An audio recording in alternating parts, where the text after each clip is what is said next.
Tyrone Power, Annabella.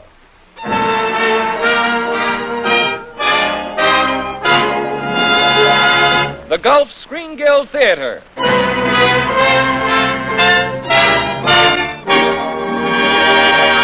Your host and director of the Star's own theater, Roger Pryor.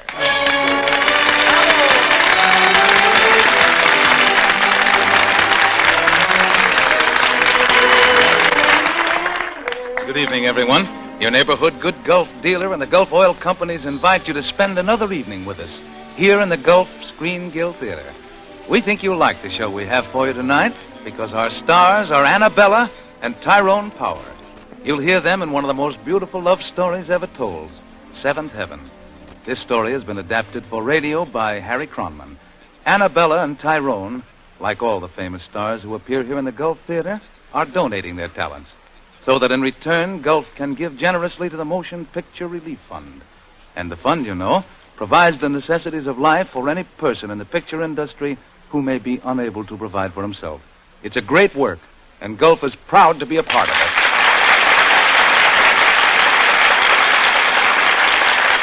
That applause, ladies and gentlemen, is for Annabella and Tyrone Power, who have just entered the Gulf stage and have taken their places before the Gulf microphone.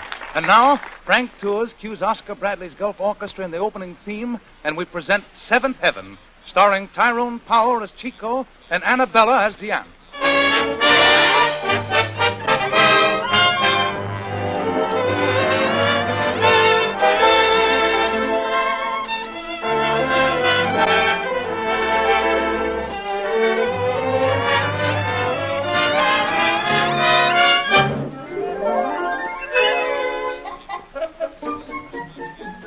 The old Paris, the Paris of 1914.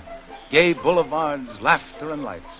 But hidden from the tourists' eyes are the dark and shabby slums. And in this section, there's no street more gloomy, more crooked, or more ugly than the narrow little alley called the Sock. It's a street of brutal tempers, flashing knives. A street of sudden, sharp alarms. A street that takes its pleasure at a tawdry, cheap cafe, mockingly called the Hole in the Sock.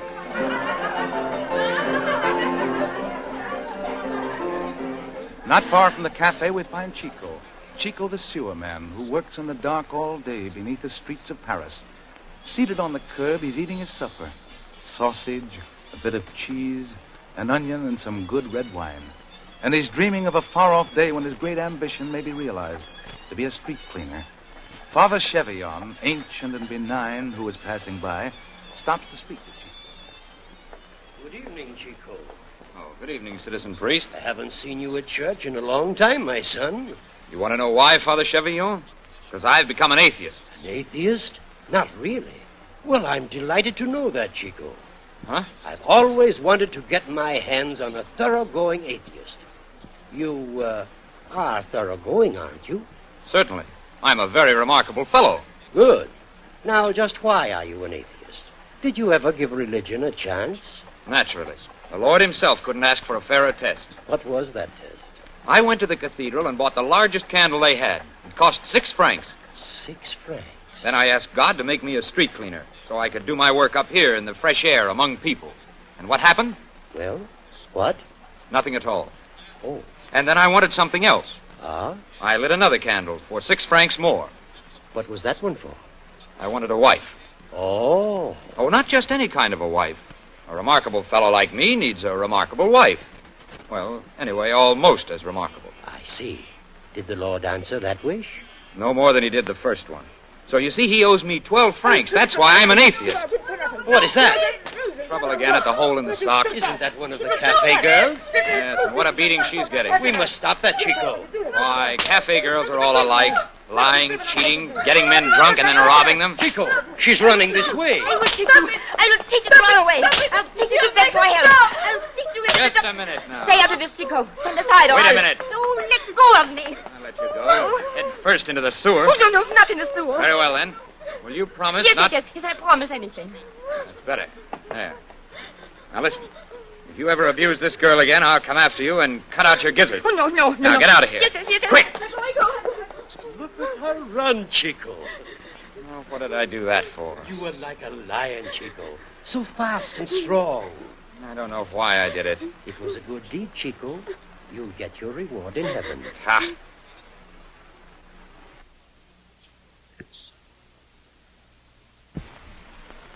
Now about that candle you burned, the one for the job of street cleaner.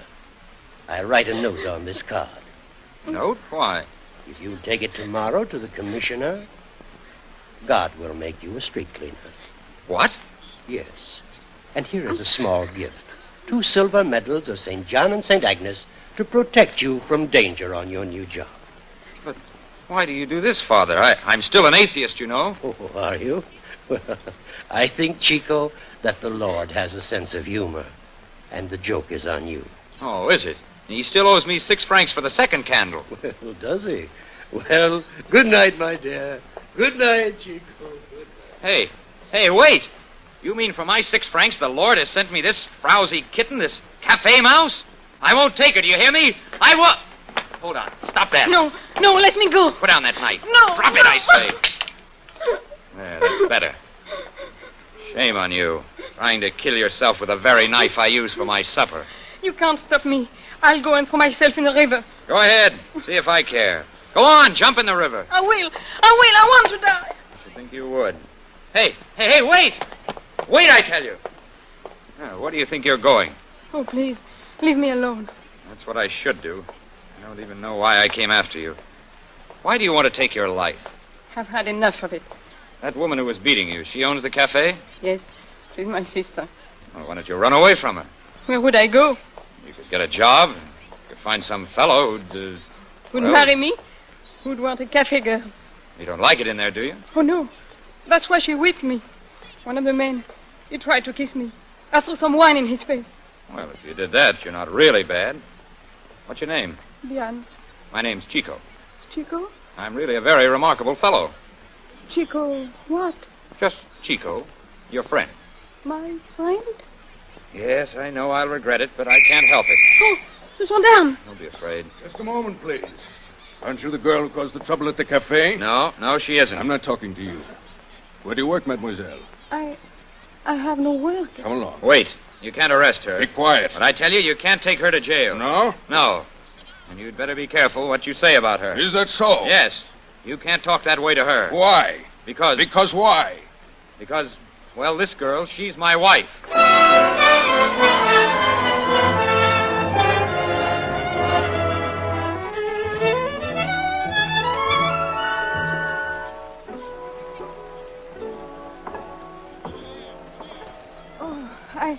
I'm not very used to climbing so many stairs.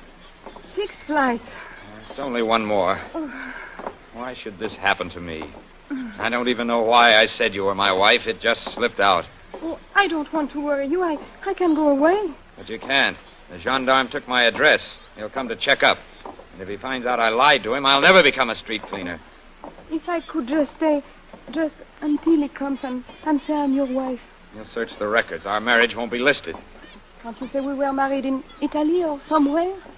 Well, that's an idea. You know, you have a good head. You have a good heart. Well, here we are. This is my garret. Well, how do you like it? It's lovely. Only one room, of course, but look at the view from my window. We're almost as high as the stars. Well, when you work in the sewers all day, you want to be close to the stars at night. This is my back door. The window? Uh-huh. You see this plank? That takes me over to the next roof when I want to visit my friends. Come on, I'll show you. Oh, no, please. Now, look, if you're going to stay here, you'll have to stop being afraid. I'll try. Good. Here, take my hand. Oh, that cat. That's only Grisette. Are you frightened of everything? Well, never mind. What do you think of my place? Oh, I think it's very much like heaven. Huh? Look here now. You're not taking this seriously, are you? You know, I only brought you here because I had to. Oh, yes, of course. You're not going to take advantage of me. Oh, no, I won't do that. Well, just so we understand each other. You'll find the bed quite comfortable. But what about you? I'll walk out my back door, cross my plank, and beg a bed from my friends. See you in the morning. Oh, be careful. Good night. Good night, Chico.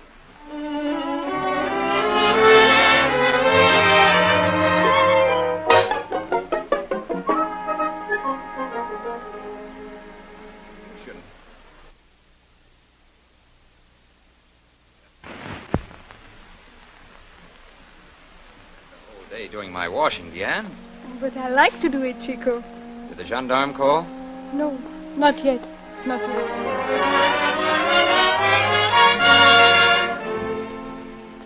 For me, Diane? This beautiful cake? For your birthday. Oh, it's much too nice to eat. Any visitors today? No. The gendarme didn't call, Chico.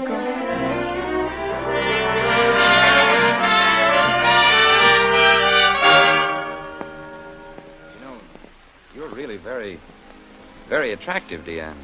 Am I, Chico? Yes, it's strange, but every day during the past 3 weeks you've become prettier and prettier. Oh, I'm so glad you think so. Well, I do think so. I wonder what would happen if that gendarme never came.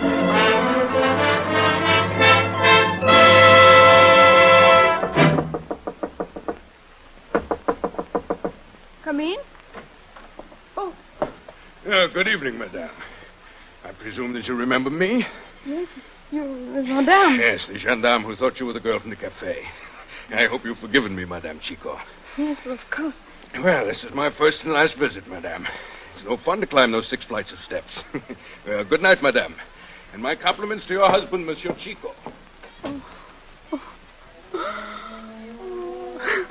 It's come. It's happened. It couldn't last. It couldn't. Oh, goodbye, Chico.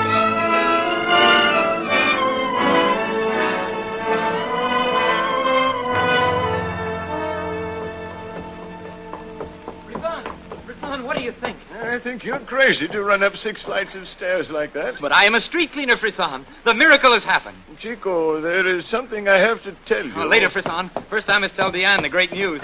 Diane, I passed the test. Come out from behind that washroom curtain and feast your eyes on this remarkable street cleaner. Diane, do you hear me? I said... Frisson, where is she? She has gone, Chico. Gone? Gone where?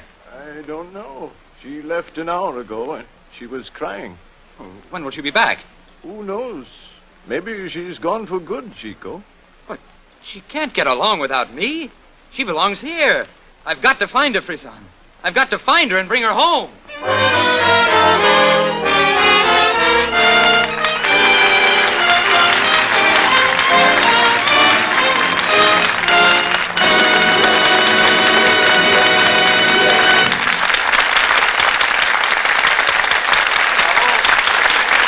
Just heard Act 1 of our Gulf Theater production, Seventh Heaven.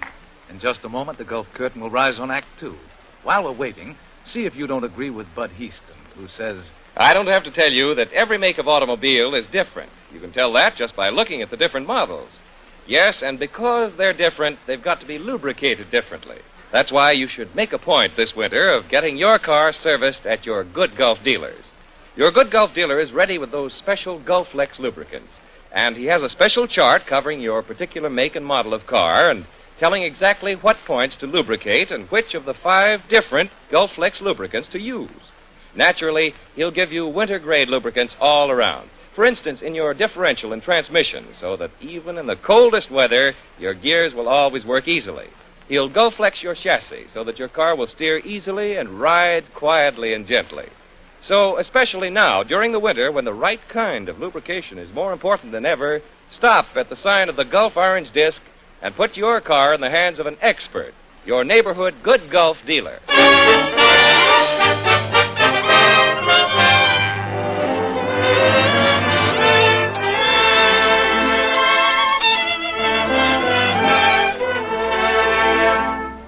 And now the curtain of the Gulf Theater is ready to rise on the second act of Seventh Heaven, starring Tyrone Power as Chico and Annabella as Diane.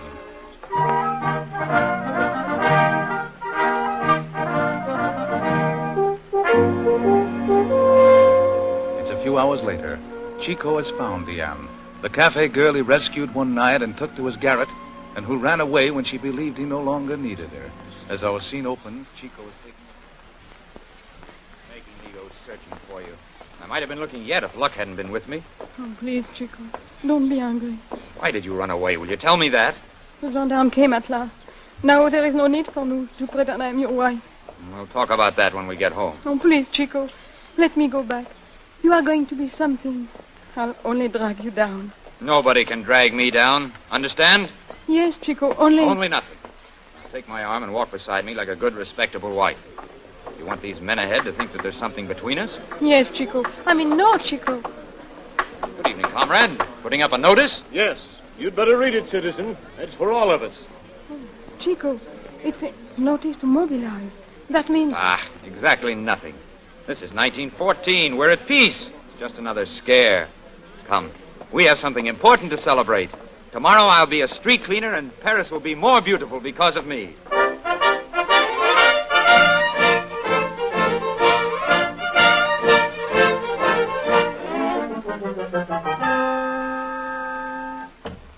Chico, Hello. you're home so early today. Is anything wrong? I had a little business to attend to. Know what I've got in this box? No. What is it? It's Well, why don't you open it? It's for you. For me? For me? Why? Why, it's a dress. It's a wedding dress. A wedding dress? For me? For who else? Oh, no. You can't mean... Oh, Chico. What is there to cry about? But you really want to marry me? Yes? Why? I don't know. You don't have to. I know I don't. Then I don't understand. You say you'll marry me, but you don't even... You don't... Now what's the matter? Oh, Chico, won't you say something? Say something? What? Just one word of love. To tell me you are not marrying me out of pity. You want me to make love to you? Oh, please. I'd feel like an idiot. I can't... Well, all right. Just this once, no more. Leanne, well, before there was Chico and there was Deanne. Now there's only one of us. One of us. You see, it's nothing but arithmetic. Oh, arithmetic? Oh, now you're crying again. You asked me to make love to you, and look what happened. All right, let's try it this way, then. Look. Me, Chico. You, Deanne. This, heaven.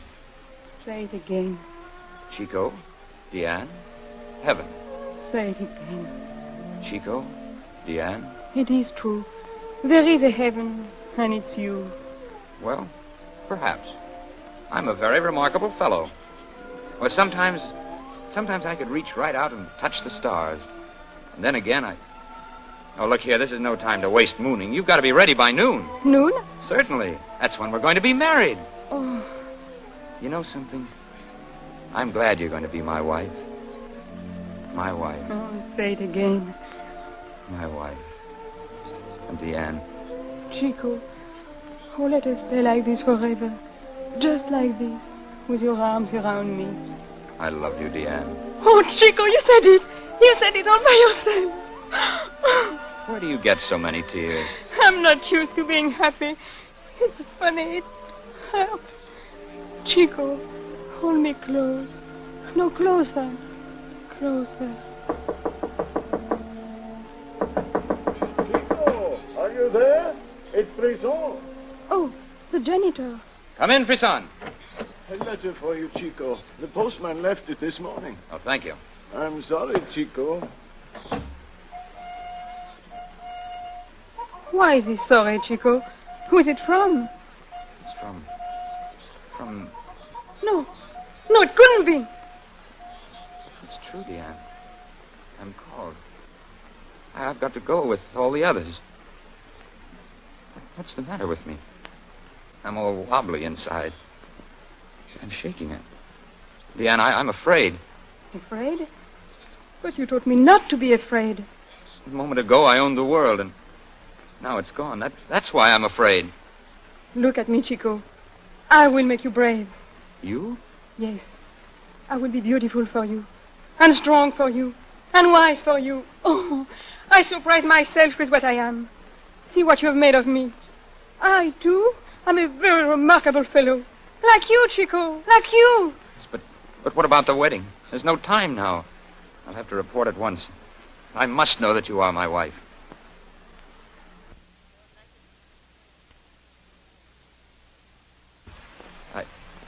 Deanne, do you believe in God? Yes, since he brought you to me. If only I believed in him, we could be married now. Isn't it enough, your wanting to believe in him? Perhaps. Look, Diane. These silver medals that Father Chevillon gave me. We will marry ourselves with these. I'm an atheist, but I'll have to give God one more chance. Give me your hand. Dear God, perhaps you are here and perhaps you're not. But if there's any truth in the idea of you, please make this a true marriage. With this medal, I take you, Diane, for my wife. With this medal, I take you, Chico, for my husband. Forever. Now we're married. I must go. Wait, I'll get my shawl. No. Stand still. Don't move. I want to see you last like this. Listen. The church bell says it's 11. I will come to you every morning at this hour, Diane. I promise that every day you'll feel me with you. Goodbye, Diane. Goodbye, Chico. Goodbye, Heaven.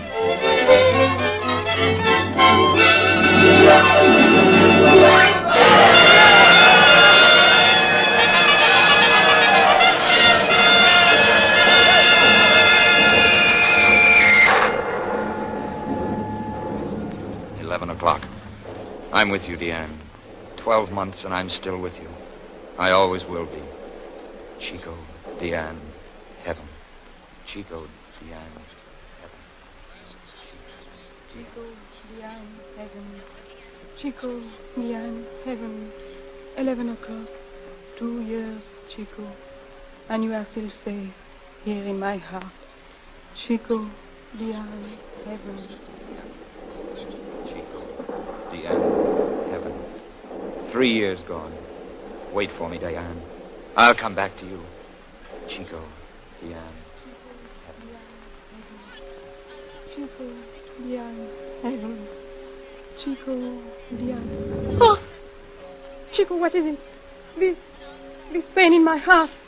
Chico, you all right? Yes, you must be all right. You're still with me, Chico. I can feel you here. Chico, Diane, Heaven. Chico, Diane, Heaven.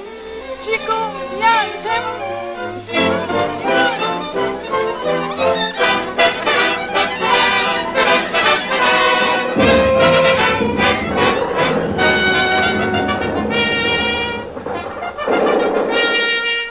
She's firing. It must be the armistice.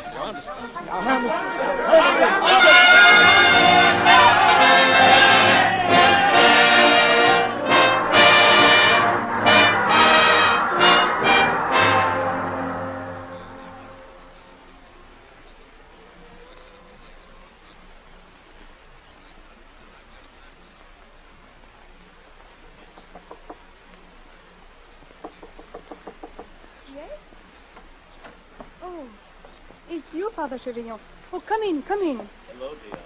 I was just getting everything ready to celebrate the armistice when my Chico gets here. Diane. Look, I'm cooking onion soup for him. My child. Doesn't it smell good? His lunch will be ready by noon. Could he be here by then? They don't just walk home the minute it's over, Diane. You mean it might be a few days? Perhaps longer than that. Oh, no. I've waited for 4 years. Diane, you must listen to me. I just came from the War Office. They were putting up the casualty lists. Chico's name was on the list. You mean he's been hurt? No, Diane. Killed in action. Killed? Several weeks ago. The lists are always late. Oh, no, Father. It couldn't be. He was alive yesterday. He came to me. I didn't want to tell you until I was sure. But he can't be dead. He's come to me every day, just as before. Remember what Chico taught you, my child. Courage. Then he didn't come yesterday? No, the other day? I just imagined that he came. He will always be with you, Diane. Chico, Diane, Heaven. And I was so sure.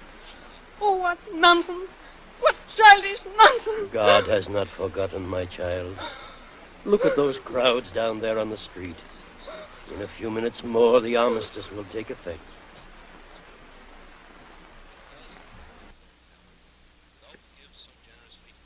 That means that thousands of men need not die today or tomorrow. Can't you thank God for that? Chico's dead. He died for his country. Chico's dead. Let us pray, my child. Almighty No. God, to whom all... For 4 years I've believed that God was protecting us. But there is nothing. It's all false. Chico was right. There is no God. There is nothing.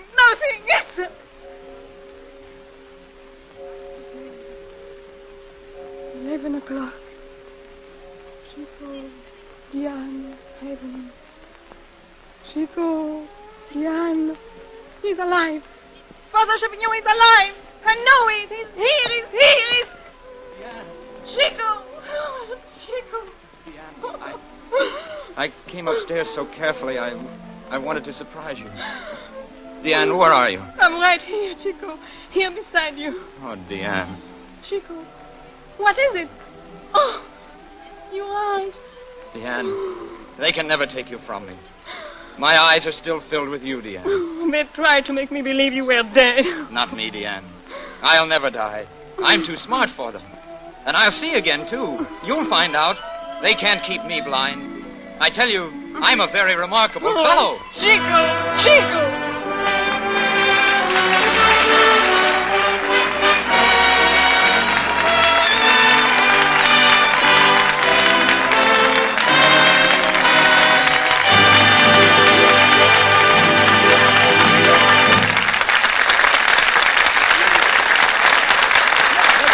Thank you, Annabella and Tyrone Power. Or should I say thank you, Mr. and Mrs. Power. You were really splendid. Tyrone and I have always wanted to do Seven Heaven together, Roger. Thank you and Gulf for the opportunity. You know, Annabella, the last time I saw you and Tyrone was at the premiere of Ty's new picture, The Mark of Zorro, which, incidentally, was some picture. Oh, I'll say it was. Boy, I never knew you could handle a sword the way you did in that picture, Ty. And the way you rode a horse. Say, what's the secret of riding a horse like that? Well, there's no secret, Bud. You just sit in the saddle and pray to stay there. Oh. Well, the sitting part I can do, but the staying there, that's another story. Well, no thanks. I'll stick to my automobile. Horses are too much trouble. Yeah, but an automobile can give you trouble, too, can't it? Well, of course, a car can give you trouble. In the wintertime, for instance. Now, just imagine how you'd feel on a freezing winter morning when you're in a hurry to drive off to work or to go downtown to do your Christmas shopping, and your car wouldn't start. Boy, would you be mad.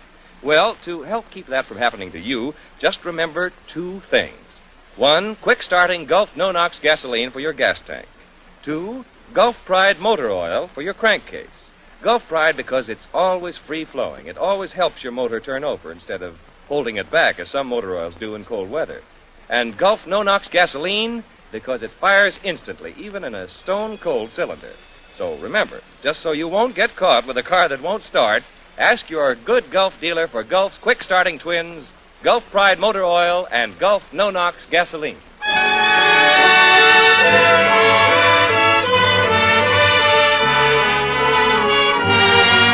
And now a word about next week's Gulf Screen Guild Theater program. Next week, Gulf brings you a special Christmas broadcast, a most unusual Christmas show featuring Anatole France's famous story, The Juggler of Notre Dame, with two of Hollywood's greatest stars, Nelson Eddy and Ronald Colman. So be sure that your whole family and your friends as well listen to our special Christmas broadcast from the stage of the Gulf Screen Guild Theater next Sunday. Until then, this is Roger Pryor speaking for your neighborhood good Gulf dealer.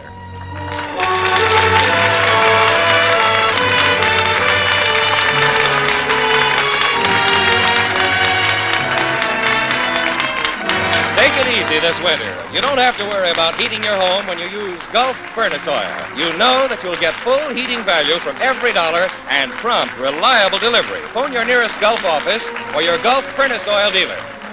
Don't forget next week the Gulf Theater Christmas program. Ronald Colman and Nelson Eddy in The Juggler of Notre Dame. Bud Easton speaking. This is the Columbia Broadcasting System.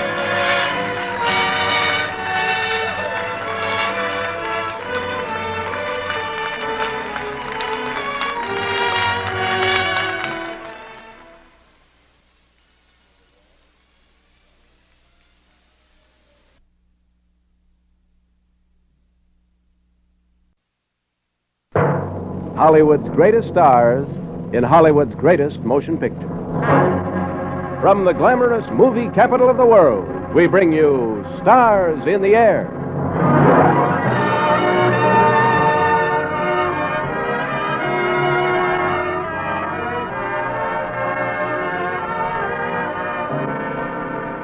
Our play tonight, Enchantment. Our starring players, Joseph Cotton and Mala Powers. Our stage, the famous Screen Guild Theater.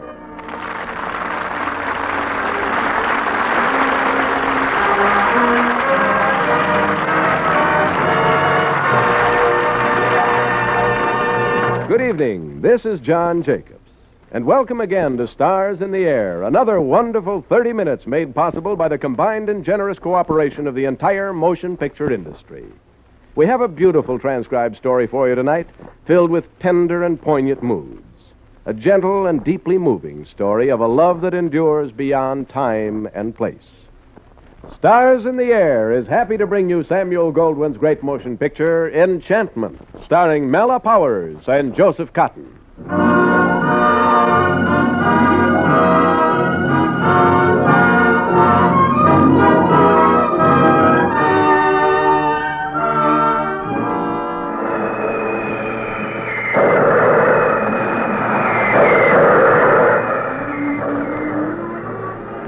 London in 1943, a city that shows the angry scars of war.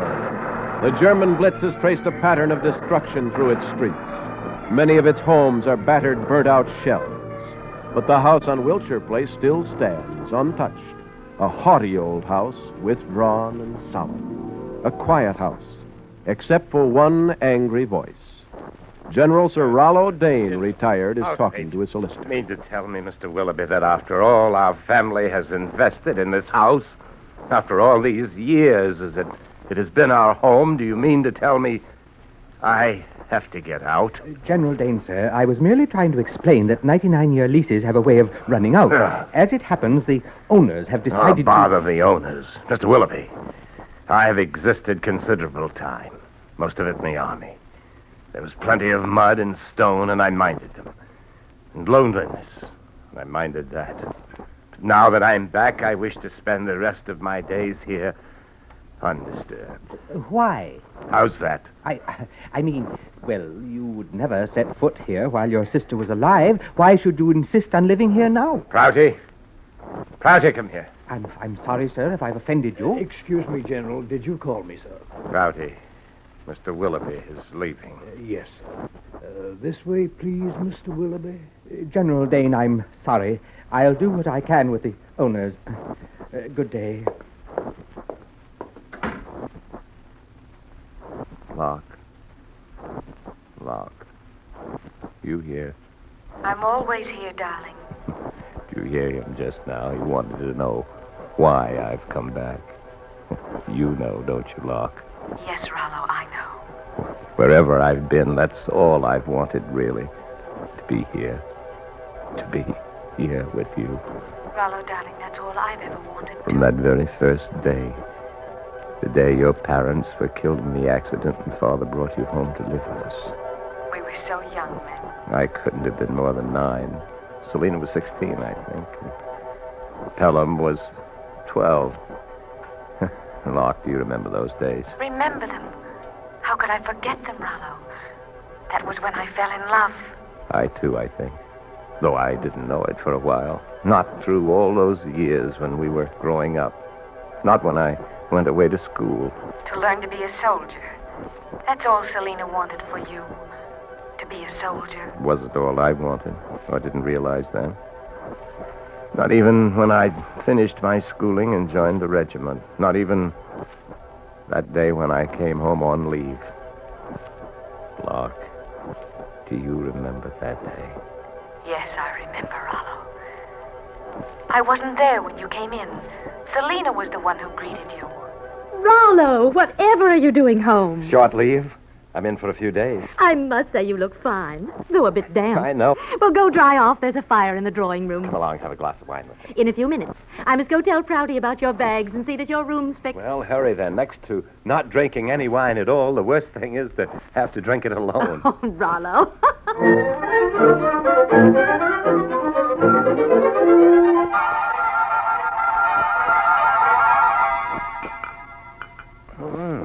Not half bad. Not bad at all. Selina, I couldn't get the silk. Rollo. Hello, Locke. Oh, I thought Selina was here. When did you get home? Only just now. Well, how have you been, Locke? All right. You're soaking. Well, that awful fog. Well, take off your coat and come here by the fire. May I? My dear child, you're wringing wet. Do you mind if I kneel down? It's warmer. Crawl into the fire if you wish. Thank you. Look here, you're shivering. You'd better have a glass of wine. Oh, but won't Selina mind? Well, it doesn't matter if she does. Your shoes wet? They're old ones. Oh, take them off. Go ahead, take them off. Well, That's better.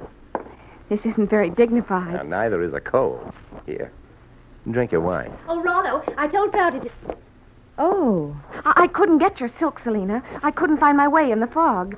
A policeman took me part of the way and then told me I'd better go home. I was frightened. Well, I should have gone myself.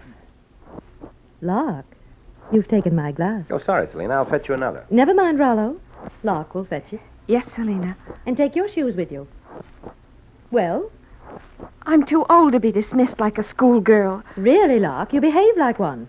Look at your hair. Haven't you a brush? And your muddy shoes and that disgraceful old dress. All my things are old.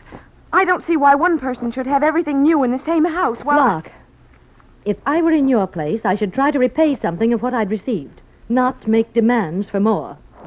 And in spite of my background, I should try to be more sensitively bred. Oh! Really, Selina, that's a bit much. The child has pride. I'm going to call her back. Rollo, wait a moment, please. I'm not unkind. I simply know what's best for her. You think that's best? When our father died, he left Lark in my care. She hasn't... Well, frankly, she hasn't good blood. And if I'm not strict with her now, we may all regret it someday. Oh, what rubbish. I won't have it. I'm the one who has to run this house. It isn't fair for you to walk in... Oh, dear, let's not quarrel, Rollo. I'm sorry I was cross.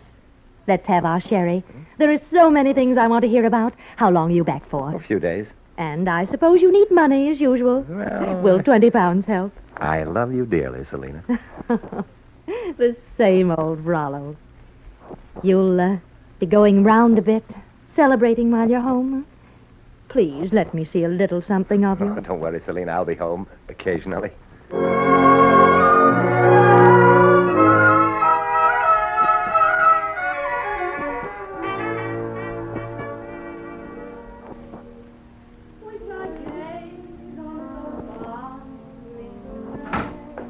Good morning, Prouty. Good Sunday morning to you. Mr. Rollo. Prouty, I am not drunk. Heaven forbid. Is Miss Selina at church? She left a few moments ago, I believe. Oh, splendid. Now Who's that singing? Is that Miss Lark? I believe it is. Excuse me, Prouty.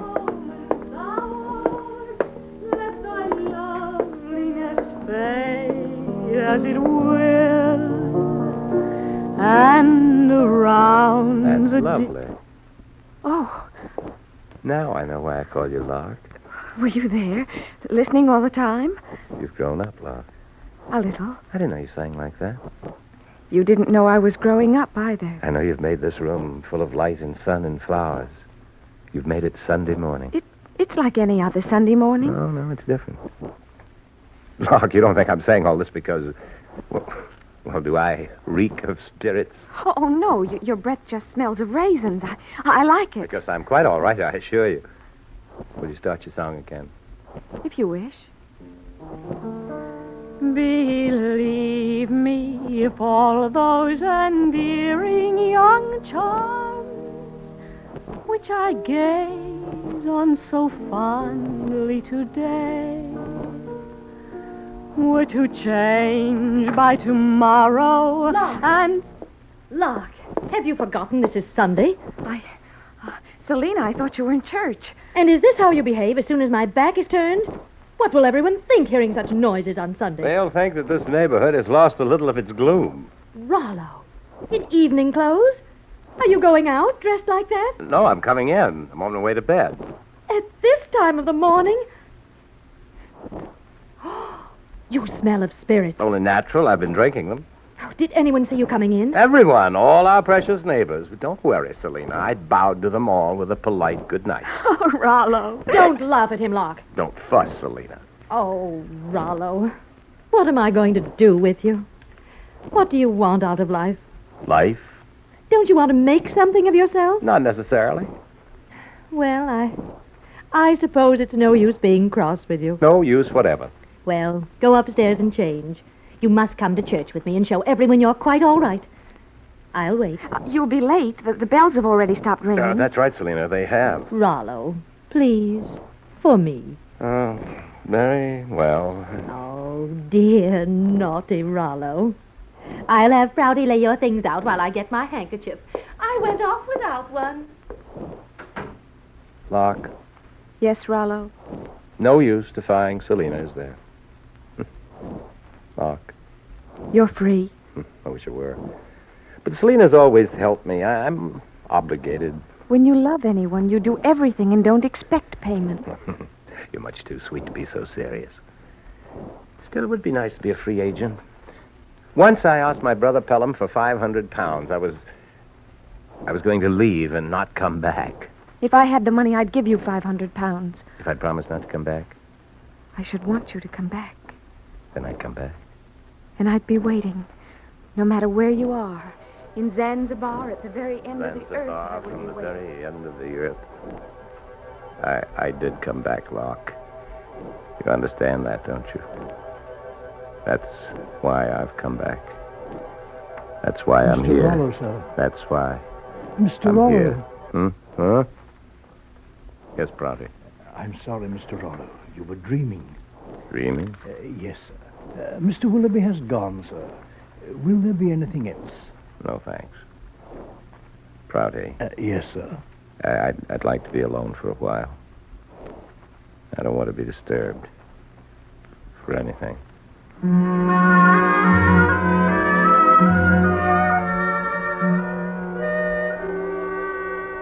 Locke.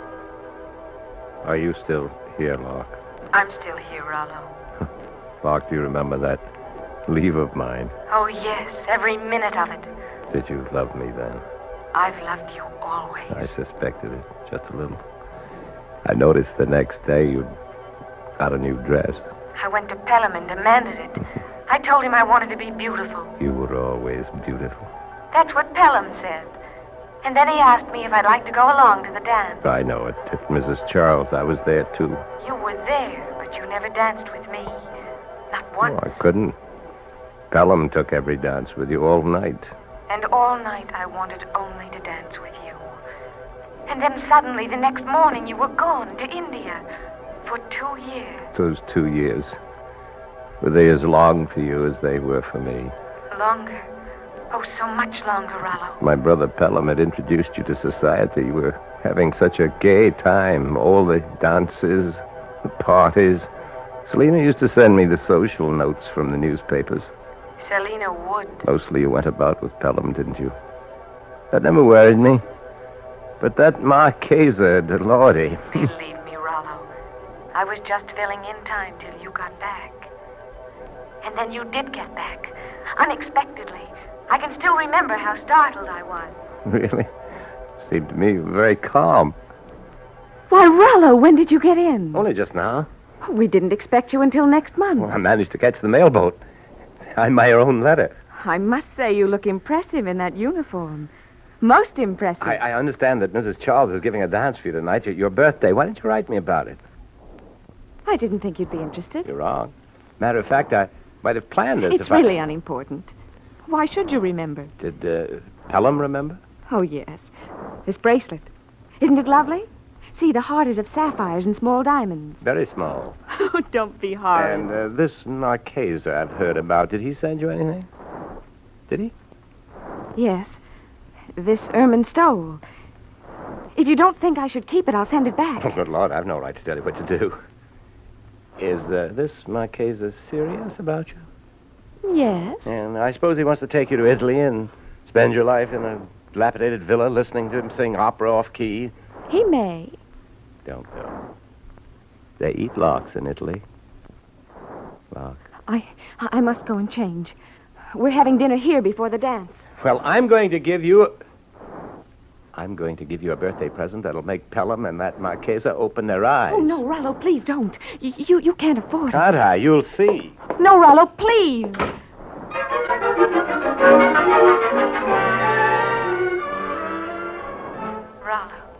Rollo, my dear. Yes, Lark. I used to wonder how you managed it. Where you got the money for my birthday present. Very simple. I sold my horse.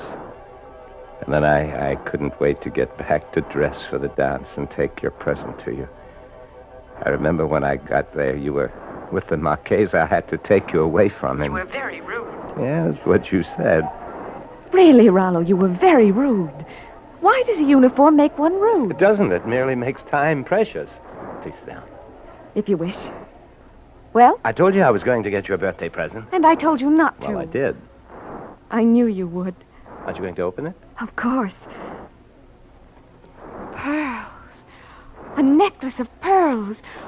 Oh, Rollo. Yes? No matter what happens to me the rest of my life, nothing will be lovelier than this. If you wish. We've never danced together, Lark. I know. I want to dance with you. And I with you. I see Rollo's dancing with Lark. Do quite well together, don't they, Selina? Yes, quite well. Pelham. Yes? Isn't that Lord Fitzgerald over there? The one who's heading that mission for the Crown to Afghanistan? Yes, that's Fitzgerald. Why? Wasn't he a good friend of Father's? I should say so. He and Father were chums at school. That's what I thought.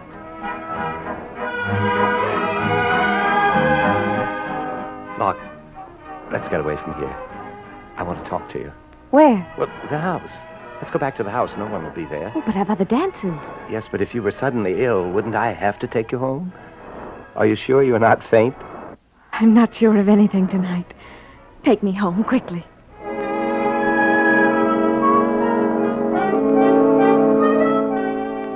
Cheerful here, isn't it?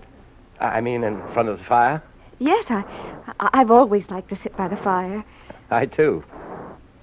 One of my favorite things. Fire. What? Rollo, what did you want to talk to me about? You're not tired? No, I'm not tired. You, don't want to go back to the dance? Do you? No. I think Pelham was a little annoyed when we left. He was peevish when I kissed him goodnight.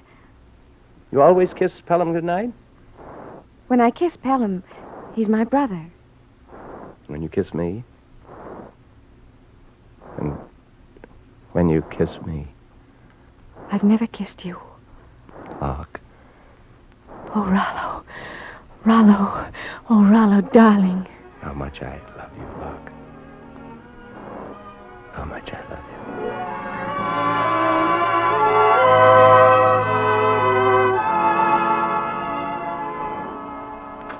Oh, this front door, it must be Selina. Back so early? Why, she left the dance. Well, I'm sure a reason can't be as good as ours. Now, don't you worry. Rollo? Oh, there you are. I came back to congratulate you. What? To congratulate us? To congratulate Rollo. It's all settled, sir. What's settled? Several important people talked to Fitzgerald. He's taking you on his staff. Oh, really? Is it definite? Definite. Rollo, what does she mean? Oh, everyone's so delighted, Rollo. You're the envy of every young officer in London tonight. Why? What is it you've accepted for Rollo?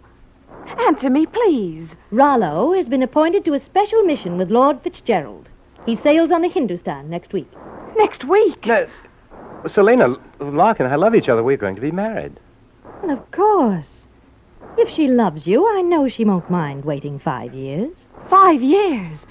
Why? Why 5 years? Well, his appointment is for 5 years, my dear.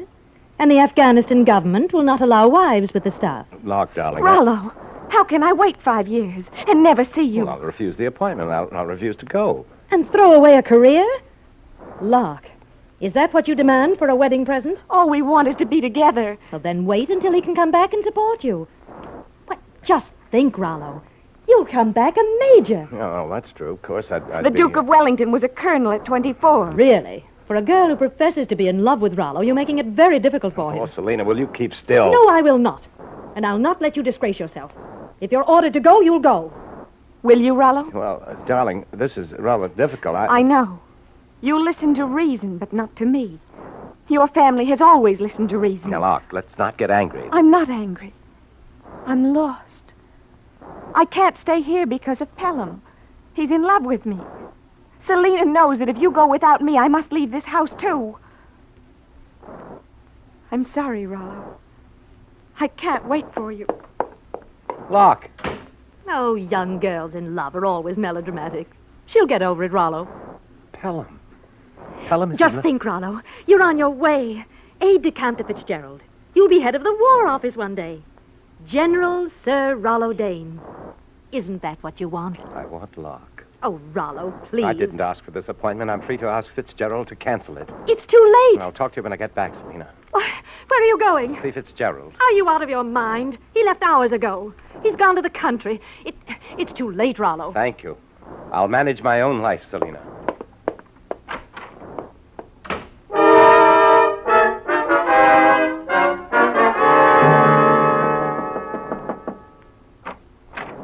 Locke? I didn't ask you to come in, Selina. I'm quite aware of that. I don't want to talk to you. But I want to talk to you. You've no right to come into my room like this. Please leave. Locke, let's not make this any more vulgar than necessary. You're determined to marry Rollo, aren't you? In spite of everything. If you mean, will I marry him in spite of you? Yes. You'd sacrifice his career. I won't even discuss it with you. It's none of your business. I'll never allow you to marry Rollo. Make up your mind to it. You'll have nothing to say about it. How dare you speak to me like that? When you've lived on our bounty all these years, on our kindness and pity. Have you forgotten how you came into this house? No. You've never let me forget it. But as long as I am in this house, this is my room. Please get out of it. Very well. And this is the last advice I shall ever give you. If I were you, I shouldn't wait for Rollo, because he's already made his choice. He's left the house. He's not coming back.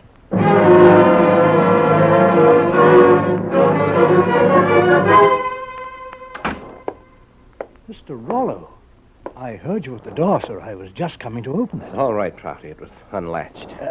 Are you quite all right, sir? I am now. I had to go down the country last night and miss the train back.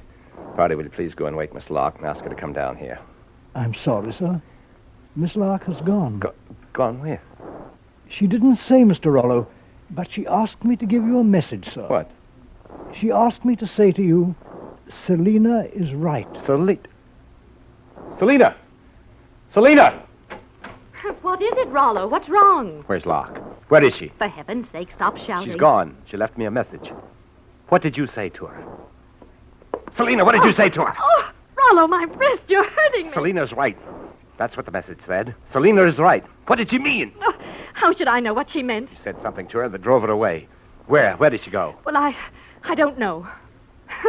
You thought she'd wait 5 years for you. She wouldn't even wait an hour. Selina, if I've lost Locke because of you, I'll leave this house and not come back, not as long as you live. Oh, Rollo, to throw away your career, your whole life, for a girl like that. It isn't you she wants. She never wanted you. If she had, she wouldn't have gone running to him. To whom? Tell me, I'll shake it out of you. Where is Locke? No one asked her to go. Rollo, it was her own decision. It was what she wanted. That's why she asked Pelham to take her. Where? Take her where? Where is she, Selina? With the Marchesa de Laude. She's going to marry him. They sail for Italy within the hour. Here you are, Selina. My keys.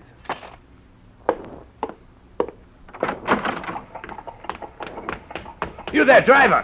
Hold up, I must get to the docks! The docks! Look out, sir! Look out!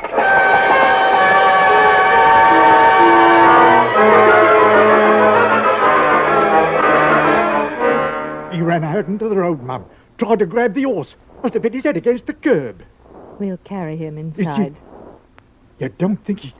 I must get to the docks. No. Listen, Mum. He's trying to talk. Locke. I'm coming to you, Locke. Wait for me, Locke. I'm coming for you. Wait. Wait for me, Locke. Wait for me. Wait for me, Locke. I've always waited for you, Rollo. I know. I know. Mr. Rollo, sir. Mr. Rollo. Hmm? Oh, Prouty. What is it? There's a raid, sir. Hadn't you better go down to the shelter? What for? I'm here, and here I'll stay, Prouty. But, sir... Go along now, go along. I wish to be alone. Yes, sir. What is there left for me to fear now? Nothing. Nothing. Let them send their planes. Let them drop their bombs. Let them...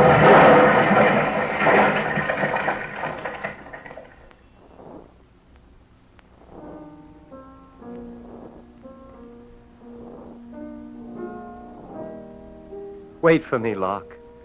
I'm coming to you. Wait for me. Wait for me.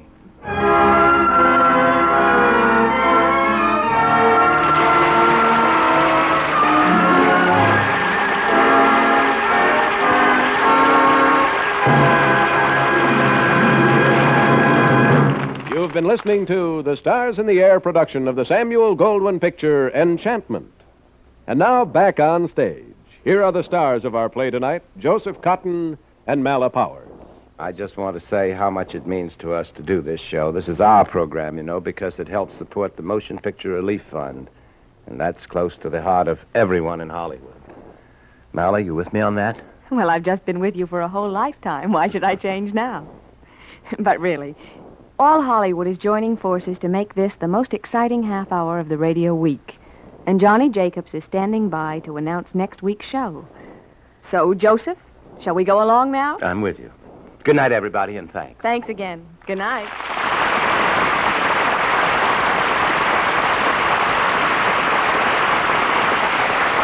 Next week, a gay and delightful comedy when Stars in the Air brings you Universal International's box office hit, It Started With Eve, starring Charles Coburn, Vanessa Brown, and Robert Stack. Be sure to listen.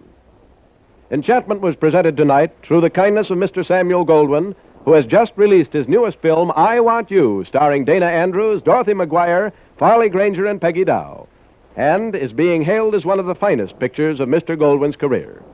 Joseph Cotton can currently be seen in The Man with a Cloak, a Metro-Goldwyn-Mayer production. Mala Powers appears through the courtesy of RKO Radio Pictures, who are currently releasing the Howard Hughes presentation, The Las Vegas Story, starring Jane Russell, Victor Mature, Vincent Price, and Hoagie Carmichael. Also heard in tonight's play were Ted Osborne and Raymond Lawrence. Stars in the Air is transcribed in Hollywood.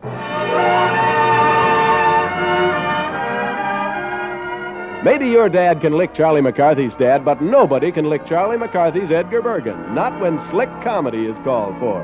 The Edgar Bergen Charlie McCarthy Show, heard every Sunday night on CBS Radio, is just about one of the funniest things that can happen to you. Listen for it and laugh this coming Sunday night on most of these same stations. This is John Jacobs speaking. This is the CBS Radio Network.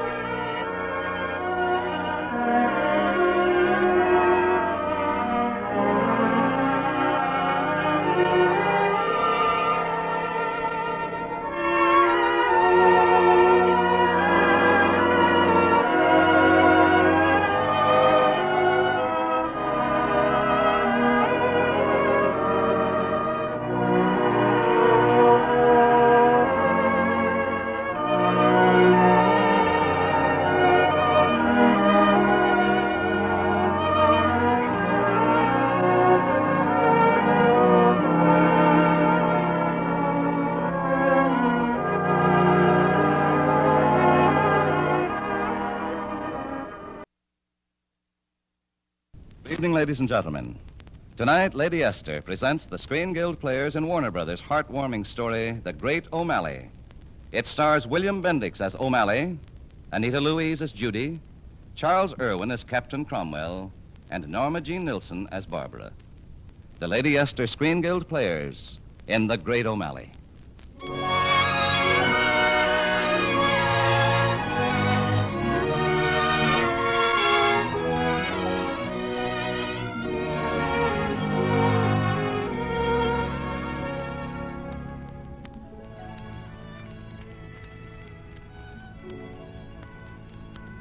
In all the years I've been a captain of police, I've never known a man like Jim O'Malley. You've heard of having the book thrown at you. Well, when O'Malley tossed it, you'd be apt to feel it. Chapter and verse, he knew the book by heart. But when... I will not do anything about it, Mr. Policeman. Just I have some bells on my pusher cart, that's all. 6 bells. And all you're allowed is 3. That's a city ordinance. Article 12, Section 134. Ach, but that awning costs so much, officer.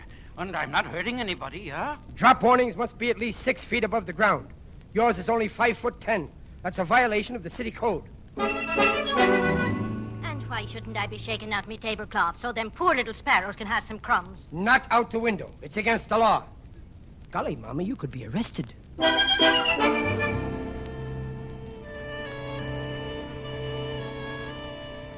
Oh, I talked to the lad lots of times. I tried to beat some sense into his skull. Tried to make him see that the law was fine, but you had to enforce it with a little heart. Yes, and you can just about imagine what his answer would be.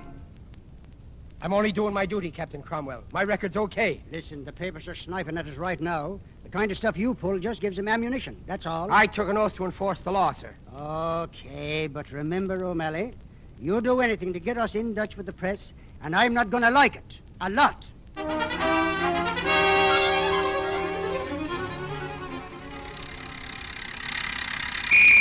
Hey there! Hey, you! Me? Yeah, you. Turn it off. Turn it off. Anything wrong, officer? That muffler. You'll have to get it fixed. Yes, sir, I will. Is that all? Take it easy. What's your rush? Oh, I'm in a hurry. I'll be late for my job. Oh, sure. I've heard that one lots of times. Let's see your license. It's the truth, sir. Help me. Please, officer. It's the first job I've had in over a year. I've just got enough time to make it now. Should have started earlier. I couldn't. My kid's leg was hurting. I had to rub it. Sure. I know it. Please, officer, this job is important to me. It's very important. Yeah, so is mine. Let's see now. Make of car, Ford, Model T. Hurry, will you? Give me the ticket, but just get a move on. Oh, tough guy, eh? Please, officer, look. I ought to make this a summons instead of a warning. There. Get that muffler fixed right away and keep this ash can off the streets till you do. Go on now, beat it.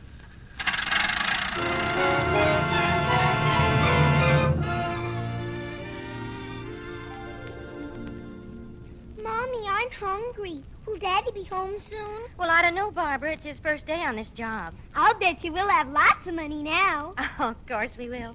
Your daddy's a very smart man. There he is now. Oh, darling, your leg. Be careful. Daddy! Golly, Daddy, you sound awful. Are you tired? A little. How was it, John? Is the work hard? I don't know. I didn't get the job. I was 2 minutes late. 2 minutes. Oh, John. John, what'll we do? Something. I don't know what, but I'll have to do something.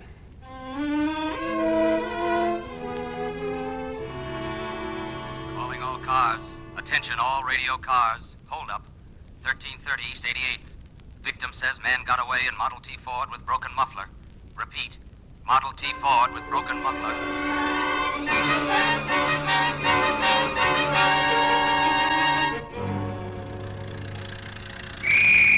Hey, you! Pull over there! Didn't I tell you to get that muffler fixed? What's the matter with you? What's the matter? You drunk? No, I'm not drunk. Well, let's see you laugh this off. Give me your license. Look, what am I charged for? You ought to know. You guys think you can ride around this town breaking any law you don't like. Well, you can't, see? I got a right to ask. What am I charged for? Article 20, Section 84, City Vehicle Code. All mufflers shall be kept in a state of repair. No undue noise shall be allowed to... Hey, brother, this is a summons. I know. I know.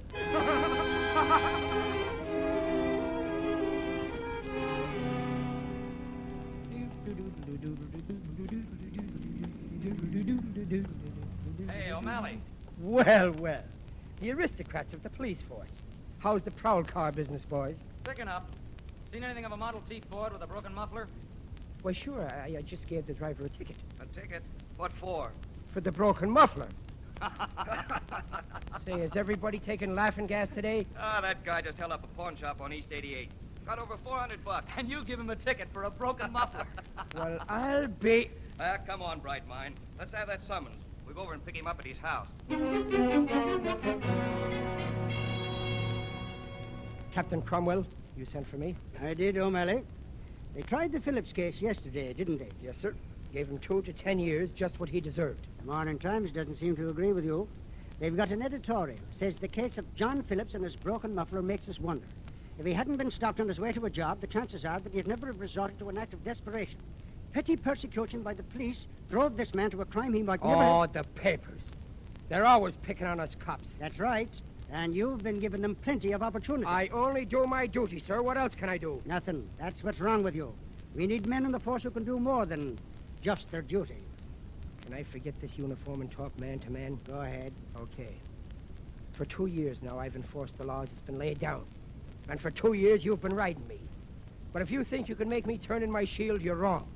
My record's clean, just as my father's was. If you want to break me, you'll have to find some other way of doing it. O'Malley, there's just one thing you don't realize. Times have changed since I pondered a debate with your father 20 years ago. Times have changed, and you've got to change, too. O'Malley, I'm going to make you or break you. I'm going to take you off your beat for a while. Off my beat? Yes.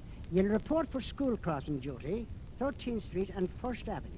Your only concern will be those little kids. You'll leave all routine police matters to the officer on the beat. I understand. Except one other thing.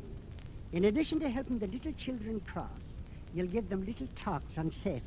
Once a week, Mr. O'Malley, starting tomorrow.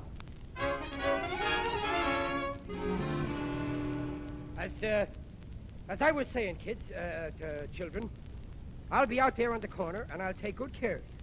But stay on the curb until you see me signal to come across. As long as you do that, and watch where you're going, I'll take care of the cars, and we'll get along fine. That's all. Thank you, Officer O'Malley. I'm sure they all got the implication. Huh? I'm Miss Nolan. I teach the 1st grade. They're the ones most apt to run across the street. If you'll report them to me, I'll discipline them. That's all there need be to it. Well, I can't agree with you there, Miss Nolan. You've got those kids seated in the aisle. That's a violation of the Fire Code, Section 241. Officer O'Malley, the fire department inspects our school regularly, so I'd suggest you leave their work to them and attend to your school crossing, and I'm sure Captain Cromwell would be satisfied. Captain Cromwell? Yes. I asked him to assign a policeman to this corner. Oh, so you fixed up this job, huh? Not for you. I didn't bargain on getting James Aloysius O'Malley. And who told you my name is Aloysius? I didn't get it from the police honor list. Don't you remember me? Why should I? Well, I remember you. Maybe it's the shape of your head. It always was square and kind of thick. Judy Nolan. I should have known from the tongue of you. That freckle-faced kid who used to throw tomatoes at me. Well, I'm not sorry I've lost the freckles. But right now I could certainly use a few soft tomatoes. Mr. O'Malley, the school crossing is right through that door. Would you like me to show you? I'll find my own way out. You don't have to show me anything.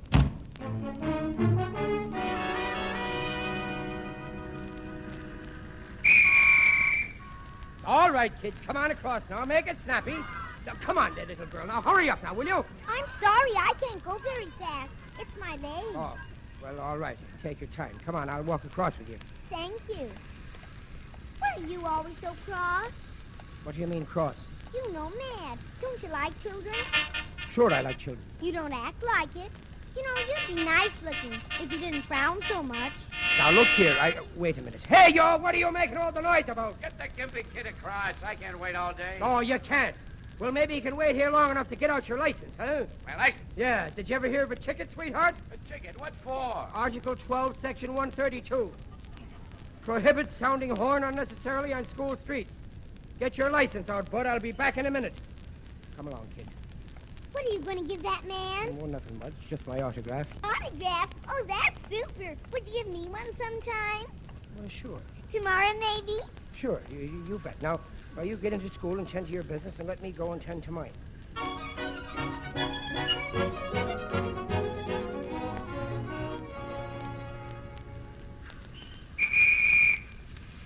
Well, look who's here. Bright and early this morning, too.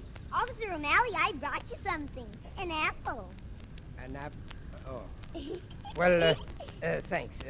Did your mother say you could take it? Oh, no. We don't have any apples at our house. Mr. Bennett, the grocer, gave it to me. Well, why doesn't your mother have any apples? They're good for kids. I know, but we don't have enough money to buy them. Oh. You'll eat them, won't you? Well, I just had a big breakfast. I know. Let's break it in half. Then we'll both have some. Well, now, that's a good idea. There you are. Half for you and half for me. Well, I don't believe it. Huh? It just isn't possible. Go ahead. Start with your wisecracks. No, really. I meant it as a compliment. Oh, honest, Miss Nolan, he's very nice. You should see him smile. You'd like it. Yes, I'm sure I would. Polly, you sound like you don't like him at all. Oh, of course I do, dear. We're very fond of each other. Are you going to get married? Oh, Barbara. Well, if you're very fond of each Now, other... now, you'd better be getting on to school. Me holding up traffic and all. Now, run along now. Goodbye, Officer Jim. I'll see you this afternoon. Barbara! Barbara, look out! She fell. She must have tripped. Oh, she's unconscious. She must have hit her head against the curb. You know where she lives? Yes, it's not far. Well, come on. We better get her home.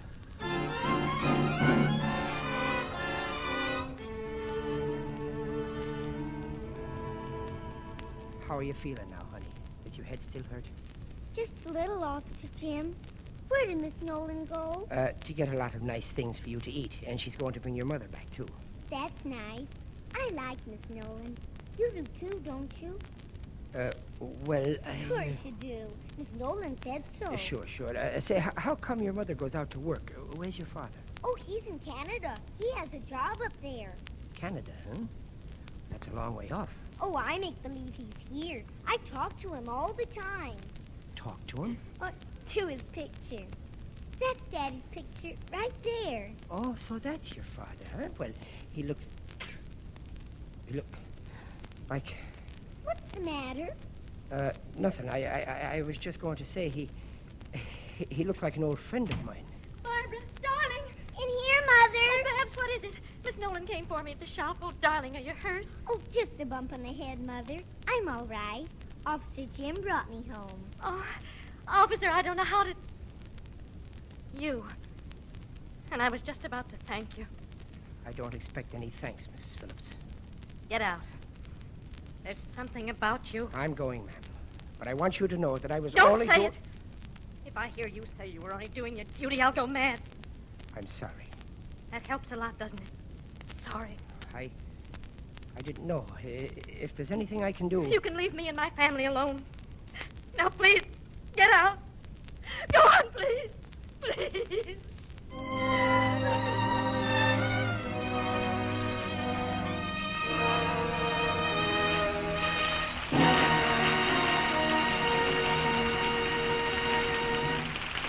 The second act of the Lady Esther Screen Guild play will follow in a moment. Now, a word from Lady Esther. Ask any skin specialist, and he'll tell you this. He'll tell you that the skin of your face is more delicate, more finely textured than the skin on any other part of your body. That's why it starts showing signs of age sooner. But you can see that yourself just by looking in the mirror. Your face ages faster than other parts of your body. What you probably don't know, and what I think may shock you, is this. Rubbing cream on your face, any cream, no matter how much you pay for it, rubbing it into your skin can do more harm than good. Rubbing is bad treatment for the delicate skin of your face. It stretches and abuses it, breaks down the delicate underskin structure. That's why rubbing cream into your skin can make it look old faster than it should. But with Lady Esther face cream, there's no need for harmful rubbing, because it's so soft you just smooth it on gently and wipe it off. That's all there is to it. The cream does the work, not your fingers. Lady Esther four-purpose face cream thoroughly cleans your skin without harmful rubbing, softens your skin, helps nature refine the pores, and leaves a fresh, smooth base for powder. All without rubbing or friction. Another thing, Lady Esther four-purpose face cream contains one of the most beautifying ingredients known to modern science. This acts to help keep your skin soft, pliant, and young-looking. Try it. The results you see in your mirror and feel with your fingertips will convince you there is indeed something very special about Lady Esther face cream.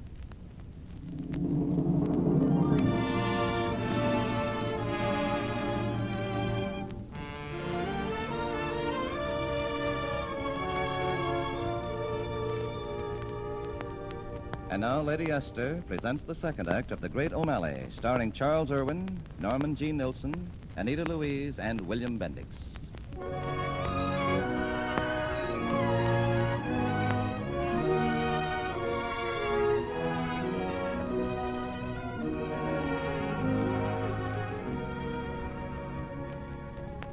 O'Malley was a mighty sad cop for a while. He was so upset by what had happened, he didn't hand out a single ticket.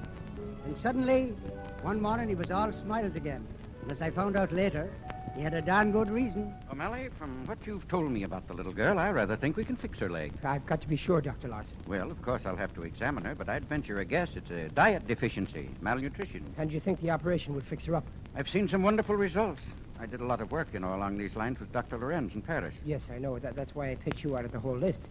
Oh, and Doctor, about the bill, I'll handle that myself. Say $50 a month. Put the 50 in your bank, O'Malley. There won't be any bill. But I don't want you to do this for nothing. Don't worry. One of my patients will pay for it. How? Through the nasal passage. Anything else? Well, only one thing, Doctor. I wouldn't want Mrs. Phillips to know that I had anything to do with this. I understand. She'll never know. Oh, thanks. You know, Dr. Larson, if it wasn't for that Norwegian name of yours, I'd say you were descended from the true Irish kings.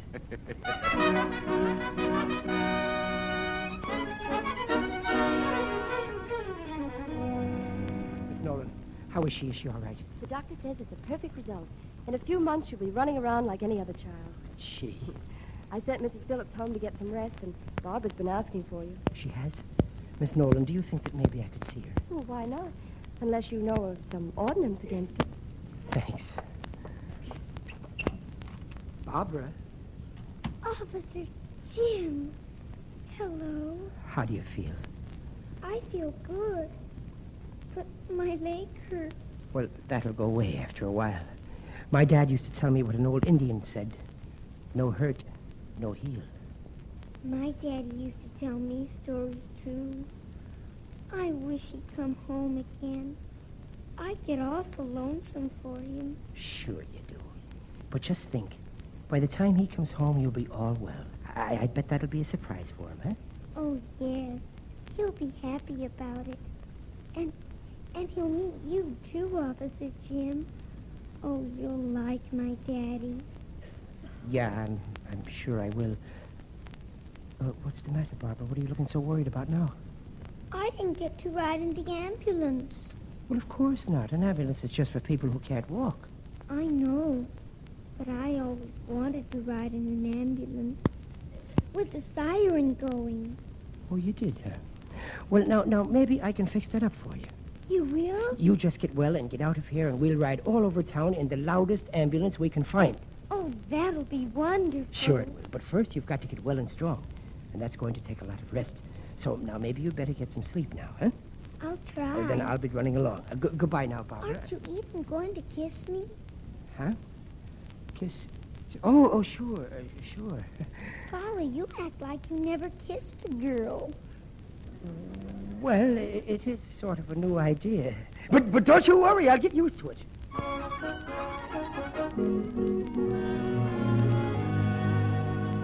That's the way I figured, Captain. I put him in, and I've got to get him out. Well, I never did think that Phillips was really a crook.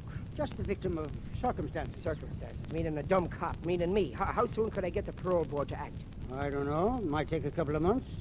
They'd want to be sure he had a job. Well, now, they don't have to worry. He'll have a job. It's all been fixed. It has? By whom? Well, a friend. A friend? That's what I said. Sure, I heard you, O'Malley. A friend. Meaning a dumb cop, eh?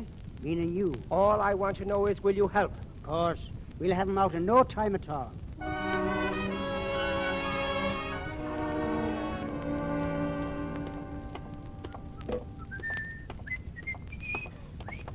Oops! Oh, I'm sorry.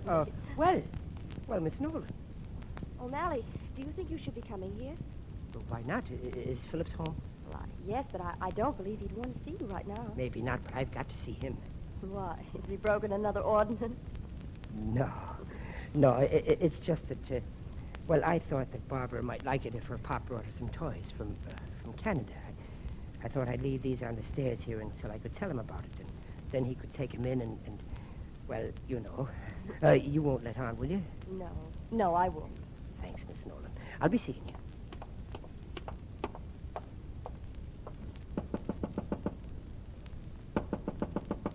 Yes? Open up, Phillips. Get out of here, O'Malley. Get out of here. Sure, but first I want to talk to you. Close the door, huh? Now, look. I know what you're going to say. You're going to keep your eye on me. Watch every move I make. See that I don't violate my parole. Well, that might be a good idea. You better leave me alone, you hear? You've hounded me. Now, wait a minute. It's your fault I lost my job, and your fault I went to jail. You took me away from my family once, and you're not going to do it again. You try it, and I swear I'll kill you. Phillips, put down that gun. You heard what I said? If the parole agent finds out you've got that gun, they'll send you back. They won't find out unless you tell them. You better give it to me. You can't trick me. Stay where you are. You sap, I said, give me that. Hey. You did it. I didn't mean to. Honest, I... Give me the gun. Give it to me. Now, keep your mouth shut. If I can just get out of here, down these stairs,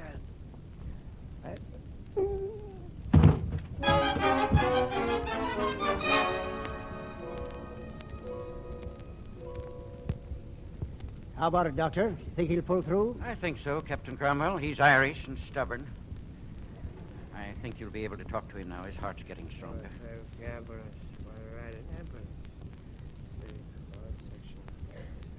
O'Malley. O'Malley. This is Cromwell. Do you understand? Cromwell. Was it Phillips who shot you? Hold it, Captain. I think he's just coming to now. O'Malley. Hey. If I'm dead, it's Satan himself I'm looking at. You're not dead. Sure. I had a feeling there was some mistake. How do you feel, O'Malley? Terrible, Doc. I'm a sick man, and I shouldn't have any visitors. Can't help it, O'Malley. Line of duty. We picked up Phillips, and we want you to identify him. Hey, Pete. Yes, Captain? Bring him in. Yes. Okay, Phillips. Look, Captain Cromwell... Phillips, I've seen a lot of rats in my life, but never one like you, trying to kill the man that got your kid's leg fixed. Barbara's leg? You mean he did that? Sure, Miss Nolan told me. And the only reason he wanted to see you was to bring you some toys to give your little girl. O'Malley, you want to identify him now? Cromwell, how long have you been on the force? What? I always thought in this country a man is innocent until he's proved guilty. But I don't know where you got the crazy notion that Phillips tried to shoot me. He was giving me the gun so he wouldn't get in trouble with the parole board. And just as he was handing it to me, I tripped on those toys and the gun went off. That's your story, eh? And I'm sticking to it. O'Malley, you're crazy. I'll get this guy from 10 years to life. What for? Ain't he had enough punishment? Now, look. That's what's wrong with you, Cromwell. All you think about is enforcing the law. You don't think what you're doing to a man or his family by sending him up for something he didn't realize that he didn't do. You know what you need, Cromwell, is more heart. And what you need, O'Malley, is a blood transfusion. Well, give it to him, Doc. Give him everything he needs, the best. Is that an order? For darn tootin', that's an order. Nothing's too good for a good cop.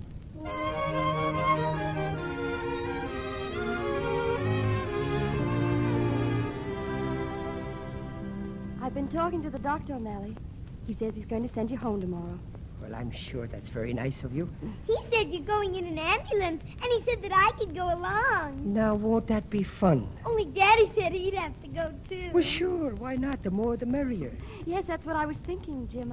I mean, if there's room for me, too. Well, no, I don't know now. Polly, you sound like you don't like her at all. Well, it is sort of a new idea. But don't you worry. We'll get used to it.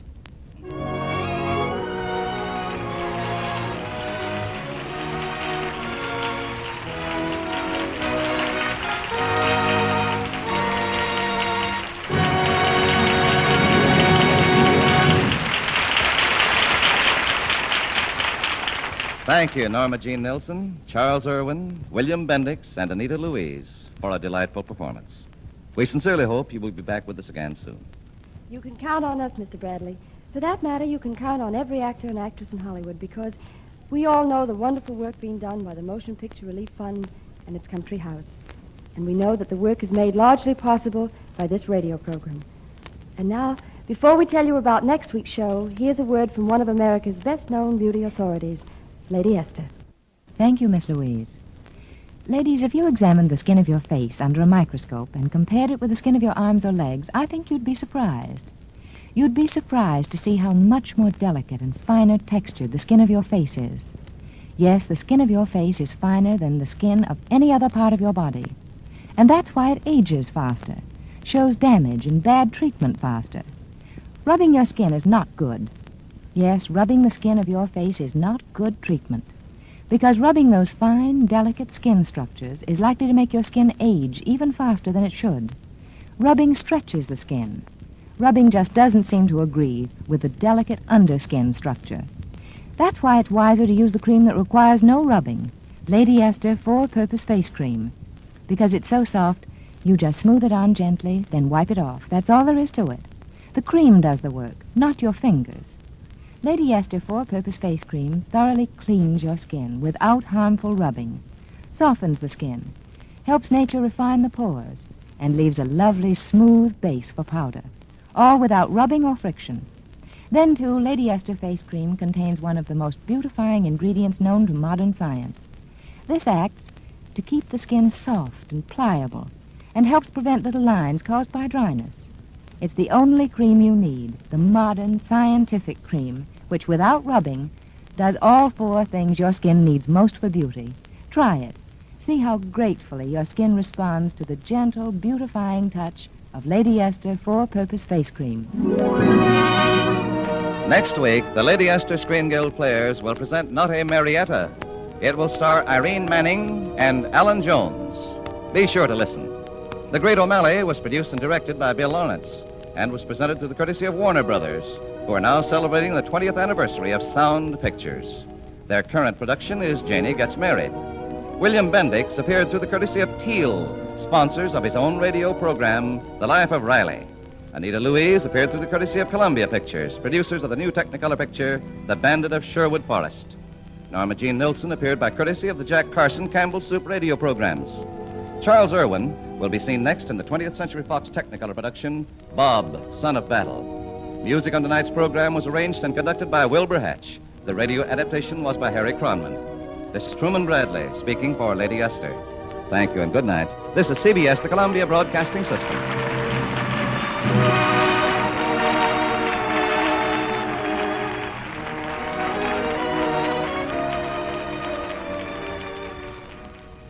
Margaret Sullivan, James Stewart, Frank Morgan.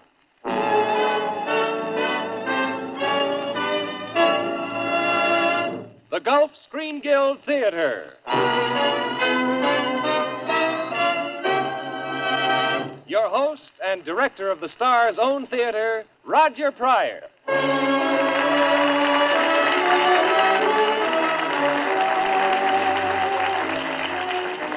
Good evening, everyone.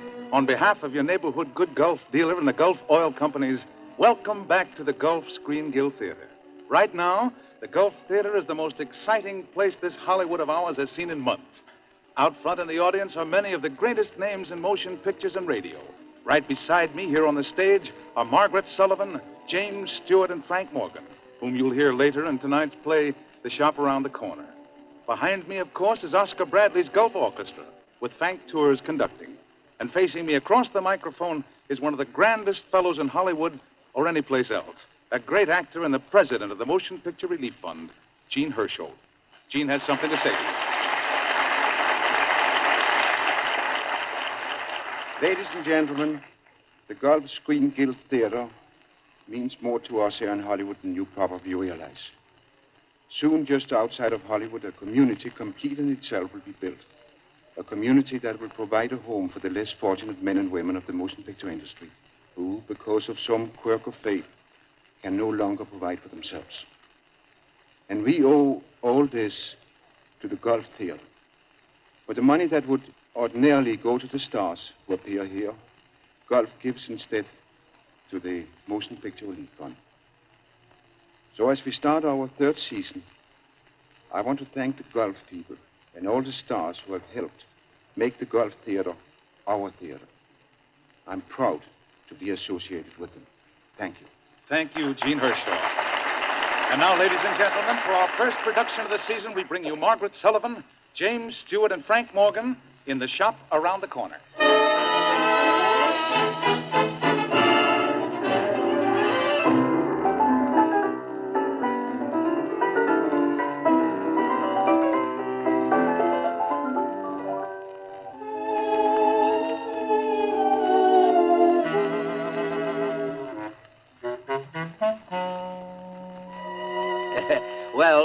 the shop around the corner, they call this story. And do you know whose shop? Matrachek and Company, novelties and leatherware. Best of its kind in Budapest. It really is. Wonderful values at all times. In fact, I don't know how Matrachek and Company does it. Just a moment, please. Who are you? Me? Well, I'm Matrachek. Oh. Yes, well, anyhow, it all happened in my store. Practically all. That's why I'm telling it. Well, this is the story of two young people of whom I'm very fond, Clara and Martin. Clara is very attractive, yes. She's most attractive. And an excellent sales girl. But Martin and Clara haven't gotten on at all from the very first day she came to work for me. Professional jealousy on Martin's part, because no head clerk likes to have an assistant, especially such a pretty assistant, outsell him. Oh, Miss Novak, whatever became of those musical cigarette boxes that nobody ever buys? I just sold the last one, Mr. Martin. Oh. Can I show you something, madam? No, thank you. I prefer to have the young lady wait on me. Oh. Well, I've had a pretty good day. My sales come to exactly 176 kroner. My sales come to 250 kroner. Oh. Yes, you can easily see how these little occurrences would hardly make for a beautiful friendship. But all this didn't seem very important to Martin these days. He had something else on his mind. Martin was living in a romantic plane, far above the everyday routine of Matrachek and Company. I found that out one day when I chanced to overhear him talking with a fellow clerk named Pirovich. Nice Pirovich? Yes. What is it? It's a letter from a girl. Now listen. My heart was trembling as I walked into the post office, and there you were, lying in box 237, and I took you out of your envelope and read you. I read you right there. Oh, dear friend. What is all this? Well, you see, I was looking through the ads in the Sunday paper, and I got on the wrong page, and I ran across this ad. Here, let me show it to you, see? Modern girl wishes to correspond on cultural subjects anonymously with intelligent, sympathetic young man. Address, dear friend, Post Office 15, Box 237. Now, we've exchanged 4 letters, and Pirovich, she's no ordinary girl. Now, listen to this. Are you tall or short? Are your eyes brown? Are they blue? Now, don't tell me. What does it matter so long as our minds meet? You're right. Now, It is beautiful. Yes, now listen. What are men and women for but to rise above the stupid necessities of the 8-hour day? That sounds very nice, Martin, but you really should... Oh, excuse me, Pirovich. Miss Novak, where do you think you're going? I'm going home, Mr. Martin. It's 6 o'clock. It's 5 minutes of 6. This store does not close for another 5 minutes. I'm afraid, Miss Novak, that you don't take your work very seriously. Oh, don't I? No, and I don't like your attitude. Listen, let me tell you something. Yes, and while I think of it, I don't like the clothes you've been wearing in the store. For instance, that yellow blouse with the light green dots you had on yesterday. A green blouse with light yellow dots. And everybody else thought it was very becoming. Yes. And Well, I don't remember that I ever remarked about your neckties. And believe me, Mr. Martin, if you think I couldn't say anything about your necktie, so I'll thank you to leave my blouse alone. It's none of your business. Well, I'm very sorry, but Mr. Matrachek seems to think it is my business. Oh, yes, that's right. I'm working under you. Well, from now on, I'll telephone you every morning, describe just exactly what I'm going to wear. And before I select my next season's wardrobe, my dressmaker will submit samples for you. Imagine you dictating what I should wear. Well, for heaven's sake, I don't care what you wear. If you want to look like a pony in the circus, all right. Listen, I sold as much goods yesterday as anybody else in the place. 197 kroner isn't bad for a rainy Friday 3 weeks before Christmas. Did you tell that to Mr. Matrachek? I did. What did he say? He said, tell her not to come in that blouse anymore. Tell him I won't. I will. Now, come. Always fighting, you two. Why don't you try to get along better? I'd like to know who could get along with a man like him. Oh, it is now exactly 6 o'clock, Mr. Martin. May I go? Yes, Miss Novak. Oh, thank you very much. Stubborn little female. I don't know why we ever hired that girl. Now, don't get yourself all worked up. Calm down. Sure. What do I care about a girl like that? Forget her. Tell me more about that girl you've been writing to, dear friend. What? Oh, yeah. Pirovich, she's wonderful. Well, after a while, in our letters, we came to the subject of love. Well, naturally, on a very cultural level. What else can you do in a letter? No. But Pirovich, she's the most marvelous girl in the world. She has such ideals, such a point of view on things. Why, she's so far above the girls you meet today, there's simply no comparison. You really like her, don't you? I hope I will. What do you mean? You love a girl and you don't know if you like her? That's right, Perovich. That's just the question. You see, I haven't met her yet. You haven't? What? After all this time? I postponed it again and again. I'm scared, Perovich. You see, this girl thinks I'm the most wonderful person in the world, and after all, there's a chance she might be disappointed. I see. Yeah, but tonight I'm taking the risk. I'm meeting her tonight at 8 o'clock in a cafe. She's going to have a copy of Tolstoy's Anna Karenina and a red carnation for a bookmark. Oh, I haven't slept for days. I'm sure she'll be beautiful. Well, not too beautiful. Now, what chance would there be for a fellow like me? What do you want, a homely girl? No. Just a lovely average girl, that's all.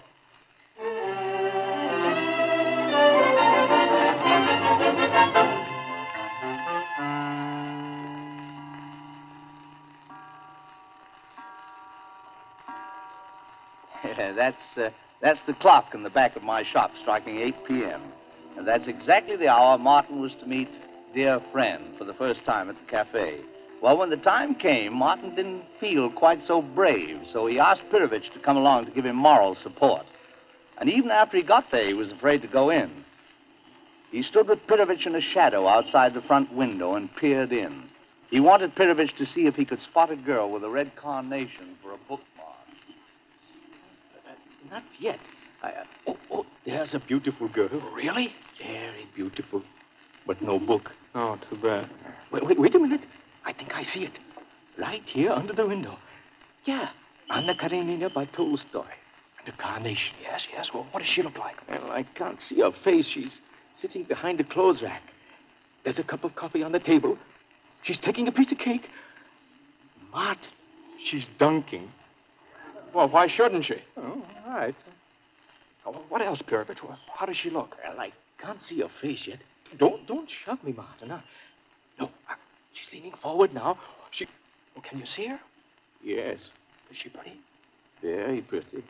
She is, huh? I would say she has a little of the coloring of Clara. Clara? Well, you mean Miss Novak of the shop? Oh, Martin, you must admit that Clara is a good-looking girl, and personally, I've always found her a very likable girl. Well, this is a fine time to be talking about Miss Novak. Well, if you don't like Miss Novak, I can tell you right now, you won't like this girl. Why? Because it is Miss Novak.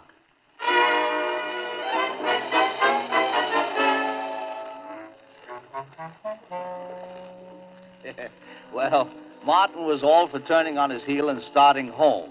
But his friend Perovich pointed out that Miss Novak had written those letters, and it really wasn't fair to the girl to leave her waiting there. Much against his will, Martin finally agreed to go inside the cafe and talk to Miss Novak.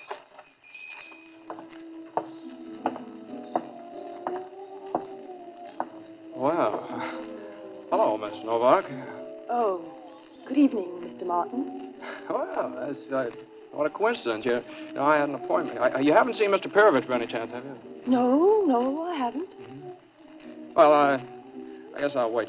Mind if I sit down here? Yes, I do, please. Mr. Martin, I have an appointment, too. Oh. Well, there's no harm just sitting here, is there? Oh, I see you're reading Tolstoy's Anna Karenina. Yes? Anything against it? Oh, no. I never expected to meet you in a cafe with Tolstoy. It's quite a surprise. I didn't know you went in for the higher literature. Huh? Yes. Well, there's so many things you don't know about me, Mr. Martin. Have you ever read Crime and Punishment by Dostoevsky? No, I haven't. I have. A lot of things you don't know about me, too, Miss Novak, You know, people seldom go to the trouble of scratching the surface of things to find the inward truth. Really, Mr. Martin, I wouldn't care at all to scratch your surface. Probably because I know exactly what I'd find. A handbag instead of a heart, a suitcase instead of a soul, instead of an intellect, a cigarette lighter that doesn't work. Yeah, that's very well put. I think comparing my intellect with a cigarette lighter that doesn't work, that's a very interesting mixture of poetry and meanness. Meanness? Oh, don't understand me, Miss Novak. I thought I told you I was expecting somebody. Listen, if your party doesn't show up, would I... Don't worry about that, Mr. Martin. This party will show up. It's really not necessary for you to entertain me. Well, let me tell you something, Miss Novak. You may have beautiful thoughts, but you certainly hide them. And as far as your actions are concerned, you're cold and snippy like an old maid, and you're going to have a terrible time finding a man to fall in love with you. I, an old maid. So, no man will fall in love with me. Really, Mr. Martin, you're getting funnier every minute. Why, I could show you letters that would open your eyes. No, maybe not. You probably wouldn't understand what's in them. They're written by a type of man so far above you that it's ridiculous. Ha! I have to laugh when I think of you calling me an old maid. You little insignificant clerk.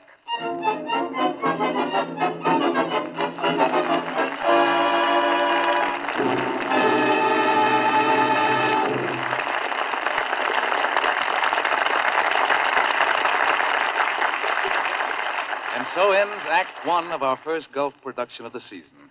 During the brief moment before the curtain rises on Act Two, I'd like to tell you some of the many things in store for you here in the Gulf Theater. Next week, for instance, you'll meet Clark Gable, Ann Sothern, and Jeffrey Lynn in the great motion picture success Red Dust. The following week, the pair you've all been waiting for, Vivian Lee and Laurence Olivier, in Private Lives.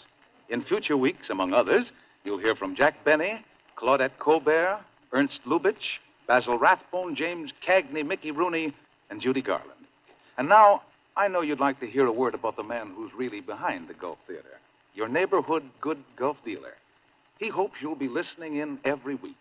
And he hopes, too, that you'll take advantage of all he can do to give you more miles of motoring satisfaction. He's ready with that helpful Gulf service and with those splendid Gulf products, Gulf gasolines, and Gulf motor oils. Next time you're out driving, stop in at the sign of the Gulf Orange Disc and meet your neighborhood good Gulf dealer.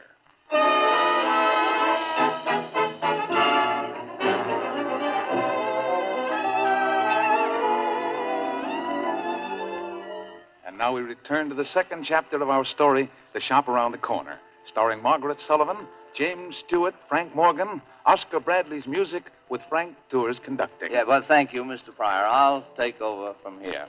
It was a terrible blow to Martin when he looked in the window of the cafe and discovered the unknown girl he'd been writing to for so many weeks was none other than his fellow clerk, Clara. But it was more of a blow to Clara when, after Martin left, she waited 2 hours and her dream prince didn't show up. She took it hard, poor child. You know how girls are, especially the dreamer type like Clara. Why, I once knew a girl before I was married Yes, well, that's another story. Another program. Clara, as I say, took it very hard. She even stayed home from work. She was so upset. Martin felt pretty bad about this, so he decided he ought to call on her, strictly in the line of duty, of course.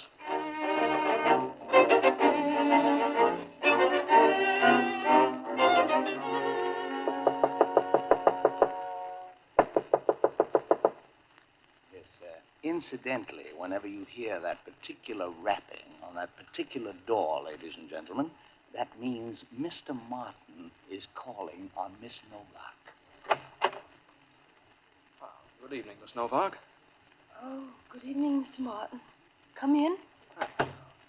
How are you, young lady? I'm all right, Mr. Martin. Sorry I couldn't come to work. Oh, that's all right. Now, you must take care of yourself. I'm sure I'll be all right in a day or two. But that doesn't mean that you should neglect yourself. Now, you see, I feel pretty responsible for the whole thing. You? Oh, no, Mr. Martin. Oh, no, I think I can relieve your mind. It wasn't your fault at all. No, there's a much bigger reason, unfortunately. A psychological reason. But it's my personal problem, and I'll come out of it. It's just one of those things. Oh, I'm very sorry. It's really a shame that you have to go through all this. But, of course, so long as it's only psychological. Only psychological. Mr. Martin, it's true. We're in the same room, but we are not in the same planet. Miss Novak, although I'm the victim of your remark, I must admire your exquisite way of expressing yourself. You certainly know how to put a man in his planet. Yes, come in. Dear Clara, a special delivery letter has just come for you. Oh, really? Thank you, Aunt Anna. I hope it's good news. Well, Mr. Martin, it certainly was kind of you to drop in, but I don't want to spoil your evening. Oh, no, it's lots of time. You go right ahead with your letter. Don't pay no attention to me. It's all right. Yeah, well, if you don't mind.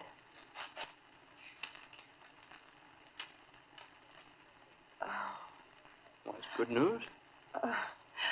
Wonderful news, Mr. Martin. You know, if I weren't feeling so wonderful right now, I could be very mad with you. With me? Why? Why? Because you really spoiled my date the other night. I wasn't so wrong when I asked you not to sit down at my table. You see, this gentleman did come to the cafe. He looked in the window, saw us together, and he misunderstood. Oh, you mean he thought you and I were friends? Yeah, he must have. Listen to what he writes. Tell me, who is this very attractive young man?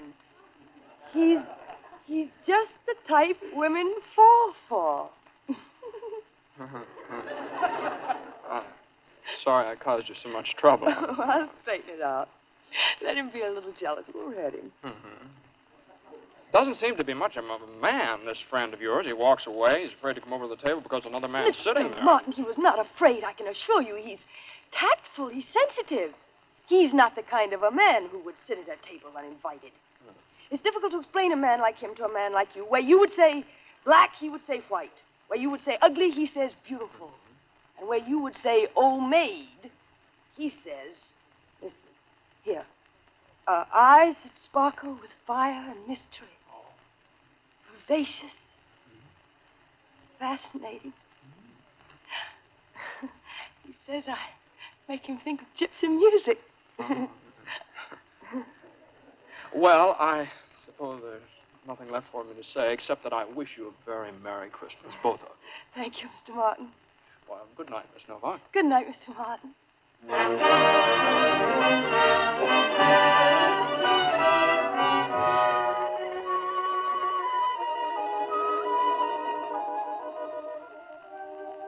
Well, Clara showed up for work all right and worked like fury.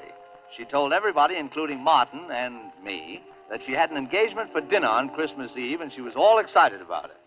Well, when the shop closed after a record-breaking day before Christmas, only Clara and Martin were left. Oh, before you go, Miss Novak, you want to see something? Hmm? Look, how do you like this gold locket? Oh, that's beautiful. Yeah, well, why don't you try it on? I'd sort of like to see what it looks like on a girl. I didn't know you had a girlfriend. Oh, yes. Probably not easy for you to imagine that somebody would like a man of my type. Oh, Mr. Martin, don't let's start all over again. It's Christmas, and I'd like to be friends with you. Listen, do you mind if I tell you something? No. When I first started to work here, something very strange happened to me. I found myself looking at you again and again. I just couldn't take my eyes off you. Really? Mm-hmm. All the time I was saying to myself, Clara Novak, what's the matter with you? This Martin is not a particularly attractive man. I hope you don't mind. No. And listen, now comes a paradox. I caught myself falling for you. I can't believe it. Yes, Mr. Martin.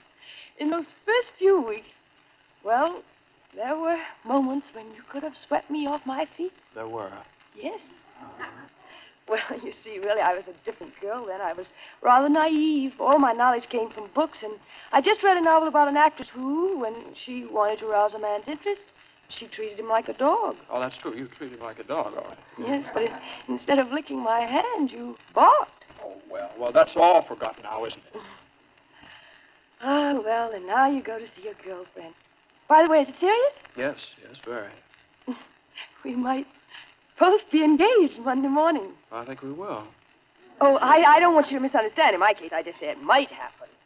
You see, he's coming to my house tonight to see me at 8 o'clock. As a matter of fact, I can tell you that it will happen. How do you know? We'll go into that. Mr. Martin, what do you mean it will happen? Well, I might just as well tell you. He came to see me. Who? Well, your fiancé.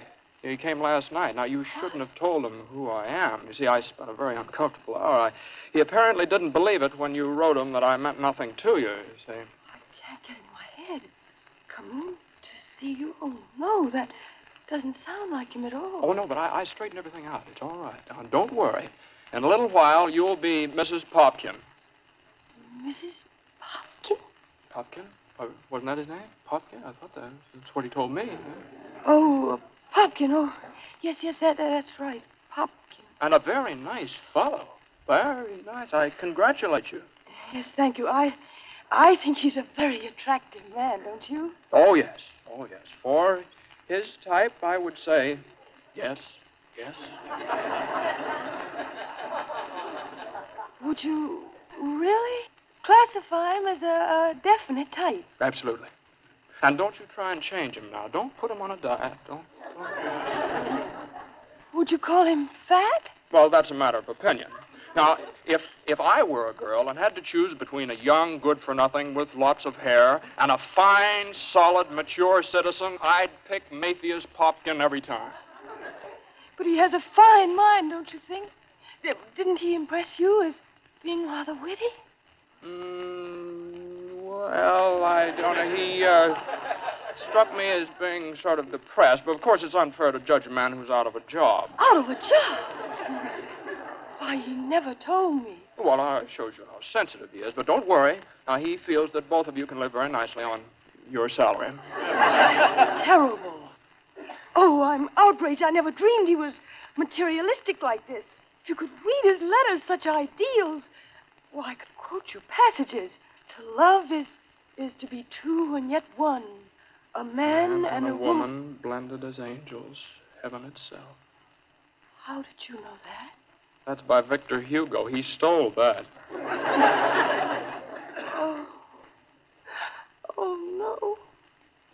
I thought I was the inspiration of all those beautiful thoughts. And now I find he was just copying the words out of a book. He probably didn't mean a single one of them. Oh, I'm sorry you feel this way. I hate to think I spoiled your Christmas. That's all right. I guess I really ought to thank you. Well, I guess I'd better be going. Oh, Clara, if I'd known in the beginning how you really felt about me, things would have been different. You know what I wish would happen?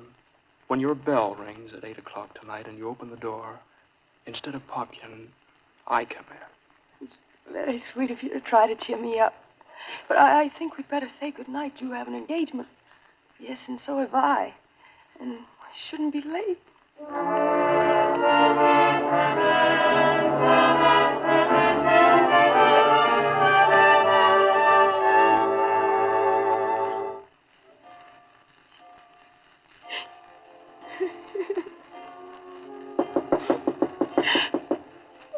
Please go away, Mr. Popkin.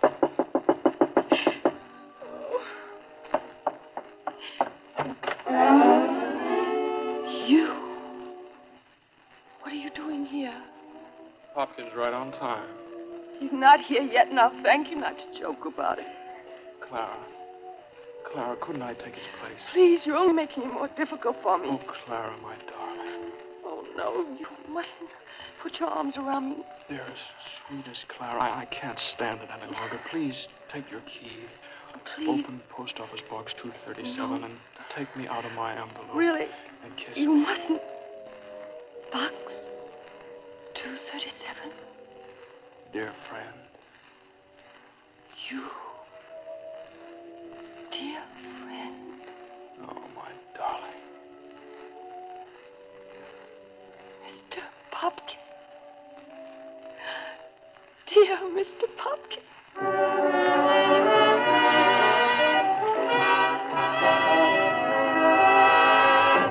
Yeah, well, that's about the size of it. Of course, they got married. They're very happy now, those two. And now, if you should ever need some very fine leather goods or anything in the novelty line...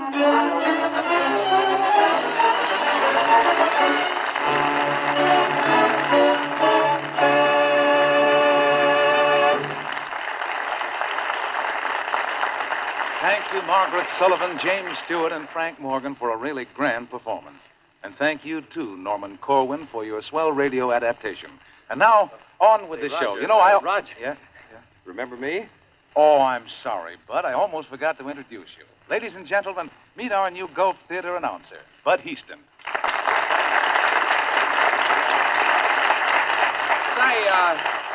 Say, haven't I seen you in pictures, Bud? Your face familiar. Well, I have done some work, Jimmy, but I'm usually just the face on the cutting room floor. Oh, yes. Well, don't fret, young man. We all start that way.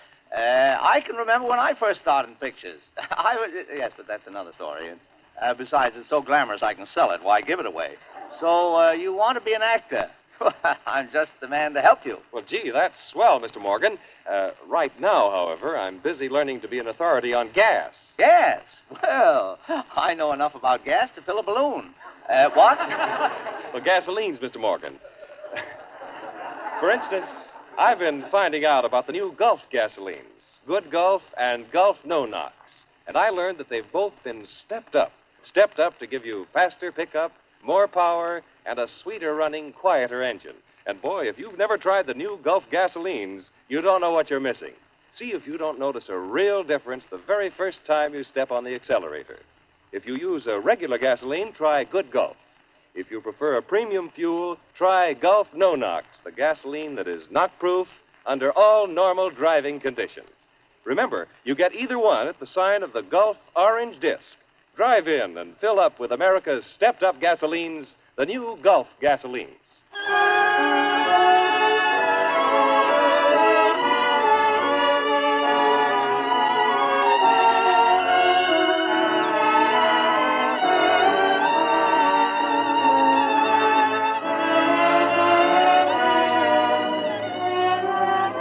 Next week, the stars of the Gulf Theater are Clark Gable, Ann Sothern, and Jeffrey Lynn.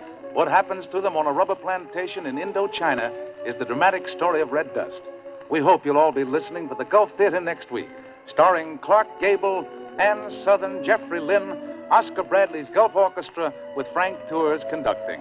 Until then, this is Roger Pryor saying good night, everybody, for your neighborhood Good Gulf dealer.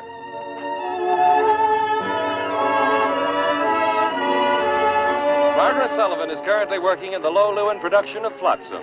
James Stewart and Frank Morgan appear through the courtesy of Metro-Goldwyn-Mayer. Jimmy's latest picture is Philadelphia Story, and Frank Morgan will soon be seen in Hullabaloo. This is the Columbia Broadcasting System.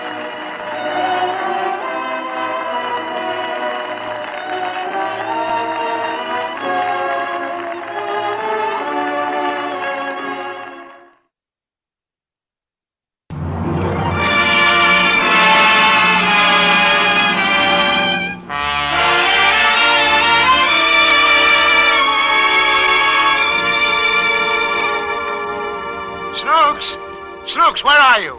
I'm right here, Daddy. Why, Snooks, what are you doing by the radio? I'm going to listen to Lady Esther's Screen Guild show. Oh, I see.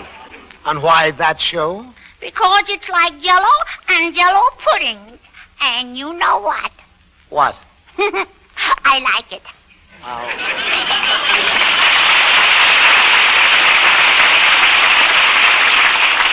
Well, come on, Snooks. You're going to have a busy day tomorrow, and it's time you went to bed. Why? Well, I should think you'd want to go to bed and rest up for tomorrow. Then you can play with your new Christmas toys all day long. Are you going to bed and rest up? No, why? Well, you've been playing with my toys more than I have. Now, let's not be selfish. Look, will you go to bed if I sing you a song? A lullaby? Uh-huh. Rockabye baby? Uh-huh. I'd rather stay here. Well, you can't sit by the radio all night. But they're going to tell my favorite story about Pistachio. Pistachio? Mm-hmm. You mean Pinocchio. Pistachio's a nut. No, he ain't, Daddy. He's a little boy. The boy's name's Pinocchio. I know the story very well. So do I. His father carved him out of wood. Exactly.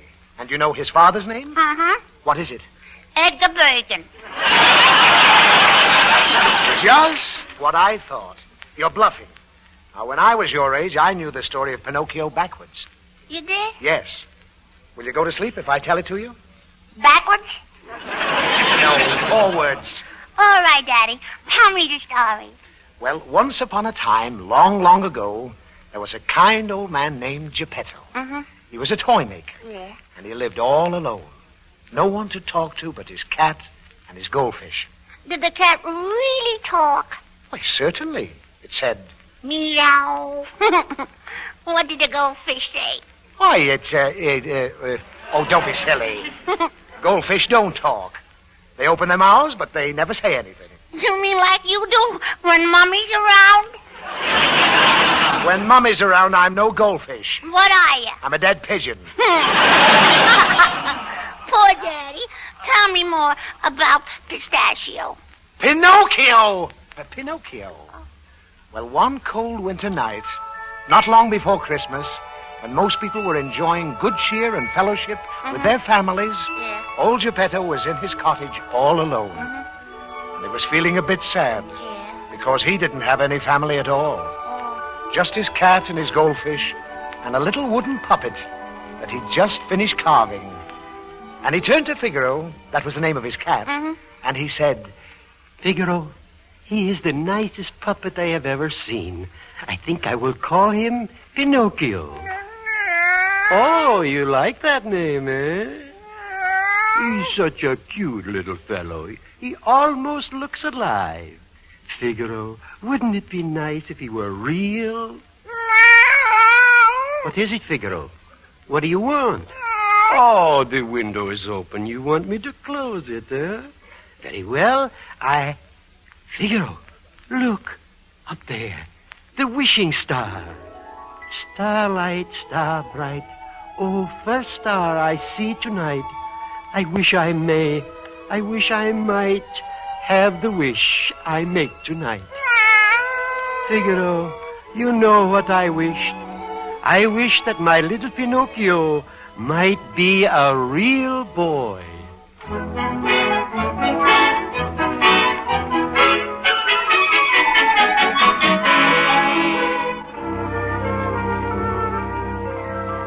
Well, Snooks, how do you like the story so far?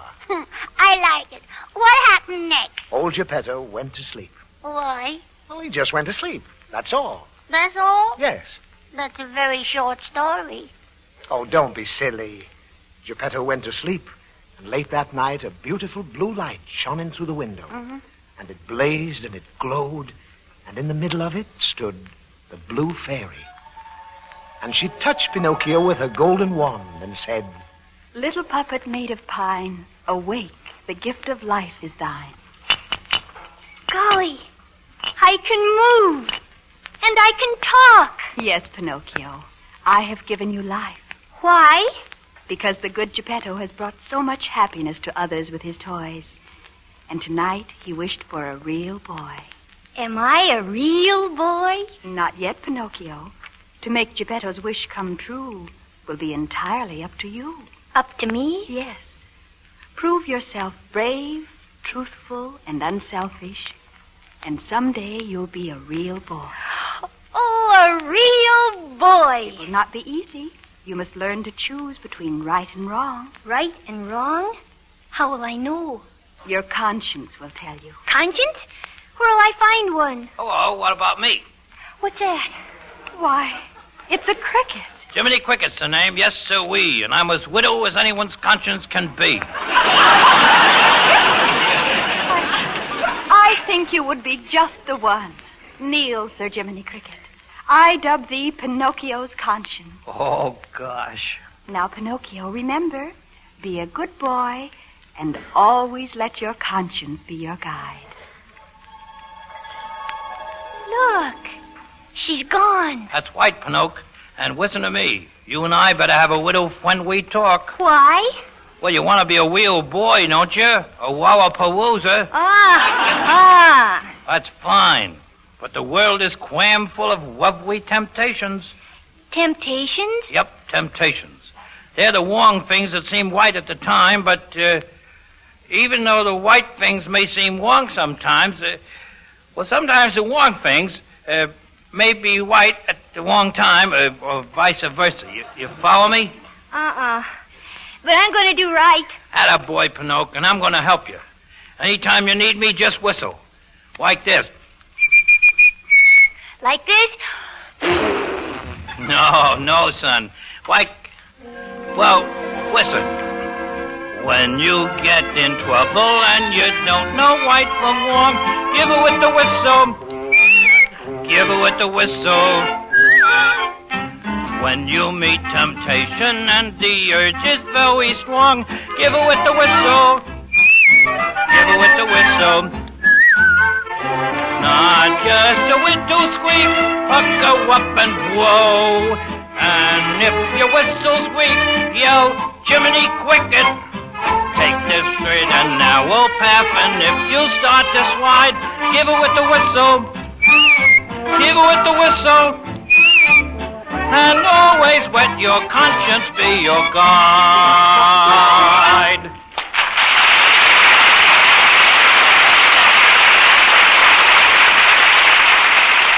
Daddy, What? didn't all that noise wake up Pinocchio's father? Yes, of course. Did the noise wake up Pinocchio? He wasn't asleep. Don't little wooden dummies sleep? Oh, sure. They sleep like logs. Ha ha! How's that? Ha-ha, terrible. And then what happened next? Well, Geppetto was delighted to find that his little wooden boy could walk and talk. He liked them, huh? Yes. And the next morning, he sent him off to school. I thought you said he liked them. He did. But he wanted Pinocchio to be like other little children. So that morning, Pinocchio got up and ran as fast as he could to the schoolhouse. Imagine that. Yes.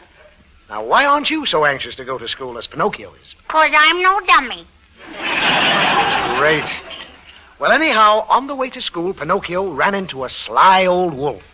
A wolf? Yes. And do you know what his name was? Uncle Louie? No. This wolf was named Honest John. Mm-hmm. And he was standing on the street reading a big advertising billboard that said, Tonight, in the big tent, the great Stromboli and his puppet show. Well, so Stromboli's in town. The old rascal, I certainly fooled him once, all right. That time I tied strings on a cat and Stromboli bought her for a puppet. And you don't know right from wrong. Give a little whistle. Good morning, my little friend. Good morning. And where are you going this fine sunny day? I'm going to school, just like a real boy. That's fine. Just imagine a little wooden boy. Now, who'd ever believe that a wooden boy? A puppet without strings. Why, Stromboli'd give a fortune for him. He'd, Hey there, wait! Wait for me, little boy!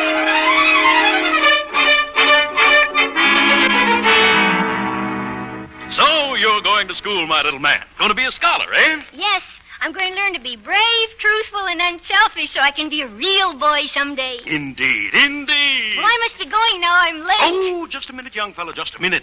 Haven't you heard of the easy road to success? The easy road? I'm speaking, my boy, of the theater.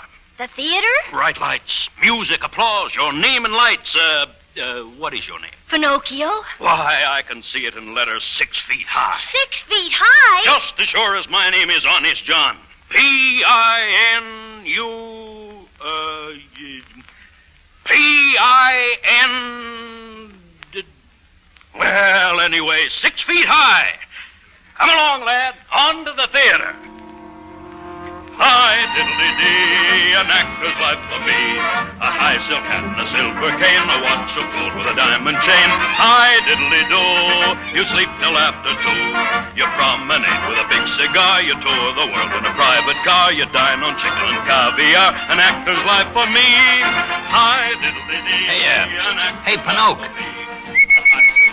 Hello, Jiminy. I'm going to be an actor. Now, take it easy, son. Slow down. Remember what I said about temptation?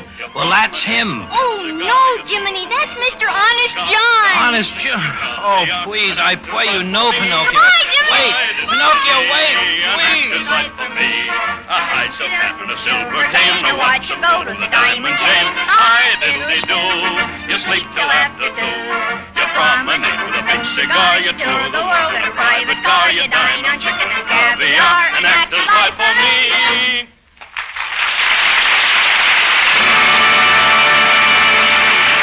Ladies and gentlemen, the Stromboli the Great.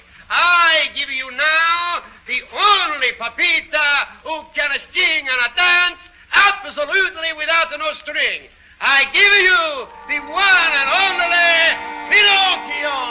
I've got no strings to hold me down, to make me fret or make me frown. I had strings, but now I'm free. There are no strings on me. Hi-ho, the merry-o. I'm as happy as can be. I want the world to know nothing ever worries me.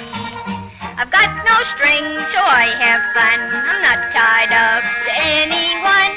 How I love my liberty. There are no strings on me. Sure, they like him. He's a great big walloping success. Well, anyway, I did my level best, but he wouldn't listen.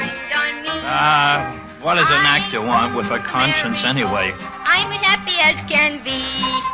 I want the world to know nothing ever worries me. I've got no strings, so I have fun. I'm not tied up to anyone. How I love my liberty. There are no strings on me.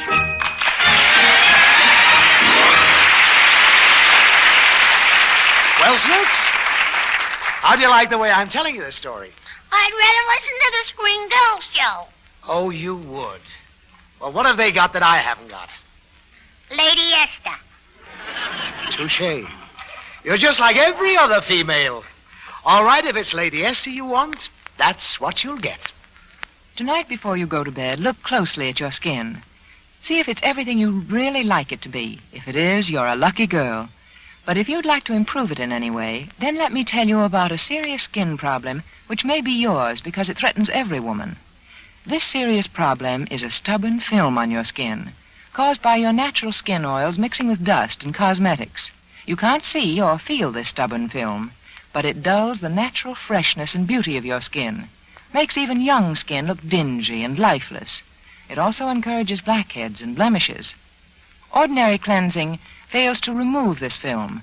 Massage or rubbing only forces it deeper into the mouths of your pores. Here's the safe, sure way to remove that stubborn film. At least once each day, preferably at bedtime, smooth on my unique Lady Esther four-purpose face cream and wipe it off. Look at your cleansing tissue. See how surface dirt and cosmetics are removed. But now comes the important part. Apply Lady Esther cream a second time and wipe it off. Instantly you'll see the difference, the clearer, fresher, younger look. Now that stubborn, dulling, clogging film is gone. The very texture of my Lady Esther four-purpose face cream is unique, so soft, so effective. My cream doesn't need to be massaged in. It does the work itself. Use Lady Esther cream faithfully every night. Give your skin a real chance to look lovelier every day.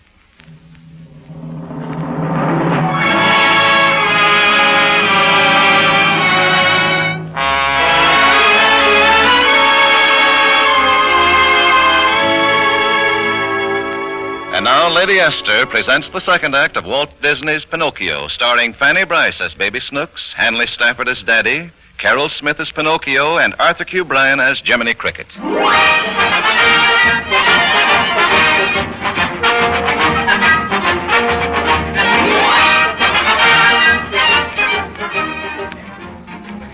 Did Pinocchio like being an actor, Daddy? Oh, no, he didn't like it at all. Why? Because Stromboli soon discovered that he could make a lot of money with Pinocchio. So he locked the little boy in a cage. He locked him in a cage? Yes. What's the matter with you? Poor little Pinocchio, locked up in a dirty old cage. Well, I can't help it. Take him out of the cage. Now, look. He's in the cage because that's the way the story goes. If he wasn't in the cage, there wouldn't be any story, and you'd be up in bed, asleep. Daddy, What?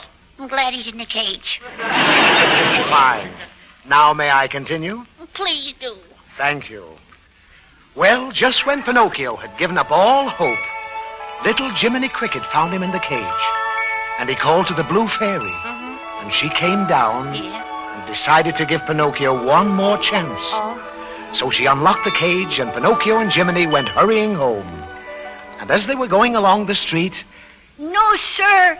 Nothing can stop me now, Jiminy. I'll make good this time. You better. I will. I'm going to school. That's a stuff, Pinocchio. I'll be smart, too. Anyway, I'd rather be smart than be an actor. Well, if it isn't my little friend Pinocchio. Oh, it's Honest John. Tell me, Pinocchio, how do you like the great Stromboli? Oh, he was awful. He locked me in a cage. He did? And he wouldn't feed me, and he made me sing all night. And then... Oh, you poor boy. You must be a nervous wreck. Oh, no, I'm not. Let me see your face. Of course. Just as I thought. A slight touch of monetary complications with bucolic semilunar contraptions, the flying trapezes. Oh, golly. Just open your mouth. Say hippopotamus. Oh, I knew it. Compound transmission of the pandemonium with percussion of spasmodic disintegration. golly, is that bad? Let me feel your pulse. Oh, my dear, my goodness. Palpitation, syncopation of the killer dillo, the wicky-wacky stomping of the Jolson story. My boy, you are allergic. Allergic? Yes, and there's only one cure. A vacation on Pleasure Island. Pleasure Island? The happy land of carefree boys. No school, no work, just fun and noise. I'll take you there. Just wait here, my boy. I'll go out and get my carrot. Jiminy, did you hear what he said? I'm going to... What's the matter, Jiminy? Pinocchio, don't let him fool you. That Pleasure Island is a whacket. That's where widow boys make jackasses of themselves. They do? You bet they do. Their ears grow long, and then they sprout tails, and they can't even talk. They just bray. Like this. Yee-haw, yee-haw. Oh, golly, let's go home. That's what I say. Let's go. Hey, what do you know? It worked. Come on, Pinocchio. Let's scram. When you get in trouble and you don't know right from wrong, give her with the whistle. Give her with the whistle.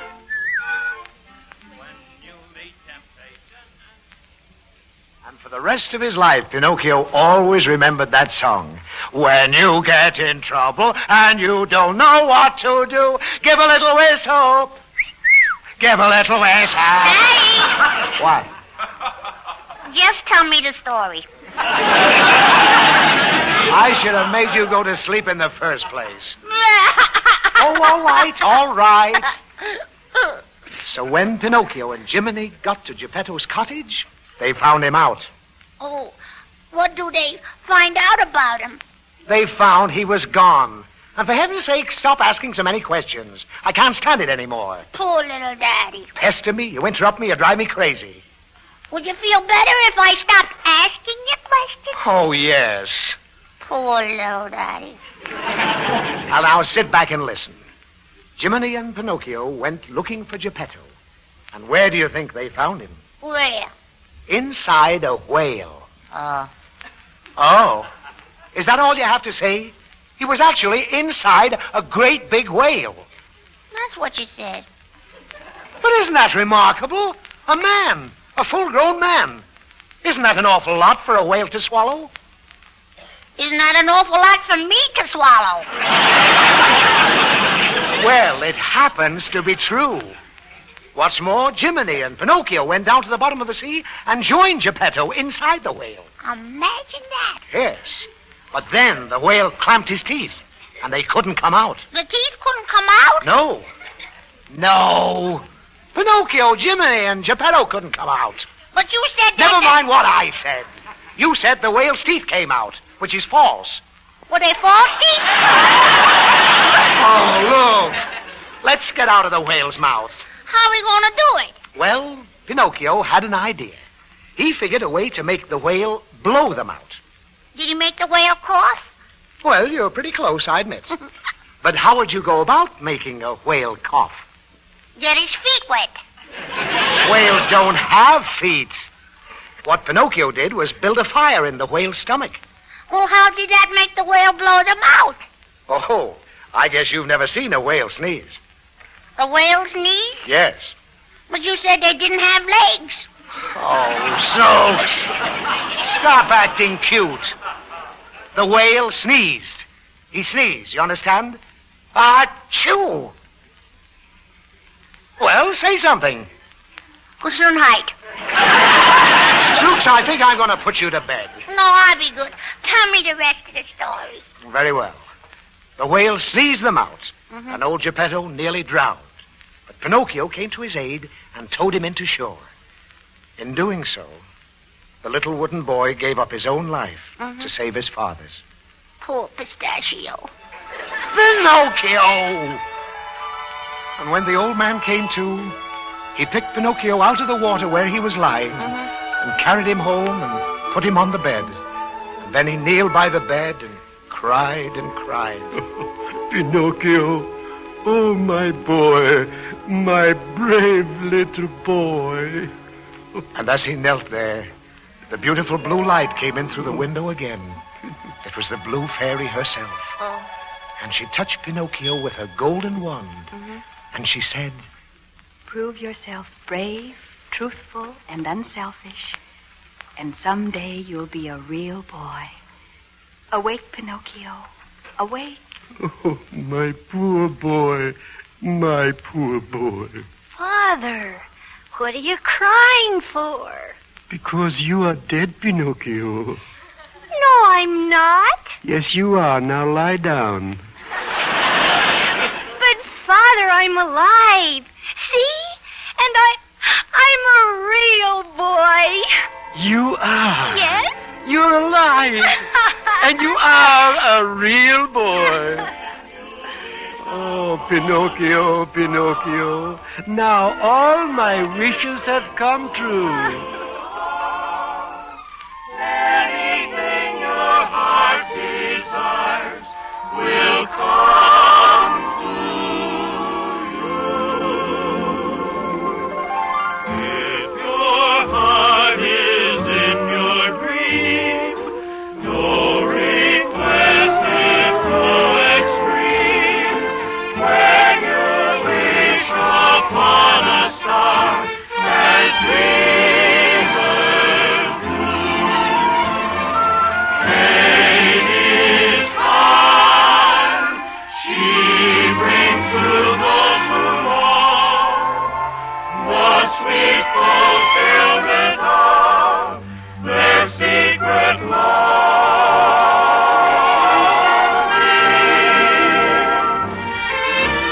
Like a bolt out of the blue, fate steps in and sees you through.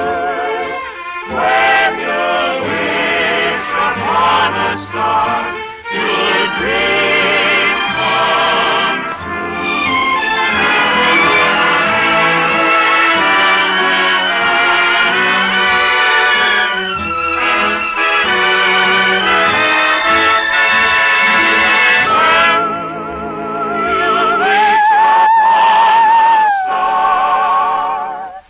your dream comes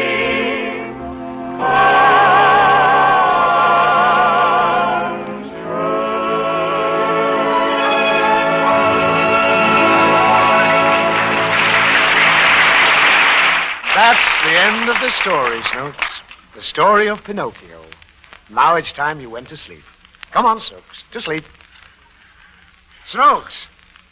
Snooks! I absolutely insist that you go to sleep. Oh, but, Daddy, I was asleep. You just woke me up.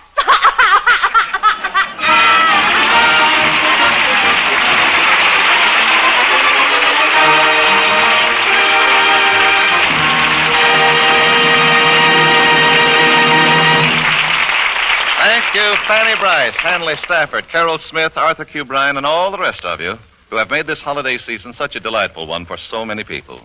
Your annual performances contribute a great deal to a work that continues throughout the year, the Motion Picture Relief Fund and its country house. Thank you again, and thank you, Walt Disney.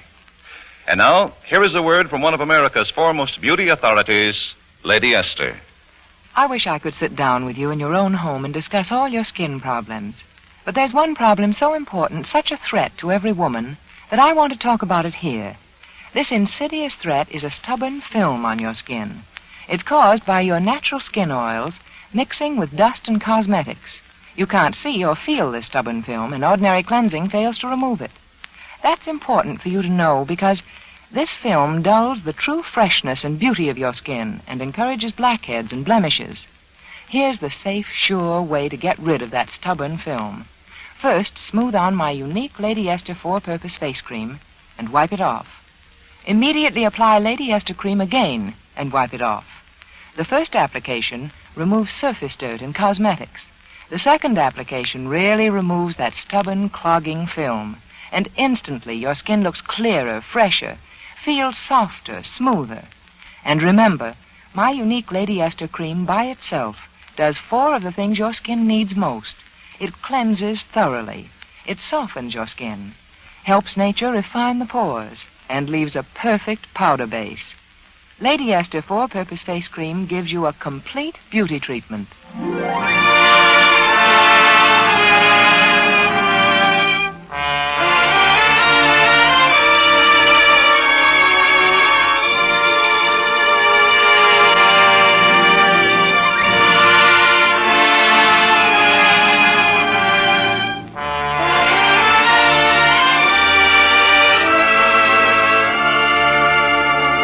Next week, the Lady Esther Screen Guild Players will present a special radio broadcast of one of the greatest motion pictures of all time. It will celebrate the presentation of the Red Book Award for the outstanding picture of 1946, The Yearling. And it will star the original cast, Gregory Peck, Jane Wyman, and Claude Jarman, Jr. Don't miss this unusual program. Tonight's program, The Wonderful Adventures of Pinocchio, and last week's Snow White and the Seven Dwarfs, were produced and directed for Lady Esther by Bill Lawrence, adapted by Harry Cronman, and were presented through the courtesy of Walt Disney, whose newest production is the Technicolor picture Song of the South, based on the immortal Uncle Remus tales. Last week, Edgar Bergen appeared through the courtesy of Chase and Sanborn, and Mary Jane Smith appeared by arrangement with Metro-Goldwyn-Mayer, producers of the Technicolor production The Yearling. Charles Kemper can now be seen in the Columbia picture Gallant Journey. Fanny Bryce as Baby Snooks can be heard on her own program for Jell-O and Jell-O Puddings, with Hanley Stafford as Daddy. Music on tonight's program was arranged and conducted by Wilbur Hatch. Tonight's Lady Esther Screen Guild program is being heard by our servicemen and women overseas through the worldwide facilities of the Armed Forces Radio Service. This is Truman Bradley speaking for Lady Esther. Thank you and good night. This is CBS, the Columbia Broadcasting System.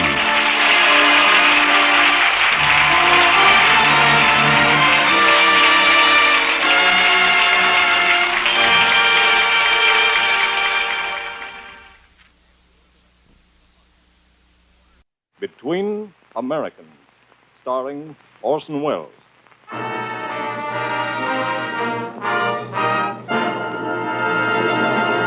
The Gulf Screen Guild Theater.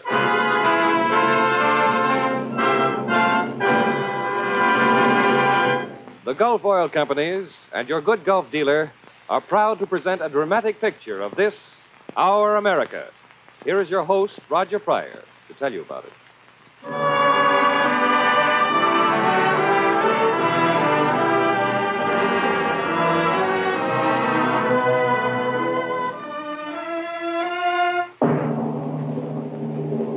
Good evening, everyone. We welcome you tonight to one of the most timely programs ever heard on the Gulf Screen Guild Theater. Our production of Norman Corwin's script, Between Americans, starring Orson Welles. Broadcast at any time, we believe this program would make every American's heart beat a little faster. Make him hold his head just a little higher. But since the tragic and foreboding news that came today, this program, Between Americans, now becomes an American odyssey. In just a moment, our story will begin. But first, here's Bud Heaston. Right. And here's an easy way to change from a pessimist into an optimist. If you're wondering now how long you may have to keep your present car, and wondering, too, if it will last, if it will stay in good condition, just look on the bright side of the picture. Remember, when you give the wearing parts of your car good protection, that helps it stay young and act young a long, long time. So give your automobile the modern method of lubrication, Gulflex registered lubrication. Here's why. First, expert Gulflex operator works from a master chart of your model car, thus protects each wearing point in the chassis and body. Second, the Gulflex man uses not just 1 or 2 greases, but 6 special lubricants, especially developed by lubrication authorities. And third, here's proof of how good these lubricants are. In recent tests by Gulf engineers, Gulflex chassis lubricant, for instance, stayed in the shackles 30% better and lubricated nearly 100% longer than the average of competitive products tested. So get Gulflex registered lubrication, a much better than usual grease job at no extra cost. Remember, too, that your good Gulf dealer is also ready with splendid motor oils and gasolines, such as Gulf No-Nox gasoline, the extra value gasoline that has been especially designed to stop harmful pounding and hammering inside your engine. Make it a habit to stop regularly at your neighborhood good Gulf dealers, your headquarters for making your car last longer. And now, Oscar Bradley's music introduces Orson Welles, who will talk Between Americans.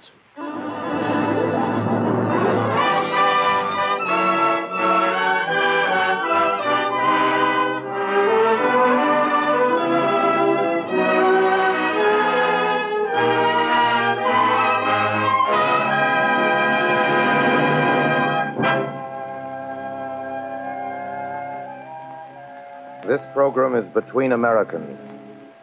That's where the title comes in. We hope you like it, but you don't have to. At any rate, nobody's going to make you stick around and listen to it. That's one of the advantages of being an American. Now, tonight we're doing something quite foreign to the type of thing usually presented by the Gulf Screen Guild Theater. Instead of telling a story about 5 or 6 people, we're telling a story about 100 million. This happens to include you, listener, whatever your name may be. As a matter of fact, names don't bother real Americans very much. Not when we've got states named after French kings and English queens are lifted right out of the Latin language like Montana, or out of the Spanish like Nevada, and towns. You know, if you were to hold a convention of all the people who live in foreign-sounding American towns, we could fill quite a sizable stadium. Among the delegates registering on the first day would be... Me, I'm the delegate from London, Minnesota. I'm in from Dublin, New Hampshire. Flew in this morning from Cairo, Illinois. Huh? Whose turn, me? I'm from Canton, Connecticut. I'm from Paris, Texas. I came all the way from Shanghai, West Virginia. Warsaw, Georgia. I'm the delegate representing Moscow, Kentucky. My town is Toronto, Kansas. As for me, Lisbon, Maine. Delegate from Madrid, Alabama reporting. I'm from Stockholm, South Dakota. Drove down this afternoon from Bombay, New York. Hitchhike here from Baghdad, Florida. All right, delegates, now that you've registered, you may all be seated. Now, that's all the preliminaries there's going to be tonight. We're through with the introductions, the overture, and the official registration. So now we can get down to the text, which is, roughly speaking, this. Today, particularly, people are thinking about their country pretty hard. Some of them for the first time in their lives. People are wondering where we're headed. Men are being called on to get ready to defend America. A lot of them are thinking in terms of what is there to defend. Well, now, America means a lot of things to a lot of people. Most of them are solid patriots, only they don't know it. They don't have to wear a red and white and blue button in their lapels to prove it. They don't have to agree with or even listen to people like this. My fellow citizens, in this great state of Cleveland plethora, we can picture dog squirtle your taxes. Our great country is cribbly bolted up and can wackle tabblewick, and your Laganoi Rillera Harrington forever! We got a good hunch most people prefer the quiet kind of speaker, like the fellow who got up on a platform in a Pennsylvania town one day and said, "The world will little note, nor long remember what we say here." That was the Gettysburg Address he was referring to. As a matter of fact, he didn't get such good reviews the next morning. Take, for example, the write-up he got in the Harrisburg Patriot. We pass over the silly remarks of the president. For the credit of the nation, we are willing that they shall no more be repeated and thought of. If you think that's bad, listen to what the Chicago Times had to say. The cheek of every American must tingle with shame as he reads the silly, flat, and dishwatery utterances of the man who has to be pointed out to intelligent foreigners as the President of the United States. Of course, the rival paper in Chicago took the opposite point of view. Rival papers often do. The remarks of President Lincoln will live among the annals of man. That paper gave it 4 stars, and they were right. The Gettysburg Address did survive. But that business of calling a president a ham is really something to be proud of. I mean, the right to print a piece saying a president makes a sound like dishwater.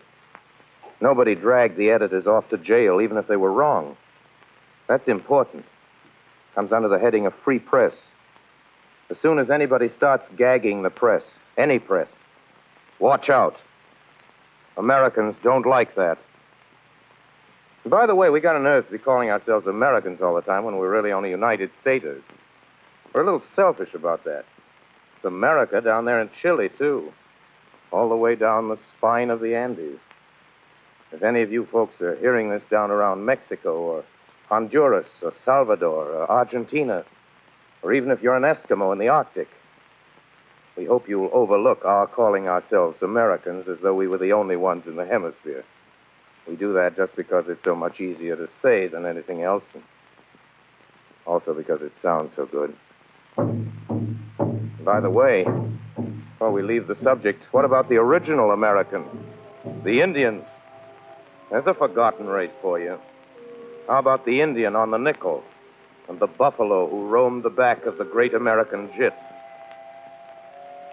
Seems a shame. No two ways about it. We have forgotten those 100% Americans who went down to quarantine to meet the Mayflower. We don't see them around in person very much these days. But their ghosts are still with us. Maybe the red men are forgotten. Maybe not. But between you and us, it's said that near Boonesboro, Kentucky, on certain nights in November, by the light of the waning moon, some very peculiar ghost meetings go on in the woods south of the river. Also in certain parts of the Alleghenies, between the hours of sundown and the coming of the morning mist. Yes.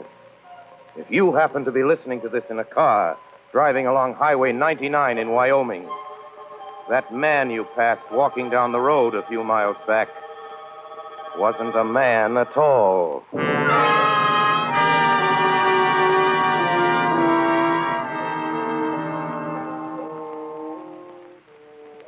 Seriously, they were brave people. The Indians fought a losing fight against great odds. Wanted nothing more than to keep their land and their way of life. Fighting the fight so many people of all races have had to fight since. The fight to keep free and independent. The fight to stop men from the outside who want to civilize somebody their way. You ever asked yourself what America means to you?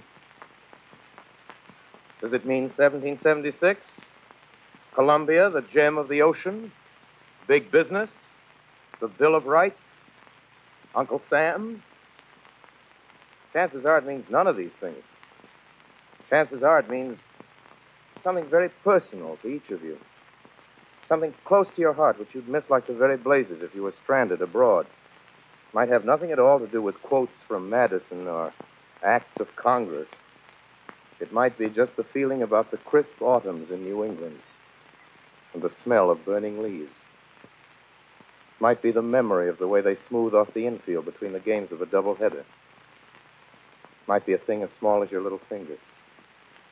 You ever been abroad and run out of American cigarettes? Hey, speak English, mister? No, senor. Solo hablo español. Well, anyway, do you carry cigarettes? Ah, cigarrillo. Sí, tenemos bastante aquí. No, I just want cigarettes. Here, I'll take these. How much? 20 centavos. Yeah, keep the change.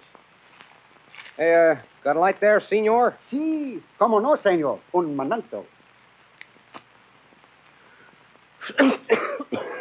Hey, what is this? Soft, cold soup? Tastes like an old shoe. Here, you can smoke the rest of them. Phooey. There you are. America might mean a tight-packed cigarette, which tastes good.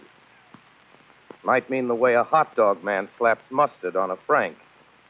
Might mean going with your wife to the movie on bank night. Or taking your girl to the annual barn dance and social at Tuckerman's Barn. Plenty of you listeners know what I'm talking about.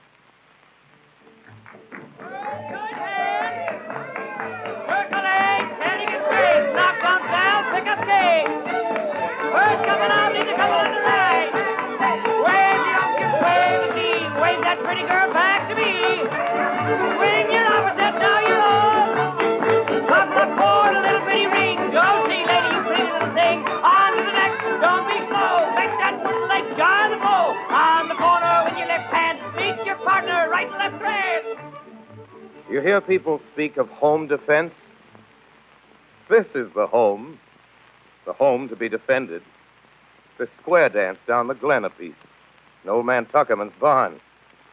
This is the America of all the couples dancing there tonight. That's what the nation means to Butch and Fred and Jenny and Elvira. And this is America to all the boys and girls from Malvern County and their folks at home, waiting for them. What do you suppose America means to that auto repair man in the grease-cake dungarees who works in the garage in the corner of Willow and Elm Street? It means, quite likely, crawling under the 1936 Buick and dragging an electric light bulb on a long extension after him. Hey, Joe, hand me that wrench. What wrench? The wrench at your feet. I got to finish this apprentice job. Why don't he sell that jalopy and get a new boat? Hey, you want to talk us out of business? As long as he keeps his car, we get a repair job once in a while. Yeah, guess you're right. Sure. That's America to Pete and Joe. Piston job, transmission job, valve job, jack it up, change the tire. New fan belt, check the pump. On Saturday night, take the girl down to Joyland Dance Park. Means repairs to those boys and cans of oil and carburetor mixtures. And to Jack Prentice, who owns the Buick that Pete is fixing and who lives down on the beach near the Coast Guard station, America means the sound and the sight and the smell of high tide under the full moon, with occasionally the melancholy note of the bellboy drifting up when the wind's blowing in from the ship channel. Means the age-old sound of the sea. The same sound folks are hearing this very minute up around Penobscot Bay and Winthrop Beach and Chincoteague Inlet down by Calabogue Sound and on Boca Chica and then clean over to the other coast by Guadalupe, Carmel. Yes. Wind and wave and sand and rock and riptide and undertow. That's America to Jack Prentice and the hundreds of thousands of folks settled on the coastlines between Eastport and Key West, Point Isabel and Birch Bay. America is all things to all the people. Prairie to Nebraskans, coal to Scranton miners, cameras and raw celluloid to the picture boys in Hollywood, the stink of crude oil to the men who work the wells, relief checks to the unemployed, a mic and a stopwatch to a radio production man, a BMT Express to Brooklyn office workers. Sure, that's the way it goes. Or isn't it? What does this country mean to you? It might mean anything. Anything at all. It might mean a course in highfalutin poetry at Harvard.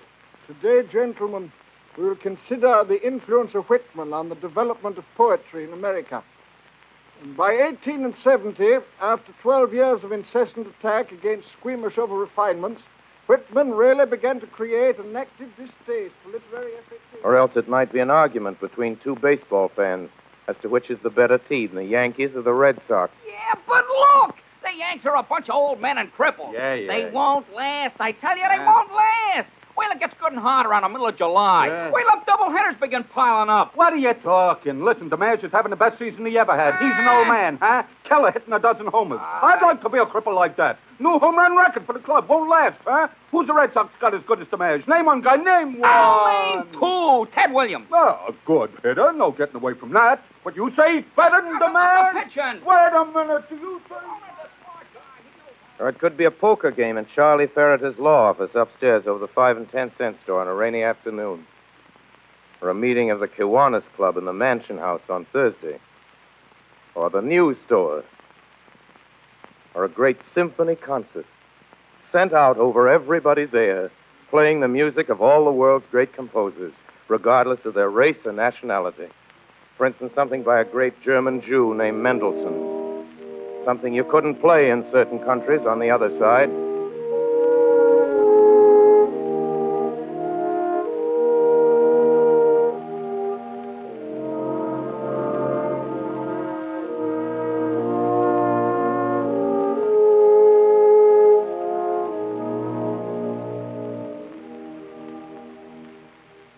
Now let's stop a minute and figure this out.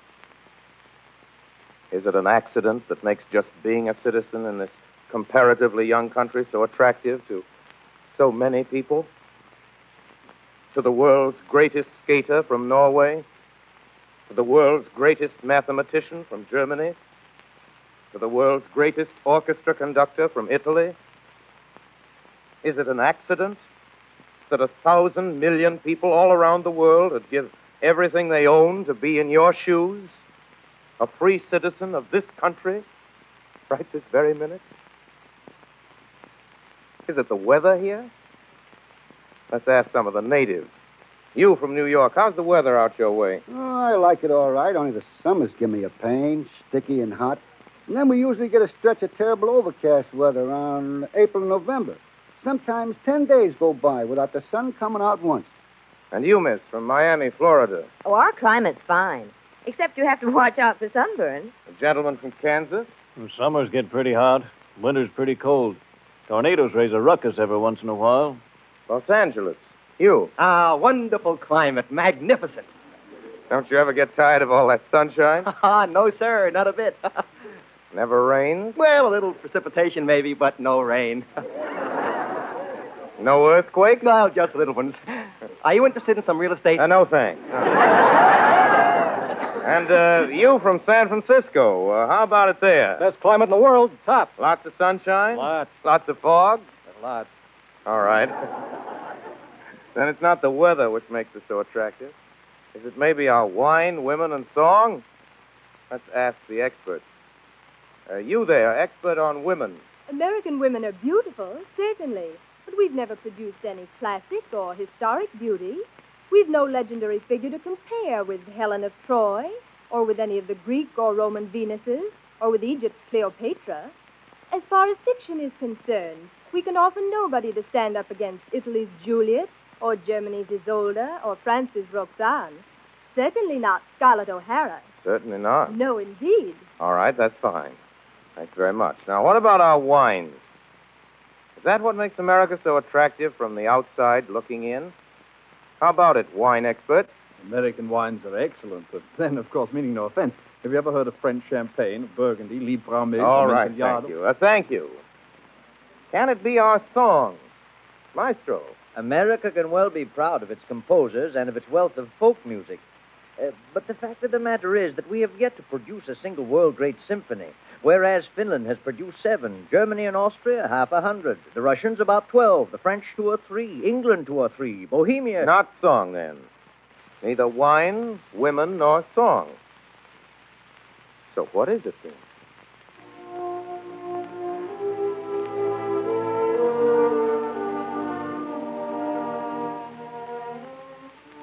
Well, it's this. Come right down to it. It's the spectacle of nearly 150 million people trying to live up to the expectations of a handful of great men who lived and died 150 years ago. Men who were so fed up with the kind of government they'd been getting, they sat down and wrote a new constitution for themselves and their children. A democratic constitution that's been added to, but never been topped before or since.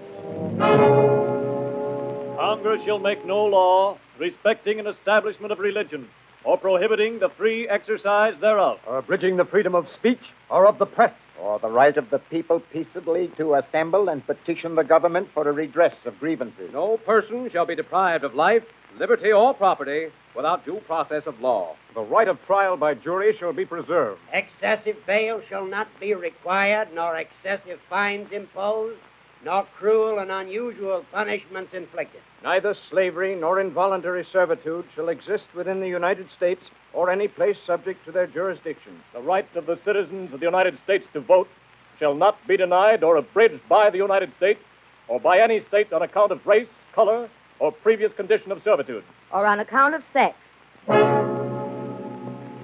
Those are pretty good sentiments to be kept alive and flourishing in the world today. Of course, there are other things that makes our union a good one to belong to. It's a beautiful country, even though it has a lot of incorrigible badlands and corrigible slums. Aren't many countries have as much in them to look at and wonder about as this one. This can be a rather fierce country, too. Ever see the way its mountains frown down sometimes? Know what they're frowning at? Some rumors they heard about petty intrigue, about political bosses and shysters and fakers and grafters and men who make a business of gypping the people. Ever see the way the skies suddenly get black and the thunder roars and the lightning starts throwing itself around? Ever see a storm whipping it up across the Great Lakes? That's how the American winds feel about anybody who denies anybody else a fair trial, or free speech, or the right to assemble, or the right to worship as one sees fit.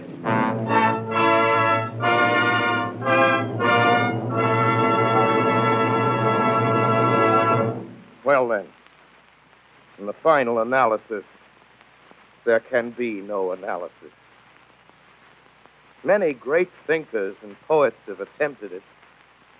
But the country's too big for any one man. There's Walt Whitman and Carl Sandburg and Tom Wolfe, and they all felt the magnitude and magnificence of the nation that got put together piece by piece like a jigsaw puzzle.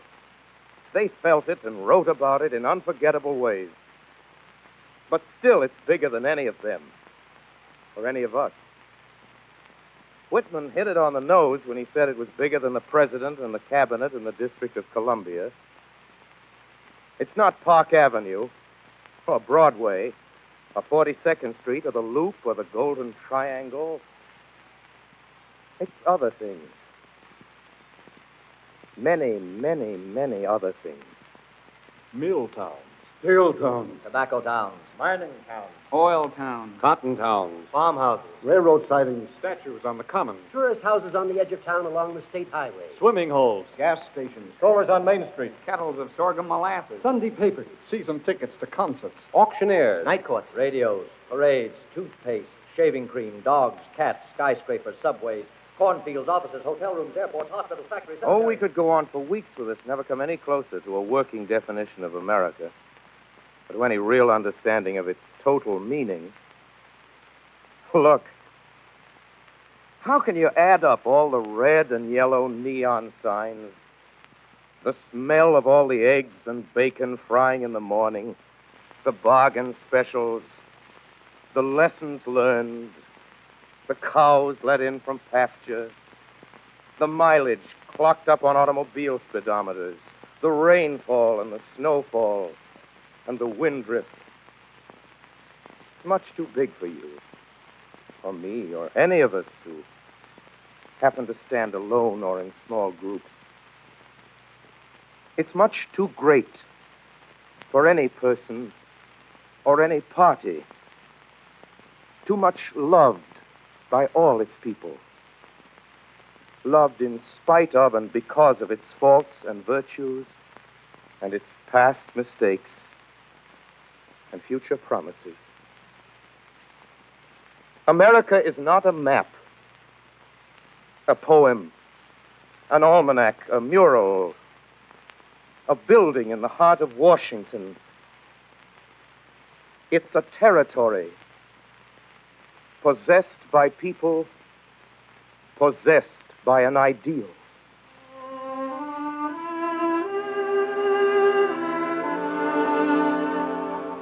Well, that's all, listeners. Just wanted to talk between Americans for a half hour of a Sunday evening. No big finish here. No brass section bringing down the curtain. Just a little music to follow a friendly little chat. Good night, Americans.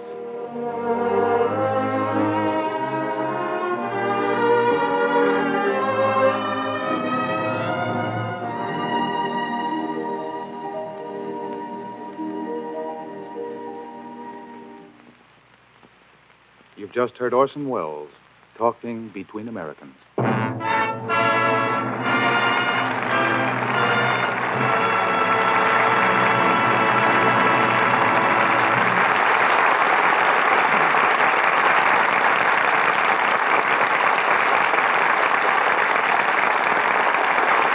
Ladies and gentlemen, Orson Welles has just spoken to you as one American to another. And incidentally, do you remember when Orson mentioned the hundreds of thousands of Americans working in those oil towns and gas stations? Well, those Americans make up a great industry that's a vital part of America, the oil industry. There are about 400,000 gasoline dealers helping traffic flow along the highways, making possible business trips, visits to your friends, the stores and movies, pleasant rides in the country. That's only part of the oil industry's contribution to making the American way of life the grand thing it is. And to keep it that way, to safeguard our way of life, well, the industry's helping there, too. It's supplying fuels and lubricants for factories busy turning out materials for our defense. In addition, the oil industry is supplying all the gas and oil needs of the Army, the Navy, and the Air Force. And for the vastly augmented Air Force planned in the future, Gulf and other oil companies are building enough 100-octane aviation fuel plants to take care of the increased demand. That's only a glimpse of what the oil industry, of which Gulf is a part, means today to the American people and the American way of life.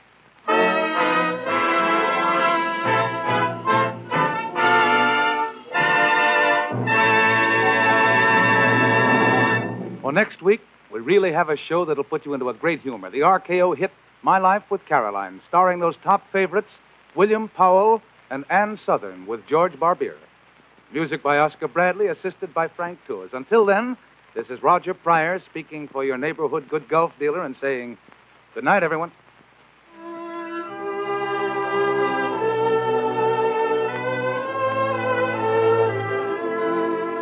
Orson Welles appeared tonight through the courtesy of Lady Esther and is currently making the magnificent ampersands at RKO. Don't forget our date next week when the Gulf Screen Guild Theater brings you William Powell, Ann Sothern, and George Barbier in My Life with Caroline.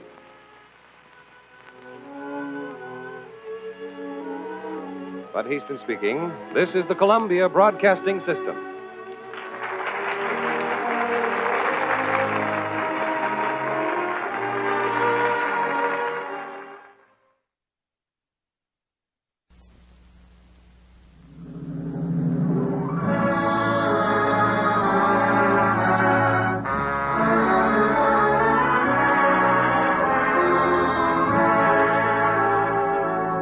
Lady Esther presents the Screen Guild Players.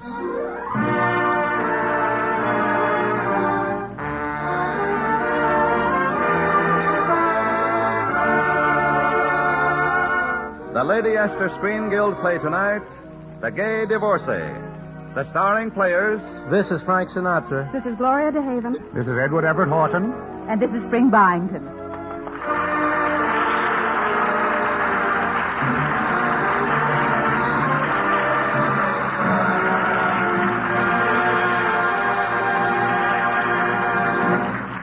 Tonight, Lady Esther presents the Screen Guild Players and the Gay Divorcee through the courtesy of RKO Radio Pictures, Dwight Taylor, Cole Porter, Kenneth Webb, and Samuel Hoffenstein, adapted from the book The Gay Divorce by Dwight Taylor.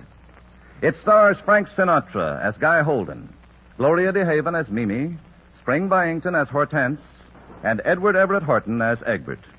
The Lady Esther Screen Guild Players in The Gay Divorcee.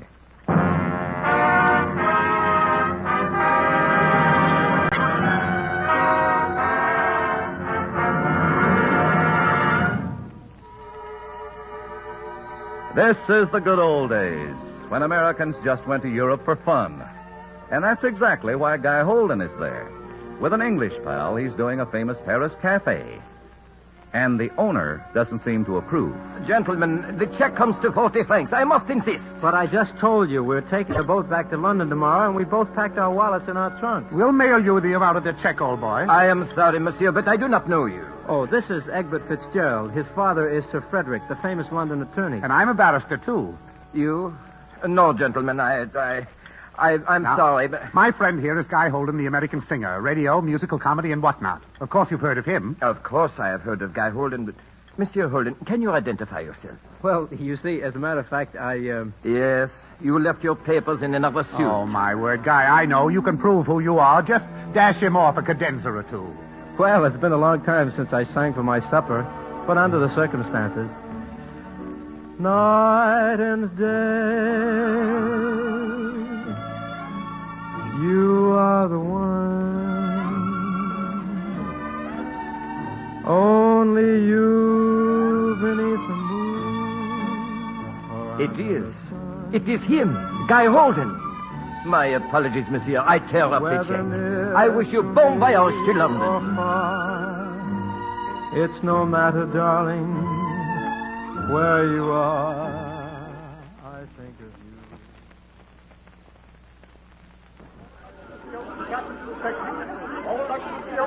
Oh, really, Inspector. Now, isn't this carrying things a little too far, going through all my trunks, messing up everything, all my pretty things? I'm sorry, madam. It's for customs inspection. Oh, well, if it's an old English customs. How much did you pay for this dress, madam? That one, now let me see. Where did you buy it? Well, I bought it in, oh dear, now, what was the name of that town? Oh, you know. Paris? No. Lyon. No, but you're getting close. Nice?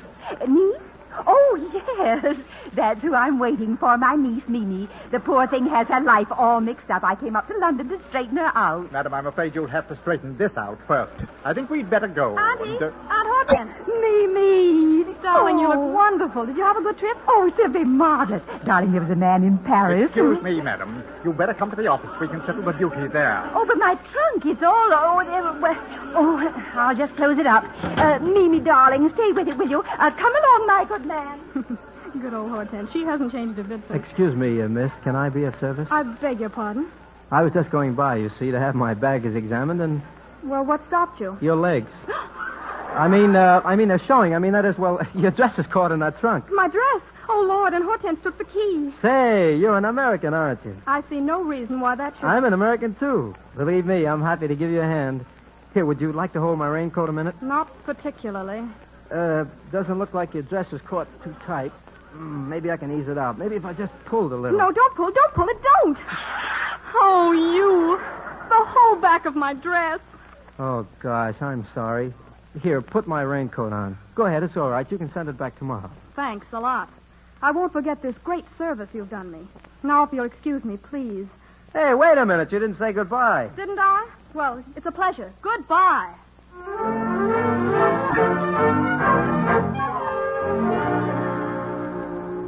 I tell you, Egbert, it's love. It's love for the first time in my life. Anyone I know, old boy? That's just it. I don't even know her name, where she lives, or anything about her. That makes it a little abstract, doesn't it?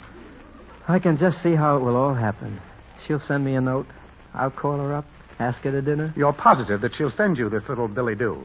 No, but she'll have to send my raincoat back, and I'm sure she'll send a note with it. Of course she has the right address. Oh, sure, she... Hey, no, she didn't even ask me my name. Oh, the thoughtless type, no doubt, huh? Gee, maybe she was angry because I tore her dress off. Oh, impulsive. Impulsive, aren't you? Why'd you do that? She couldn't move. Well, that sounds very unsporting. But, Egbert, you don't understand. It was purely an accident. Yes, it usually is. Well, what are you going to do? Start looking for her. I'll find her if it takes the rest of my life. Cheerio. Good luck, old boy. Why shouldn't I? What's so tough about that? There are only 3 million girls in London.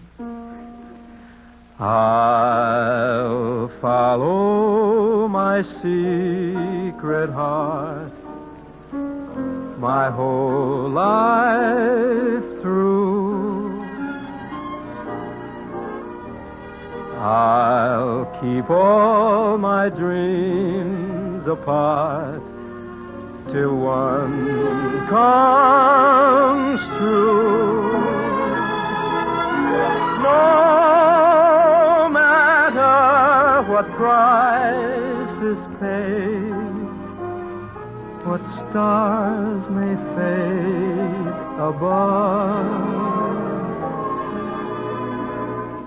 I'll follow my secret heart till I find love.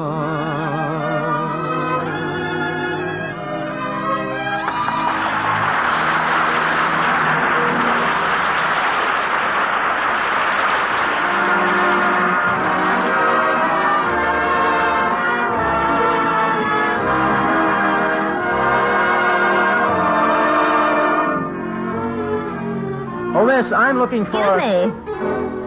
Oh, miss, Excuse me. Oh, miss. Huh? Excuse me.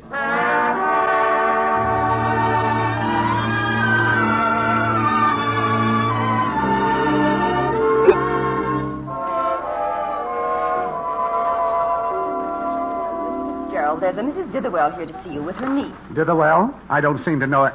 Oh, my word, not Hortense Ditherwell. Oh, Egbert, darling. Oh. Oh, Egbert, my land. You darling boy. Hortense. Oh, now, don't be shocked, Mimi. Egbert was almost my third husband. Or was it the fourth? Oh, now, Hortense, please. Oh, Egbert, this is my niece, Mrs. Glossop. I brought her here to see you professionally. Oh, really? Have you a problem, Mrs. Glossop? Yes, I hardly know where to begin. Now, darling, I'll tell him. You see, she's very young. She's only been married a year and has scarcely seen her husband at all. He's a geometrist. No, dear, a geologist. Oh, well, what's the difference? He's no gentleman. Egbert, you know the type. rocks and things. Oh, really? He throws them? Oh, no. Digs them. Oh. I've asked him for a divorce, and he just refuses. Well, ladies, in that case, I suggest that we revert to a thingamajig. A flagrante delicto? Like my second divorce? Oh, exactly, yes. The details are very simple. Darling, all you need is a hotel and a correspondent. Not that you write a line, my dear. I'll supply the correspondent, of course, and I believe I know just the right place at the seaside, the Hotel Bella Vista. Oh, excellent, the Yes. Bella Vista. And so easy to remember, too. I had a cook named Bella. Oh, no, it was a Mercedes. No, a housemaid. On second thought, I think it We'll was go down cook. at once, Mr. Fitzgerald. I feel very safe in your hands. Oh, thank you, Mrs. Glossop, thank you. I'll work my brain to the bone for you. Yes, indeed. Now, Hortense, now everything is clear. Oh, yes, indeed. The Hotel Rosemont. Oh, no, that isn't it. But it was a girl's name now. Don't tell me. It's on the tip of my tongue. The Maggie. No, the Nellie. Here. Yeah, I've written it down for you. Oh, the Bella Vista, of course. Well, that's what I said in the first place. Come along, Mimi. Hello? Miss Higginbotham? Yes, Mr. Fitzgerald. Would you get hold of that Tonetti fellow for me? You know, the chap that we always use as a correspondent, and tell him to take the afternoon train and go to the Hotel the Nellie. That woman. No. The Bella Vista. Don't tell me. I'm putting him to work on another case.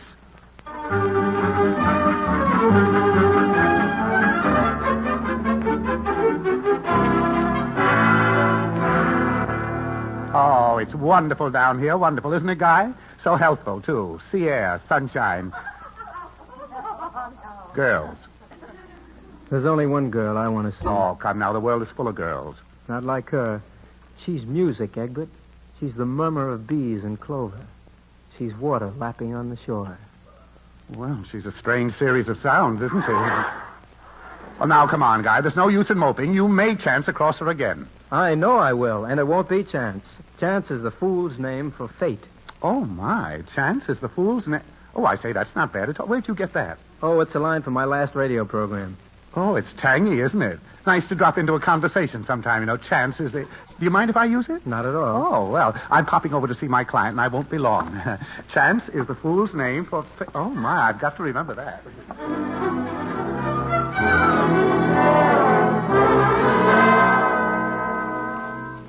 Oh.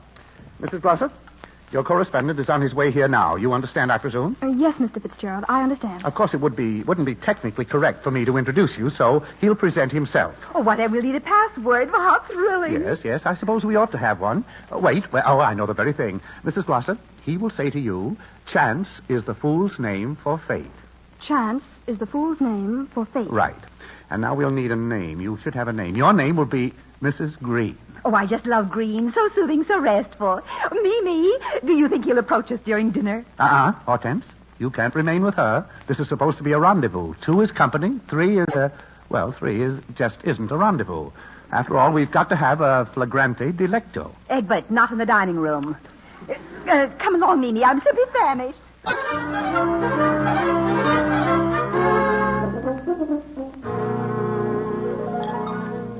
Begging your pardon, can I help you, sir? I don't think so, waiter. There's only one person in the world can help me. We have crumpets, sir. Is it serious? Begging your pardon, sir. That's very whimsical. What? Whimsical, sir. Like Sir James Barrie. Don't you mean whimsical? In a manner of speaking, sir, but begging your pardon, whimsical is much more whimsical than Oh, I say, sir, is anything wrong? That girl over there across the room, see the one I mean? Yes, sir. And I do believe she's seen you. Begging your pardon, sir, she's starting to run.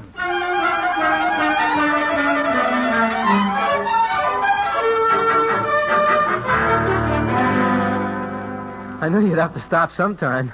You really shouldn't run like this. Why not? It's bad for my health.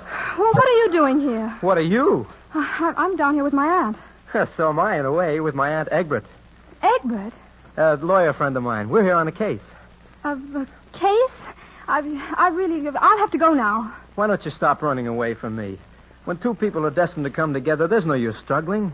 You believe in that kind of destiny? Of course I do. There's no such thing as chance. Chance is the fool's name for fate. Chance is the fool's name for... You? You? Me? Of course it is. You're the man I've been waiting for. I am? Room 216 at midnight. You'll excuse me now. She's expecting me. No matter what prices paid, what stars may fade above,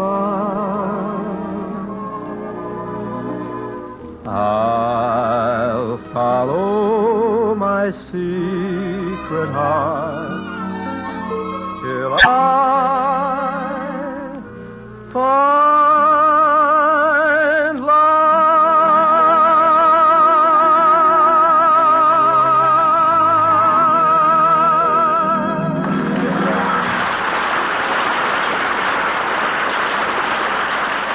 Lady Esther has presented Act One of The Gay Divorcee, starring Spring Byington, Edward Everett Horton, Gloria DeHaven, and Frank Sinatra.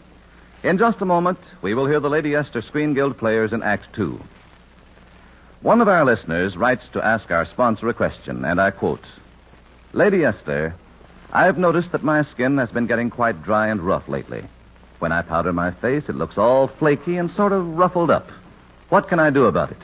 End of quote. And here is Lady Esther's answer. Anyone's skin is likely to get dry and flaky from the wind or from cold or from sun. But that's something you can correct very easily if you want to. After all, the covered, sheltered skin of your shoulders doesn't get rough and flaky, does it? Yes, I know. You can't wear clothes on your face. But for your face, well, all you have to do is make my 30-second patch test. It's so simple. You just rub a little Lady Esther face cream on one small part of your face, the roughest, flakiest part. Just rub it on and wipe it off. You'll see at once how much brighter, fresher, and clearer that patch of skin looks than all the skin around it. You'll feel with your fingertips how the dry, rough flakes are gone, how satin smooth that patch of skin has become. And you'll know you've found a truly beautifying face cream at last. For if Lady Esther face cream can make such a sparkling difference in one little part of your face, just think how it will make your whole face glow with radiant new freshness. Think how much gayer and more attractive you'll look instantly. This is so because Lady Esther face cream does the 4 things your skin needs most for beauty. It thoroughly cleans your skin, it softens your skin, it helps nature refine the pores, and it leaves a smooth, perfect base for powder. So you can say goodbye to that rough, flaky, dry-looking skin of yours when you start using Lady Esther 4-purpose face cream. And I ask you to let my 30-second patch test prove it.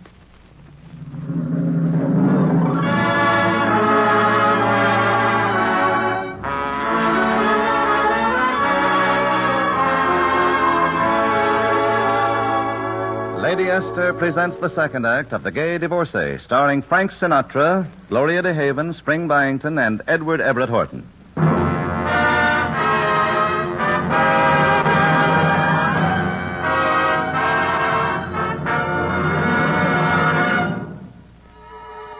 Remember, due to a misunderstanding, Mimi thinks Guy Holden is a professional correspondent who is going to help her get a divorce. Well, it's midnight now. Guy timidly approaches room 216 and is just about to enter when the door flings open and... Oh, I beg your pardon. Oh, it's all right, young man. I knew you were coming. You did? I'm Mimi's aunt. Oh, is that her name, Mimi? Yes, Mimi Glossop. Though tonight she's green. I feel a little pink myself. Well, you might as well go in and get this over with, and then the poor girl can start a new life. A new life? Yeah, she's making a clean sweep of the old, and you're the broom. Go ahead, Ian. Mimi. I'll be right out. I'm sorry to keep you waiting. Well, what's the matter? Nothing. That negligee is charming. You ought to know. You've seen enough of them. Well, a few, of course. Of course. But never one like that. Mimi, darling. Stay where you are. Huh? You keep your distance and I'll keep mine. We're going through this in a dignified silence. No conversation? No conversation. No, Absolutely not. Oh. Time on my hands, you in my arms. Do you have to sing? Well, it's helped a little in the past. Time on my hands, you in my arms. Nothing but love into. And if you fall once and for all, I'll see my dreams come true. Moments to spare with someone you care for. One love affair for two. Time on my hand and you in my arms and love in my heart, all for you.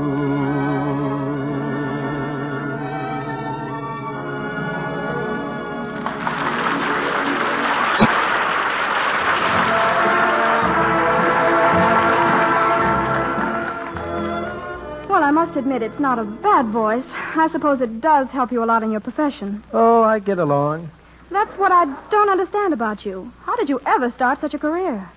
Oh, I was started by a well-known radio star. Oh, it's disgusting.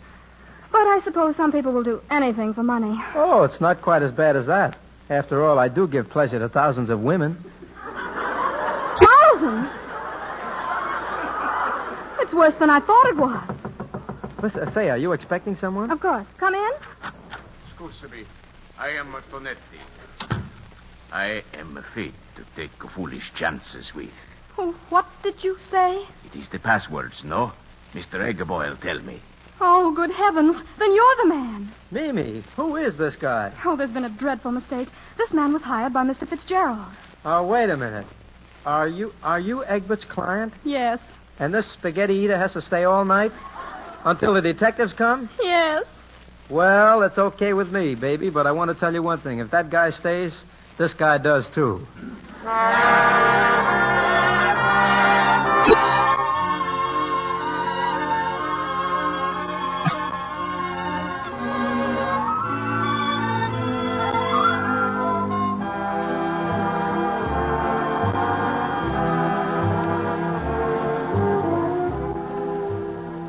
Sort of nice out here on the balcony, isn't it? Yes, it is.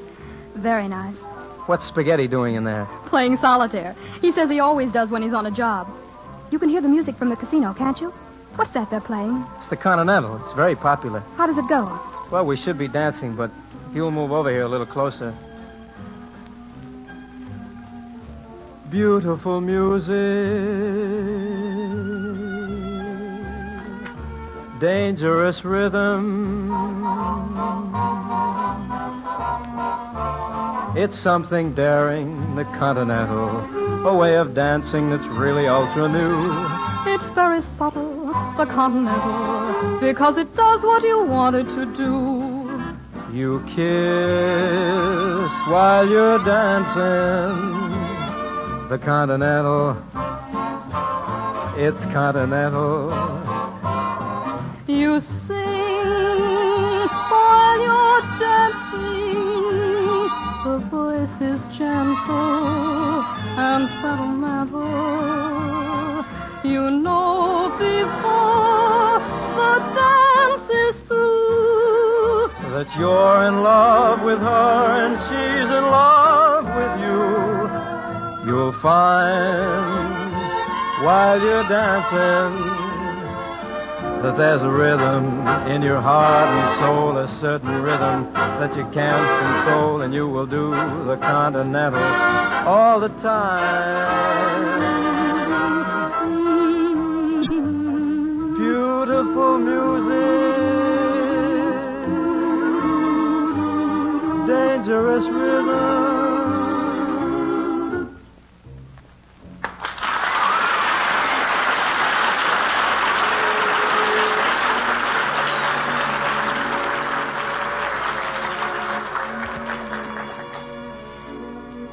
That was nice. I liked it. Did you? You know, it's strange. In a way, you remind me of my favorite radio singer. Really? Who? Frank Sinatra. Listen, Mimi, there's something I've simply got to tell you. Excuse me, please. I think I better go to my room and go to sleep. But what about me? Oh, you can play solitaire with Mr. Spaghetti. You mean he's really going to stay here all night? That's the whole idea. If you stay, he stays too. Good night.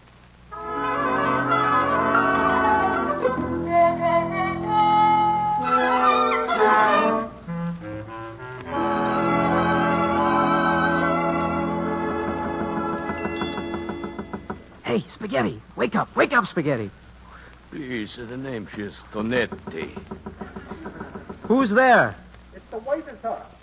What do you want? Breakfast, sir. What should we do? Give him his breakfast. Clown. That's our breakfast. I just phoned for it. All right, waiter.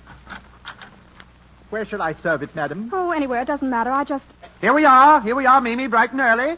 Mr. Fitzgerald and Aunt Hortense. Mimi, darling, he's here. Detective? No, I've pulled a supreme coup, a masterpiece. I have brought Mr. Glossop. My husband? Oh, there you are, my dear. Oh, come in, Rupert. This is Mr. Tonetti. I must confess he's my... How are you, Tonetti? Glad to meet you, old man. Why, Rupert, you seem so pleased. Aren't you even outraged? I should say not. I can see through this fellow. He's one of those hard correspondents. Look here, you can't do this to Mimi. My dear fellow, I don't see that it concerns you. Waiter, I believe I'll have a cup of coffee. Yes, sir. I have an extra cup here, Mr. Brown. Wait a minute, his name isn't Brown, it's Glossop. Oh, no, sir. Begging your pardon, sir. I know Mr. Brown very well. Now, look here, waiter. I'm sure you remember me, Mr. Brown. I always serve you when you come here with your wife. His wife? Waiter, does she look like me? Oh, no, ma'am. She's brunette and very French. Well, cut my hair and call me Buster Brown. Rupert, I believe that will give me my divorce. Excuse me, I've got to catch a train. Well, it worked. Mimi, you'll be single again. But not for long. Egbert, meet the future Mrs. Guy Holden. Guy Holden? The singer? Well, that's what I like to call it, darling. But from now on, I'll just be singing for you. Night and day, you are the one. Only you beneath the moon, under the sun. Whether near to me or far, it's no matter, darling. Where you are, I think of you. Day and night, night and day. Why is it so that this longing for you follows wherever I go? In the roaring traffic's boom, in the silence of my lonely room, I think of you. Day and night, night and day, under the hide of me, there's an such a hungry yearning burning inside of me, and its torment won't be through till you let me spend my life making love to you, day and night, night and day.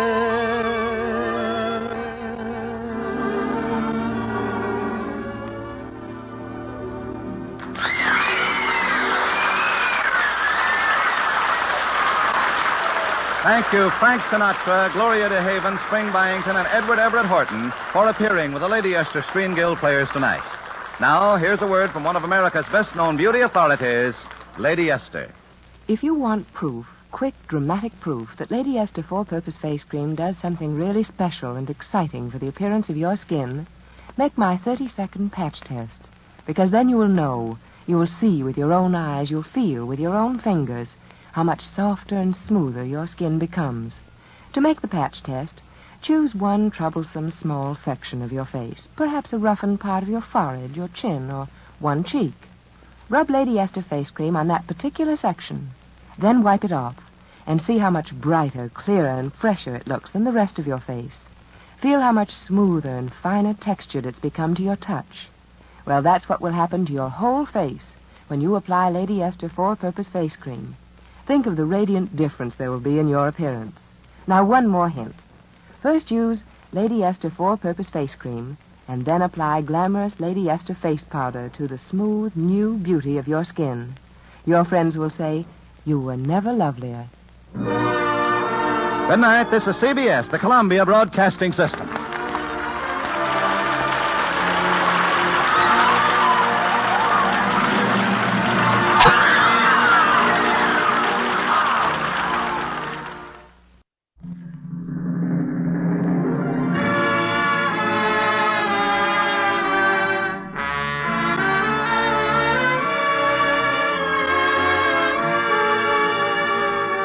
Lady Esther presents the Screen Guild Players in a radio adaptation of Warner Brothers' beautiful love story, The Constant Nymph, based on the novel and play by Margaret Kennedy and Basil Dean.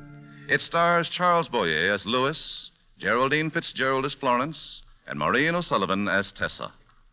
The Lady Esther Screen Guild Players in The Constant Nymph.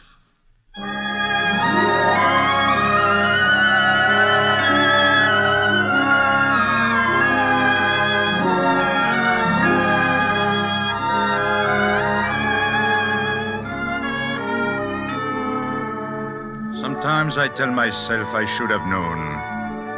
I should have known from the very beginning. I should have guessed that afternoon the day I arrived. She was so happy at first. Oh, Louis, darling, you're here. You're really here. And then, so suddenly shy. Welcome, Louis. I'm so happy to see you. I must have been blind. I only saw that she was growing beautiful, lovely and wild, like a forest creature. That's all I saw, that's all. Nothing else. I had no eyes to see that little Tessa was in love. It was later, that very same afternoon. I'd been upstairs a little while paying my respects to Sanger, and afterward I went downstairs again. Paula, the youngest one, was there, and Tessa, too. I can still remember how excited they were. Oh, a composition, Louis. No, wait, please, one at a time. Louis, we found it in your bag. A music score. You've really been working. Eh? Oh, that's for the Sangers only. I composed it especially for you. Oh. Louis, the words are very sad. No comments, Paula. Just learn to play it. It isn't really like you, Louis. How do you know what I'm like, young lady? Well, I only know what Father said. He said you had real greatness in you. But you'd never be great until you cried. Till you fell in love. Oh, and will you make me fall in love so I can cry? I wouldn't ever make you cry. Oh, Louis, I've got your room in order. You can go up when you wish. No, not now, Kate. First, we try this little song I have written. Kate, you take the cello. Paula, the violin. Tessa, where's your viola? The strings are broken. We didn't have enough money to buy any more. I could sing it, though. You'll ruin it. I can try. Very well, then. Now, together. When thou art dead, the birds will stop their singing. When thou art cold, no sun will ever rise. No more the joyful days of spring shall blaze these eyes. Really, Louis, it's very nice. But what sort of mood must you have been in? You see, Tessa, I have many moods. Come on now, sing. Say not so. Another love will cheer thee. The sun will rise as bright tomorrow morn. The birds will sing, though I no longer near thee. Oh, no, I can't. What happened to her? Oh, Tess is emotional. No, she shouldn't run like that. Her heart. Where is she likely to go? To the top of the hill. If you want me to, I'll go. No, Paula, you stay here. I'll go myself.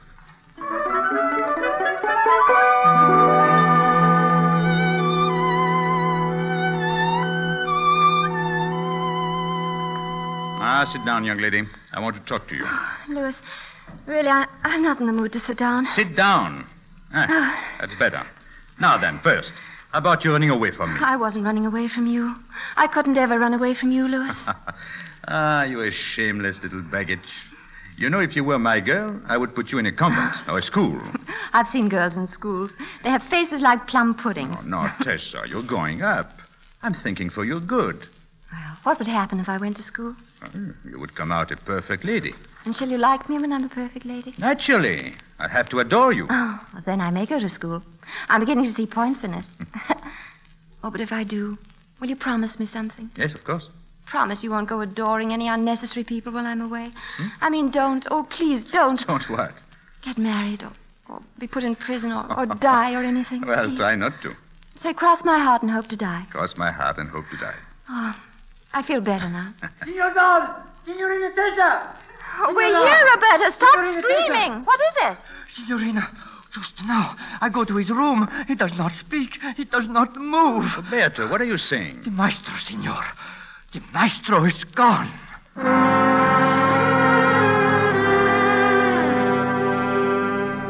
Sanger was dead. In a single tiny moment like that, Sanger was dead and the world was poor. For the older girl, Kate, it was a release. She went off to study music in Milan. It was the young ones I worried about, Tessa and Paula. When they were very small, their mother had died. And now I thought to myself, the mother's family was rich. I'll write to them. And English blood, I found, runs very thick. Soon they were there. The mother's brother, Charles. Roberto, bring me the rest of those bills. And his daughter, Florence. There's so much I want to do for the children. They're darlings, all of them.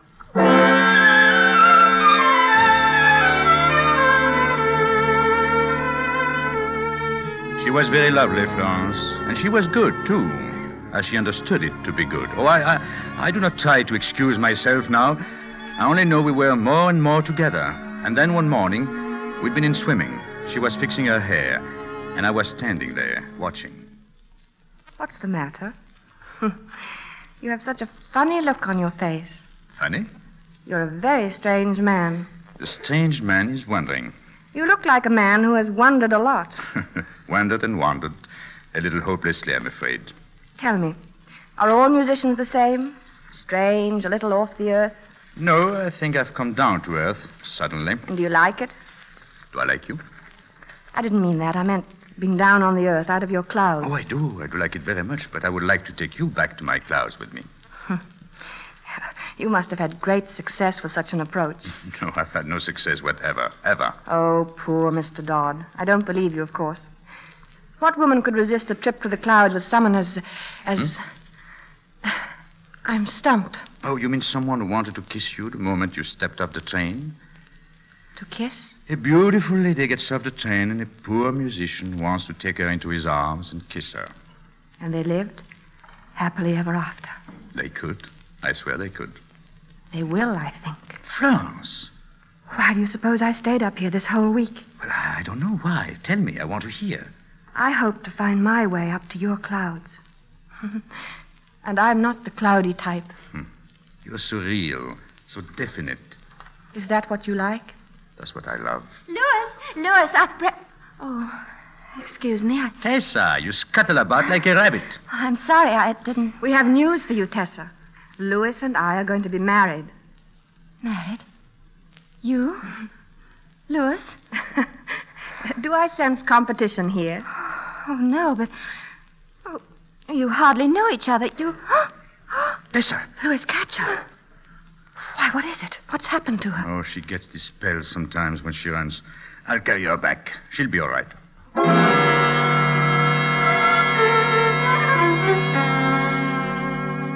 She seemed all right. In an hour, she was up and about again. I was blind, I tell you. I never knew. So the following week, we were all in England. The girls away at boarding school, and Florence and I quietly married and living in the old family house. I don't know, maybe it was that house that did it. That stuffy, formal, upper-class house. The dull, stuff-shirted people who came there. Within a few months, I felt trapped and caged. Florence and I began to quarrel. Oh, nothing important, nothing big, until the day that letter came. Louis, who is it from? Oh, from Paula. Again? Listen, when Florence wrote to say that we must stay here, it broke our hearts. It is probable that we shall hang ourselves. But Tessa says that it is a coward's game. Hanging, I mean. They're thoroughly spoiled. I'm losing my patience with them. Why? They're the ones who should be losing patience. That wretched school. I was there myself. How can you say that wretched school? Well, because the girls say it. Both of them. They're not liars. I'm worried about Tessa. If you mean her heart, the doctor assures me it isn't serious. It's something she'll outgrow. Well, still, couldn't we drive down there and look things over? This afternoon. Now. Darling, I'm afraid you've completely forgotten. I'm having a party tonight. Oh, well, I could go. You don't need me here. Oh, but Louis, I promised our guests you'd play. What? Without asking me? You promised I'd play? Well, after all, you never have, and they... I would like you to get it into your head I'm not a pianist. And I will not be put on exhibition. But they all know you're working on a new symphony. This once I promised myself I will that not be told what I must or must not do. I'm not a child. You're behaving like one. Oh, Louis. It's only that I'm proud of you. I want my friends to... Scusatemi, signor. This telegram. Roberto, you should bring this on a salver. Si, signor. Remember that, Roberto? Si, signor. Louis. What's the matter? This telegram is from the school. It says, Sanger sisters have disappeared. Cannot find them. Are they with you?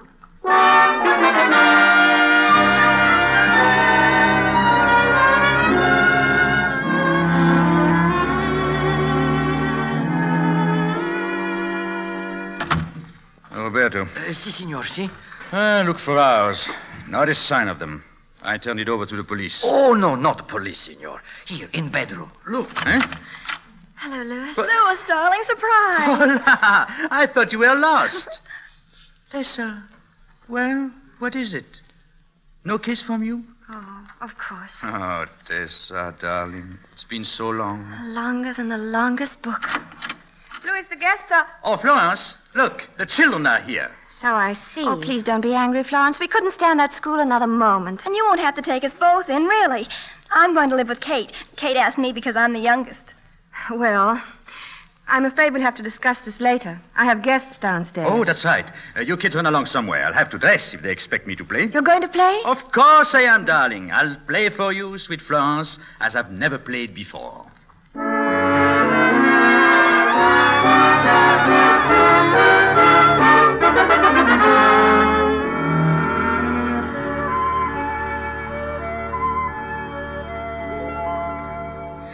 Good morning, Louis. Good morning. Paula's left. She's gone to the train.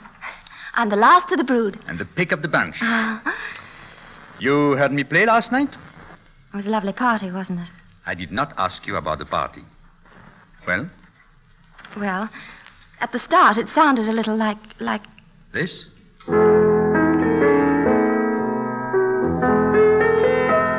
Yes, like that piece you wrote for us. But then quite suddenly it changed. Like this. Louis,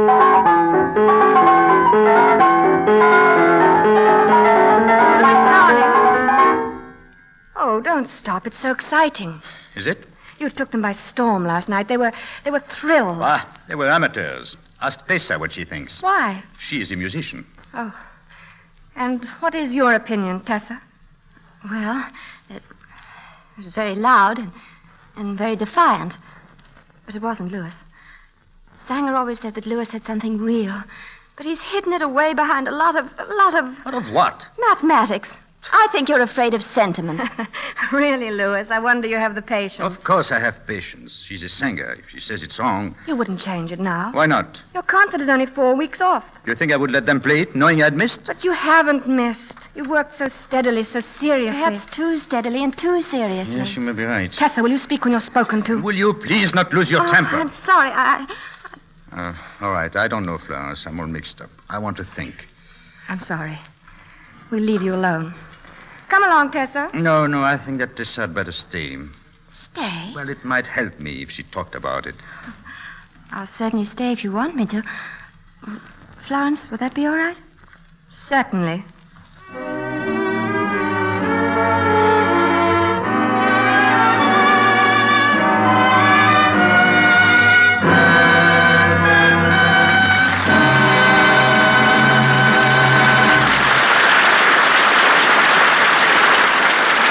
Lady Esther has presented Act One of The Constant Nymph, starring Geraldine Fitzgerald, Charles Boyer, and Maureen O'Sullivan. In just a moment, we will hear the Lady Esther Screen Guild players in Act Two. But here is a scene between the acts.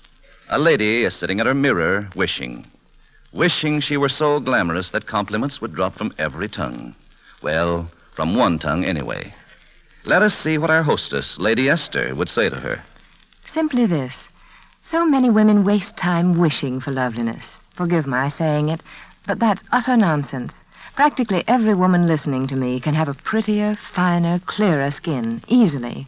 And what's more, she can actually see the change take place, right in her mirror. Now, I'd like you to prove that, and I found a way you can. I call it my 30-second Lady Esther patch test. And it's simply this. Just rub a little Lady Esther four-purpose face cream on one small patch of skin, any part of your face. Perhaps you have a troublesome area, rough or oily or a little coarse.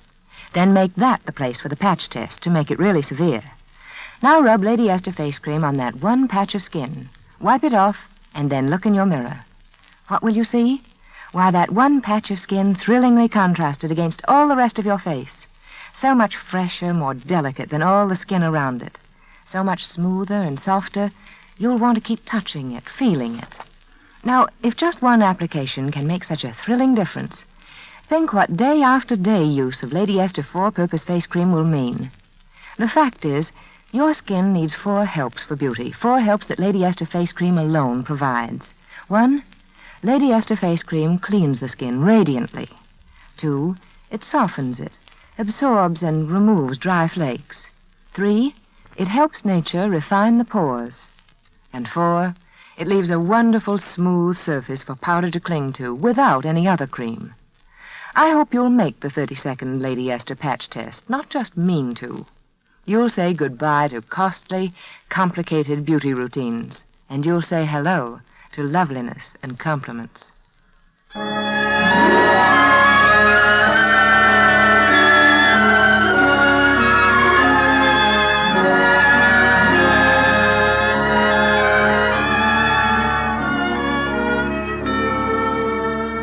Those were frantic weeks for me as I worked against time, but happy weeks as I forgot everything but my music, and the girl who was always at my side. Florence growing more nervous and irritable each day. Now I know she had already guessed what I was too blind to see, but I never knew until that last day, the day of the concert. Oh, just wait till they hear it, Florence. It's so different now. It's so much better. It's really got Louis's heart in it now. And you are so familiar with Louis's heart? Well, I appreciate it. I mean... What is it, Florence? Louis, I... Excuse me. I'm going up to dress.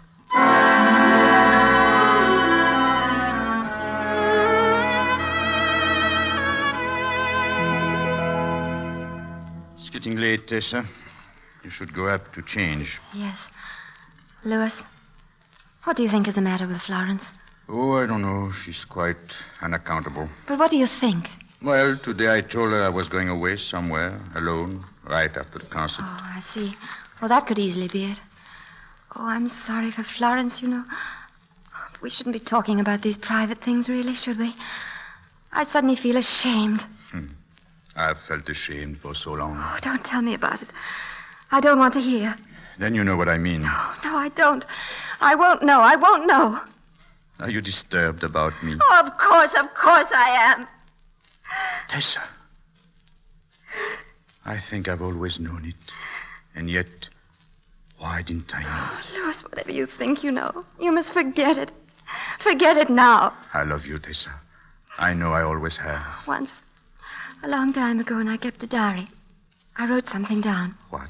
I said, one day Louis will look at me, and then everything will be all right. Tessa, my darling. I promised myself to you such a long time ago. We'll go away. We'll go away together.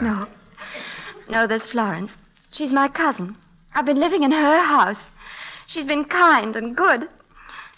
A person must do what they think is right, mustn't they? You haven't told me that you do still love me. Oh, I can't tell you now. I can't. So we just mustn't. We won't ever speak of it again. Please. Go on, Louis. Go up and dress. Go on. Please go. Please. Please.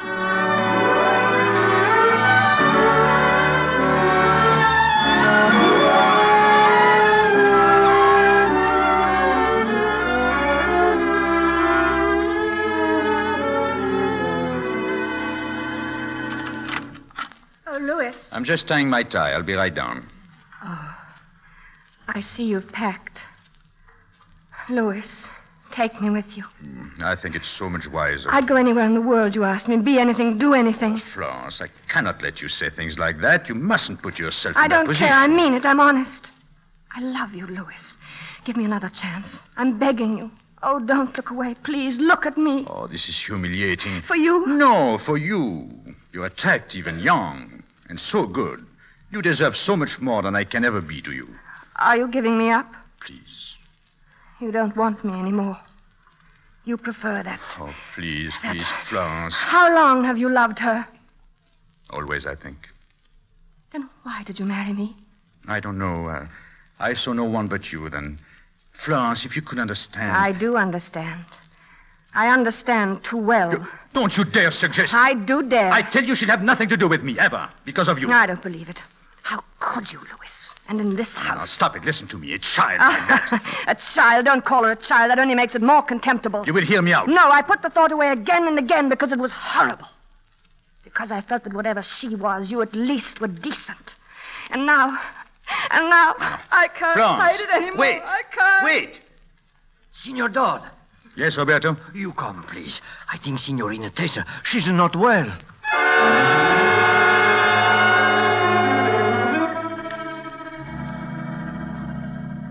What happened, Tessa? I had a few flutters. I was on the stairs and I called out to Roberto. He helped me up to my room. Thought I'd lie down for a little while. Oh, this excitement. Well, I'll send for the doctor. Oh, no, I don't need one. I know all about my flutters. They go as quickly as they come. You really feel all right now? Oh, yes. I wouldn't lie to you. Then you can come along with me. I'm ready to leave. I wonder if I should. I mean, these spells come on so suddenly sometimes. I'd hate to go fluttery in the middle of a performance. We have little Tessa slithering down onto the floor and kind old gentlemen breaking their backs trying to pick her up. And tomorrow the critics would say you'd stunned your audience. At least one of them. Well, maybe it's better if you stay. You can hear it on the radio. Yes. And now you must run along. It's getting late. No, our piece is not played until last. Our piece. Oh, sweet, generous Louis. There's no one like you in the world. I've always known that. But you haven't. You haven't known yourself at all. No, until today, I think. I've been so fortunate. I've always been sure, as long as I can remember. Tell me, didn't you ever suspect and then brush me away as a child? Didn't you? No, truthfully, no. Although when I thought you were lost the other day, I ached. Oh. No, it was just today, downstairs, when I looked at you. Everything I had ever longed for, dreamed about, seemed to be there for me. Oh, Louis, really? Something brought this about. Something brought this thing to us. I cannot believe there isn't any answer. Tessa, darling. Oh, we mustn't talk about it anymore. Go to your music now. I'll be thinking of you. I don't want to leave you a bit. And if I ask you to, nicely? Then I'll come straight back. Wait for me, Tessa. Please. You must hurry now. I'll come back.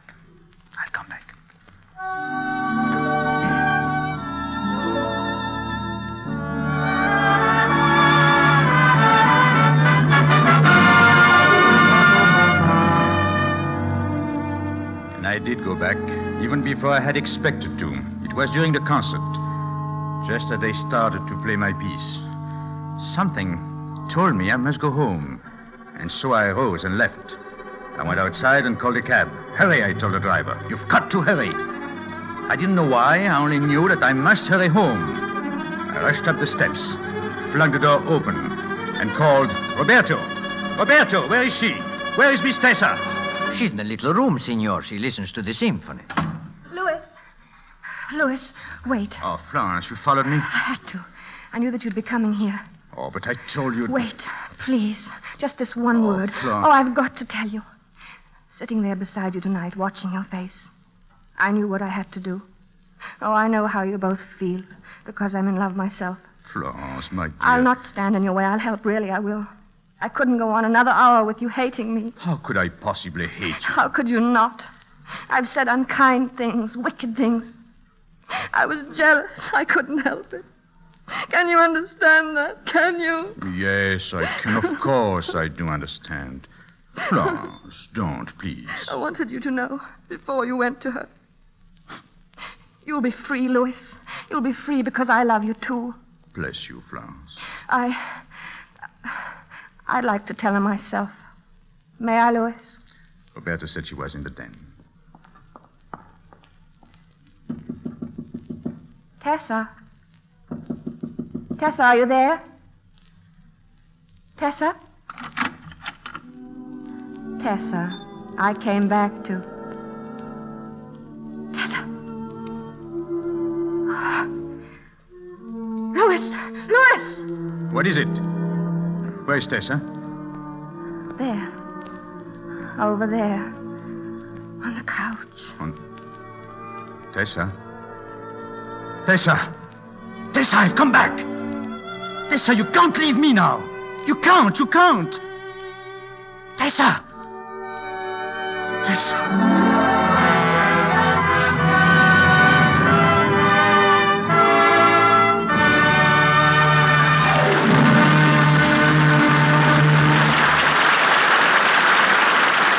Thank you, Mr. Boyer, Miss Fitzgerald, and Miss O'Sullivan for appearing with the Lady Esther Screen Guild players tonight in The Constant Nymph. Thank you, Mr. Bradley. We're happy to contribute our services, knowing that the benefits from this program go to support the country house and clinic of the Motion Picture Relief Fund. We all know how important the activities of the fund are to our industry. Mr. Boyer will be back in just a moment. But first, here's a word from one of America's best-known beauty authorities, Lady Esther. Thank you, Miss O'Sullivan. Ladies, let me take this moment to urge you to do yourself a favor, to make my 30-second patch test. No woman really cares what Lady Esther face cream has done for others, no matter how many others.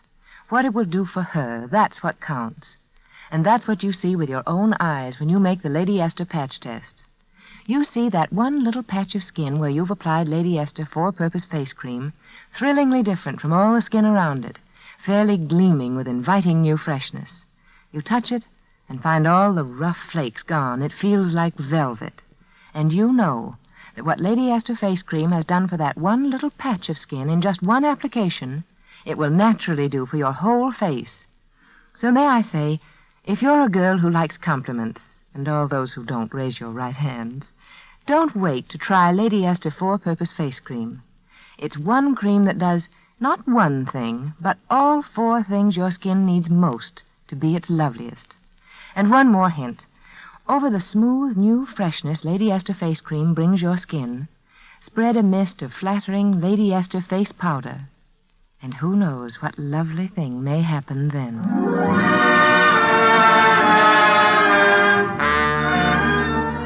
And now, here again is Charles Boyer. The most vital months of the war are ahead of us, and the most vital work of the Red Cross. To carry on its great work of saving lives, building morale, supplying recreation, getting food, medicines, and messages to prisoners, the Red Cross must raise a minimum of $200 million for its 1944 war fund. You are asked to contribute as generously as you can to help the Red Cross carry on its important activities during the next 12 months.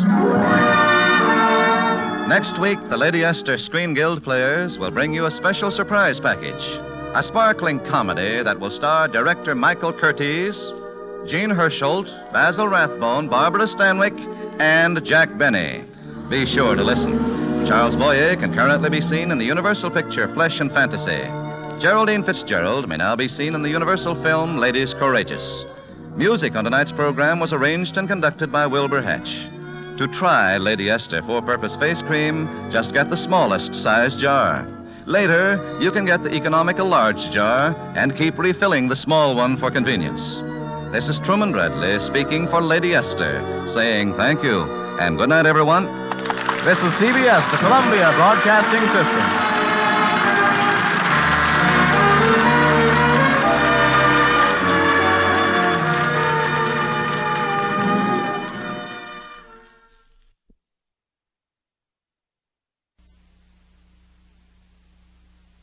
Ginger Rogers, William Powell.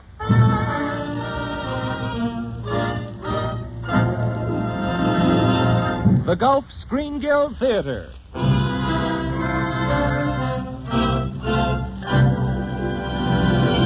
Your host, the director of the Star's own theater, Roger Pryor.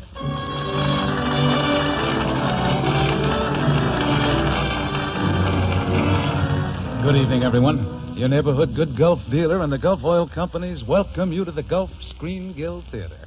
Everything about tonight's play is lucky. It's the story of two people whose luck changes when they go on an experimental honeymoon together. The title is Lucky Partner, and we're lucky to have as our stars this year's Academy Award winner Ginger Rogers and your favorite screen comedian William Powell. Of course, there's music by Oscar Bradley's Gulf Orchestra with Frank Tours conducting. And in just a moment, the curtain will rise on the first act of Lucky Partners, starring William Powell and Ginger Rogers. During the past few weeks, as you know, I've mentioned little things of interest about your good Gulf dealer. Well, I was just thinking that it would certainly be interesting to set up a candid microphone outside almost any good Gulf dealers and ask folks why they stop there. A housewife might say, I like the Gulf dealer because he's a good housekeeper. Notice how clean and neat he keeps his station.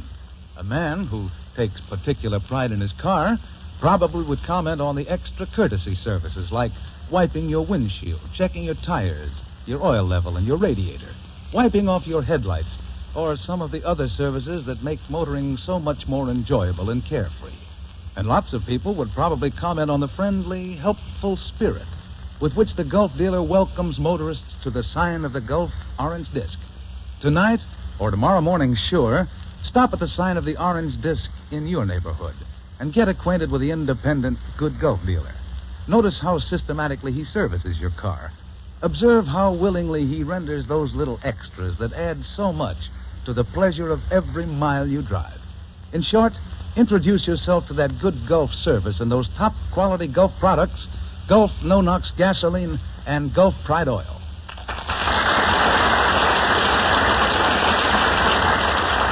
That applause, ladies and gentlemen, means that William Powell and Ginger Rogers are now entering from the wings of the Gulf Theater. And in just a moment, you'll hear Ginger Rogers as Gene Newton and William Powell as David Grant in the Gulf Theater production of Lucky Partners.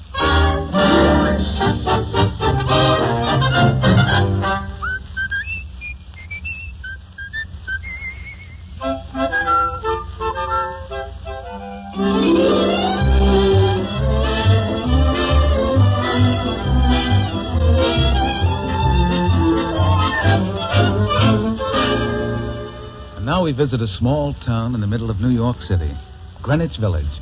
Greenwich Village is one place in the world which has not changed, a place where anything is possible, a place where romance, fantasy, and adventure will never be crowded out by subways and taxicabs.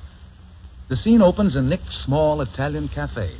The cafe is empty except for Gene Newton, who sits alone at one of the side tables looking worried and upset. Would you like some coffee, Miss Jean? Oh, not now, Nick. Please go away. I'm nervous. Oh, Jean. Golly. Oh, Aunt Lucy, I'm so glad to see you. Well, I came in for a cup of tea. Oh, Jean, dear, what's the matter with you? Oh, it's Freddie. You mean Freddie you're engaged to? Yes, he's killing him out in the alley behind the restaurant. What are you talking about? I'm talking about murder, don't you understand? Freddie is killing Mr. Grant out in the alley behind the restaurant. Oh, who's Mr. Grant? The artist from across the street. Maybe we ought to stop it. No, it was my idea. Well, dear, if you think it's all right. Well, he insulted me, so I sent for Freddie. Maybe you'd better begin at the beginning. Oh, waiter. Yes, madam. Tea and cinnamon toast, please. Yes, madam. Now, Jean, how did Mr. Grant insult you? Well, it all started this morning. I was leaving the house, and I met Mr. Grant. He was coming down the street. He was whistling as he approached, and then suddenly...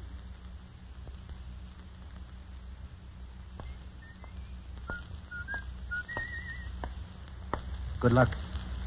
What did you say? I just wish you good luck. Oh, why? Oh, no reason. What, do you think I need it? Oh, not at all. Oh, you just wished me good luck for no reason at all? Yeah, no reason at all. Oh, well, thanks. No, not at all. Bye. Bye.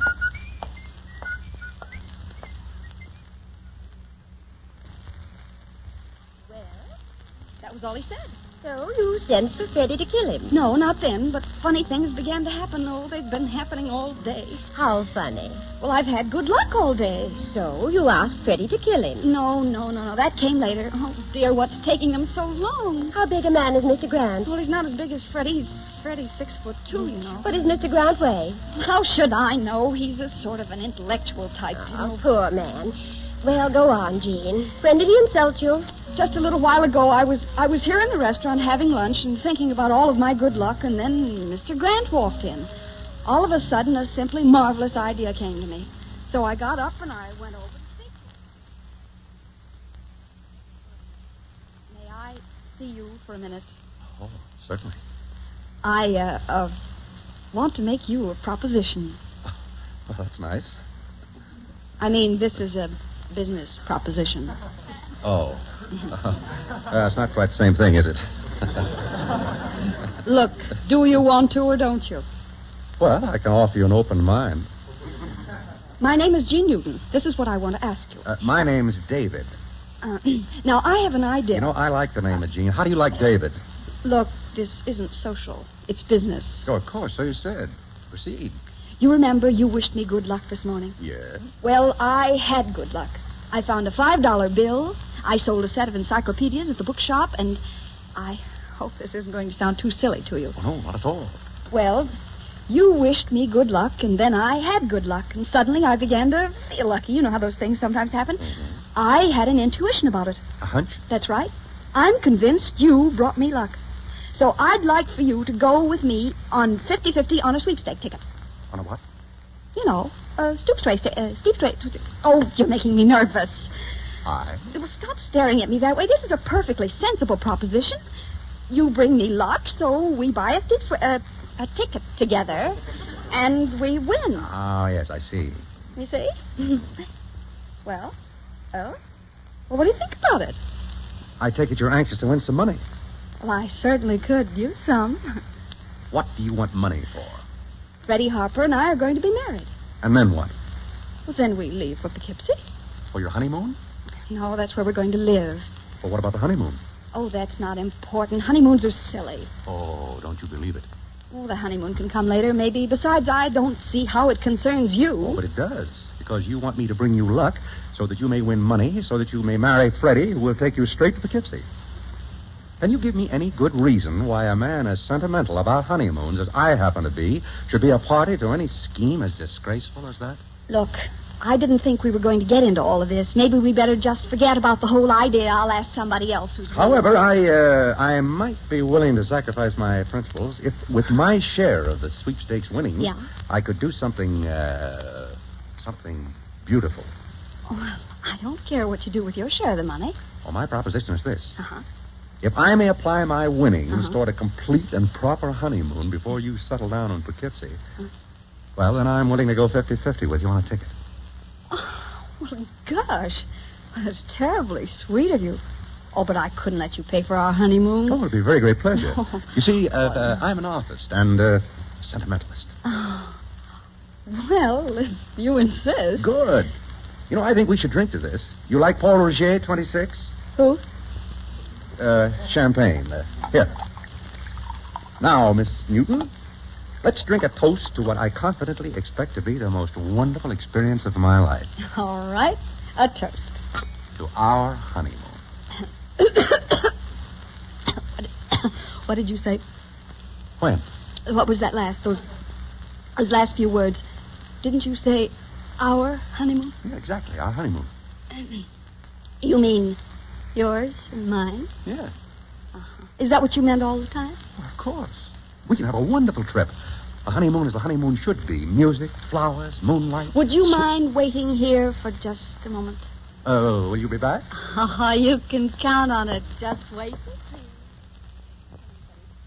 see. Mr. Grant, I want you to meet my fiancé, Freddie Harper. How do you do? How do you do? Mr. Grant, I want you to repeat to my fiancé the proposition you made me. Well, Jean tells me that you want to get married. I have every hope just as soon as Jean saves enough money. Never mind about that, Freddie. This man insulted me. He did? Yes. I merely said that I shall buy half the sweepstakes ticket on the condition that if we win, Miss Newton will take a little trip. What's wrong with that?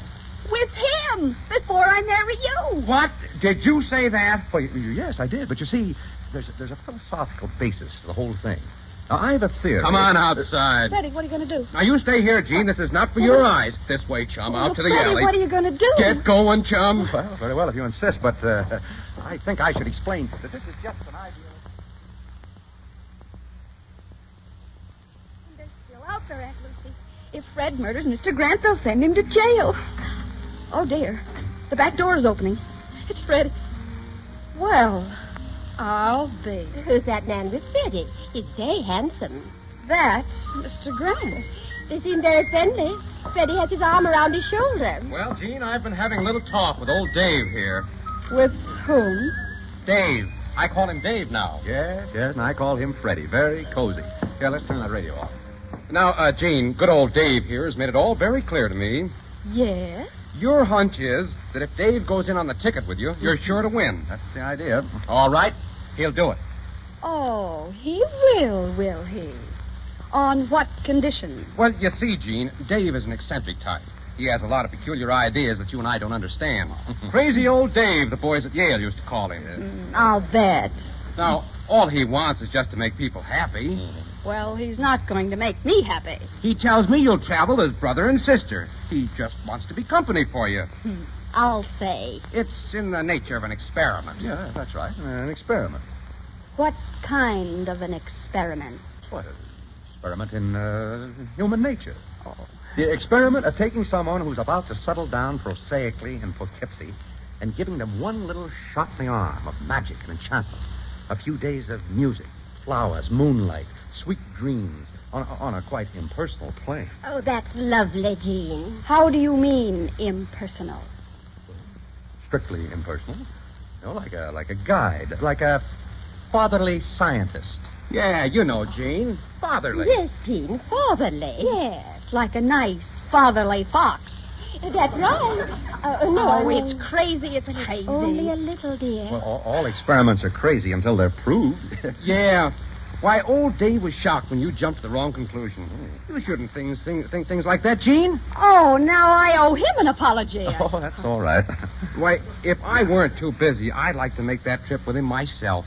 Niagara Falls and music. And flowers and moonlight and sweet dreams. Yes, I know. And you'll travel as brother and sister. Your share of the sweepstakes winnings are yours to keep if you win. Remember that, darling. The experiment will be paid for by David. Well, all right. I'll try your experiment. I'll be a guinea pig. But let me tell you this. A strictly impersonal guinea pig. Oh, of course.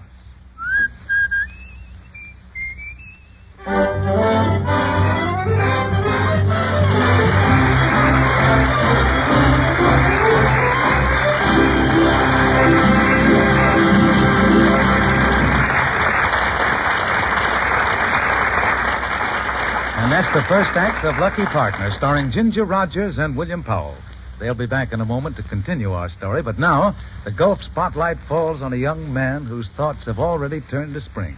Bud Heaston. Well, folks, spring is certainly a season for changes. The birds are changing winter homes for ones further north. You women are thinking about changing to new spring clothes for the Easter parade.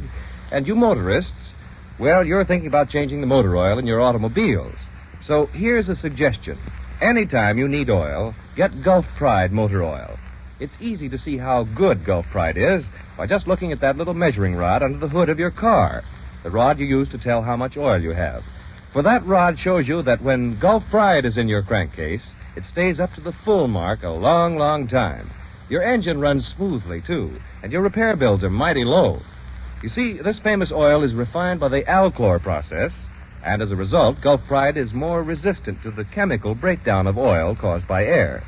And since it is more air-resistant, Gulf Pride forms less sludge, less carbon, less varnish, lasts longer, gives you really fine lubrication.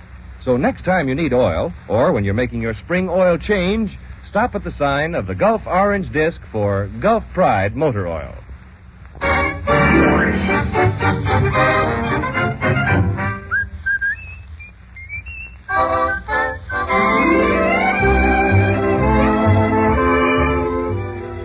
Now the curtain of the Gulf Screen Guild Theater is ready to rise on the second act of Lucky Partners, starring William Powell as David Grant, the psychology-minded artist, and Ginger Rogers as Jean Newton, his unwilling partner in a sweepstakes ticket.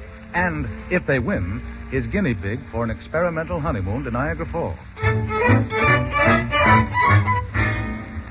addition to the first prize, other Lucky Sweepstakes winners are Thomas Augustine Lewis of Little Neck, Miss Dawn Ginsburg of Yonkers, Forsyth LaRoche, 4326 Lenox Avenue, Harlem, Jean Newton and David Grant of Greenwich Village.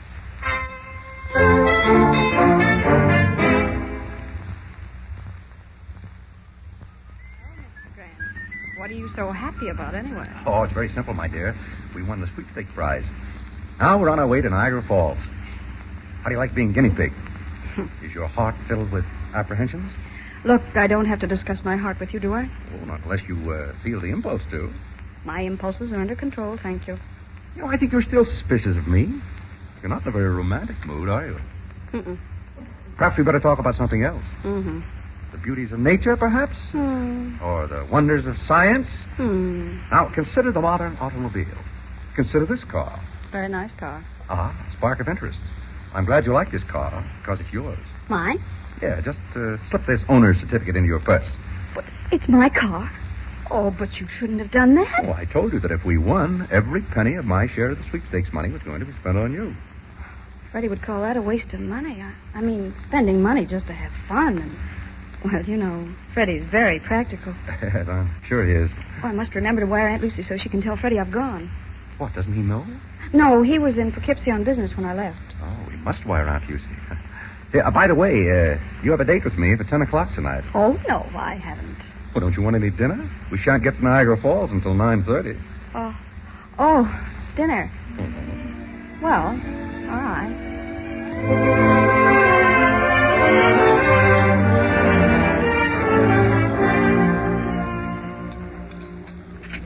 Then, after the salad, pastry. Yes, sir. Coffee, Jean? Yes, please. Coffee. Yes, sir. And champagne. Make it Paul Roger, 26. We have a sentimental association there. Haven't we, Jean, dear? But what? Oh, yes. Oh, yes, my sister and I always drink toasts in Paul Roger, 26. Brings us luck, an old family custom. Yes, sir. Shall we dance, sister?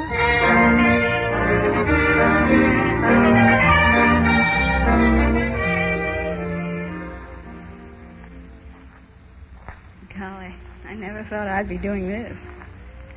Walking? I mean, walking in a beautiful garden in an evening dress. It's so romantic. Oh, wait. This is what I brought you out to see. The celebrated wishing well. Oh. Has remarkable powers. You toss a pebble, and you wish. Huh. It's funny when you think of it. All those pebbles and what they stood for. Yes, great big ambitious hopes and modest little ones. Mm-hmm. When your heart's very young, you wish on the grand scale. This it must have, that it cannot do without. And then we grow up.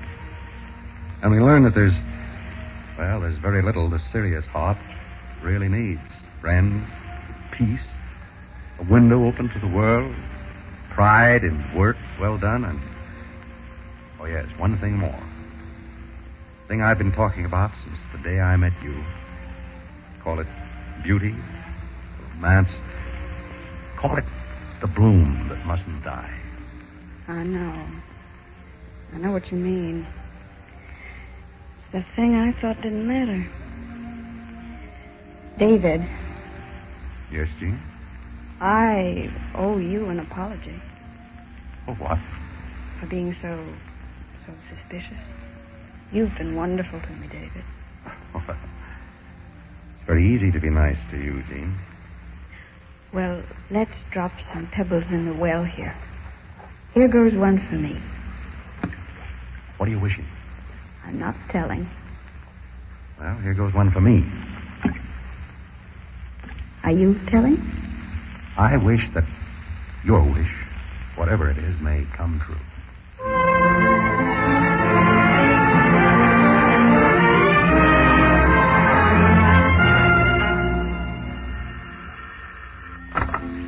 Hello.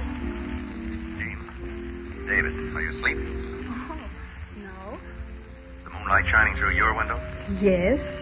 And your roses are right here on the table. And I can hear music from somewhere. Music and flowers and moonlight. How would you like to jump into your robe and meet me on the balcony just outside our windows? We can talk for a while. All right, David. I'll see you there right away. There's, something I'm afraid David, I don't know what you mean. We've been having such fun, and now suddenly you want to go home in the morning? That's no way to act on a honeymoon. Well, a bit complicated, Jean. You see, I wasn't fooling when I started this. It really was an experiment. What I did seemed like a good idea at the time. It was. But I was deceiving myself. How do you mean? I thought I had no ulterior motives. I knew that you thought I had, and that amused me. I tried to play the role of a god. You know, fooling around with people's destinies. I should have known better. It seems that I am somewhat less than godlike, my dear. Well, not to me. So I'm afraid we must go back to being as we were. Well, that won't be easy. Well, good night, Jean. Good night, David. Jean. Yes, David. Jean.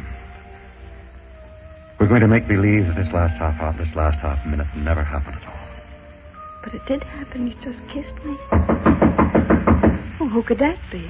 Let's go in and see. Jean, it's me. It's Freddie. Why, Freddie, what are you doing here? What am I doing here? I want to know what you're doing here. Easy there, Freddie. Gene Newton, you're packing and coming home with me right now. Freddie, I'm afraid I'll have to ask you to be more... You shut up. You can't grab my girl and... And what? That I don't know. Oh. So you don't trust me? And I don't trust him. What's he doing here in your room? He wasn't in my room. He was on the balcony and well, I was... he's in the room now. David, I'd better talk to Freddie alone if you don't mind. I'm sorry if I've caused any trouble between you. That wasn't my intention. Good night. Now, Mr. Freddie Harper, what brings you here at this hour of the night? I'm taking you home. And I'm not going. This was all your idea in the first place anyway. It was not. It was his idea. Did you think I really meant you could go on this trip? Didn't you mean it? Of course not. I was only trying to kip that nut along to get him to buy the sweepstakes ticket with you. Oh. I wasn't going to let you go on any trip with any... You were just lying. So when I read about you winning the sweepstakes, I hopped a train. And what did I find when I got to New York? Aunt Lucy. Aunt Lucy with a telegram from Niagara Falls. Freddie Harper, do you mean to say you never intended for me to keep my part of the bargain? Well, I wouldn't exactly put it that way. That was just plain dishonest of you. And he's been so generous and sweet and such a darling about the whole thing. And darling? Do you mean to say he hasn't tried? He hasn't made any... Do you mean he hasn't even kissed you? Well, hasn't he? Has he kissed you? Yes. Just once. You see? I'm going to tell that guy where he gets off. He can't take my girl. What are you going to do? I'm going down the hall to his room. Where is his room? Right here, right next door. Oh, right next door. Very nice, I must say. I'll face him. Freddie, you're not going to murder him again, are you? Open up there. Open that door. He doesn't answer. I'm coming in, Grant. Get out of the way, Gene. Now, where are you? You. Why, he's not here. David. Woo! David. Skipped, eh? Oh, well, he must have just gone for a walk. Yeah, and I suppose he took his baggage with him for the exercise. Give me the desk.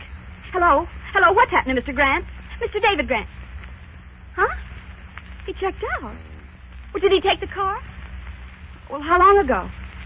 Oh, well, get me a taxi, please. Yeah, thank you. Where are you going? I'm going after that man. That crook. Crook? Crook? Yeah, that's it. He stole my car. He's a thief. He took the car. What car? You haven't got a car. Oh, yes, I have, and I have the owner's license to prove it. Huh? Freddie, I have to leave, but I want you to get on the phone and call that toll bridge on the road to New What York. toll bridge? Tell the police that David Grant has stolen the car and that they have to stop him. but- It's a green car and it belongs to me. And tell him he's a crook and to hold him until I arrive. So long. Now, wait, don't you want me to go with you? I certainly do not.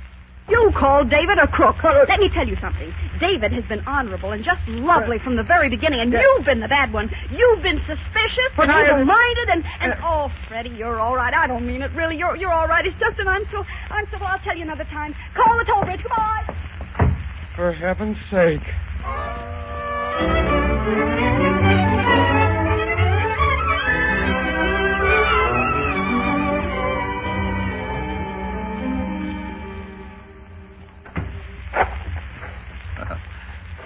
Thanks for getting me out of the clutches of the law. Oh, that's all right. I might have ended my days in prison but for you. Oh, don't mention it. I can't figure out how the policeman at this toll bridge knew the car wasn't registered in my name. Awfully clever, these policemen. Yeah, you arrived in the nick of time. Yes. Wasn't it fortunate, wasn't it? Nice of you to talk him out of it. Not at all, not at all. I wasn't stealing it, you No. know. I was just driving it home. Sure, of course. It occurred to me that you might like to drive home with Freddie. Oh, yes. But now I'll take a taxi to the train, and you may have the car. Well, I better be getting on. But, Bye. David, Yes, Jean? why did you run away? I'm afraid you know. Well, I want you to say it. Well, the music, the flowers, and the moonlight must have been working overtime. They were intended for you, but they went to work on me. And say it. Say what? You know. And so do you. You know it now, and I almost believe you knew it that morning when I saw you in the street and I said to you, good luck. I think you knew it then, even though I didn't. I knew what then? You know. What? I haven't the right to say it, Jean. Who says you haven't? I say you have. You're just stalling. Oh, why do men find it so difficult just to say... Say, I love you? What did you say? I love you. I didn't hear you. I love you.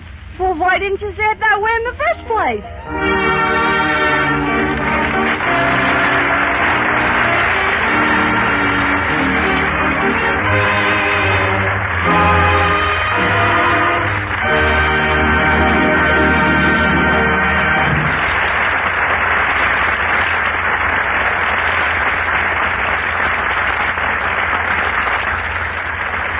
Thank you, William Powell and Ginger Rogers. Your appearance here in the Gulf Screen Guild Theater tonight marks another milestone in the progress of the work of the Motion Picture Relief Fund. For as you know, ladies and gentlemen, all the stars who appear here in the Gulf Theater donate their performances, making it possible for Gulf to make a generous weekly contribution to the Motion Picture Relief Fund toward the building of a home for those of the picture industry who may be in need.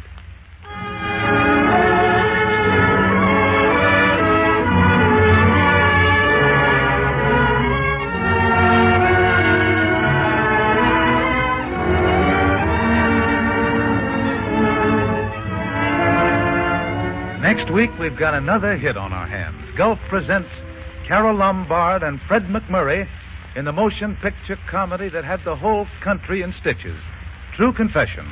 It's a story about two newlyweds, played by Fred McMurray and Carol Lombard.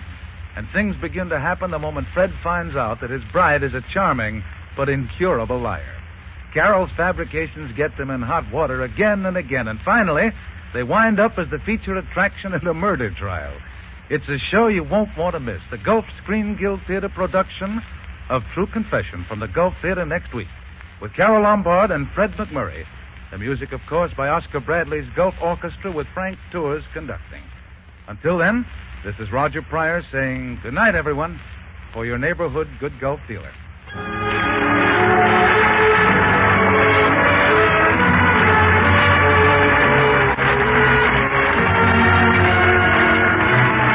Ginger Rogers now shooting at RKO on her newest picture, Tom, Dick, and Harry. William Powell will soon be seen with Myrna Loy in MGM's Love Crazy. Next week, from the Gulf Theater, a treat for the whole family. Carol Lombard and Fred McMurray in True Confession. Don't miss it. But he's been speaking. This is the Columbia Broadcasting System.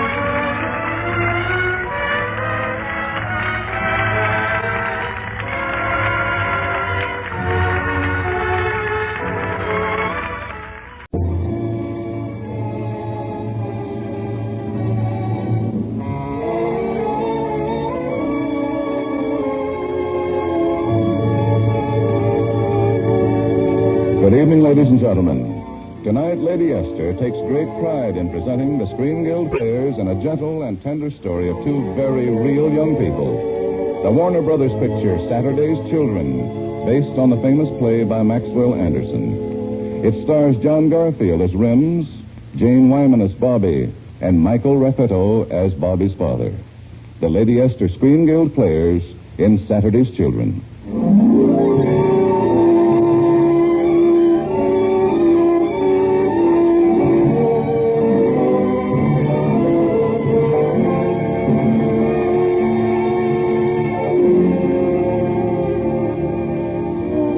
I don't know that it's so unusual. There are millions of people who live like we do, uptown in New York. And it's not the swellest place in the world, but I wouldn't say it was the worst. At least you're always in touch with your neighbors, like the Jensen baby. And Mr. McReady. Oh, shut up! That morning was a little different, though. A Monday morning when I was starting a new job at Martin's Mail Order Company, where my dad's been working for 16 years. Now, a girl doesn't start a job every morning, so, of course, I was getting a lot of suggestions from Mother.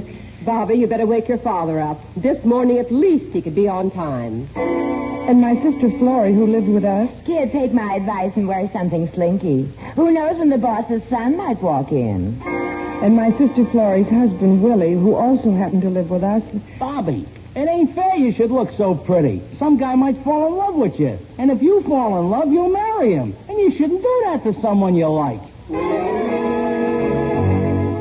Dad was the only one who didn't tell me what to do. In fact, he hardly said anything until we were walking down to get the bus. I guess we're a little late, Bobby. Well, aren't you always? When we get to that next lamppost, you'll have to run for it. Oh, there's the bus at the corner now. Oh, what did I tell you? Come on. Hurry up, Dad. Hurry. Oh, Dad, we missed it. Yeah, the first time I've missed that bus in 16 years. Oh, I'm sorry. I must have slowed you up. After this, we'll start running one lamppost earlier. That ought to do it, I guess. Oh, one bus more or less. What's the difference? I feel so wonderful this morning. Honest, isn't it a beautiful day? So what? You won't see much of it from your desk. Only the unemployed can really enjoy a day like this. Well, what can we do to get fired? We can miss the next bus, too. Oh, Dad, I thought you'd be so happy having me go down to work with you. No, I feel pretty terrible about it. You do? Why? Well, I'm not very important down there at Martin's. 20 bookkeepers, 19 of them wearing brand new eye shades, and your father still wearing the same old one. Oh, Dad. Well, I don't care about that, but you are the only person I ever wanted to impress. And now you'll find out that your dad is no glamour boy. Oh, he is to me. Oh, come on, darling. Here's our bus. Now, at Martin's mail order house, that's where I met Rims. It happened that very first afternoon. I'd run into some trouble with one of the orders, and one of the girls, Gertrude Mills, was helping me out. You see, we do a lot of business in South America, so sometimes you'll find these orders in Spanish. Oh, you'll find me in a faint. I can't read Spanish. Yeah, I know. So I sent for the interpreter. Who's that? Rims Rawson. Oh, here he comes now. Hey, it's almost 5. Time to quit. Oh, look, excuse me. I got to get my face on straight. I beg your pardon. Did you have a Spanish order to be checked? Yes, here it is, Mr. Rawson. Well, let's see. Which is glasses? It's okay. They check. Well, thanks for helping me out. Oh, don't mention it. We do a pretty big trade with South America. You're sure you don't have any more Spanish orders? Oh, no, I don't think so. Sometimes they get stuck together. Really? Oh, well, I was quite sure I had all Hey, it's 10 to 5, Bobby. You better start washing up. But we don't quit till 5. Why all the hurry? Why not? Listen, kid, if you don't hurry, you'll be washing on your own time.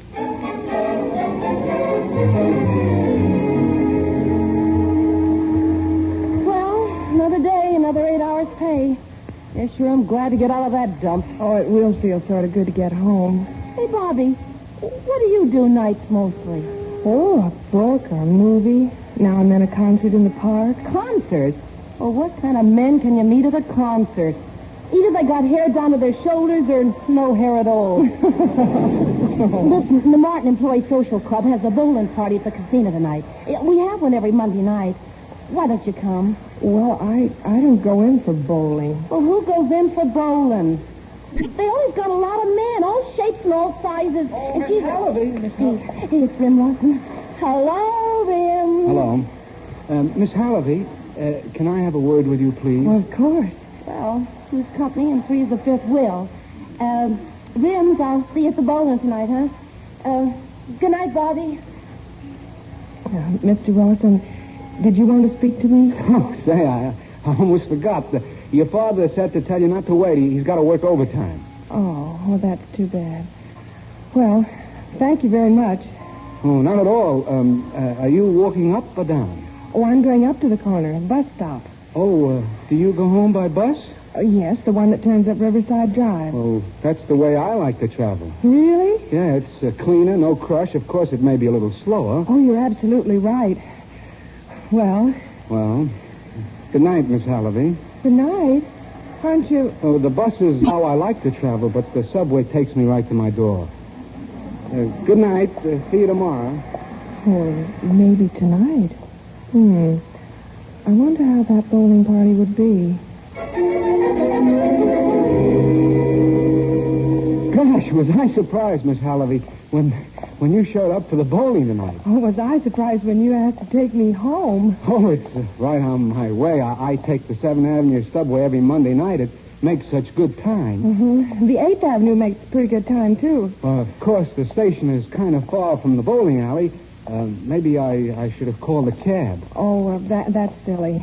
People like us only take cabs when we're being married or rushed to the hospital. Yeah, emergencies. Still, it would have been a great night for a drive. Yeah. An open car. I had a car once, about 7 years ago, an open car. No top, no running board, no windshield, no cylinders. Well, here we are. This is where I live. Oh, don't go in yet. Let's talk a while. I mean about you. Tell me about yourself. Well, to begin with, I'm 21. Well, your father told me 19. Oh, he always adds 2 years to Mother's age and takes 2 years off mine. Oh, I'm 21, and I wear glasses when I read. Well, I must say you're pretty straightforward about it. Will you be that honest when you're 30? Oh, no, sir.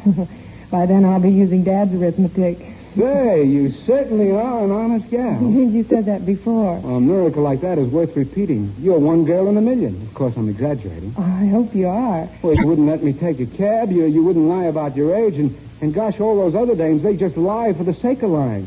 Well, if they're working, they're doing it just for a lark. They don't need the dough. And they all got 7 dates a week, and they're just crazy about the better things like poetry. Well, I like poetry. Then you probably do. And besides, you're a very comfortable person to be with. Well, look at me. I'm perfectly relaxed. If it should happen that I have holes in my socks, I wouldn't be ashamed. I know you'd understand. Yes, I think I would. Of course, it so happens that these are brand new socks. Well, what should it make to a man who's going to be famous someday? Me? Famous? How come? When you go to the Philippines and show them how to turn hemp into silk. Say, did I tell you about that? Well, sure you did on the subway. We were just coming into 72nd Street Station. Gee, that's funny you should remember. Nobody else does. Tell me, would you like to be famous, Mr. Rawson? Well, sure, why not? I'd like to walk into a hotel lobby and watch people recognize me and point me out. Oh, well, famous people get recognized everywhere, not just in hotel lobbies. I know, but every time I dream about being pointed out, it's always in the hotel lobby. Well, thanks for seeing me home. I'm just as honest as you are. I enjoyed it. Oh, thank you. See you tomorrow. Good night. Good night. Say, how about next Monday night? Suppose I drop by and pick you up. Oh, if it isn't too much trouble. Oh, we'll take the 7th Avenue subway instead of the 8th for variety. Oh, well, anything you say. We can switch off. One Monday the 7th, the next the 8th. Say, why should we make it tentative? Let's make it definite. All right. It's definite. It was definite like that for the next 3 months. He seemed to be getting pretty interested.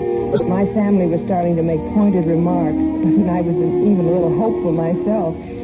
Until that Monday night when he showed up very late and very excited. I made it, Bobby, I made it. Oh, boy, oh, boy, oh, boy. I got a letter from that company, and they'd given me a chance to make silk out of hemp. Bobby, I'm going to the Philippines. I couldn't help but feel glad for Rims, but still I felt all let down about us.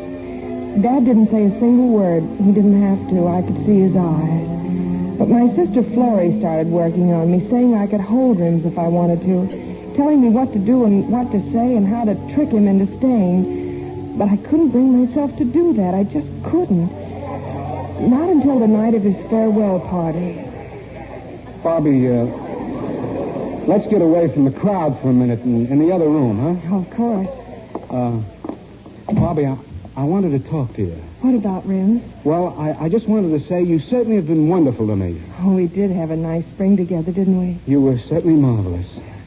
Still, what I mean, well, maybe I can really do something big out there. It's my big chance, you see, and, well, that's why I'm going. Oh, of course, Rims. I wish you all the luck in the world. Well, you don't sound very glad about it. What's the matter, Bobby?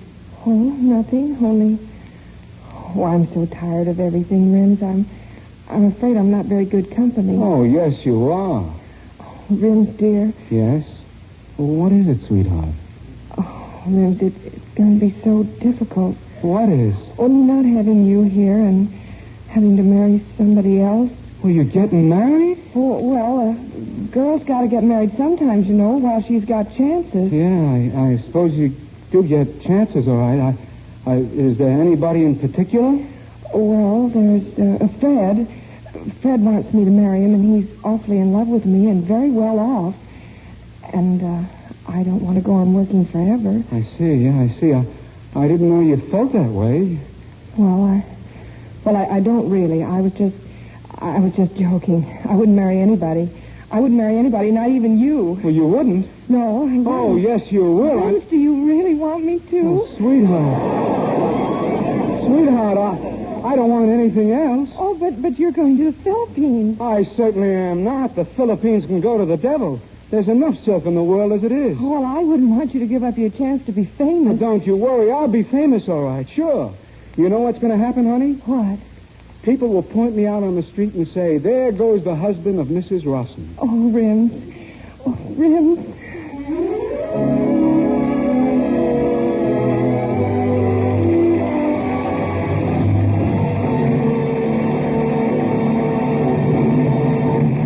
The second act of the Lady Esther Screen Guild play starring Jane Wyman, John Garfield, and Michael Raffetto will follow in a moment. Now, a word from Lady Esther. When you go to a party and meet new people, and when new men are introduced to you, have you noticed how they size you up? Instead of looking at your dress or hat, don't they look first at your face, and particularly at your skin? Yes, the appearance of your skin can make all the difference in the world in a man's first impression of you. But so many girls don't realize that the kind of face powder they use can make all the difference in the world to the beauty of their skin. You see, all face powders are not the same texture. Far from it. Lady Esther face powder is the result of a great deal of scientific research to find the most flattering texture. Just the right texture to make your skin look as soft and smooth as possible. My powder is specially designed to make your pores look smaller, to conceal tiny lines and blemishes. And Lady Esther powder never gives that heavy, coated, mask-like look, which makes men say, she looks too made up. There's just one way for you to prove that what I say is true. Try Lady Esther face powder. See if it doesn't make your skin look far more delicate, far more romantic. Then wear Lady Esther face powder the next time you go to a party, and see what an impression you make.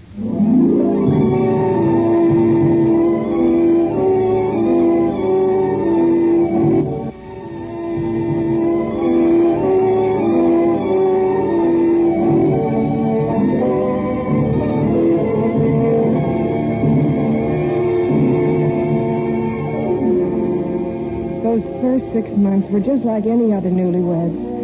So excited and happy at being married that nothing else seemed to matter. We found a tiny apartment in Greenwich Village. It was over a garage and it had just a little makeshift kitchen, but the landlord had promised to build a real kitchen, and we'd promised to pay him $10 more a month. We thought we could afford that much. I'd kept my job and we were both working. At least we were till that Friday morning. You see, Mrs. Rawson, this war in Europe, it's practically crippled our foreign business, so I'm afraid we'll have to start cutting down. And, well, we feel that where a husband is already working, I I mean, well, you understand, I'm sure. It's just a temporary measure, we hope, but I'm forced to give you notices of this week.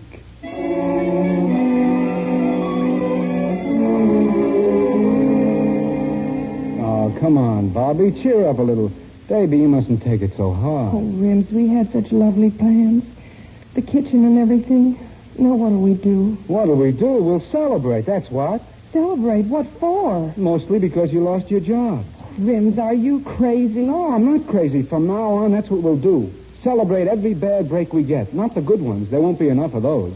Just the things that would crush most people. That's what the Rossens will celebrate. Oh, Rims. Don't you see? It's thumbing our noses at everything that's keeping us down. Don't you see that, honey? Yes. Yes, I do. Then come on, get your hat on and we'll do the town.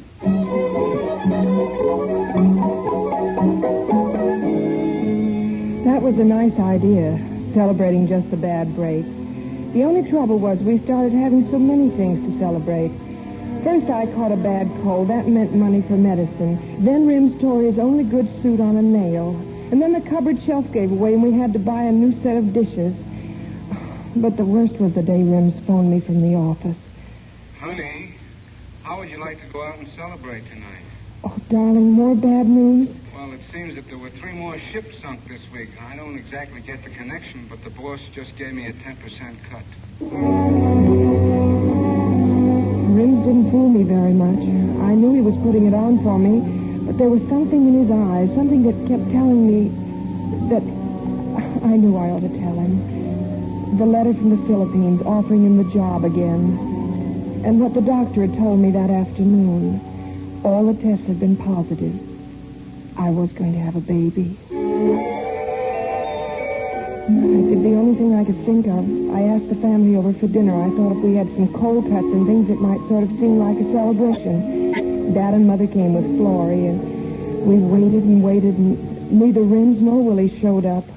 7:30 already. Where could they be? Oh, I hope nothing's happened to Rims. That's not what I'm hoping for Willie. Oh, I'm sure there's nothing to worry about. They just stopped off with some cigarettes, maybe got into a political discussion. After all, it's a presidential year. Just wait till that husband of mine shows up. I'll cut him up in such Wait. little pieces. I think they're here. Now, take it easy. Huh? Take it easy, buddy. Nobody here. Come on in. We're safe. Hey, you know what, Rims? Huh? When they get here, we'll blow them out for being late, huh? Yeah. Why can't people be on time? Time is relative. You know, I read a book once. Rims, did you hear anything? Not a thing. Must be my conscience. Well, to continue. You just listen to me, Willie Sands. Hey, Rims, you know what? I don't think we're alone. Willie, have you had a drink? Oh, frankly, Mother, I'm too drunk to remember. When I get you home... Now, please, Florrie. When we get him home, we'll tuck him into bed with honors. These boys are wonderful. I haven't seen a real drunk since repeal. Good old Pop, the understanding heart. Sorry we couldn't take you with us, Pop. We made the rounds of all the hotel lobbies just as an experiment, you understand. I wanted to see how many people recognized me and pointed me out. Now, Rims. And who recognized me? Who? No one. Not a soul. Oh, Rims, in one place a house detective did. Hey, why should they? Why should anyone? Who am I? What have I done? I'm just a guy who missed the boat on everything. Oh, Rims. Now, Bobby, don't cry. He'll be all right. Just make him put his head under the pump. Come, Mother. Come, Florrie. We'll pour Willie into a cab and take him home.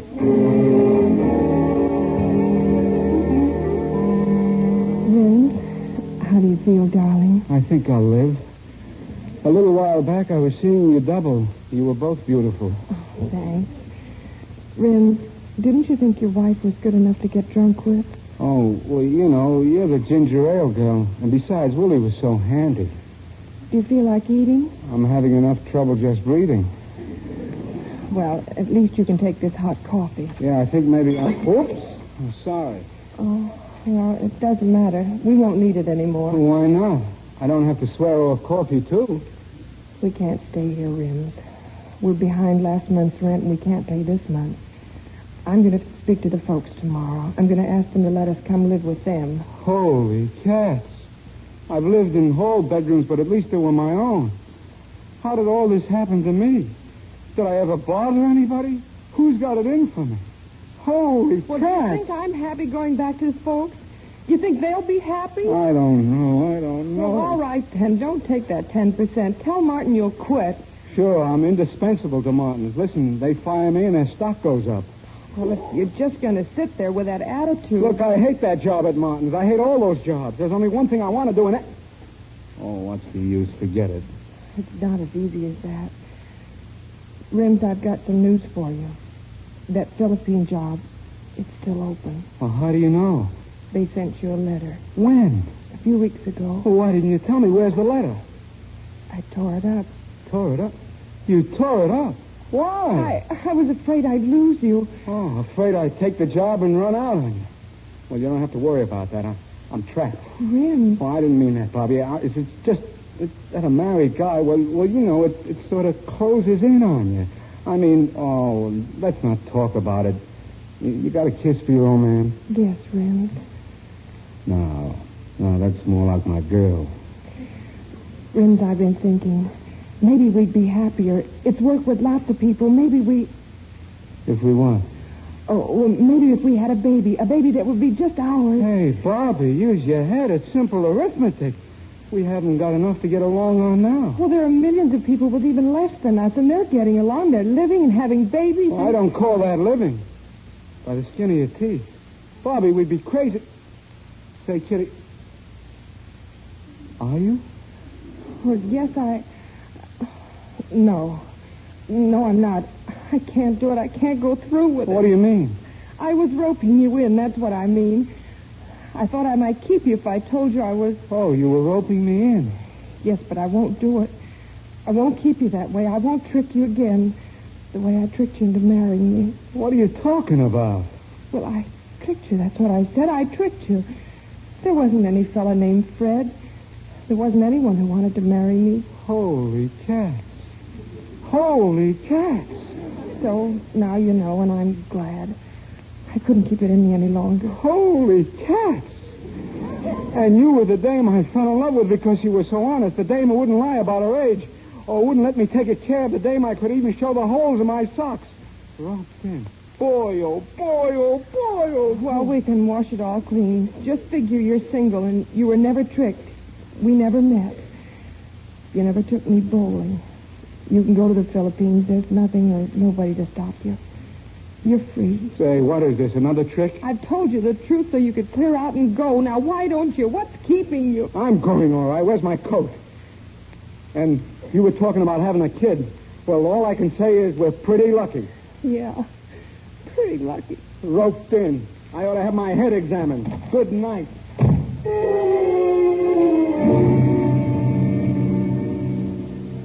Bobby, how long has it been since you saw Rim? Just a week, Dad. He's sailing for the Philippines tonight. They told me at the office. Oh, don't feel bad about it. I'll be all right. You know, Bobby, there's nothing wrong with you two. Not a thing that $1,000 wouldn't cure. The biggest $1,000 anybody didn't have. Well, I go back to the office for a while. Got to finish that job for Mr. Martin. Well, that was all.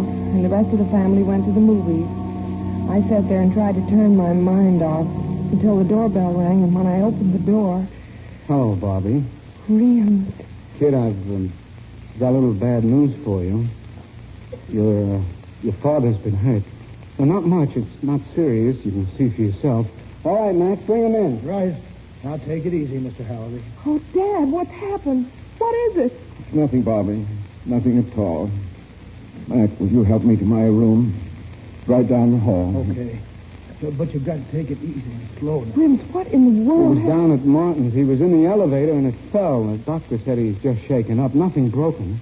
What were you doing at Martin's? I thought... Oh, I just had to stop on my way to the boat. I wanted to pick up some stuff I'd left here. Mr. Rawson, he wants you to come in and help him undress. Sure, Mac. Excuse me, Bobby. You know, miss, it's funny about that elevator. Funny? Yeah, I'm the night watchman. I'm responsible. So, while the doc was going over with your father, I sort of had to look around. Did you find anything out of the ordinary? I'll say I did. Why, them cables was cut. Almost all the way through.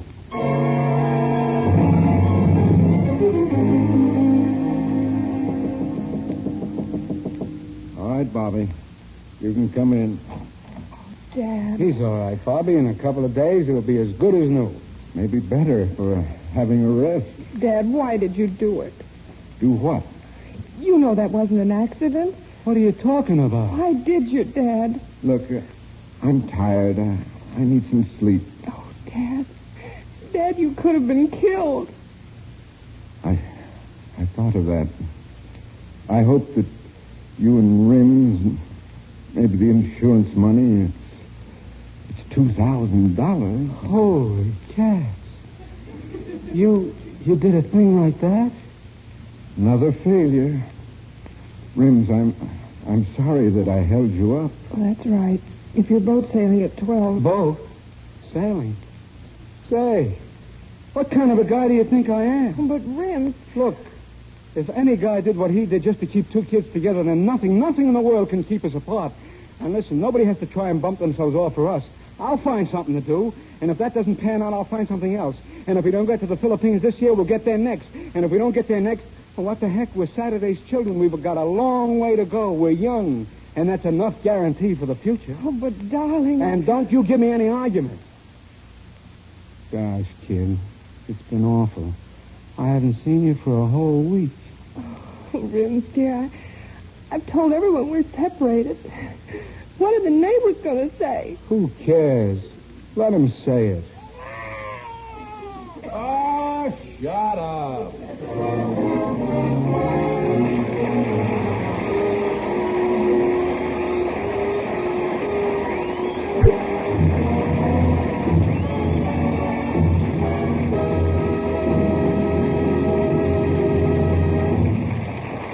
On behalf of the Motion Picture Relief Fund, thank you, Michael Raffetto, John Garfield, and Jane Wyman, for a deeply moving story.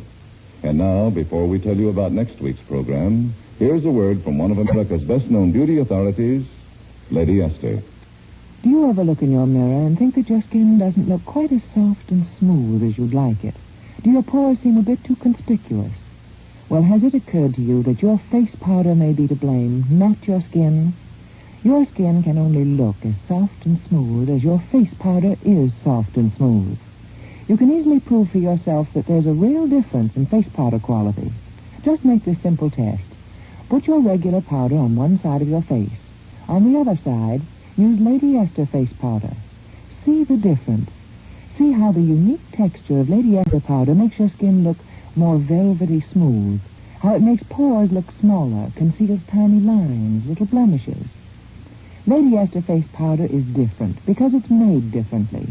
It's not just mixed, just sifted in the usual way. Instead, it's blown by twin hurricanes, blended with the speed and power of hurricanes to look clearer, smoother, more flattering on your skin. You'll see an exciting difference, too, in my Lady Esther shades. All my shades are soft, subtle, designed to flatter and glorify your skin. Why don't you look at all my shades? Buy several in a small size. Try them on your own skin and find the most flattering shade for you.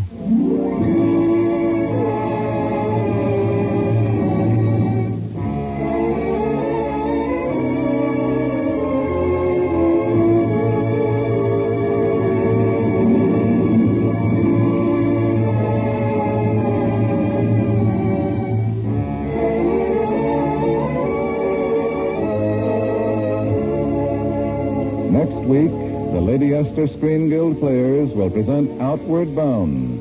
It will star David Niven, Dame May Whitty, and Henry Wilcoxon. Be sure to listen. John Garfield will soon be seen in the Enterprise production Body and Soul. Jane Wyman will soon be seen in Robert Riskin's production Magic Town. Saturday's Children was produced and directed by Bill Lawrence, adapted by Harry Cronman, and was presented through courtesy of Warner Brothers Pictures, whose latest release is Cheyenne, starring Jane Wyman and Dennis Morgan. Music on tonight's program was arranged and conducted by Wilbur Hatch. You save enough on the largest size jar of Lady Esther face cream to buy a box of Lady Esther face powder. So remember, ask for the largest size. This is Truman Bradley speaking for Lady Esther. Thank you and good night. This is CBS, the Columbia Broadcasting System.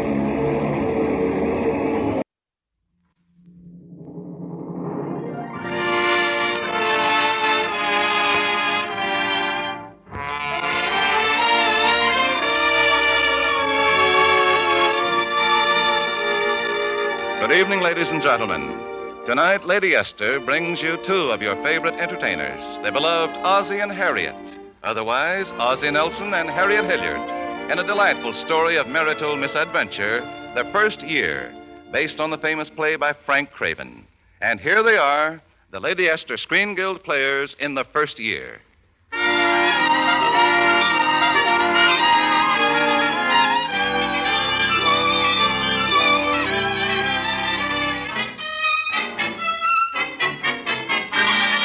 You know, even in a little town like Princeville, a girl is apt to have problems at times. Take pretty Grace Livingston, for example. Two young fellows proposed to her. First, Dick Loring. I've got a job with the railroad, Grace, construction engineer. And that's just the beginning. Baby, I'm telling you, I'm going right to the top. And then Tommy Talbot. You're so pretty, Grace, and sweet. And a good cook, too. And honest, you're the only girl I ever loved. And Grace is a fairly ambitious girl, so of course she marries Tommy Talbot. But womanlike, she makes one condition. Tommy, I want to get out of this deadly little town. I want to travel, go someplace else to live. I want to live excitingly among exciting people. I mean a big town that's really alive. Say a place like Joplin, Missouri. But Grace, I've got my real estate business here, and it's growing, too. I couldn't just lock the place up and move to Joplin. Grace, you're asking something impossible. So, naturally, about a year later, we find the young couple living in Joplin, Missouri. And living is just about all they're doing. You understand, Mr. Talbot, I don't like to press you. No, I must say you've been very reasonable. Look, how long have we been in that apartment? 11 months. And how many months do we owe? 10. Time certainly flies, doesn't it? But you see, I've been working on a deal for months now, and it's bound to go through almost any day. If it does, I could buy that whole apartment house. I'm sorry, I don't want to sell. I could show you a profit. No. Maybe 50%. Well... But, of course, you'd have to fix the roof and the not plumbing. Not on your life. The roof is only 5 years old, and the plumbing's as good as the day it was... Hey, what is this? You haven't got any dough? Well, no, not right now, but if this deal goes through... Oh, excuse me, will you? Hello? Oh, hello, Mr. Barstow. Sure, anytime you say. Tonight? Oh, of course. Why don't you and your wife have dinner with us? Nonsense. Forget it. We're glad to have you. You bet. 601 North Elm. Right. Well, hear that, Mr. Pickering? That's him. That's my deal. He's ready to talk.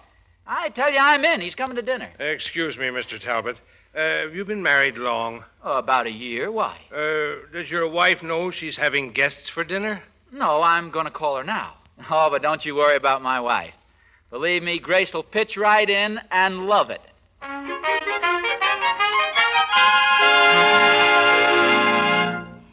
how could you do a thing like that to me? I haven't a thing in the house, all that marketing to do, and who am I going to get to serve? Well, yeah, I know, but... Oh, well, if it means so much. Yeah, I'll get somebody in. Yes, dear. Goodbye.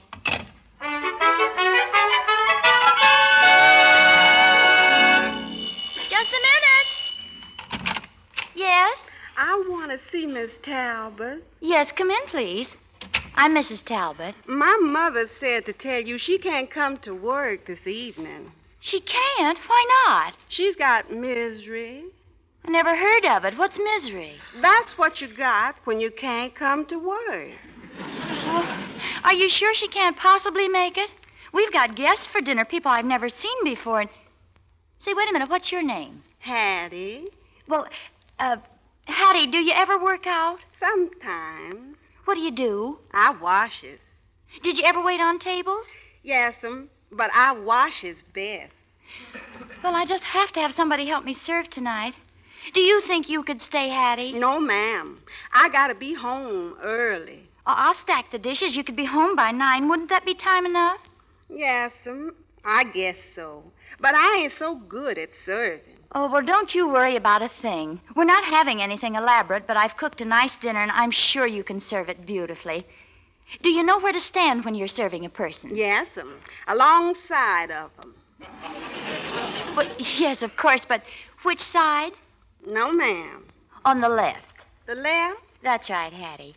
You say you've waited table before? Yes'm, but I washes best. Well, come along. I'll get you an apron. Oh, I don't need no apron. You don't? No, ma'am. I got my old clothes on. You say something, ma'am? No, Hattie. Not a thing.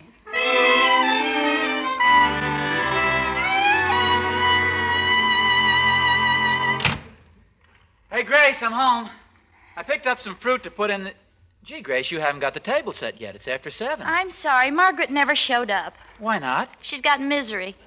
What's misery? I don't know, except that it's supposed to love company, so I know I haven't got it. Well, who's going to do the serving? Margaret's daughter, Hattie.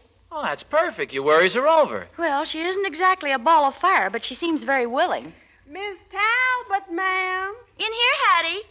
Miss Talbot, I just got one vegetable dish. Here's the other one. It's part of my wedding present. You'll be careful with it, won't you, Hattie? Yes, ma'am. And, Hattie, did you seed the melons? Yes'm, I seed 'em. No. Hattie, I mean, did you take the seeds out? Oh, is you supposed to do that? Of course. But there's one of them melons is no good. No good? Well, Grace, how many did you get? 2. But, darling, there'll be 4 of us all together. Cut 2 melons in halves, and there should be enough if they're all right. Well, if they're all right, didn't you feel them? I felt so many melons, I began to feel back. Hattie, just take the one that's no good and give the best half to Mr. Talbot. I won't eat any. Yes, ma'am. I'll give him the best of the worst. If you excuse me, I think I'd better go clean up a little.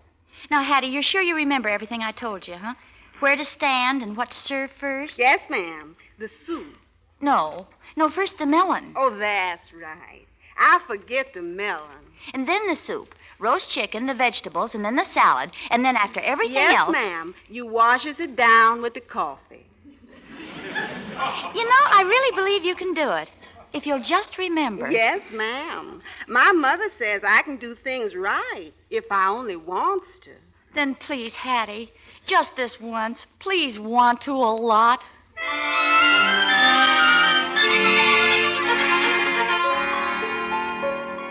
Let me see now. I think that's everything. Silverware, napkins, water glasses. Hattie, don't tell me. Miss Talbot, we only got one vegetable dish again. Oh, dear. What's all the noise about, Grace? The vegetable dish of the set that Mother gave me. Oh, so what? How much can a vegetable dish cost? Well, whatever it is, it's more than we can afford. That's what you think. What do you mean? Well, I've been keeping a little surprise for you, Grace. We're going to be rich. You hear what I said? We're going to be rich. Who died? Nobody died. I'm going to make it myself. How? Well, a few months ago, I got a tip that the Joplin and Missouri Railroad was going to build a branch line right through that old amusement park. So I've been quietly buying up the property, and now they'll have to buy it from me. Tommy, really? Sure. That's why Barstow's coming over tonight. He's doing the buying for the railroad. Gave him an option 2 days ago. For how much? $100,000. What? $100,000? Oh, Tommy, they'll never pay that much. They will if they need my property, and they need it. Came just the right time, too. I broke our last $10 bill this morning. Even took your bond. Oh, darling, you didn't do that. Well, you said it was there in case of need. You don't mind, do you, dear? No, not if you're going to make a lot of money. You bet I am. Barrels of it. When Barstow gets The here... Barstows. I completely forgot them. I'm not even dressed. Tommy, you'll have to hold the fort. I won't be long, dear. What a girl. Kind of wife any man would like... Hattie, with your coat on, where are you going? Home. Home? Oh, no, please. I ain't gonna be careful no more. No time. No, of course not. Who's trying to make you careful? Every time I'm careful, I drop something. Now, look, you just take off your coat and go right back in the kitchen, and don't you worry about a thing. Be just as careless as you want. Break dishes, do anything. Only please don't leave. Is you sure Miss Talbot ain't gonna mind? What a sense of humor you've got. I have? Oh, yeah, sure. Okay, I'll stay. That a girl. Oh, Grace. Yes, dear? Where's the champagne? What champagne? You know, those 2 bottles your father gave us for Christmas. I thought we were saving those for a special occasion. We are, and this is it. They're in the hall closet. You better put them in the icebox right away. Okay, baby. Hattie, will you get that champagne and put it right on the ice? I'll let you know when to serve it. Yes, sir. Now, let me see. I guess everything's under control now. Hey, Grace! Grace, it's them! They're here, Grace!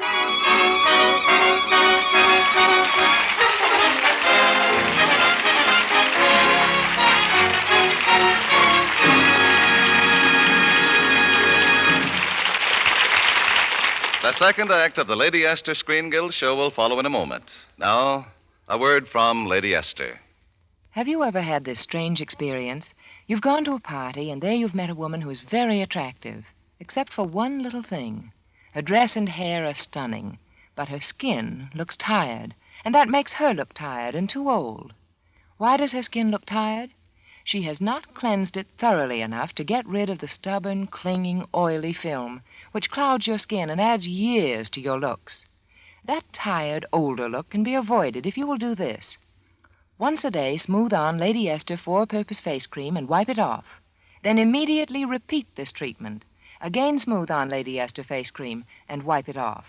This is most important, because after you remove surface dirt and makeup, the second creaming gets after that stubborn, clouding, oily film.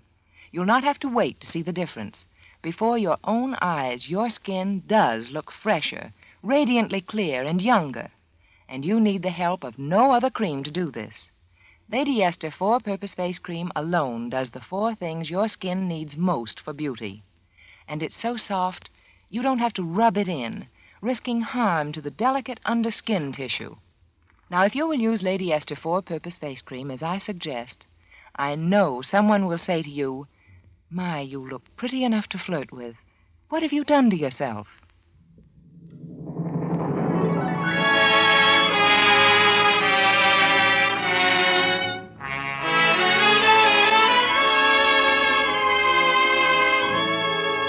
And now, Lady Esther presents the second act of the first year, starring Ozzie Nelson and Harriet Hilliard.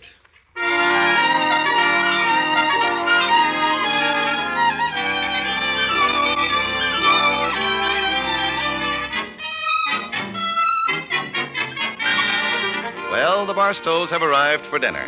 And now, being entirely conventional, we find them seated at the table and eating it. The dinner, of course, not the table.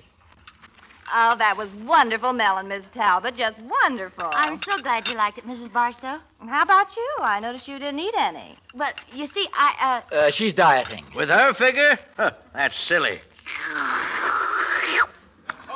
Pete, take it easy with that soup. You'll drown yourself. Not a bad way to die.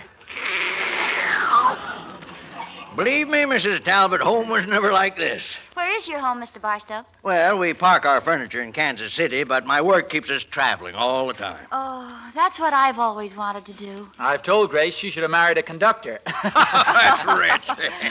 Small joke. Just what do you do, Mr. Barstow? Oh, when the railroad needs some property, I buy it for them. Say, Kitty, isn't this soup delicious? Sounds all right to me. Mr. Barstow, is that what you're doing here, buying property? Yep. Say, Talbot, I might as well tell you now. I'm taking up that option. You are? Mm-hmm, and at your price. Tommy, say something. Gosh. You know, Barstow, I think you're stealing that property. If I hadn't liked you so much, I'd have held out... Now, who could that be? Well, that's funny. We didn't expect anybody. How could we? We don't know anybody. I'll go. Excuse me, folks. Yes? Why, Dick Loring. Hiya, Grace. Come in. Tommy, it's Dick Loring. Come on in, Dick. I want you to meet some friends.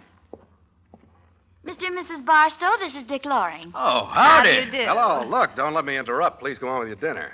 Won't you join us, Dick? Oh, thanks. I had my dinner on the train. Just got in 20 minutes ago. Didn't lose much time getting up here, did you?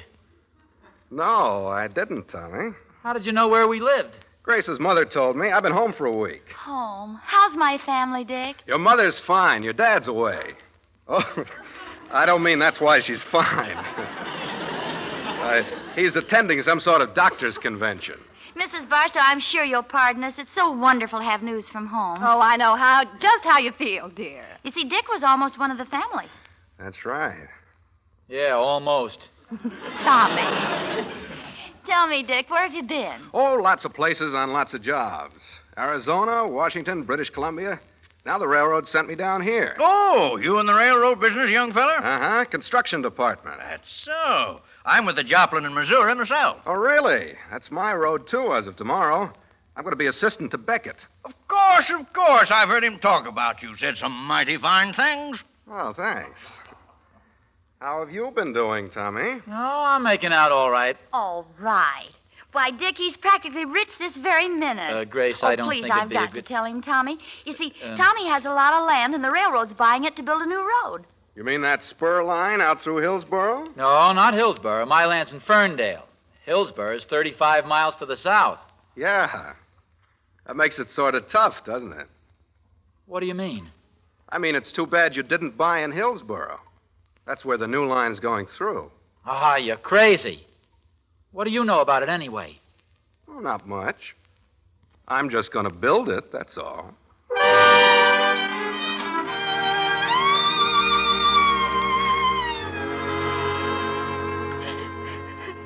Oh, now, please, Grace, don't cry. It's the use of crying. What good does it do? After all the trouble I went to with that dinner, they didn't even wait for the chicken. Gosh, it's not my fault if they got insulted and left. It was too your fault. You said such awful things. I only said them to Dick Loring. Now that deal isn't going through and we haven't got a cent in the world. But, Grace, I still You think... even took my government bond. You said I could? I said that because you said you were going to make a lot of money. Well, don't you worry about me making money. But I do. I guess we'll always be just nothing, Tommy. Always live in a flat like this. I'll do my own cooking, make my own dresses, never to travel anywhere.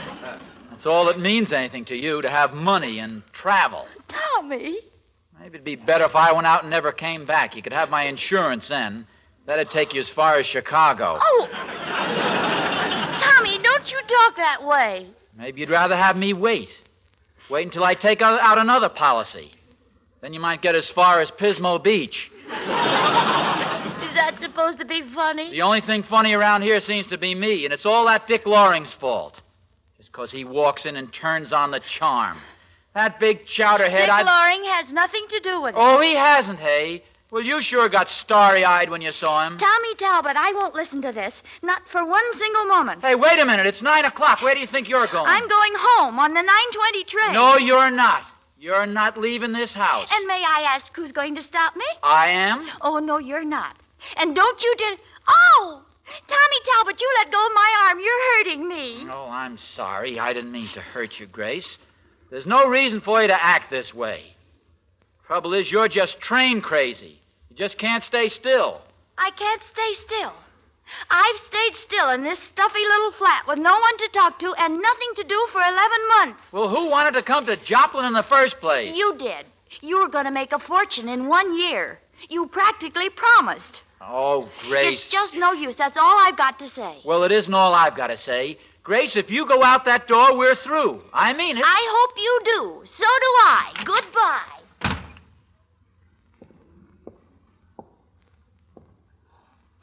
Come on, who do you think you're kidding, Grace?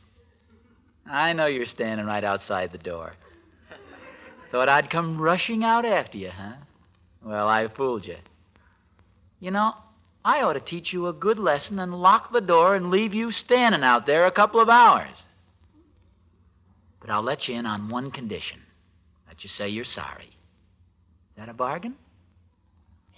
Is it, Grace? Grace? Grace? Grace! She's really gone. All right. Just let her go. She'll be back soon enough. She'll be crawling here on her... Excuse me, Mr. Talbot. I was just wondering, when do you want me to serve the champagne? Champagne? Yes, of course. Right now, Hattie. Both bottles. Yes, sir. Coming right up. And Hattie. Yes, sir. Never mind the chaser. I'm drinking it straight.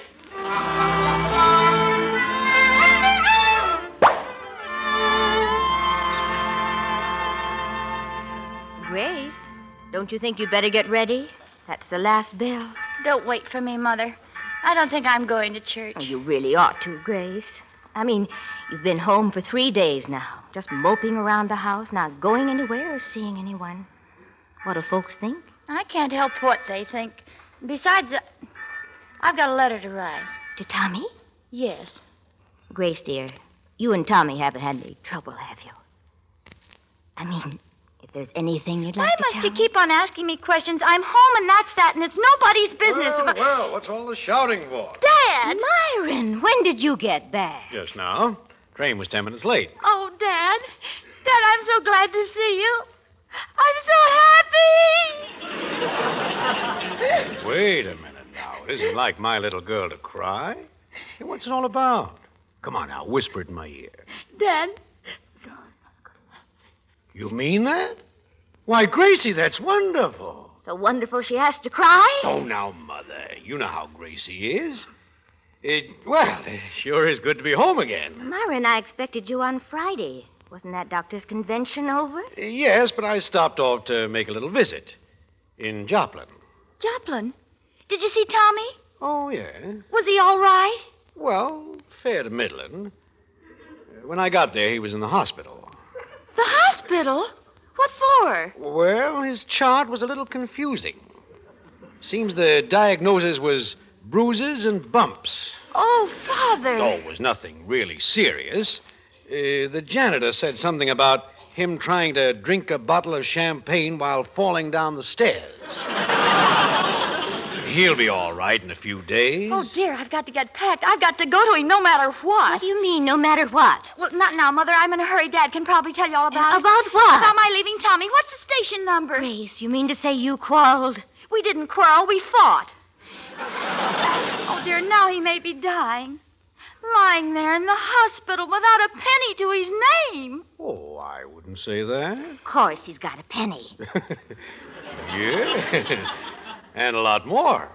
Seems he closed some kind of a deal with the railroad. He did? Took him for $125,000. And 25... Fine time you picked to leave him. Grace, I'll go up and pack your bag. Don't bother. I'm not going. Why not? Well, I can't go back now. He'd think it was just on account of the money. But, Grace, that's silly. I think you should... Now, Emmy, you just let her make up her own mind. Never can tell. If she won't go to Tommy, maybe he'll come to her. Now, come along, Mother. I could do with a cup of coffee. All right, Myron, but I don't understand what any... I won't go back. I couldn't. I just... Hey, Grace. Yes? Grace, I've got to talk to you. Oh, it's you, Dick. I didn't know you were home. Oh, I got in last night. I guess you know I lost my job with the railroad. No, I didn't. Kind of that business about the spur line. Wasn't my fault. How should I know they were keeping the location secret on purpose? It's going through Ferndale after all? Yeah, and look, you know how people always talk. If you'd just ask Tommy to sort of keep it quiet. Dick, Tommy and I have separated. No fooling? Why? Oh, a lot of reasons. You're just one of them. Me? Uh-huh. I think Tommy was jealous. Well, I can't blame him for being jealous of you, Grace. It's too bad he didn't know how to handle the situation. Believe me, if any girl ever deserved an ace... Yeah, and if any guy ever deserved a punch in the eye... Tommy! Lay off, Tommy. You take one step closer and I'll punch you right in the nose. You do, and I'll bleed all over you. I'll show you. Take that. Tommy! Dick, you stop that, both of you. Stop it all. It's all right, Grace. I got him pinned down. Let go. Let go, you hear? I said let go. Oh. Hey, who did that? I did. With the flower pot. I never saw Tommy look so peaceful. Nice going, Grace. Nice going. I meant it for you.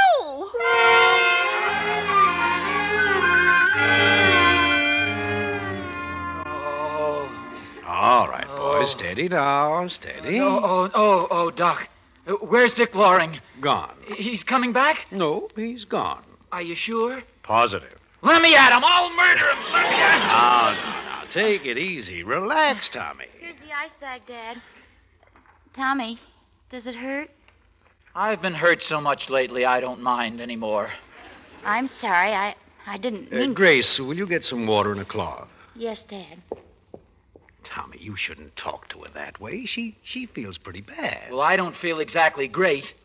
You were all wrong about my coming back with you, Doc. I should have stayed right there and... The cloth in the water, Dad. Oh, thanks, my dear. Now, if you'll just hold Tommy's head. Thank you. I can hold my own head. Naturally. It's so light, there's nothing in it. Is that so? Well, I don't happen to be as stupid as some think, some pimp, I'm not so dumb as you think. So happens I was right about a certain railroad deal. I even boosted my price $25,000. And if you'd like to see the certified I'm check... not at all interested. I know you're not. You wouldn't care if I sold the whole city of Joplin back to the Indians. Is that so? Well, let me tell you... Now, wait a minute, you two. I've got a stake in this thing. Now, Tommy, let me ask you something. What would you rather be than anything in the world? Single. I don't believe you mean that, my boy. I know you love Grace. Why, all the time you were in the hospital, you kept talking about her. You didn't want to live unless she came back. I was delirious. No, you weren't.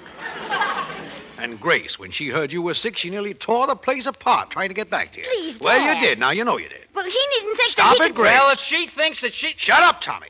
Trouble with you two, you're just suffering from matrimonial measles. Almost everybody has them the first year of marriage. Believe me, years from now, you'll either laugh at this or cry over it. If you let it force you apart, you're going to cry. So, let's laugh at it, huh? What do you say, Gracie? Well... Tommy? Well... That's fine. I'm glad you both feel the same way about it. Because, Tommy, you'll want to be around to see your baby. Baby? Uh-huh.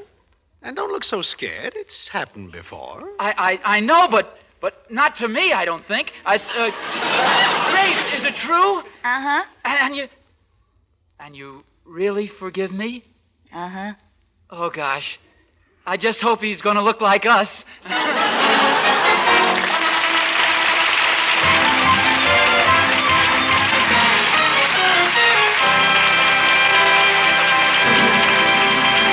Thank you, Ozzie and Harriet, for your superb performances in tonight's play. We enjoyed every minute of it.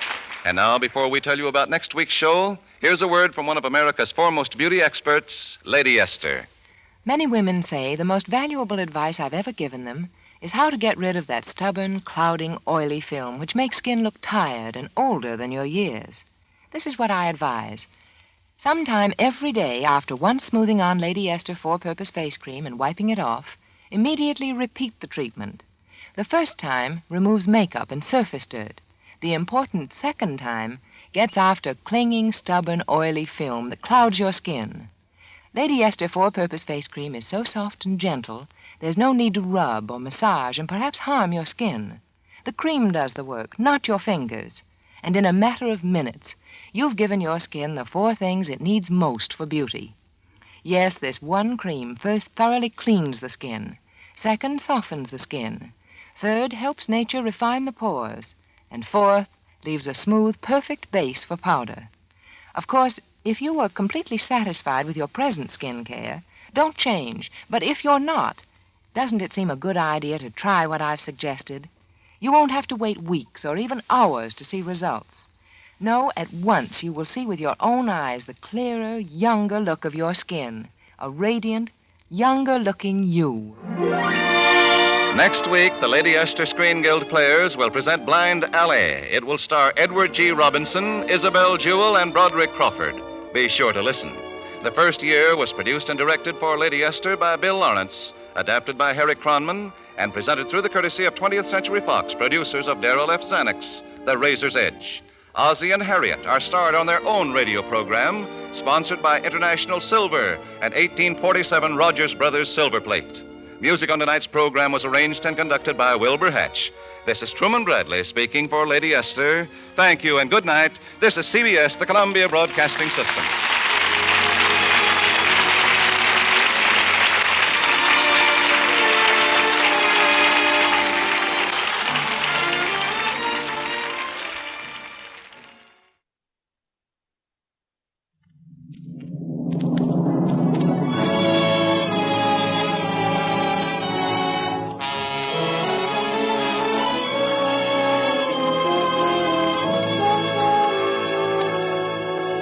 Lady Esther presents the Screen Guild Players.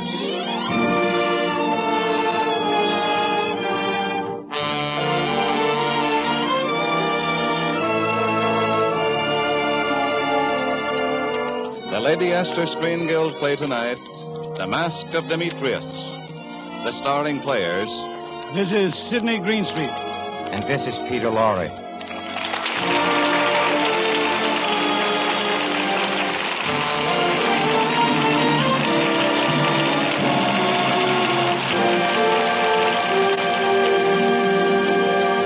Tonight, Lady Esther presents the Screen Guild Players in an intriguing story of drama, suspense, and murder. The Mask of Dimitrios, based on the Warner Brothers picture. It stars Peter Lorre as Professor Leyden and Sidney Greenstreet as Eric Peters.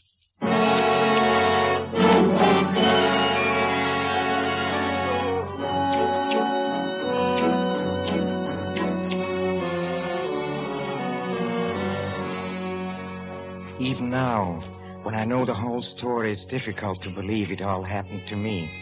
But one must make a start, I suppose. So just for a beginning, let's put down a date. Istanbul, Turkey, 1938. A woman strolling along the beach approaches some jetsam cast up by the sea. She glances at the little mound, turns half away, turns suddenly back to it, and...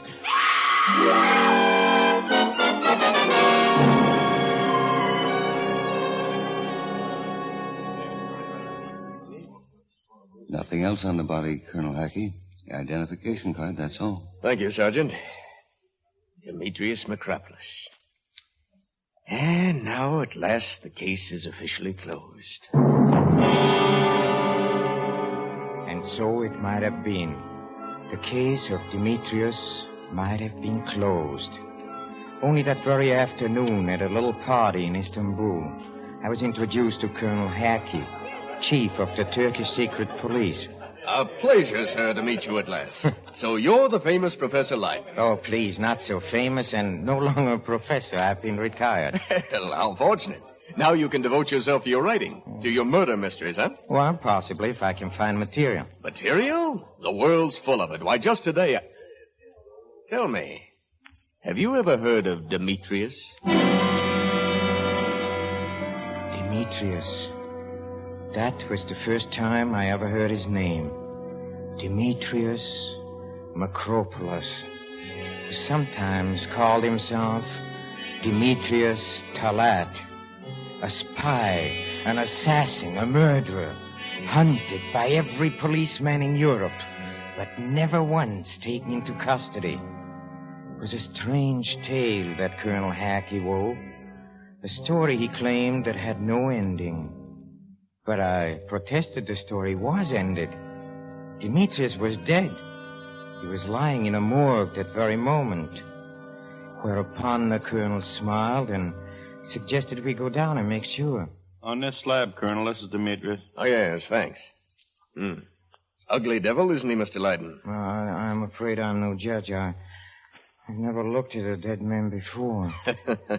Well, this ought to satisfy you for a while. Ah, what a pity that mouth will never talk again. There's still so much I'd like to know. For 16 years, ever since that day in Smyrna, it was my hope to get him. And now I have him.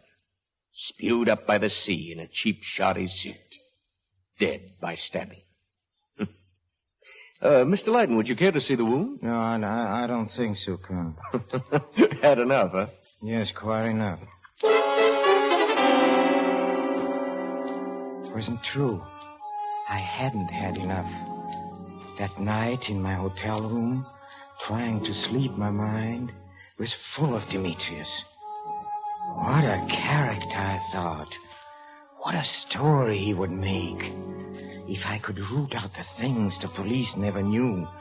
In Smyrna, in Sofia, in Belgrade, and Paris. There must be people who knew him. All over Europe, there must be people, and...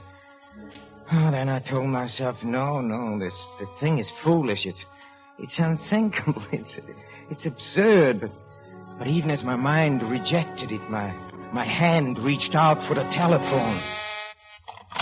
Good evening. Yes, this is the desk clerk. Mr. Leiden? Oh, yes, sir.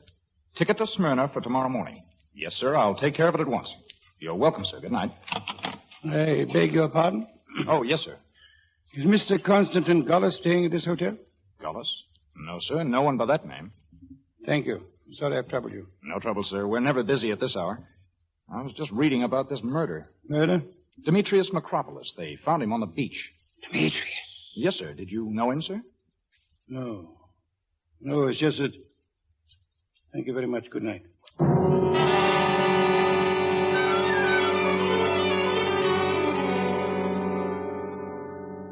Are you sure? Are you positive? Well, you can look around the morgue yourself, sir. Not a body in the place.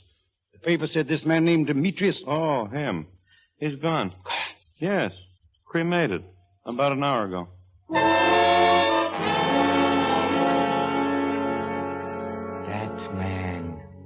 That man whose life was to cross my own so strangely. I didn't know about him then. I had no hint of him until I got to Smyrna. I understand what you wish, Mr. Leiden. I will get it for you. You're sure you know exactly what I want? But of course. In 1922, a certain Conrad, a moneylender, is stabbed to death. Uh-huh. A man named Driss Abdul is charged with the crime. That's right. But he goes to his death blaming another man, a certain Dimitrios. You wish the records of the trial. Are you sure you can get them? For 500 piastres? I have them. You have them? Right here, my friend. But how? A month ago, a certain man comes to me. Yeah? He asks me to get them for him. He pays me well. Why didn't you tell me? You did not ask. What was he like? Can you describe him? How did he talk? Like an Englishman, perhaps. Yeah. Or maybe a Frenchman. Or an American. Who knows?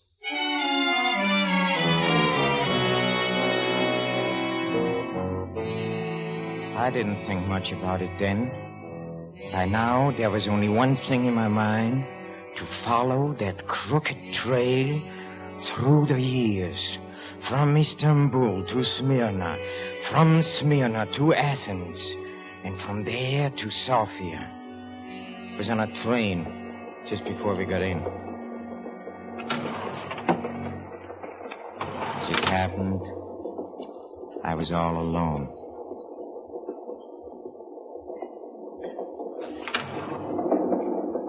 I beg your pardon.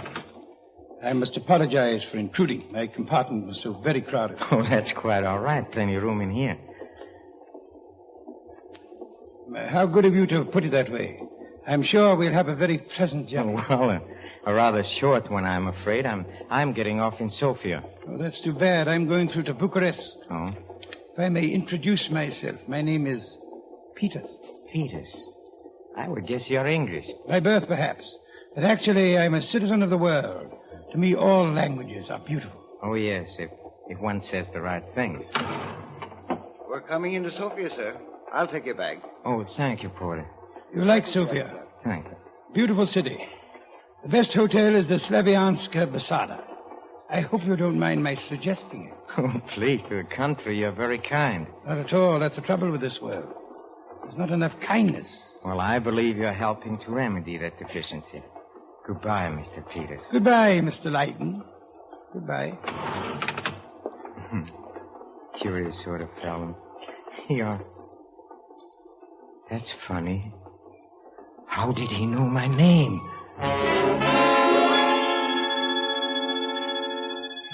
Even then, I didn't guess the truth.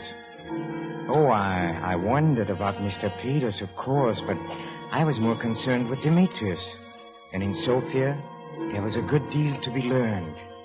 Dimitrios, the petty thief. Dimitrios, the thug. Dimitrios, the blackmailer. Old newspaper files, police court records. I searched them all. And at last, they took me to Madame Irana at the cafe of the Golden Fez. She was sullen at first, suspicious, resentful. But when I told her that Dimitrios was dead, she... Dead? Oh, it's very hard to believe. Well, I saw his body myself. How did he look? Oh, his hair was gray, his clothes were old and rather cheap. So he didn't become rich after all. Not even with my 1,000 francs. Took 1,000 francs from you? I gave them to him. It was that afternoon. He rushed into my room. He was very excited. He made me promise if the police came, I'd swear he'd been with me all day. Oh, yes, I've seen the records. I know they question you. Isn't that the day the Prime Minister was killed? Dimitrios?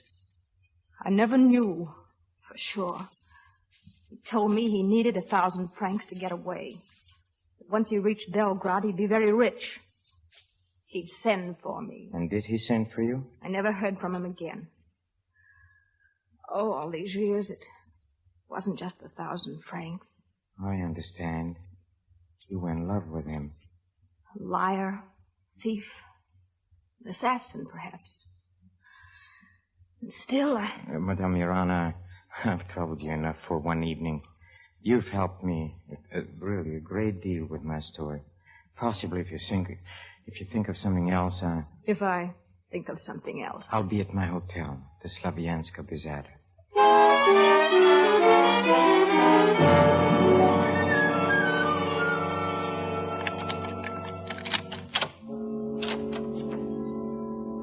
Oh, 2 o'clock. I didn't realize it was so late. You're a little early, Mr. Leyden. Huh? Peters. Will you close the door, please? Huh? Considering this gun in my hand, that becomes an order, not a request. Now then. What does this mean? What are you doing in my room? Why have you been going through my things? Don't move, please. That's better. Now, Mr. Leyden, let us be frank with each other. And I propose to start with your answering a question. Why are you interested in Dimitrios? Dimitrios? Yes, dear Mr. Leyden. From Istanbul to Smyrna. From Smyrna to Athens. From Athens to Sofia.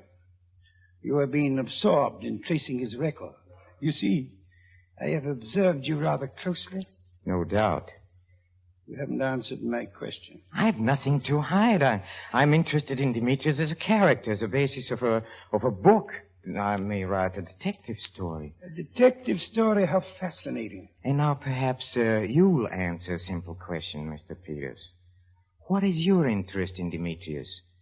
Did you ever know him? Mr. Leyden, I do not recollect that I promised to give you any information. Well, then I have to guess the answers. Is your interest money, perhaps? A treasure Dimitrios had left somewhere, huh? Oh, no. When I think of him lying in a morgue, just that shabby suit, not a penny on him, I am forced to... What's the matter?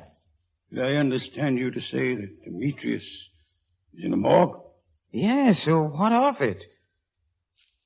Mr. Leyden, it occurs to me that we can be of great help to each other. What did you say if I proposed an alliance? An alliance? For what? I take it you're not a rich man, Mr. Leyden. No, I'm not rich. You can be very easily, if you will meet me in Paris. Why on earth should I go to Paris? Shall we say to learn the whole story of Dimitrios? Mr. Leyden, I'm aware of certain facts which I cannot reveal to you at the moment.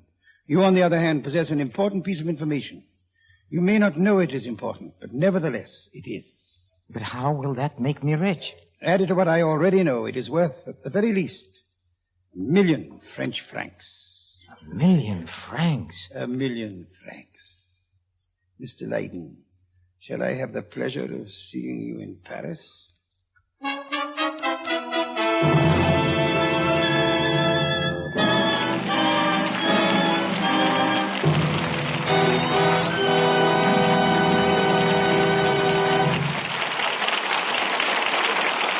The second act of the Lady Esther Screen Guild play will follow in just a moment. Now, a word from Lady Esther. Often it's just some one little thing about your appearance that makes the difference between lack of confidence in yourself and complete poise and assurance. For example, you may have a dry, rough skin on which face powder looks all ruffled up and flaky. That can disturb your entire personality, and just when you want to be at your best. So here's what I'd like you to do before powdering. It will make a wonderful change in your appearance. Will give you marvelous new confidence in yourself. Just rub Lady Esther face cream on your skin, and then wipe it off, gently but completely. You see, Lady Esther face cream loosens the dry, clinging particles of skin nature is trying to throw off. And when you wipe off the cream, along with it come all those rough little flakes, leaving only the new, young skin, which is smooth as velvet.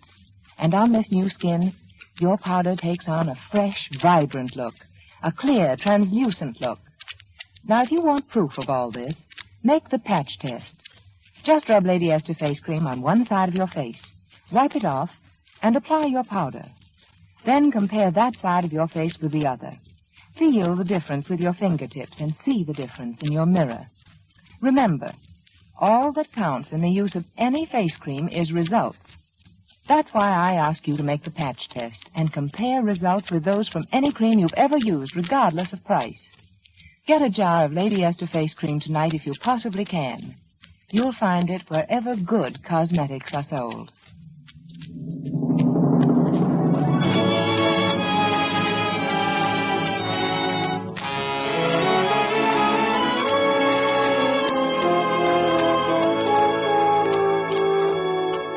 And now, Lady Esther presents the second act of The Mask of Dimitrios, starring Sidney Greenstreet and Peter Lorre, who continues our story.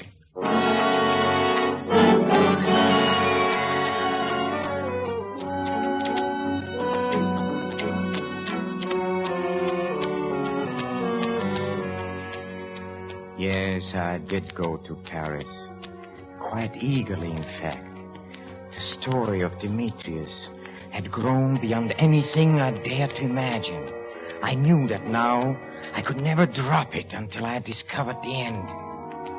So I arrived, and after a busy 24 hours, I telephoned Peters that I was there. I must give him credit. He wasted no time. Within the hour, he was at my hotel.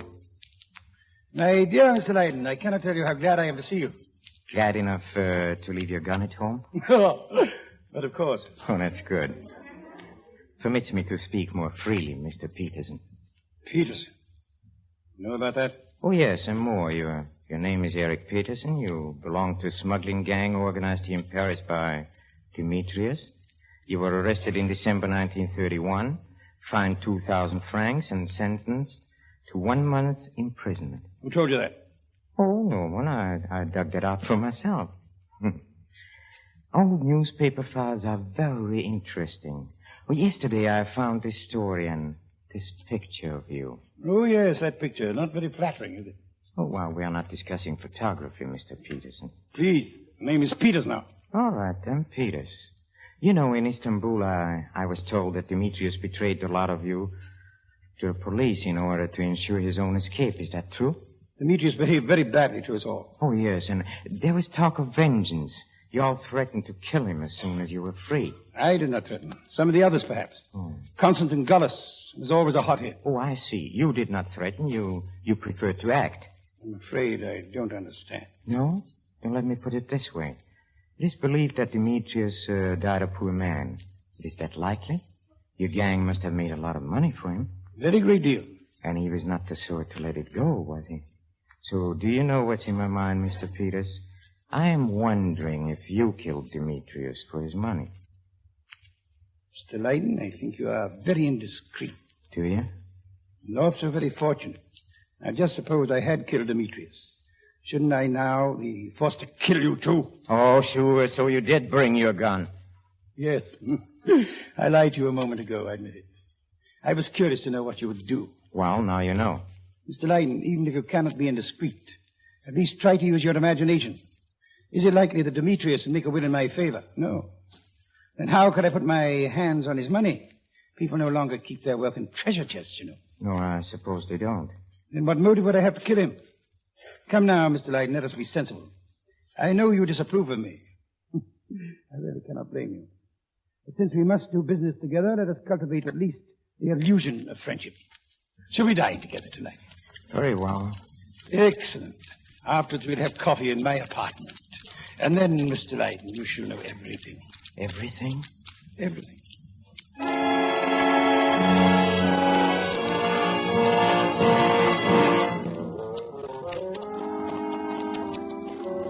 It's an honor to have you here, Mr. Leiden. Such an excellent dinner, too. Tell me, how do you like me, this place? Your place? Oh, I noticed the name on the door was Godfrey. A friend of mine. He's away at the moment. Oh, I see. You conclude, I suppose, that I am Godfrey. Well, Mr. Leiden, you're rather naive. But let us get to our business now. I have a picture here in this drawer. Ah, here it is. Tell me, do you recognize it? Oh, of course, that's Dimitrios. Yes, I thought you'd say that. Is there any reason why I shouldn't? One slight reason. It's not Dimitrios. What on earth do you mean? I mean, this is a photograph of Constantine Gallus. But in Istanbul, in a morgue, I saw it. Perhaps I'd better explain. When we who had been betrayed were released from prison, Dimitrios had disappeared. Gallus spent years tracking him down. And when he found him, Dimitrios acted first. He invited Gallus on a cruise. And murdered him. It was Gallus's body that you saw. But then Dimitrios is alive. Alive and flourishing right here in Paris. That is why you have come, Mr. Leiden. Me? Our friend has assumed another name, of course. He is fabulously rich. He moves in the very best circles. Director of several prominent banks. It should be worth something to him to protect his position. It should be worth precisely 1 million francs. Blackmail. You choose to be vulgar? I choose to have no part of it. I'm afraid you forget. I know. You still have your gun. Yes. You see, Dimitrios may want proof. He might ask you to describe the body. You know, you're insane to cross a man like that. Once he knows where you are. But he doesn't know. In my note to him, I specified that the money should be delivered to a messenger at Versailles. The messenger will take a route, devious, and meet us several miles from here. It's almost time now. Shall we go?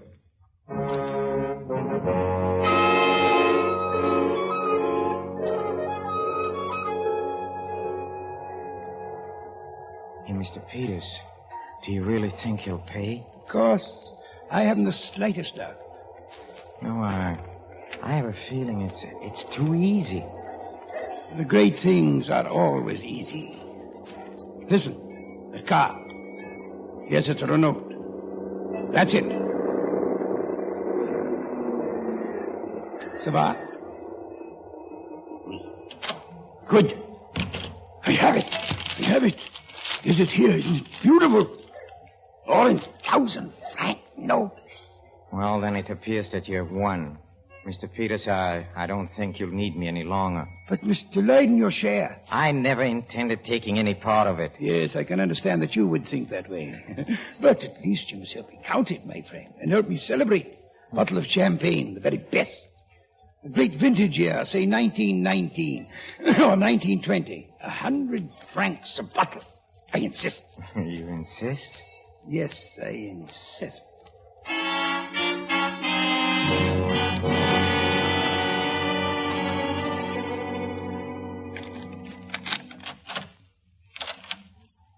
Well, now here we are. Back home, safe and sound. Sound, perhaps, but I'm not so sure we are safe. Mr. Leiden, you are cautious, aren't you? But perhaps wisely so. I must confess to you, even if you had demanded your share of this million, I doubt if you would have gotten it. I was aware of that. Then we can drink as friends. Now, here is the champagne, and all we need is some ice. I'll get it from the kitchen. It won't take... Dimitrios! You don't flatter me by looking so surprised. You must have known I was not entirely stupid. Listen, Dimitrios... What a fool you were to send your note by messenger. It was so simple to trace him to... Don't move, Peterson. You either, sir. No, Dimitrios, put down that gun. I'll give the money back. Go away. Oh, no. Another one. Another one. And now you. No, not me. Don't shoot! I'm sorry. I had to do it. Leiden, he's down. Gun. I've got it. You see this, Dimitrios? I have your gun. If you move, I'll shoot. I think you would. Look here. If you shoot me, you'll only get 1 million. Release me, and I'll give you another as well. Police. Go get the police. But then he'll get away. I have my gun. Cover him. All right. No, monsieur, wait. If you go, he'll shoot me. Don't you see that? Why not take my offer? I shall be back with the police. I'll give you 3 million. Watch him, Peter. 5 million, monsieur. I'll be back as fast as I can.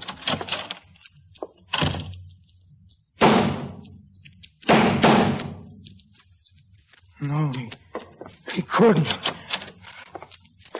Peters, you said you would only... Peters! Dead. Both of them dead. So this is the end of Dimitrios. This is the end of the story. Peters, you didn't live to know it, did you?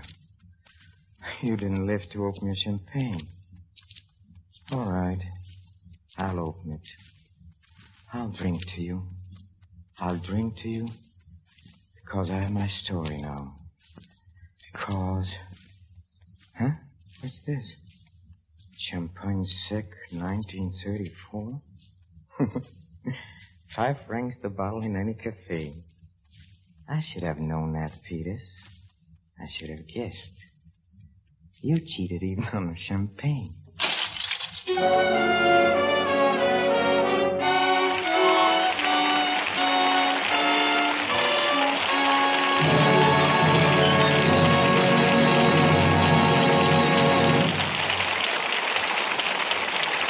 Thank you, Peter Lorre and Sidney Greenstreet, for your fine performances in tonight's play.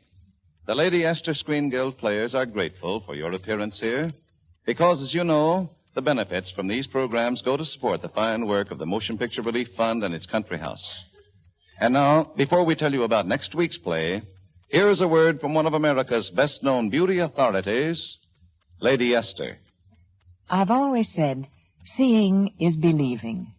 That's why I ask you once again to make the Lady Esther patch test. I want you to see with your own eyes exactly what happens when you apply Lady Esther 4-purpose face cream. I want to prove how much fresher and lovelier your skin will look than it's ever looked before. You can make this simple test in the time you count 30. Just rub Lady Esther face cream on one side of your face. Then wipe it off and run your fingers over that patch of skin.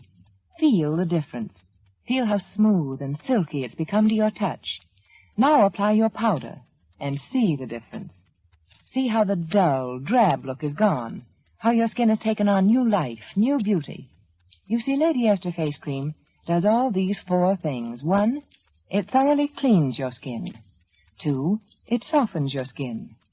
3, it helps nature refine the pores. And 4, it leaves a perfect base for powder. Does the face cream you now use do all these things? I don't care what you pay for it. Even if it's 10 times as much as Lady Esther face cream, I still say, make the patch test and compare. See with your own eyes how very much more Lady Esther face cream does for your skin than any cream you've ever used. See how it instantly beautifies the tone, texture, and entire appearance of your skin.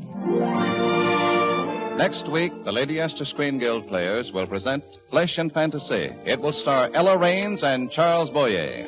Be sure to listen. Peter Lorre is currently appearing in Hotel Berlin. Sidney Greenstreet will soon be seen in Pillow to Post, both Warner Brothers productions.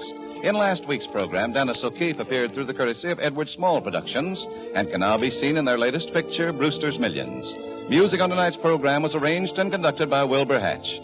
Truman Bradley speaking. This is CBS, the Columbia Broadcasting System.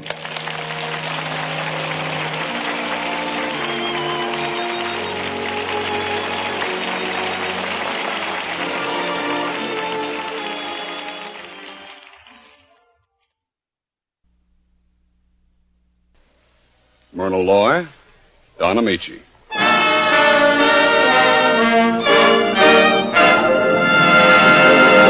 the Gulf Screen Guild Theater.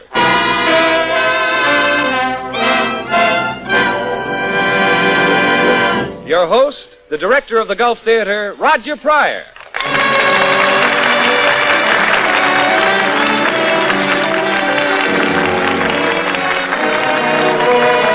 Good evening, everyone. Once again, your neighborhood good Gulf dealer and the Gulf Oil Companies welcome you to the Gulf Screen Guild Theater. Tonight in the Gulf Theater, you'll hear one of your favorite dramatic love stories, Magnificent Obsession. You'll remember it as Lloyd C. Douglas's great novel that topped the bestseller list, and you'll remember it also as a beautiful motion picture that broke all box office records. Tonight, we bring Magnificent Obsession to the air with two of the greatest stars in motion pictures, Myrna Loy and Don Amici. It's a combination only the Gulf Screen Guild Theater could bring you, and in just a moment our play will begin. Meanwhile, I'd like to have you meet a young fellow who doesn't believe in doing things the hard way, and he'll tell you why. Bud Easton. You know, folks, lots of people continue doing things the hard way simply because they've never tried the easy way.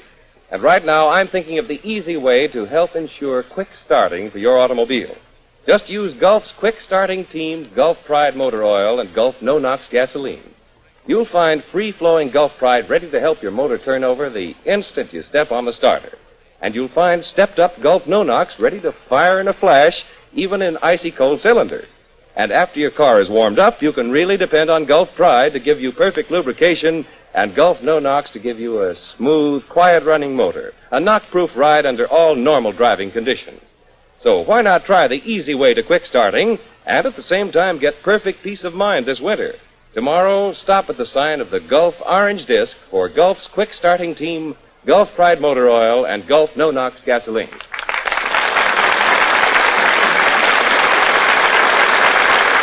That applause you hear, ladies and gentlemen, tells you that our stars have just come out before the footlights and taken their places at the microphones. And now, the Gulf Screen Guild Theater brings you Magnificent Obsession, starring Don Amici as Bob Merrick and Myrna Loy as Helen Hudson. The music is by Oscar Bradley's Gulf Orchestra with Frank Tours conducting. Frank raises his baton, and the show is on.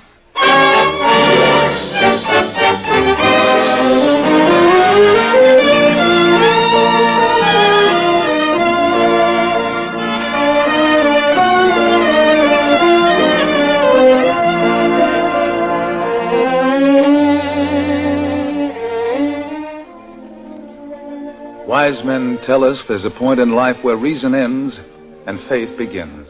That there are some things we can never really hope to understand. For example, what happened on a June morning in the emergency ward at Dr. Hudson's world-famous Brightwood Hospital. The telephone.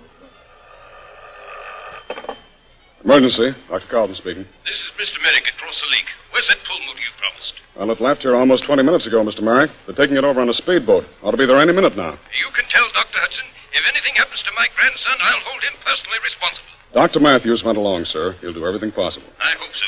Thank you. Old man Merrick again? Yeah, plenty upset about his precious grandson. I don't know why. He's cost the old boy a pretty penny getting him out of jams. Yeah, well, maybe this will teach him not to sail a boat after an all-night binge. Not Bobby Merrick. It'll take more than drowning to beat any sense into that. Carlton. Yes, Doctor. Stand by, you two. Emergency. It's Dr. Hudson. Dr. Hudson? Heart attack. Get the pull motor. It's our one chance. What's the matter? Don't you understand English? Get that pull motor or Dr. Hudson will be dead. The pull motor's gone, sir. Gone? Gone where? It's across the lake. They're using it on Bobby Merrick. When will it be back? Much too late, sir.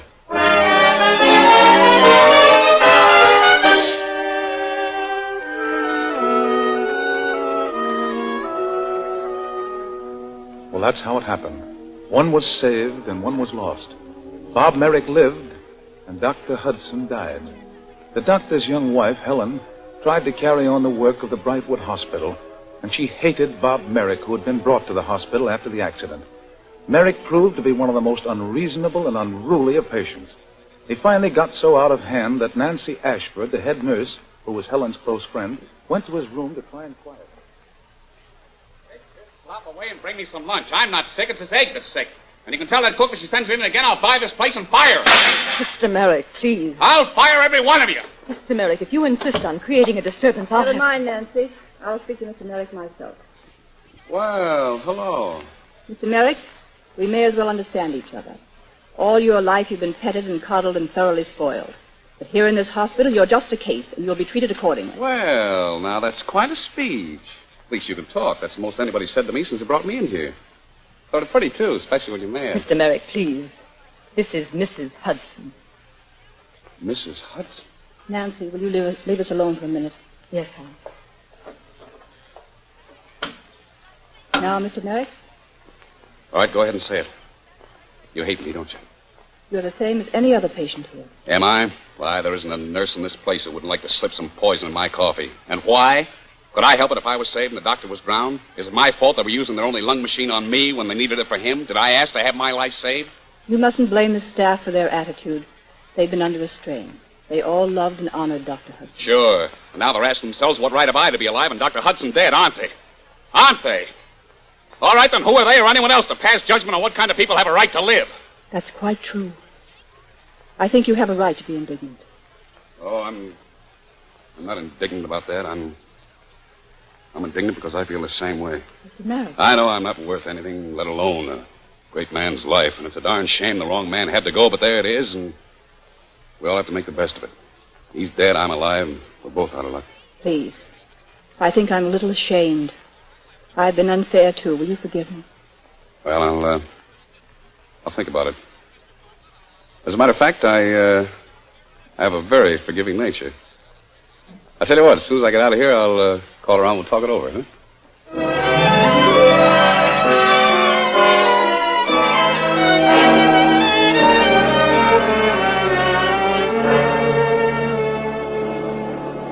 Miss Hudson! Mrs. Hudson, wait! Hello there. Well, Mr. Merrick, this is a surprise. Oh, well, not to me. I've been trying to see you for 3 weeks. And then when I caught sight of you just now, it took me over a block to drum up courage. Courage for what? Oh, to tell you what a bad influence you are. Me? Oh, who else? Here, you're the only person who's ever talked to me straight out and honest, and you won't talk. You won't even see me. Well, you know, I've begun talking to myself, hours on end. That's bad, isn't it? That's terrible. I'm such a bore. Honestly, now, do you think you've been fair? I haven't been trying to avoid you. It's just that I've been so busy that Are you busy now? As a matter of fact, I am. I have to make some calls. Walking? As far as the bus, I've sold the car. Oh, well, look, can't I even give you a lift? I know my way around. I'd be a great chauffeur. I don't think you'd like these people. They're very poor. They used to look to my husband for help and advice. Now I'm trying to do what little I can. Yeah, sure. Being very selfish, keeping it all to yourself. Oh, come on now. Let's stop all this nonsense. You hop in and I'll drive you around. You really want to? Word of honor. And I'll be awfully good. I won't tell a single soul I'm rich. You know, I'm thinking maybe I'll have to apologize to you all over again.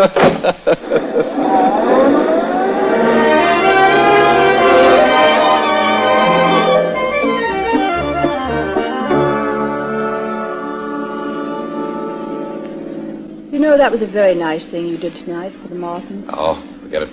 Somebody had to give him a hand. You're the strangest person. I almost think you... Why are we stopping? To look at that moon. Honestly, have you ever seen it so big and round?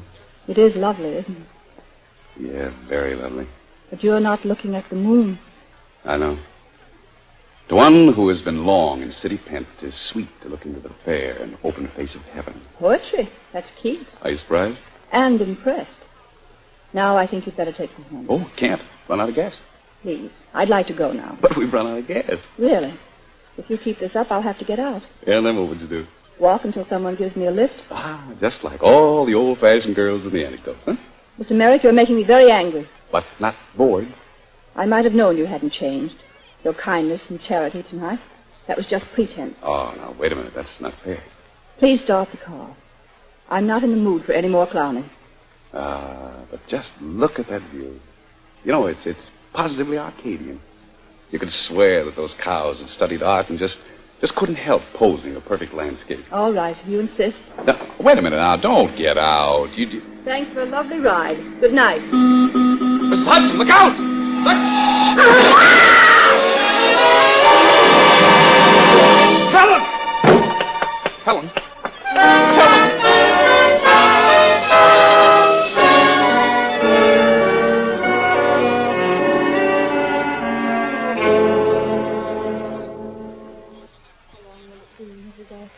Before we know, oh, it can't be much longer, nurse. She's been in the operating room for almost 2 hours. Miss Ashford, What are you doing here, Mr. Merrick? how is she? How is she? You dare to ask that. If it hadn't been for you... Don't say it, please. It was an accident. We're fooling. Fooling. Fooling. There's Dr. Sloan now. Doctor. It's all right, Nancy. She's going to live. But I'm afraid she'll never see again. Blind. Oh, no. There must be some way. Must be something we can do. I hardly think so. Now, Mr. Merrick, are you satisfied now? Don't talk like that. I'd give anything in the world to make it up to her.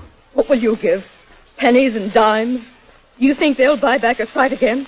Do you think they'll undo all the things you've done to her? Please. You couldn't make it up to her. Not if you spent a whole life trying. Now get out.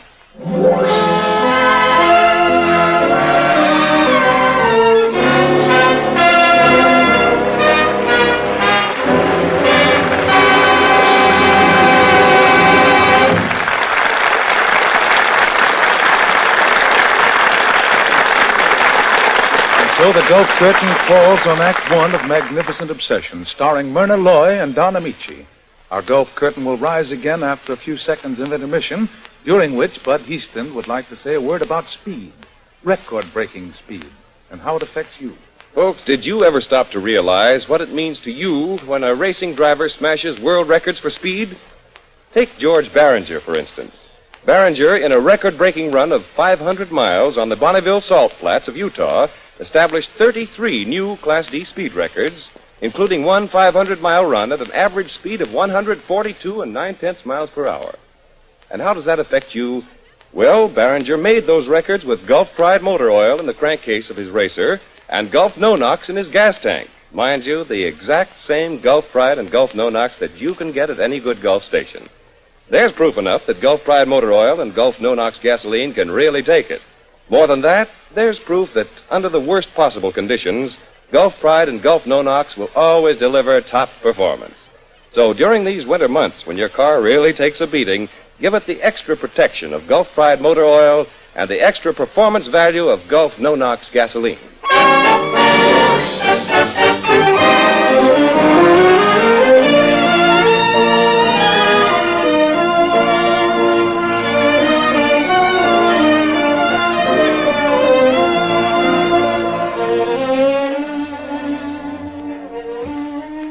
Now the curtain of the Gulf Screen Guild Theater is ready to rise on the second act of Magnificent Obsession, starring Don Amici as Robert Merrick and Myrna Loy as Helen Hudson. It's several months later, and Helen, her sight gone, has taken a small apartment with her friend Nancy and spends her days in a sunny park just across the street. Bob Merrick, who has twice innocently brought misfortune to the one woman he has ever loved, comes every day to sit quietly on a nearby bench to watch her. He's there this afternoon as Helen, with the help of a young friend, is learning to read again. The little boy reading his book with his young eyes, and Helen reading her book in Braille with her fingers. Now, this is Jimmy Wren. I like that, don't you? Oh, very much. I haven't read it for a long time, but it used to be one of my favorites. All right, you begin. Robin Redbreast lost his heart. He was a gallant bird. He doffed his hat to Jenny Wren, and thus to her he said, My dearest Jenny Wren, if you will but be mine, you shall dine on cherry pie and drink nice currant wine. I'll dress you like a goldfish. Oh, no.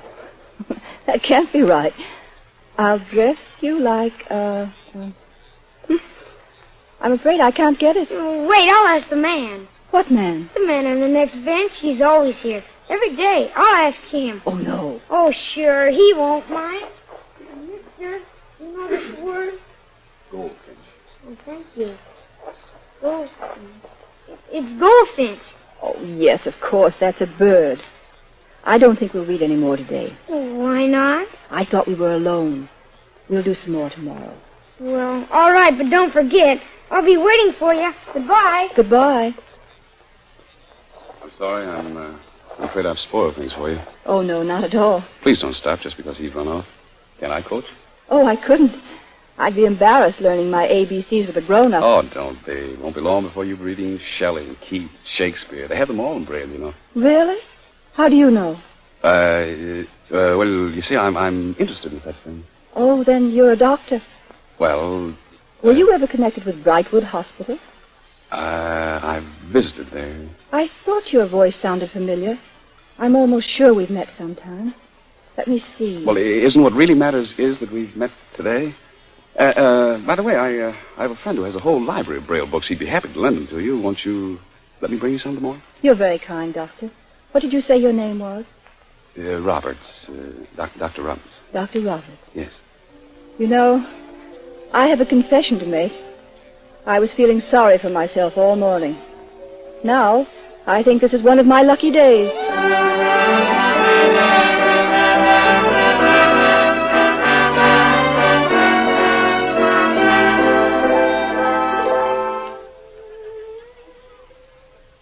I hope you won't think I'm bold, Mrs. Hudson, dropping in on you this way without warning. Oh, I'm so glad you did, Dr. Roberts. Look, I've nearly finished all those books you sent me. Well, good. I'll see that you get a fresh batch of them tomorrow. I don't know how to begin to thank you. Oh, don't even try. By the way, something's been worrying me. What? That story you were reading that day we met in the park. What happened to Jenny Wren? Oh, she married Robin Redbreast. Oh, well, that takes a great load off my mind. I was afraid the goldfish, or was it goldfinch, was going to break up a beautiful friendship. Do you want to hear how I've improved in 2 months? I'm all ears. Listen. The clouds, methought, would open and show riches, ready to drop on me. That when I waked, I cried to dream again. Isn't that beautiful? Oh, that's very beautiful. You know, I've been wondering what had happened to you. I've missed you in the park the last few days. I was afraid you might be ill. Oh, no. Nancy made me promise to stay indoors while she went into town. She's been so busy arranging for our steamer tickets and everything. Oh, you're going away? Oh, how stupid of me. I haven't told you, have I? Some good news? Wonderful news. We're going to Paris. Oh, not really. Some specialists have offered to help me. They say they want to do it as a sort of tribute to Dr. Hudson. And that's made you happy? Oh, terribly happy. But that's only half of the good news. Yes? Just when Nancy and I were about to give up because we couldn't find money to pay for the trip, some old bonds of Dr. Hudson's turned out to be worth ever so much. Well, that's grand. We're sailing next week. I'm so excited I'm almost afraid I'll be disappointed. Oh, no, you won't be. You'll see again. I'm sure you will. I do hope you're right. But if you're not, I won't take it badly. Sometimes I think I've gained more than I've lost through my blindness. Have you? Your friendship, for one thing. If I hadn't been blind, I might have missed that. Thank you. What time is it? It's a little after 5. Oh, Nancy will be coming in almost any minute. Oh, well, I'm afraid I must be going. But you must meet Nancy. She's heard me talk so much about Dr. Roberts. Well, perhaps we can meet in Paris. There's a chance I may have to go there on business soon. Not really? Yes. Oh, that's wonderful. Now I know I'm going to see again. Everything's been so different since that day we met in the park. You taught me to have hope. You're my good luck. And the first time I open my eyes in Paris, I want to see you.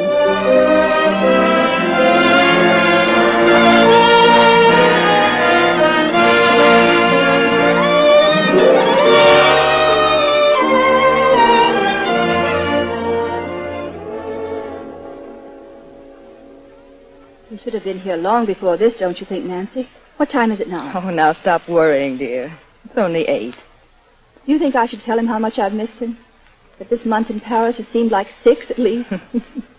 You won't have to tell him if you smile at him the way you're smiling now. That must be Dr. Roberts. Let him in, Nancy. And please be nice to him. What should I do? Kiss him? All right, I'll go let him in.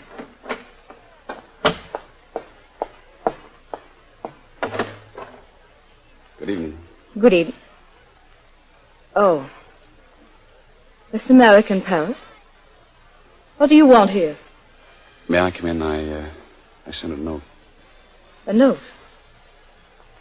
Oh, then you're the one she knows as Dr. Roberts. Yeah. I wasn't going to see her anymore after she left New York, but I had to come. I just had to see her. Please, Mia. Come in. Now, you'd better explain. How do you think she'd feel if she could see who you really are? I know how she'd feel, Nancy. Suppose you're hoping her operation won't be a success. That those doctors will fail. Oh, no, they won't fail. Not men like Rochard and Bremer and Donnelly. Wait a minute. How do you know their names? Well, I naturally suppose that... And all that money that's been paying the expenses. I thought that those bonds turning up just at the right time was a major miracle. It was your money. Please don't tell Helen. She'd rather be blind the rest of her days than accept anything from you. Look, Nancy, you said once that I couldn't make it up to her for what happened in a whole lifetime of trying. Well, don't stop me from trying. I'm willing to devote all my life and everything I have to her. Why? Because I'm in love with her. Is that a good enough reason? It could be. Please don't tell her who I am or what I've done. All right, I won't tell her. Thanks. When is the operation? Next week. What do the doctors say? She lives through the operation. She'll see again. Oh, she'll live. She must. If she does, do you realize what that means to you? Yes, I've thought of that. First time she opens her eyes, she'll learn that I'm the man she despises most. Won't that be hard to take? Yes, it will. But I love her so much, I'm willing to have her hate me if she can see again. All the reward I ask is to be with her these next 7 days. I'm going to crowd all the love I might give her in a lifetime into that short week. We're going to see Paris together from top to bottom, laugh and talk and sing and dance. And when your week's over? I'll disappear, and Dr. Roberts will be just a part of a dream that will soon fade and be forgotten.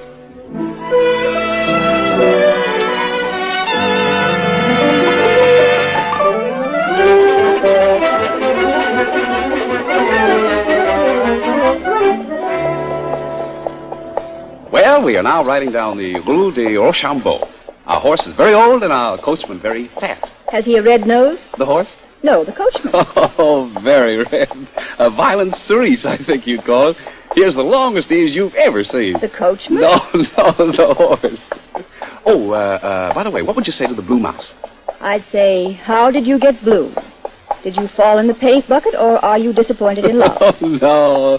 The Blue Mouse is a cafe, you nitwit, and they have the best orchestra in Paris. Coachman, the Blue Mouse.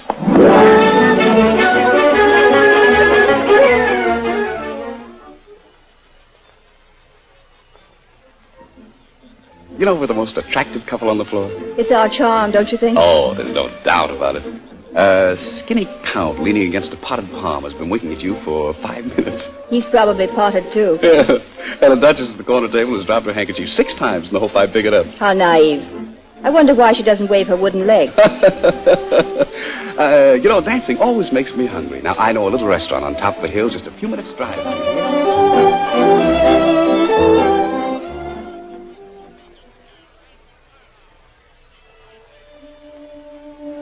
You know, the best thing about this place is that the scenery is just twice as good as the food. There's all Paris at your feet. Lights stretched like a magic carpet just as far as you can see. It's beautiful.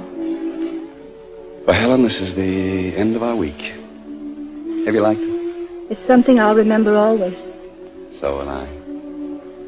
Are you happy? Very happy. So happy, I'm not the least bit afraid of tomorrow. No matter what happens, I won't care. Because I've seen Paris through your eyes. Now you'll see it through your own before long. I wonder if everything will be as lovely as it is at this moment.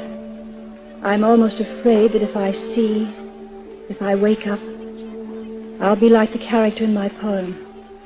I might cry to dream again. We'll come up here again, won't we? Oh, perhaps. Perhaps. Helen, I didn't want to tell you I finished the job I came over here to do. I'm going back now. Going back? Oh, no. When?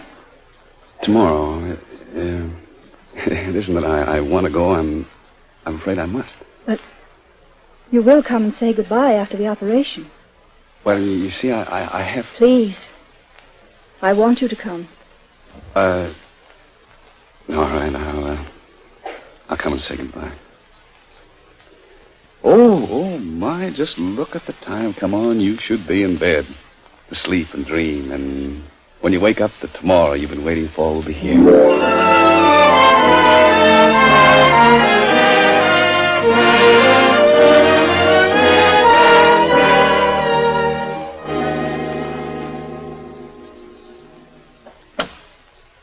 Nancy, tell me, is it over? Is she all right? Yes. The operation's over. She's going to live. And she's going to see again when the bandages can be removed. Oh, thank God. I couldn't leave till I knew she was safe. You've made up your mind to go. I must, Nancy. You know that I must. Yes, but you promised you'd come to say goodbye to her. She's come out of the ether. She's asking for you. Yes, I did promise. All right, Nancy, I'll go in and say goodbye.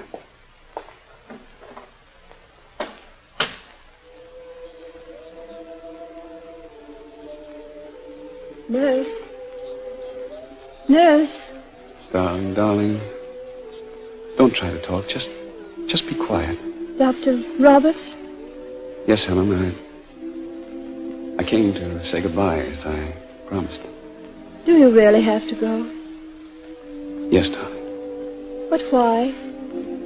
Well, because I told you my work's finished here. Isn't it because you think I don't know you're Bob Merrick? Bob Merrick? I've known for a long time. Helen, darling, why didn't you tell me? I wanted to wait until I could see with my eyes, as well as with my heart. And I thought you'd hate me. Oh, Helen, I've so much to make up to you. But I'll spend my whole life trying. If you'll just let me. Perhaps if I try hard enough, I may make you forget all the suffering and pain and darkness. No, Bob. All that's past. This is the tomorrow I've waited for. Don't you see? Now I've got my dream. And you, too.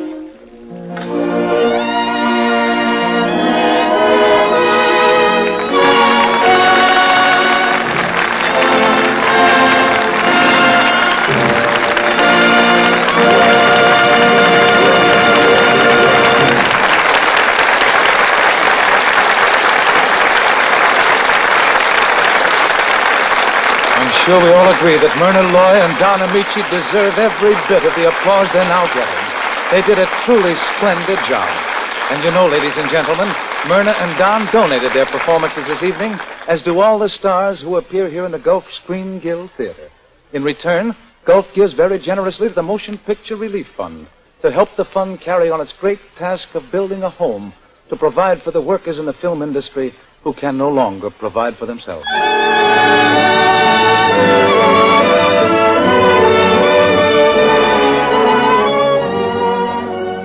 Next week, 3 of the brightest names in Hollywood will be featured on the marquee of our Gulf Screen Guild Theater. 3 top-flight stars who have never before appeared together on radio, stage, or screen. We'll have as our guests Alice Faye, Herbert Marshall, and Humphrey Bogart. You'll hear them all together in the rollicking motion picture comedy, If You Could Only Cook. It's all about a rich man and a poor girl who pose as butler and maid in the household of a notorious gangster. So be sure to listen next week for this highlight of the Gulf Theater season. Alice Faye, Herbert Marshall, and Humphrey Bogart in If You Could Only Cook. The music, of course, will be Oscar Bradley's Gulf Orchestra with Frank Tours conducting. Until next Sunday, then, this is Roger Pryor saying good night, everyone, for your neighborhood good Gulf dealer. This is the Columbia Broadcasting System.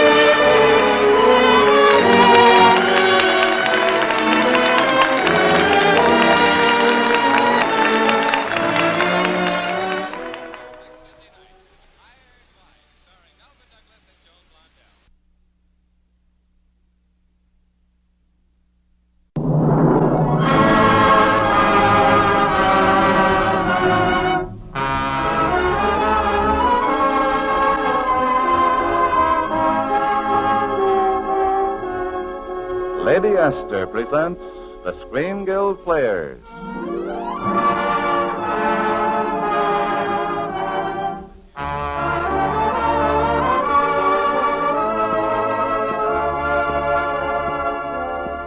The Lady Esther Screen Guild play tonight, Brother Rat. The starring players, This is Ronald Reagan. And this is Wayne Morris.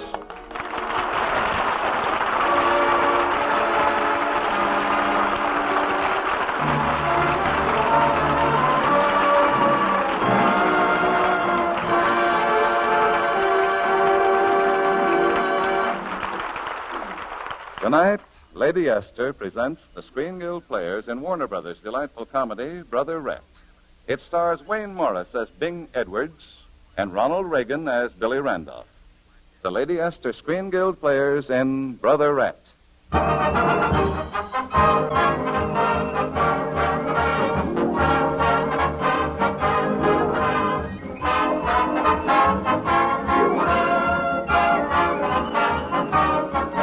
VMI, Virginia Military Institute, is devoted to the study of arms, in classroom and out, which is where Joyce Winfrey happens to come in.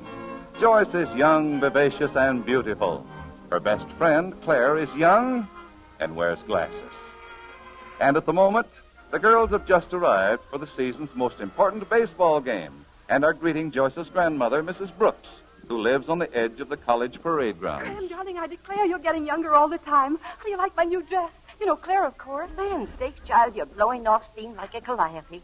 How are you, Claire? Just fine, Mrs. Brooks. Does the Colonel know you're here? Not yet. I wrote down I wasn't sure what train we'd make. Claire, you simply got to stop calling him Dad. But all my life I've called Dad Dad. Well, not this trip. That's simply out. Why, Joy. Well, don't you see, Graham? If they know her name is Claire Ram and she's the daughter of the new commandant, she wouldn't have any fun at all.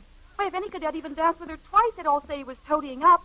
So we've decided her name is Claire Adams. Oh, well, Claire, I've seen many things from this porch in 30 years, but this is the first time I've watched a rechristening.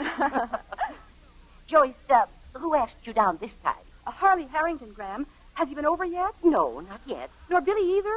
Billy? Billy Randolph, you know. Yes, indeed I do. Billy Randolph. No, he hasn't made an appearance yet. Well, don't you worry, darling. He will.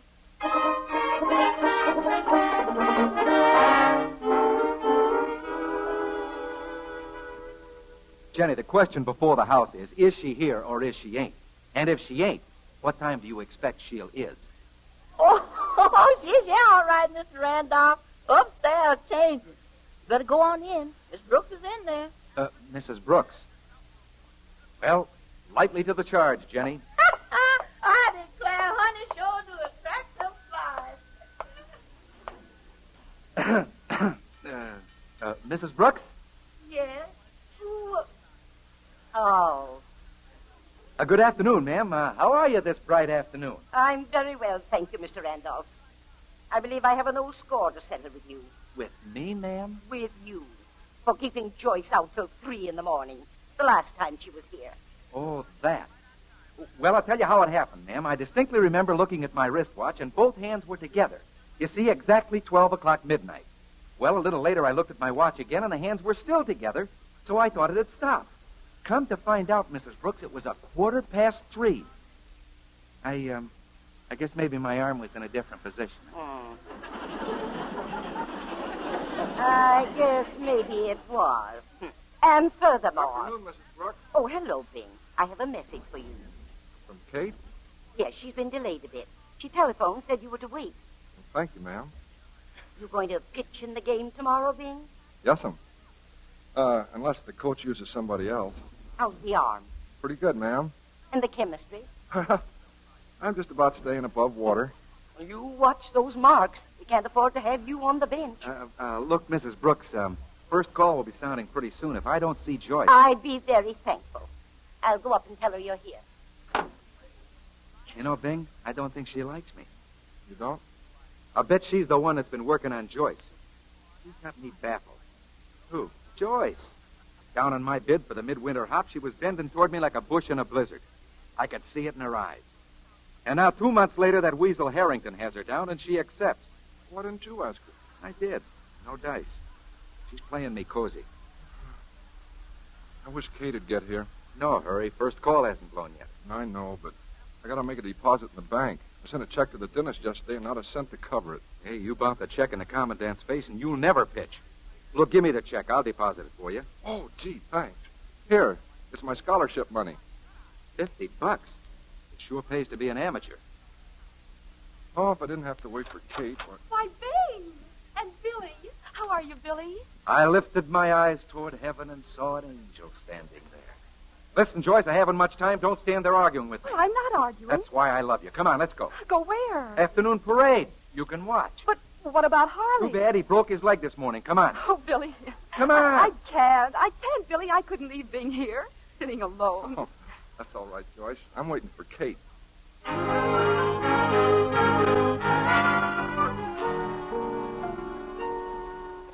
Now, don't you worry yourself, Mr. Bing. She'll get here all right. That Miss Kate is the sweetest, nicest, most honestest gal in the whole wide world. Bing! Bing! Uh-huh. Just like I said. Oh, Bing! I'm so sorry I'm late. Hello, Kate. Oh, I'm so glad to see you. Yeah, me too. How long you gonna stay? Well, I don't know. You see... Gosh, Kate, you're pretty. Am I, Bing? Powerful pretty. Never forget the first time I saw you in the drugstore 4 years ago. Made me feel like there was a kettle of hot water boiling up inside of me. Oh, thank you, Bing. Remember last fall? Reckon we'll ever have that much fun again? Oh, Bing. Bing, darling. Look, Kate, I can't stay now. They'll be blowing assembly, and I'm supposed to pitch tomorrow. If I'm late for the parade, Yes, well, I know, Bing, but there's something I've got to tell you about. I quit my job. What's your job? I thought you liked it in Roanoke. I do. But I've got to go away. Go away where? I didn't mean to tell you. Not until after graduation. If they find out we're married, you'll be dismissed. And we can't let that happen. It means too much.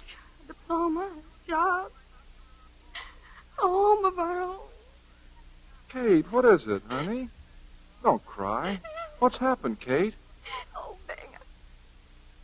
I don't know how to tell you. What? Bing.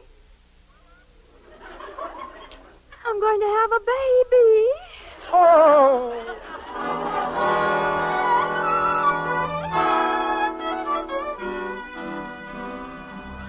Honest, Dan, this is extra special. You see, it just happens that Joyce is in town. Now, that's so. Well, I hope she'll be very happy. Now, shut up and let me study, will you? You don't understand. Her grandmother put the thumb on me, so Joyce came down on Harrington's bid. If I see her at all, it's got to be, extracurricular. So you skip out the window after tap, so what? Well, she's got a roommate along this trip, and... And you can stop right there. But Joyce says this girl's a great little number. No soap. I've been on blind dates with you before. And how about me?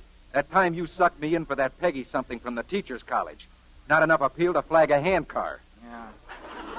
Well, look, anyway, I need my sleep. I got a ball game to catch tomorrow. Sure, I know you have. Look, but... it's going to be tough enough the way Bing's been acting. Did you see him at parade, sort of in a daze? Hey, Dan, we're going to win that game, aren't we? I suppose so, if Bing comes out of his coma. We got to win. I got a lot of money on the game. $50. When did you ever have $50? Well, it's not mine exactly. It's Bing's. He asked me to deposit it for him, but I didn't have time. And you went and bet it? The way Bing needs money, you... If you had $50, you'd bet it, wouldn't you? I'd bet my own, but not Bing. Well, what good's it going to do in the bank? A measly 2%. This way, he can double it overnight. Bring him out of that fog. That's all he's worried about. Money. Who isn't? Okay, $2 if you go along tonight. That's a deal. Oh, that's great, Danny boy, great. I'll fix it up with the rats. Oh, hello, Bing. Where you been? Out walking. I gotta think. Listen, Bing. You ought to take care of yourself. You got a pitch tomorrow. You shouldn't worry about anything. Oh, I gotta worry. You mean it's compulsory? I mean I can't pitch. What? You can't pitch? What are you, a prima donna? No. I'm married. You're what? Married? Hey, are you insane? Maybe. But I'm married, too. Kate? Yeah. When? Last fall. Bing, if Colonel Ram finds out, you'll be shipped in a minute. Yeah, I know. Oh, gosh, this is awful. It couldn't be worse. Oh, you don't know. Kate's gonna have a baby. A what? A baby. I can't understand it.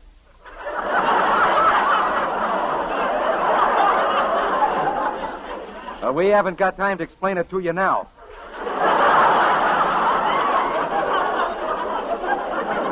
Does anyone know? No. Oh, yeah. Who? Oh, well, only one person. Who? Kate.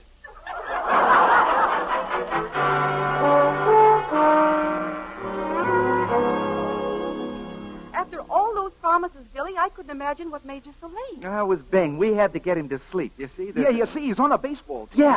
Yeah. We got to keep him in there pitching. Mr. Randolph, aren't you taking a chance slipping out of barracks like this? Running the block is a cinch. Miss Adams, I just go up to the 4th floor, a section reserved exclusively for rats, otherwise known as new cadets.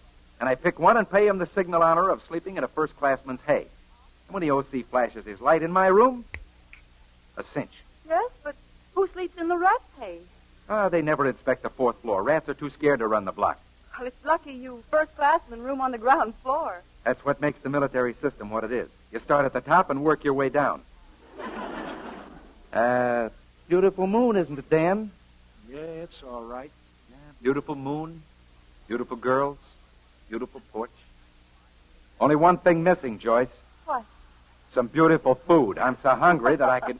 You won't have to. There's lemonade and cake in the icebox. I'll go in and get them. With 2 able-bodied men here, I should say none. Come on, Dan. Yeah, he's always got to have company. Number 2 man on the sucker detail. Let's go. How about it, Claire? What do you think? Yours or mine? Billy. Well, he's cute, but crazy as a quilt. They both are taking a chance like this. If they were ever caught... Claire? Claire, you on the port? Joyce, it's Dad. Claire? Yes, she's here, Colonel Ram. We were just... I was passing by and thought I'd better round her up. You had the porch light off. Well, we didn't want to attract... I mean... But you know, Dad, insects, bugs. Just so there aren't any rats around. Dad, I'm ready to go home. Let's go. Good night, Joyce. Well, wait a minute. What's the rush? I haven't seen Joyce in quite some time. The least I can do is visit a bit. Yes, of course. Won't you sit down? That's right. You sit here. I'll go in and get you a drink. No, Joyce, you don't have to entertain me. When anyone's been a friend of the family as long as I have, I say that... Rockin' where angels fear What's to that? tread. And so I come to you, my dear, my heart above my gosh. Mr. Randolph, this is very unorthodox. Yes, sir, Colonel Ram. Sir. You realize you're out of barracks without authority? Yes, sir. You see, Colonel Ram? I mean, Colonel Ram. That is Colonel Ram. Colonel Ram. Hey, Billy, you nuts. You want to have the ramrod on our... Yeah! So, there were 2 of you, Mr. Randolph. Yes, sir. Sir... Report yourselves under arrest. I'll take care of this in the morning. Come along, Claire. Coming, Dad. Sorry, men. Dad? Did she call him Dad? It's a habit she picked up as a little child. Okay, Mr. Randolph, start explaining. Dan, he didn't know. I'll take the blame. But suppose he kicks me off the team. Suppose he doesn't let me catch. Oh, it's a worse rap for me than it is for you. Bing doesn't pitch, you don't catch, we lose the game, I lose my dough. You mean Bing's dough? Bing's dough, my dough, what's the difference? It's money, isn't it? And I'm going to lose it.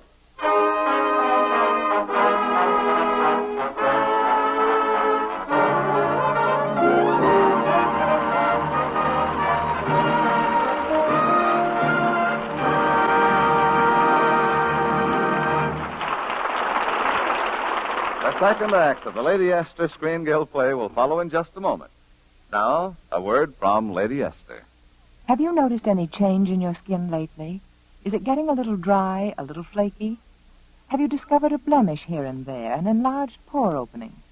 Well, better watch out. Those are nature's little warnings that all is not well, that something is wrong with your method of skin care. All you really need for the complete daily care of your skin is just one cream, Lady Esther Face Cream. This one cream by itself does all the 4 most important things your skin needs for beauty. And I don't just say it. I prove it. I prove it in 30 seconds with the famous patch test. To make this interesting test, just smooth Lady Esther Face Cream on one patch of skin, like one cheek. Wipe it off. Then compare that cheek with the other, See the radiant difference. Feel the difference with your fingertips. This 30-second patch test will show you how thoroughly Lady Esther face cream cleans your skin, how it softens your skin, how it helps nature refine the pores, and how it leaves a smooth, perfect base for powder. Remember, all I ask is that you let the patch test prove this. Let the patch test prove that Lady Esther face cream does more for your skin than any face cream you have ever used.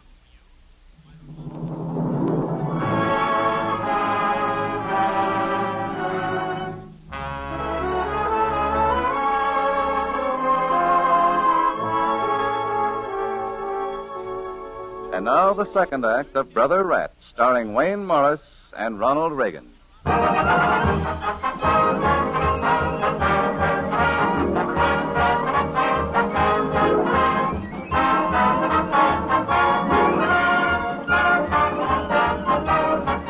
Well, it looks pretty bad for VMI. With Dan barred from playing for running the block, and with Bing walking around in a daze, the $50 bet is as good as lost. Except that Billy isn't quite licked yet. Confined to quarters with Dan, he comes up with another brilliant idea. Dan, I got it. I got a way out. I should tell you to forget it, but go ahead. Listen, we bet all Bing's money on BMI, didn't we? You're all mixed up on your personal pronouns. All right. I bet it. And Bing is going around in circles, isn't he? Our best pitcher. Right. And you're our first string catcher. You bet 400, don't you? Right. And you'll be in here chewing your fingernails. Right. Which means all that dough is going right down the drain. Now you got upstairs, mister. Let's see you get down. Okay, don't crowd me. Now, if we take that same amount of money... If we had that same amount of money. That's a technicality. If we take that same amount of money and bet it on the other team... The Cavaliers? Sure, and when the game is over, where'll we be? In the doghouse. We'll be even. Do you get it? Even. It's in the satchel. We can't miss. Hey, Slim. You bats. You bring that taxi driver in here and you'll get shipped. I never was before. Let's see. I got $6.50. 40, huh? Well, I got about 8. Again. Come on in, Slim, through the window. What do you have, Brother Rat? Slim, how long have we been, Brother Rat? 4 years. Ever since you got here? Been through a lot together, haven't we? Well, I reckon we have. I never failed you in a pinch. Oh, can't say as you did. Okay, how much money you got? But I was afraid of that. Not very much. Just this here. $3. All right, now the other pocket. Wait a minute. No, not in there. 5 more. Oh, that's my eating money. Hate to do it, Slim, but I got to borrow it. Positively return it tomorrow. How much is that, Dan? $22.50. Not enough. Slim, how much would Barney give me on this watch? In hock? Yeah, in hock. All watches is the same. $6. Okay, in a hodgepodge. Dan, you've got a watch. I had a watch. It's another 6. Say, how about this medal? Yeah, the medal. How much, Slim? $2. It's a debating medal. $2.50. That makes $37. Still shy 13. That's a bad number. Dan, do you suppose we might... Hey, now get away from that saber. That's Bing's. I was only thinking. Yeah, get 20 years for what you're thinking. Slim, how much for this picture frame? Gold. $5. Oh, Billy, we can't. That's Bing's girl. Slim, top? Top. Too bad. I sure hate the stripper. How much now, Dan? $42. Still short. Slim, how about books? Books ain't worth nothing. We got to get the rest. We just got to. Bing wrote a check, not a dime in the bank. Slim, how much would this saber bring? Oh, now, wait a minute, Brother Rat. That's government property. I could go to Alcatraz. Never mind that. Will it bring $8? Sure, it'll bring $8, all right, but I'll then go it's down. Gotta go. Come on, grab that laundry bag. Dump the stuff in. Rush it over to Barney's, get the money, and bet it all on the game. The whole caboodle? The whole caboodle. On VMI? Are you nuts? Lay it all on the Cavaliers.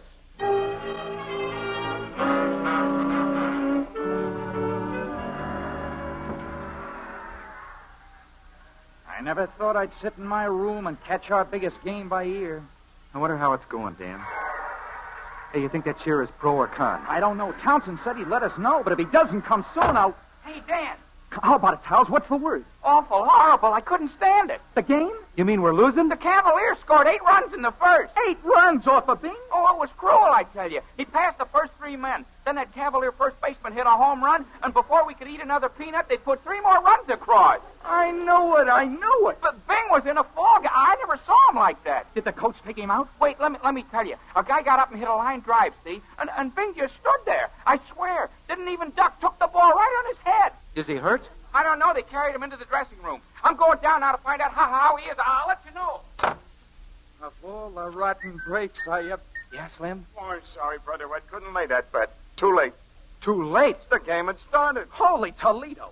What about the stuff? Well, here's your pawn ticket and here's your money. Plus $8.50 for the 2 trips. Slim, you picked a fine time to fail me. Certified, Brother Red. Did the best I could. Anything else? Yeah. Rush down and see how the game's going. Right. I'm on my way. Oh, if I only knew how Bing was. Bing. Bing, you all right? Yeah. I'm just a little dizzy. Oh, come on, Bing. Sit down. How's your head? Gee, I don't know. Can I get you something? No. I mean, no. I'll leave him alone, Billy. He's all right. Bing, what was the matter? Why didn't you duck? I was thinking of Kate. Thinking of Kate. Look, I'm thinking of Kate. I can duck 8 runs. What's up, Slim? Trouble, Brother Red. The commandant just stopped me. Colonel Ram? Yeah, he put the screws on me. Knows all about the saber. No details, please. How'd he find out? Bonnie went chicken, called up Ram and gave him the serial number. I thought you want to know. Me, I'm getting out of here. He's getting out. I wish I could. Quiet, fellas, please. Come in. Oh, Colonel Ram. You didn't look so surprised, Mr. Edwards. You might have expected me. Expected you, sir? I understand you've been writing checks without funds. Oh, no, sir, I didn't. Really, You're not going to deny you wrote a check to Dr. Kimball? Oh, I did, sir, but... I know. You were going to deposit the money. What is the serial number of your saber? 113724, sir. I thought so. Well, you won't need a saber anymore, Mr. Edwards. Colonel Ram, may I say something that... I'm not addressing you, Mr. Randolph. But, sir... Mr. Edwards, you will place yourself under arrest. Writing a check without funds and funding United States government property. Who's the orderly of this disgraceful room? I am, sir. Add that to the report. Room in gross disorder. That's all. Gee, Bing. Tough break. I hope you're satisfied, you maniac. Don't pick on me. You said we'd win. Betting his dough, dragging me out in the middle of the night. Now, wait a minute. Getting me put under arrest. Why don't you stop involving other people, you hollow brain? You might have known. Now, that hold Barney it. I'm not going to take all the rats. Somebody You ought want to just take to that keep empty us out. squad carrier. Quiet. You want to get us into trouble?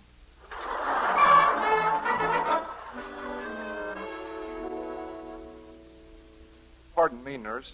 Could I see Miss Kate Rice? Miss Rice, this is the maternity floor. I mean, Mrs. Edwards. I presume you're the husband? Oh, no. I'm just a friend, sort of. Her present husband is traveling in the Navy. He hasn't been around for a year. A year? Well, almost. Here we are. You may go in. Thanks. Bing. Gee, Kate, I've been trying to get here, but I had so many penalties to walk. Are you feeling okay? Oh, gosh, I love you. I love you too, darling. How did you manage to get away from school? I told him the truth. Remember the family is sick in the hospital at Stanton? Oh, Bing, you shouldn't take a chance like this the day before graduation. Oh, I had to see you, Kate. Here, I brought you something. Oh, they're nice. They're flowers. Thanks, Bing. And something for the baby, too. Oh? I hope he likes it. Look. A BMI uniform. What size is it? 4. That's all they had. Don't you think it might be a little big? Well, I don't know. I was a pretty big baby. And, Kate, if it's a girl, I made a pretty good deal. A deal? Yeah, with the full in the store. If it's a girl, I can swap the pants for a skirt. Free. Oh, I think you'll be the most wonderful father in the world. Yeah, and I get my diploma tomorrow, too. Just think, honey. It's going to be legal.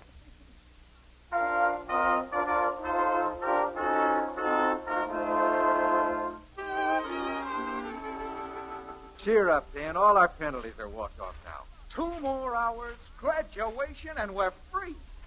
Just the same, I wish I knew. Knew what? Am I a father? Or a mother? Well, it's got to be one or the other. They can't stop you now. Come in. Colonel Ramsey. At ease. Thank you, sir. Edwards, I was over to Stanton today, to the hospital. The hospital, sir? Oh, sir. Yes, I stopped in to see Kate Wright. Her mother's an old friend of mine. Is her mother ill, sir? No, it's Kate who's ill. It's quite serious. Did you see her, sir? No, I didn't want to disturb her. But they tell me she'll be all right. I thought you'd want to know. Nasty thing, appendicitis.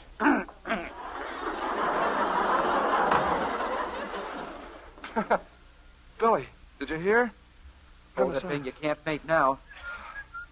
What is it, Slim? A telegram for Brother Bing. Well, let me have it, quick. Must be from Kate. Maybe she's sick. Maybe she needs me. Maybe. What is it? It's a boy. A boy! Yippee! The first in the class! Hey, what's so funny? I was just thinking how cute that uniform's going to look on Kate's appendix.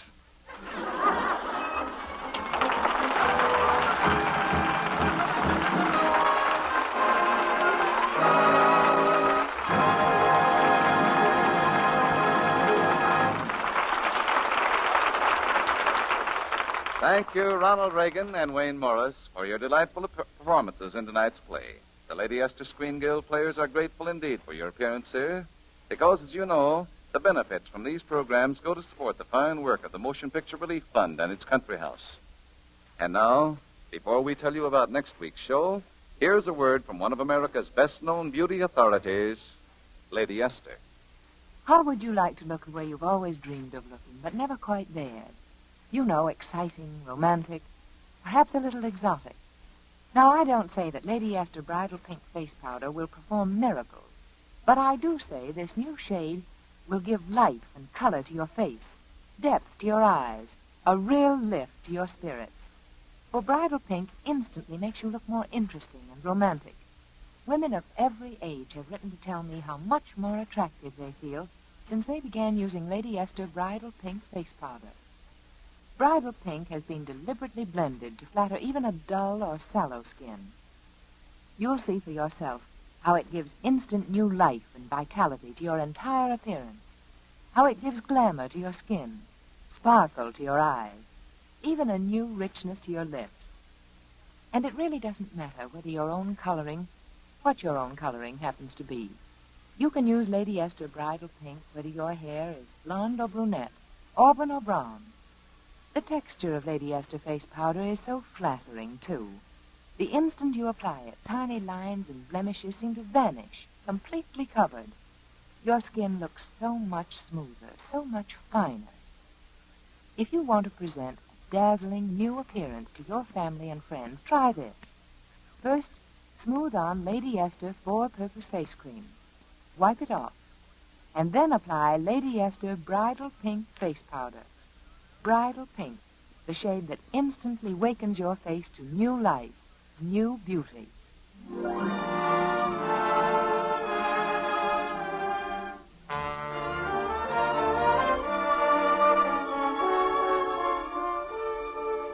Next week, the Lady Esther Screen Guild players will present My Client Curly. It will star Ted Donaldson and Robert Montgomery. Be sure to listen. Wayne Morris, Ronald Reagan, and the story Brother Rat were presented through the courtesy of Warner Brothers, producers of the mystery drama Three Strangers, opening this week in theaters throughout the country.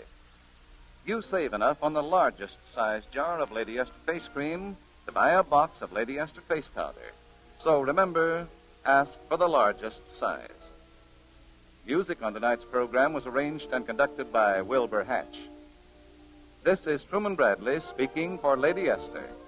Thank you, and good night, all. This is CBS, the Columbia Broadcasting System.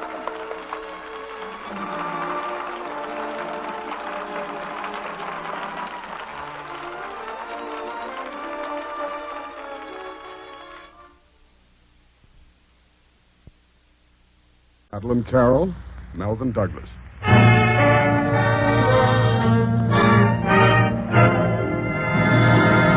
The Gulf Screen Guild Theater.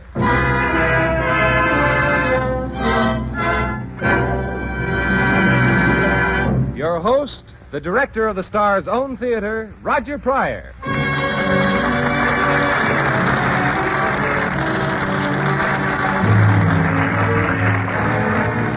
Good evening, everyone. Your neighborhood good Gulf dealer and the Gulf Oil Companies welcome you to the Gulf Screen Guild Theater. Tonight, the Gulf Theater brings you two more outstanding motion picture stars, Madeleine Carroll and Melvyn Douglas, in Leo McCarey's beautiful screen story, Love Affair. Our stars will be on the stage in just a moment, and while we're all waiting for Madeleine Carroll and Melvyn Douglas, here's a young man with a host of friends who has a word to say about that good old American custom of visiting. All right, Bud. During the winter months, we all use our cars a lot to go visiting in the evening. And, of course, when you do go visiting, your car is often left standing out in the cold for hours, which means you may have plenty of trouble getting started. But not if you're set with Gulf's quick-starting twins, Gulf Pride motor oil in your crankcase, and Gulf no-nox gasoline in your gas tank. Because you'll find Gulf Pride motor oil always free-flowing, always ready to help your motor turn over the instant you step on the starter. And Gulf no-nox gasoline is so highly refined that it fires in a flash, even in stone-cold cylinders. In addition, that same team, Gulf Pride and Gulf no-nox, give you extra protection and extra good engine performance after your car is warmed up. So make sure your car won't let you down. Stop at the sign of the Gulf orange disc and get Gulf Pride motor oil and Gulf no-nox gasoline, the perfect quick-starting team.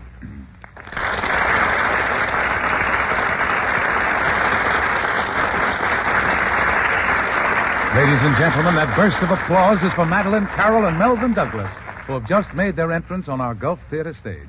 They take their places at the microphone, and we present Love Affair, adapted by Harry Cronman, and starring Madeleine Carroll as Terry McKay and Melvyn Douglas as Michael Mornay. I'll appear as Kenneth, Terry's fiancé. The music will be by Oscar Bradley's Gulf Orchestra with Frank Tours conducting. And now, Love Affair.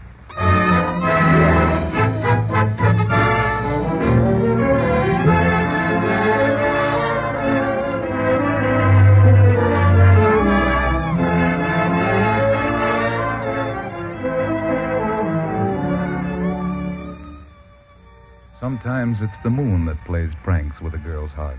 Sometimes it's soft music. Yes, and sometimes it's just a little breeze. Take Terry McKay, for example. Everything that happened to her came in on the wind. There she was on the boat from Rio to New York, minding her own business, in her own cabin, as a matter of fact, when a piece of paper came floating in through the open window. Quite naturally, Terry picked it up, discovered it was a cablegram. And quite humanly, she was reading it when a man looked in through the stateroom window. Huh? I believe you're reading my cablegram. The wind blew it out of my hand. Oh, this is addressed to Michael Mornay. How do I know it's yours? Well, I'm Michael Mornay. Don't tell me you're the fella. Yes. The international playboy, the curly-headed Casanova that Winchell's always talking about? The one that's going up to New York to marry Lois Clark, who's got $10 million? 11. Now, if you'll hand me my cablegram. Just a minute. You haven't identified yourself yet. Can you tell me what the message says? Well, it's frightfully personal. Well, it says, remembering a warm, beautiful night, a thunderstorm over Lake Como, and you. And you. That's you? Uh-huh. It was all right, huh? Uh-huh. It was nice. Uh-huh. Think it'll ever take the place of baseball? Here's your cablegram. Well, thank you. Thank you. Just a moment. I beg your pardon, but... Oh, it's you. What's the matter? Did you lose it again? Look, I'm in trouble, serious trouble. Well, I could have told you playing around Lake Como, the poor girl. No, listen, I must talk to someone. And you have an honest face. I'm sure I can trust you. We could go to my cabin. It's very close. Mine's closer. In fact, it's right here. Oh, thank you. Oh, this is very cozy. Not that I'm prudish. It's just that Mother told me never to enter a man's room in months ending in R. Your mother must have been very beautiful. What's your name? Terry McKay. Terry McKay, and I'm traveling alone. Well, you saved my life, you know. I was bored to death. I haven't seen one attractive girl on this boat since we left. Not one. Honestly, I was scared. I said to myself, don't beautiful women travel anymore? And then I saw you, and it was all right. My. And with a line like that, you won Lois Clark and $10 million. 11. You know, we still have 8 days before we get to New York. 8 days for life to be bright and lovely. Beautiful and bubbly, like pink champagne. Is there any reason why it shouldn't be? None at all. Except that I'm engaged. Oh. Is that his picture on the dresser? Yes, that's Kenneth. He's nice, hmm? Uh-huh. He's all right. Uh-huh. But he wouldn't approve of pink champagne. No. I suppose if I asked you to have dinner with me, you'd say no. And if I said yes? Oh, then I'd ask you again tomorrow night. And the night after that. And every night until we reach New York.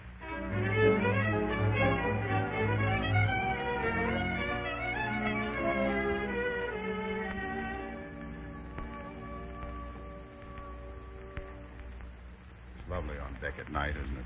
Yes, it is. Michael, how many times have we had dinner together? Oh, twice, 3 times. Why? Don't you like it? I know just how a goldfish feels. It's your reputation, I guess. Have you noticed them, the way they stared at us? Oh, they don't matter. Let's not even talk about them. Let's talk some more about you. Let me see, where were we? You'd left Kansas and you'd gone to New York, and then? And then a job, singing in a nightclub till 3 every morning. Then the manager used to chase me around his office till about 4. Then I went home, and one night Kenneth came along. Oh, yeah. He said I didn't belong in a place like that. He said... that you should improve yourself. Yeah. So I studied and traveled. So that someday you'd be a charming, lovely wife. Exactly. Well, that sort of brings us up to date. I've only known you a couple of days, and my whole life's an open book. Now, what about you? Oh, nothing much. I play the piano, and I write a little. Courbet, you know, the art dealer in New York. Courbet tells me I paint rather well. A jack of all talents. Yes, that's the trouble. I'm also a critic. The artist in me would create. The critic destroys. So I do nothing. What a pity. Besides, I've been too busy living. I can imagine. Michael, when do we get to Havana? Tomorrow morning. We stop there, don't we? 24 hours. Then I'm going to do a little living, too. Sloppy Joes and the Roomba places and the big hotels. And we'll have pink champagne in every one of them.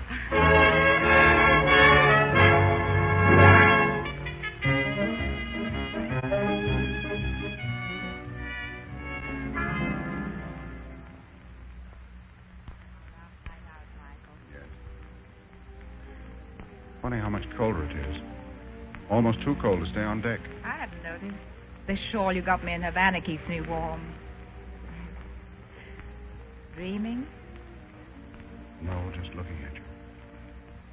That shawl around your shoulders. The moonlight on your hair. It's a picture I don't want to forget. Terry, do you believe if you wish long enough in your mind and strong enough in your heart... You get what you want for Christmas? Yes. We'll get in the morning. Will Kenneth be waiting? Uh-huh. I got a radiogram. How about your heiress? Yes, she'll be there too, I guess. If we have something on our minds, we'd better tell it now. Yes. You know, I've never worked in all my life. Not once. I've been thinking about that. What did you say? I didn't say anything. You did, too. You said I was very fond of expensive things. Furs and jewels and things. Did I say that? I guess we've both been used to a life of pink champagne. It might be difficult to... Do you like beer? Beer? Why, yes, I do. I know. My father used to say, it's funny how the things you like best are either illegal, immoral, or fattening. I wonder what your father would think of me. Never working. Well, just because you haven't. No, it doesn't mean I couldn't. No, of course not. But I might not find out all at once. It might take me at least 6 months to find out if I could. What? I mean, after all, it's unfair to ask you to take a chance. What are you trying to say, Michael? I'm trying to say it would take me 6 months to find out if I'm worthy to say what's in my heart. I was hoping you'd say that.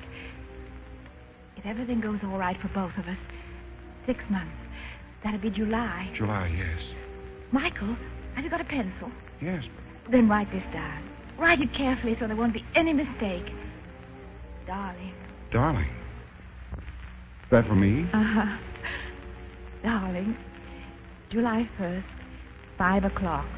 102nd floor, top of the Empire State Building. It's the tallest building in the world, Michael. You can't miss it. The nearest thing to heaven in New York.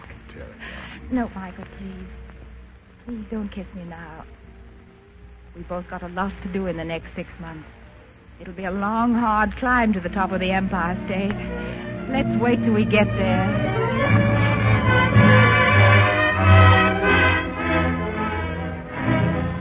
February. Most generous person I've ever known, Kenneth. I'm sorry to have hurt you. But, Terry, you can't be in love with this Michael Mornay. He's notorious. How do you know he isn't making a fool of you? I only know I'm to meet him on top of the Empire State Building at 5 o'clock July 1st. Well, all right, but while you're going through this 6-month period of insanity, would you let me take care of you? No, I've got a job on my own.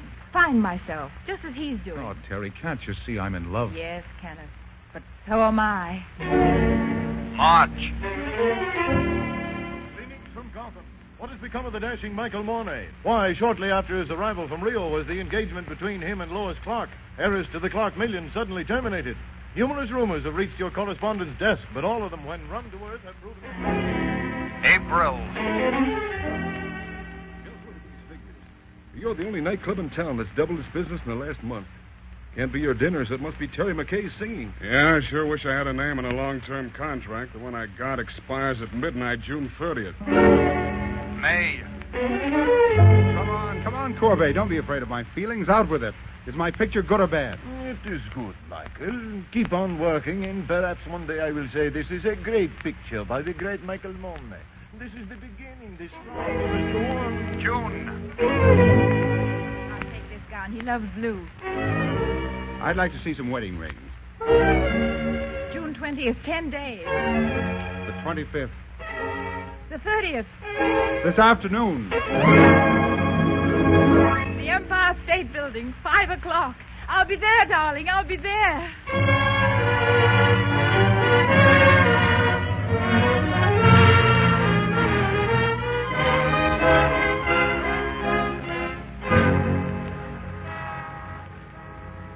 Driver, do you know what time it is? 2 minutes to 5, ma'am. I'm late. That's the Empire State across the way, ma'am. I'll just pull across the street. No, I think I'll save time if I get out here. Cutting across traffic like this, you sure must be in a hurry. I am. I'm going to be married. Say, that's swell. Good luck. Thank you. Look out, lady! God in heaven.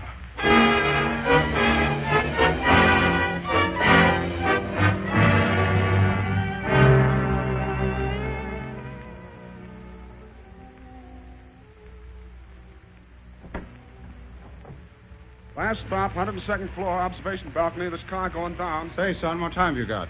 9 o'clock on the nose. Say, you've been up here over 4 hours, haven't you? Yes, I'm waiting for someone. Stand up, huh? That's tough. It's starting to rain, too. Well, that's the way it goes. Express car at the main floor, going down. Going down, mister? Yes. I think I am.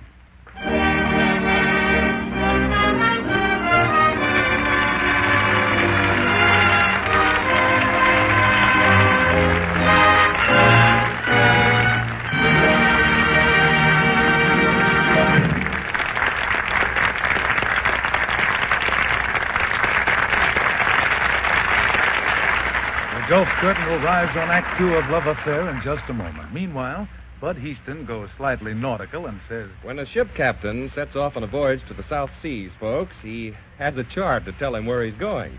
And it's the same way with your good Gulf dealer when he starts the job of Gulf-flexing your car.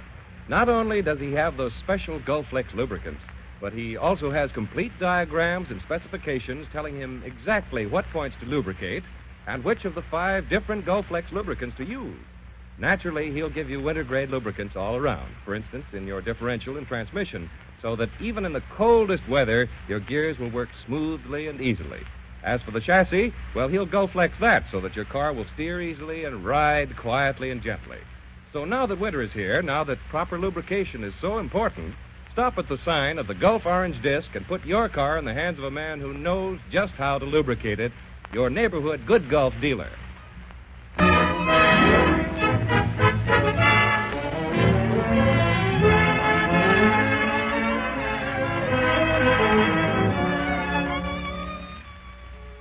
Now back to Terry and Michael and Kenneth and the poignant story of love affair. Several months have passed. Michael, not knowing of Terry's accident, was hurt and completely disillusioned when she didn't keep their appointment. A short time later, he sailed for Havana.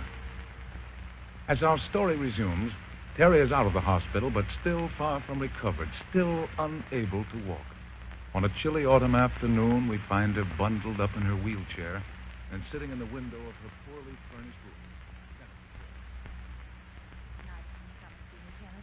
And thank you so much for the flowers and the book. Oh, they're nothing.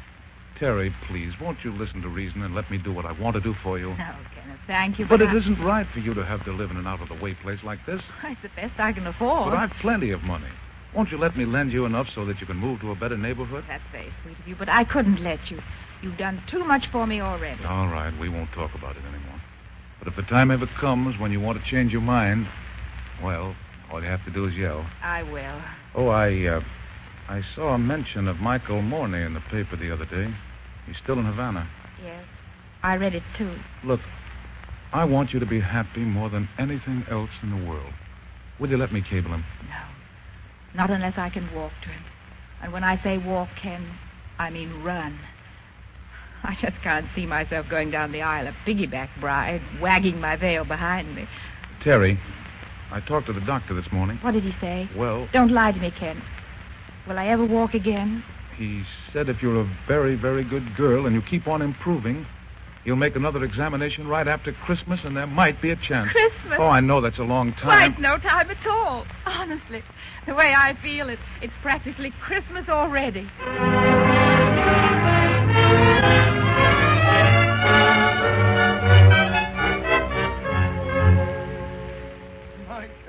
Michael, you look wonderful. But what brings you back to New York? It's Christmas Eve, Cowboy. I couldn't stand a Christmas without snow.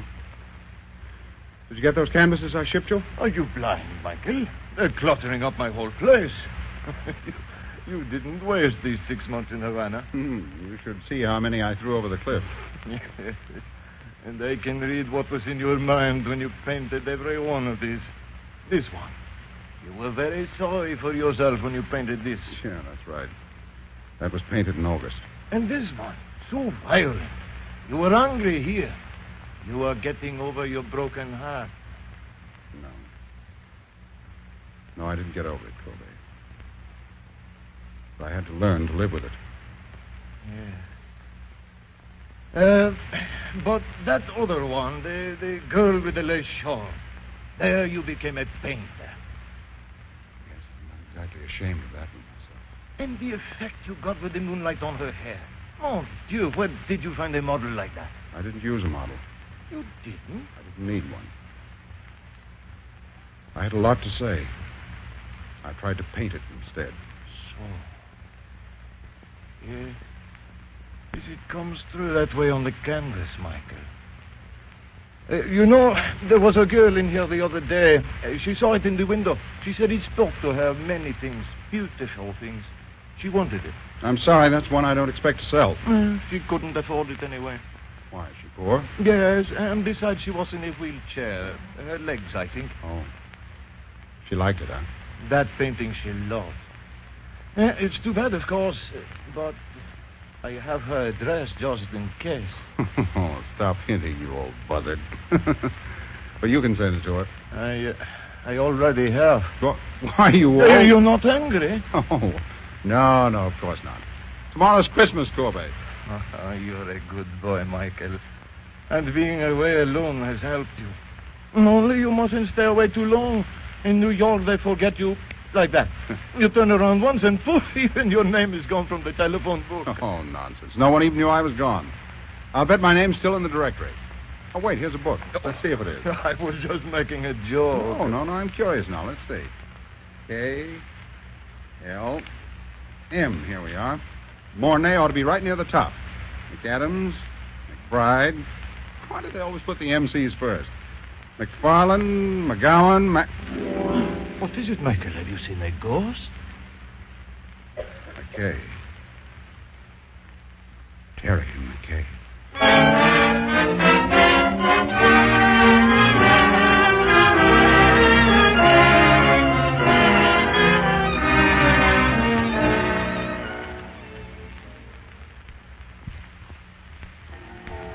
sure you'll be all right, Miss McKay? Perfectly all right. You know, Mrs. O'Reilly, you're the first landlady I ever had for a mother. Oh, go on, dear. Is the couch comfortable? Soft as your heart. And the lap robe warm enough? Just right. And I'll be up in a little while to help you to bed. Thank you. And if you'll be wanting anything before then, just rap on the floor. I will. Excuse me, I'm looking for Miss McKay. It's the door right there on the left, sir. Thank you. Merry Christmas. Merry Christmas. Come in. Good evening. Michael. Hello, Terry. Michael, it's good to see you. It's good to see you, too. Are you feeling all right? Oh, yes, I'm just resting. Good. It's been a long time. Yes. Yes, that's right. It's good to see you. Yes, you said that. May I? Yes, please. Sit down, Michael. Thank you. I'll bet you're wondering how I got here. Well, I was looking in the telephone book for a man named McBride. I saw the name Terry McKay. So I said to myself, could that be Terry McKay, my old friend? And it was. Yes. Then I said to myself, I haven't been very nice to Miss McKay. After all, I had an appointment with her one day. But I didn't keep it. You did. So I said to myself, I must apologize. And here I am. That's sweet of you. I thought so. I've often wondered about you. You did, really? And you weren't angry because I wasn't there? You must have been at first. Well, yes, I was. First, I was furious. I said, he can't do this to me. Who does he think he is? And then? Then I really got mad. You can just imagine standing up there. Yes. In the rain. Yes. And then what did you say to yourself? Then I said, why don't you go home and get tight? Oh, but you didn't do that. Didn't I? No. Well, maybe you took a little one. Every hour for about a month. Can you blame me? No, I should say not. The least I could have done was send you a note. Maybe by the time you thought of it, you didn't know where to reach me. But you swore that if you ever saw me again, you'd ask. Didn't you? No. No, I remembered we said if we could make it, we'd be there. And if one of us didn't show up, there must have been a darn good reason. Yes, but... And no questions asked. You know, it's funny. I walked all the way up here. 2 miles through the snow. Just to wring your beautiful neck. Instead, I can't even ask you why you weren't there. You knew that's why I came. Yes. It doesn't seem... I know. I don't know what happens to me when I see you again. When I hold your hand. Oh. No wedding ring. No. Oh. I thought that maybe... No. Ken and I are just good friends. I didn't mean to offend you. You haven't, Michael. And how is everything with you? Oh, you can ask questions. Uh-huh.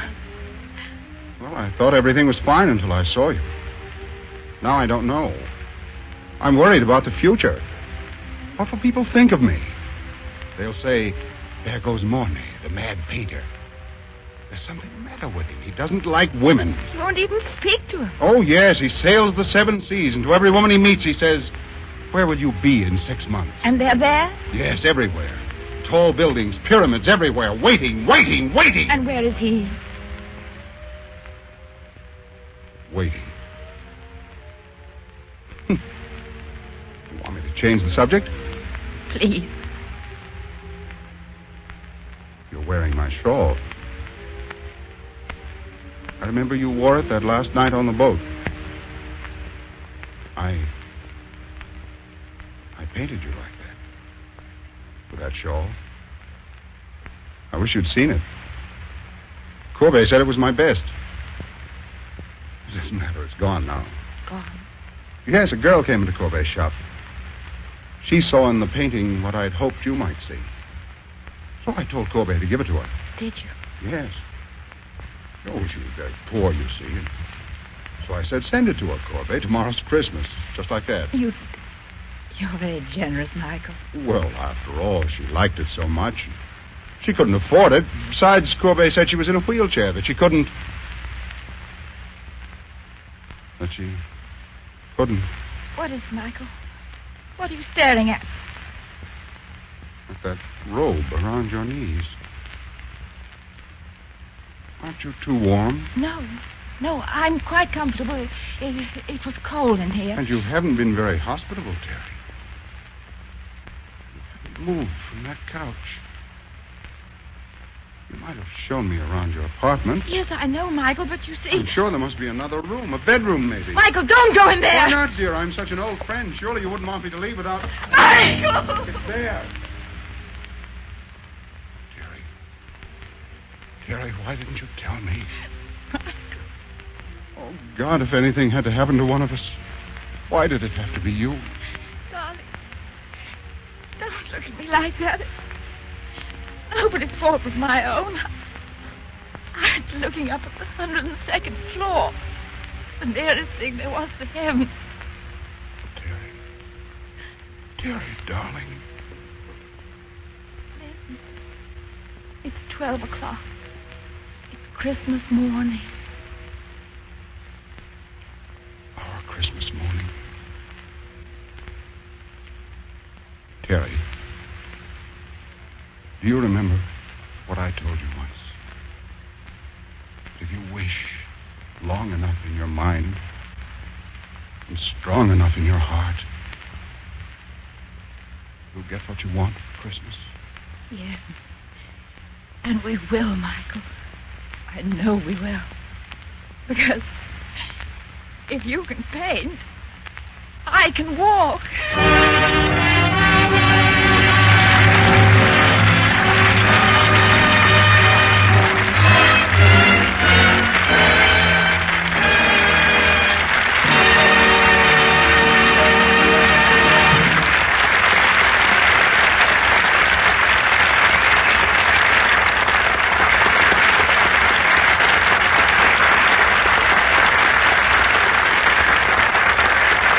Ladies and gentlemen, our stars, Madeline Carroll and Melvin Douglas, are taking a well-deserved bow for their splendid performances. An usher has just this minute handed a beautiful bouquet of roses across the footlights to Madeline, and just look at her smile. You know, both Madeline and Melvin donated their performances this evening, as do all the stars who appear here in the Gulf Theater. And in return, Gulf has contributed generously to the Motion Picture Relief Fund to help the fund build a home to provide for the members of the picture industry who can no longer care for themselves.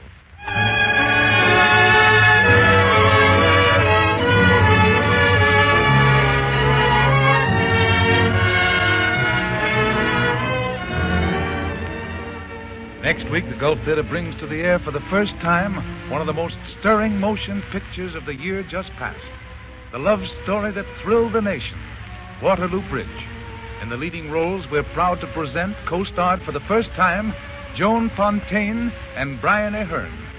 You saw Brian Aherne as the star of Hired Wife, and you saw Joan Fontaine's great performance in Rebecca. So be sure to listen to these two stars in the Gulf Screen Guild Theater next Sunday night. Brian Aherne and Joan Fontaine in Robert E. Sherwood's Waterloo Bridge. Until then, this is Roger Pryor saying good night, everyone, for your neighborhood Good Gulf Theater.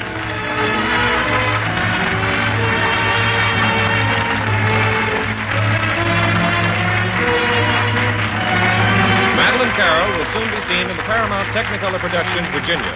Melvin Douglas appears through the courtesy of Metro-Goldwyn-Mayer. And as Roger said, don't forget to tune in next week at the same time for the Gulf Screen Guild Theater production of Waterloo Bridge, starring for the first time together on the air, Brian Aherne and Joan Fontaine.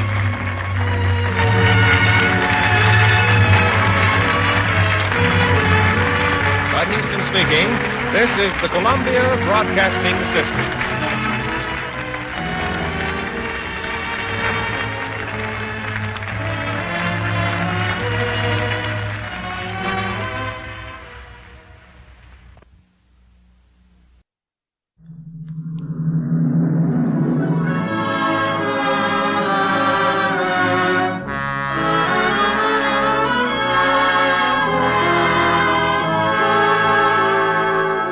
Lady Esther presents the Screen Guild Players.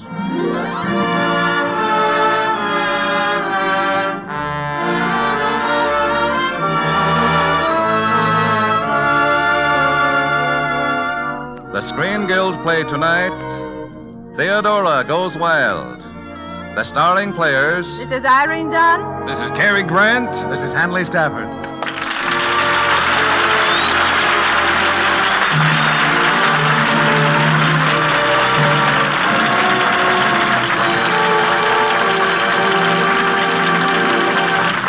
Tonight, Lady Esther presents the Screen Guild Players in one of your all-time favorite screenplays. Columbia Pictures' great success, Theodora Goes Wild. It stars Cary Grant as Michael Dobbs, Irene Dunn as Theodora, and Hanley Stafford as Arthur Stevenson. The Lady Esther Screen Guild Players in Theodora Goes Wild.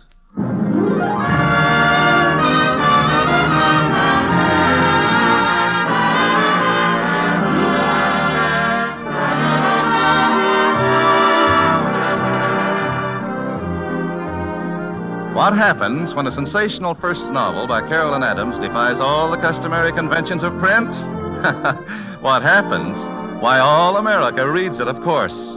Boston. Slowly, he started moving toward her. "Shall I take your coat?" he asked, his words uttered like soft. The Bronx. Of course she'll stay a while, he breathed, his eyes burning through her. She felt helpless and imprisoned by... And Barlow Corners. She could feel his breath upon her cheek. As soft music filled the room, "The night has just begun," he said. And then, with a shocking, terrible suddenness, his lips found hers. The room went dark. Hot cigarette.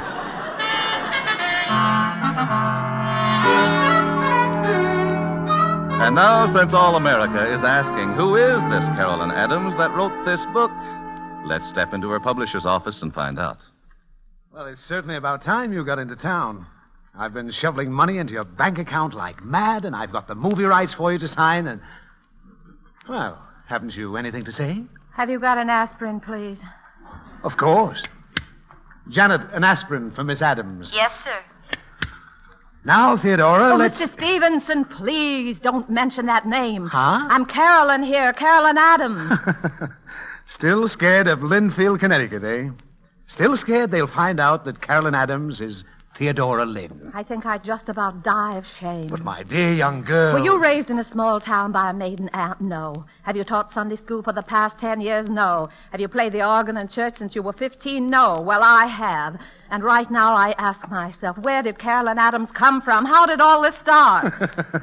You walked in one day with a very promising manuscript. Oh, I thought it was just romantic.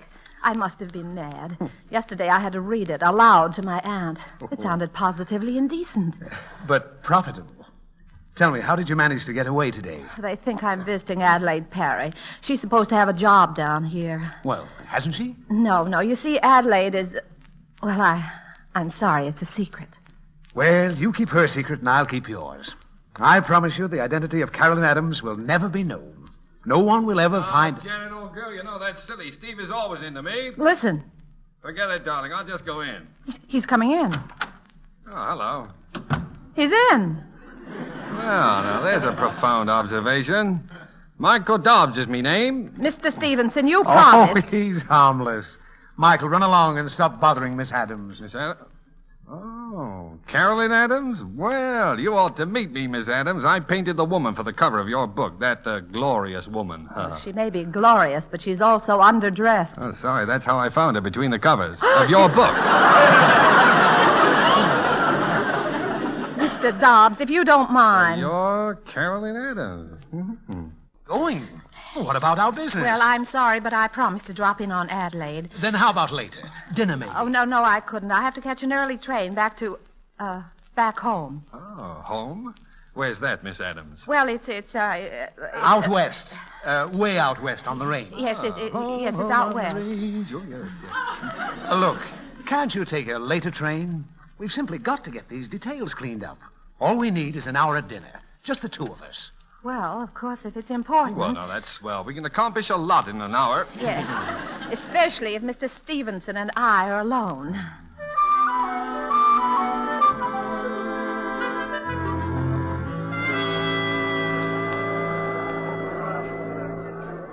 I thought it might be fun if you'd never been in a Swedish restaurant. Well, Like it? This foreign food's pretty much of a mystery.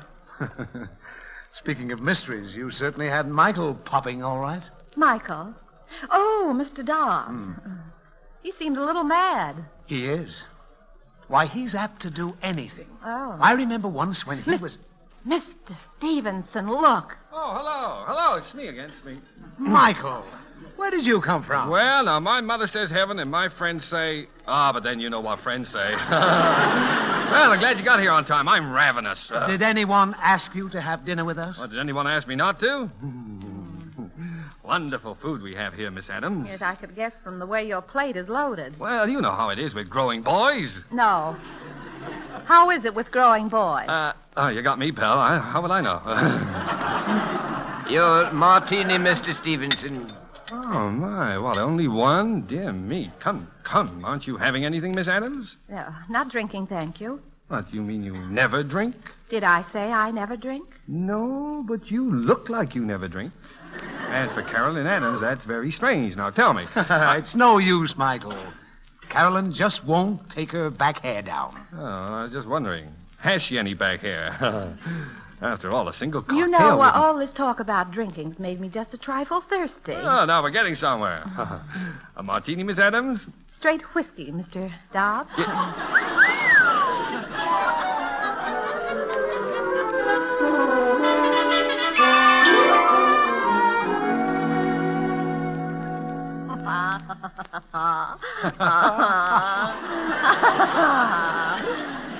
Come on, Stevie. You're 3 courses late. Say, you and Michael aren't eating dinner. You're drinking it. I was just showing the gentleman my back hair. Would you say it was down now, Mr. Dobbs? Would you? Well, I wouldn't say it wasn't. You wouldn't say it wasn't. Well, then skull, Michael. Skull! Oh, pure accident. Look, Carolyn, it's getting late. Maybe I should take you to your train. Oh, what'd you rush, Stevie? They run all night. Sure. Why don't you go home, old man? I can put her on the train. Sure, Of course. Sure, that'll give us time to run up to Harlem. Sure, we can run up to Harlem. Carolyn, there's a little hot spot I know. A little hot spot? Yeah. Unless, of course, you don't dance, too. Oh, what do you mean I don't dance, too? Did I say I didn't dance, too?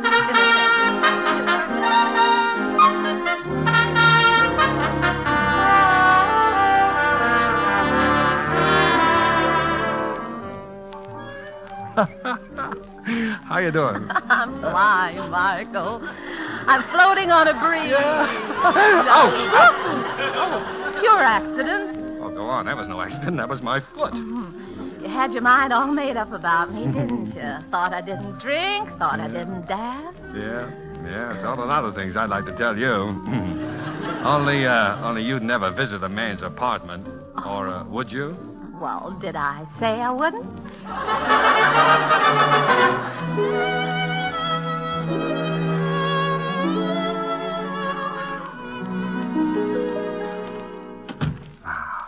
This is it, my dear. My own little nest. Oh, it's a lovely little place, Michael. So cozy and intimate. Yeah, well, that's something coming from an expert. Oh, well, you know how it is. Who, me? Well, now, after all, anyone who could write such a sensational novel must be experienced. Oh, yes. Shall I take your coat? My coat? Yes, of course. You'll stay a while, won't you, my dear? Well, naturally, why not? Oh, I don't know. This hour of the night, a man's apartment, lights soft and low. Yes, it's charming. It's perfectly charming. Drink? Yes, I was just going to mention that. Scotch again? Yes, well, why do you look at me like that? You were going to mix a drink. Carolyn. Oh, I better go. It's getting late. Late? Why, the night has just begun. Oh, no. You're very beautiful, my dear. No, please. Oh, you're adorable, enchanting. Oh, you darling. No. Stop. Don't you dare. I'm going now, and don't you follow me. I'll scream if you do. One move and I'll scream. I'll call the police. That's what I'll do. I'll call the police.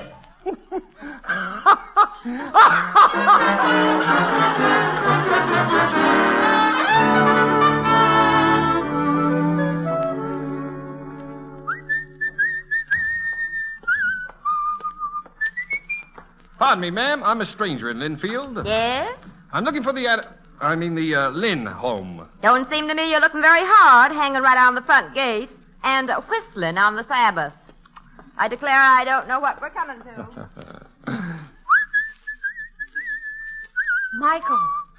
Michael, what are you doing here?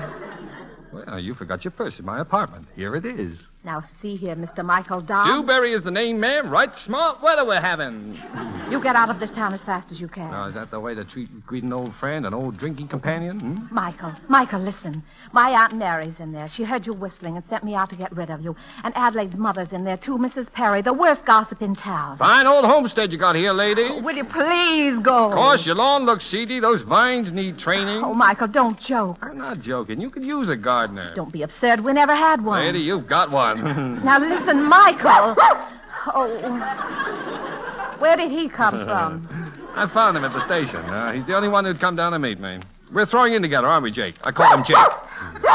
Michael, please. What's going on out there? What does he want, Theodora? I want work, ma'am. Work. He says he's a gardener, Auntie. Not interested. We don't need a gardener, and if we did, we wouldn't hire a loafing stranger. Oh, I'm no loafer, ma'am. I was just telling the little lady here about my life. Well, don't go shouting it out there on the street. Oh, well, you're right, ma'am. I'll come in.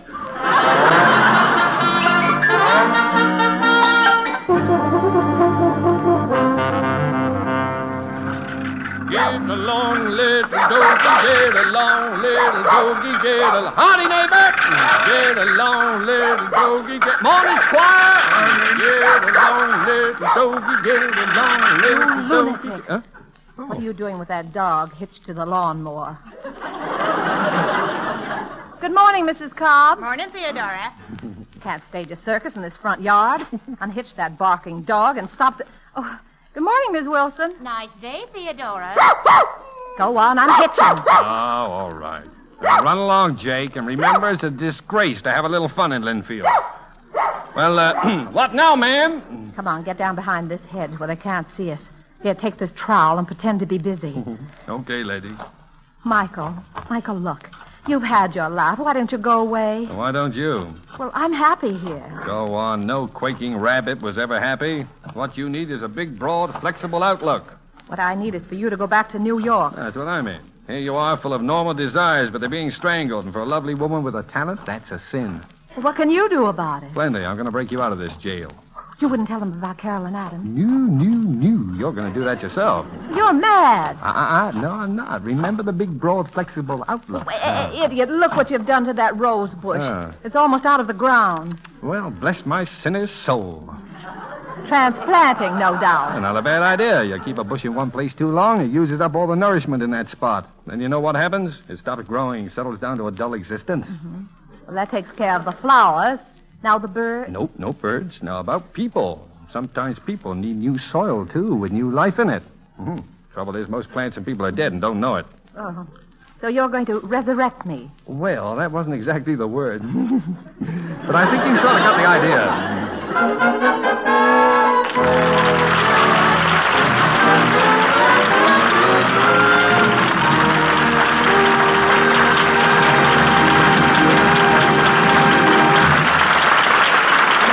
Act One of Theodora Goes Wild, starring Cary Grant, Irene Dunn, and Hanley Stafford. Before we hear Act Two, a word from our hostess, Lady Esther. Do you remember the song that was so popular a few years back? The song about wishing will make it so? Well, wishing may help some things come true, but it won't make a dry, rough skin look any softer or smoother. It won't make blackheads or big pores disappear. Won't ease away tired lines around the eyes and mouth. If you want a wonderfully clean, fresh-looking skin, the kind of skin that makes your whole appearance seem more youthful and attractive, you must do something about it. And I mean something more than just wishing. You must give your skin regular, daily care. And now, thanks to modern science, all you need for that purpose is one cream. Millions of women all over the country, no doubt, many of them your neighbors, your own friends, can tell you that today all you need to keep your skin looking its youngest and loveliest is Lady Esther 4-Purpose Face Cream. For this one cream by itself takes care of 4 of the most vital and important needs of your skin.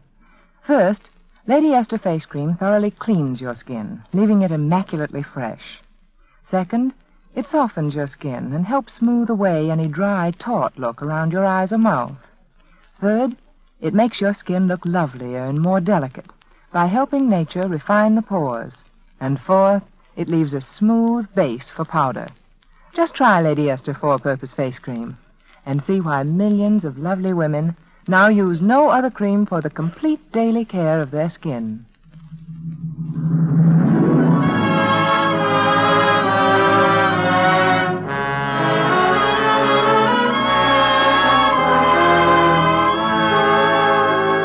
And now the curtain rises on the second act of Theodora Goes Wild, starring Irene Dunn as Theodora, Cary Grant as Michael Dobbs, and Hanley Stafford as Arthur Stevenson.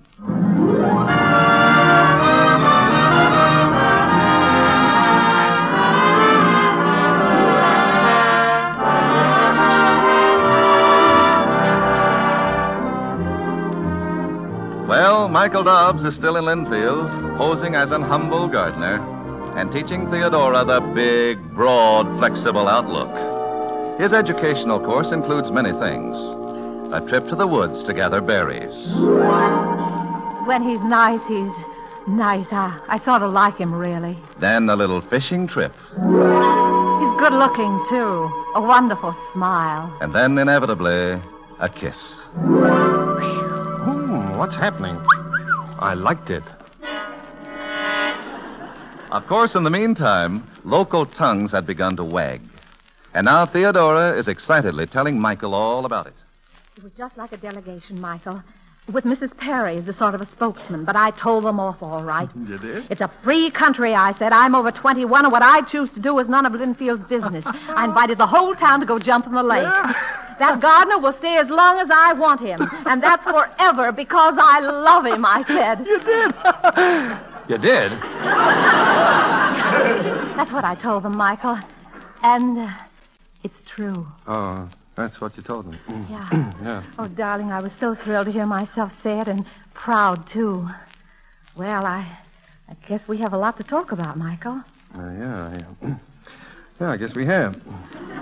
Well, better not start tonight, though, huh? Are you proud of me, Michael? Oh, I'll tell the world, baby. Baby. Oh, I never thought anyone would call me that. Oh, would you like to kiss baby goodnight? Would you? Huh? Oh, yeah, sure. Mm-hmm. Until tomorrow, darling. Sure, until tomorrow.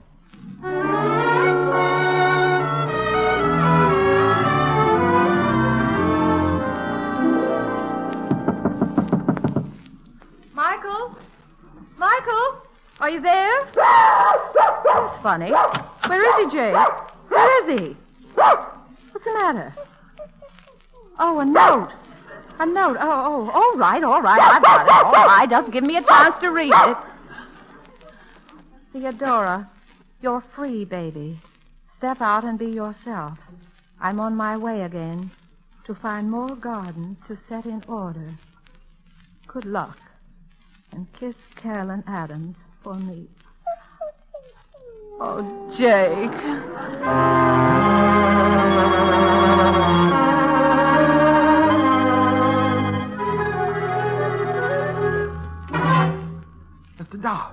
Mr. Dobbs, wake up. Huh? What? 10 o'clock, Mr. Dobbs. Somebody's here to see you. Oh, this early? Who? Oh, well, it's a kind of a... That's him. Hey, it's Jake. Hello, Michael. Theodora. What are you doing down here? You forgot your dog. Oh. Hey, Hemingway, keep that hound quiet. Take him out of the kitchen. Have you got a bone? No, sir, I ain't got no bone, but I got a mighty nice lemon pie. Mr. Dobbs, we had something to talk about, remember? Yes, I remember. Well, I'll admit you've got an explanation coming. I ran away because, Because I threw myself at you and you were frightened. No, because I felt the same way about you, and I had no right to. Why not? Michael, why not? Well, I'm married. Married? No, not really married. We've been washed up for 5 years. I haven't seen her for 3. But, Michael... I know all that. Why don't I clean the decks, get a divorce? That's just the trouble, I can't. Well, I don't understand. Well, my father's in politics. He's lieutenant governor. A scandal in the family would hit him hard. You know how politics are. I promised there wouldn't be any divorce while he held public office. How did I know I was going to meet you? Oh. Michael, do you love me? Oh, darling, you know I do. Once I'm free, How long will that take? another 2 years. 2 years? Yeah, 2 years. And not a thing I can do about it. I'm trapped. Oh, 2 years. Oh, you know, Michael, what you need is a model. A what? An artist model. The right one might be a great help to you. I don't want a model. Don't struggle, Michael. You've got one. Who? Me. Well, what in heaven's name for? Oh, to mow the lawn, transplant things. Oh, I get it. Joke, huh? Very funny. You see, Michael, you're living in a jail, too. I'm going to help you break out. Now, look here, Theodora. Oh, excuse me. Hello? Desk? Those bags and things that were left in the foyer. Send them up to Mr. Dobbs' apartment, please. Yes, thank you. Why, you're mad. What will your family think? I believe you taught me not to care, and besides, they think I'm staying with Adelaide Parry. Well, you'll cause a scandal. You can't move in here. I'm in. Oh, we'll take care of that. Hemingway! Hemingway, Miss Lily's in. Pack up. I'm out.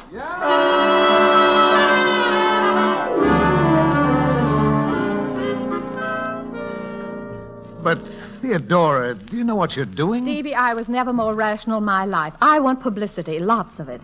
I want to talk to reporters about my past, my present, my future, if any. I want the true story of Carolyn Adams in every paper in the country, and my picture on the jacket of every book of mine sold. But we have no picture. I'm having one made with my back hair down. Now, is that clear, or do I find myself another publisher? It's clear. Oh, that's fine. Oh. Oh, Janet. Yes? An aspirin, please, for Mr. Stevenson.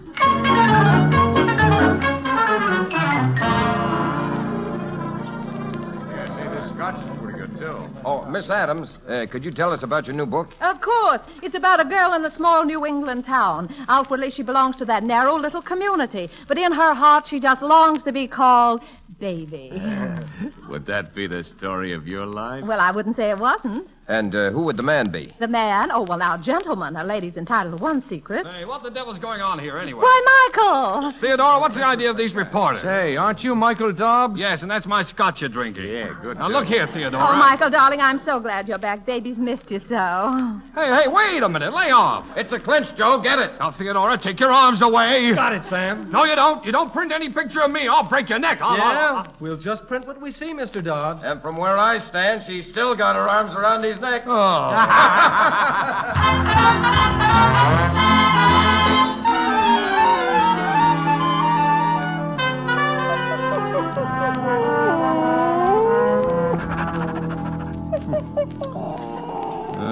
I don't know what you're crying about, Jake. I'm the one that's in the doghouse. Look at these headlines, will you? Lieutenant Governor's son sued for divorce. Famous authoress named. Playboy artist caught playing. Oh, that's fine. Hello. Hello, is that you, Mr. Dobbs? Yes, Hemingway. What's she done now? Miss Lynn? Oh, she ain't done nothing. But there's a telegram here from your father. I was expecting that. Open it up. I kind of had it open already. That's how I know it's from your father. Oh, all right. Let's have it. What's it say? It says, do not approve scandal, but have seen Miss Lynn's picture and heartily approve her. Good luck, Dad. What? Good luck? He said that? Then, hey, Hemingway, I want to talk to Miss Lynn. But Miss Lynn ain't here right now, Mr. Dobbs. But do you know where she went? Well, she said when you called to tell you she's in the Central Hospital. The hospital? Yes, sir. Said you could find her in the maternity ward. Say, how far is she going to go?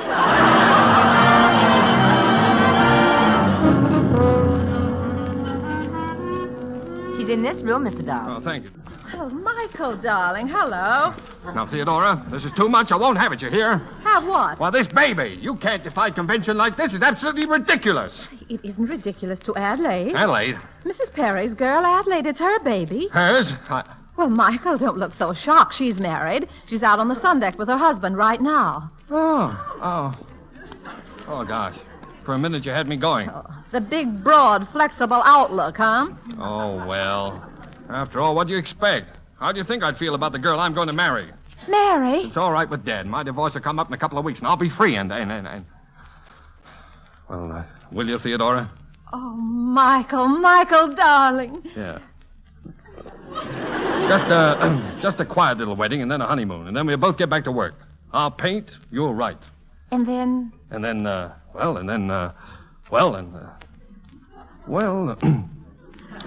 Adelaide didn't have such a bad idea. Maybe after a while, maybe we'll, what do you think, darling? Well, I didn't say we won't.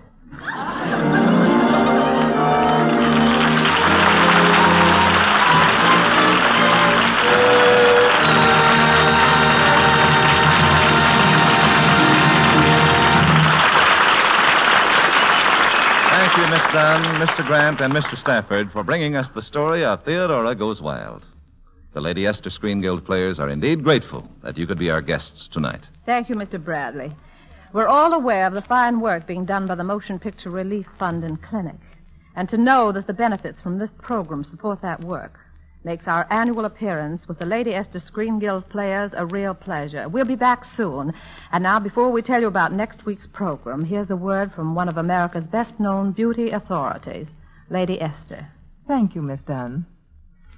Ladies, do you know why I make only one kind of face cream instead of a whole long line of beauty preparations? Because one cream is all you need, and anything else is sheer waste. Does your skin feel a little rough when you touch it with your fingers, a little dry and flaky? Then see how quickly Lady Esther Four-Purpose Face Cream loosens and absorbs those clinging flakes, makes your skin feel soft and smooth again. Does your skin look dust-laden and grimy at the end of the day, the pore openings clogged with dirt and stale makeup? Well, see how thoroughly Lady Esther Four-Purpose Face Cream cleans and refreshes your skin, leaving it with a look of radiant, immaculate grooming. Yes, and see how much finer the texture of your skin looks after using Lady Esther Face Cream.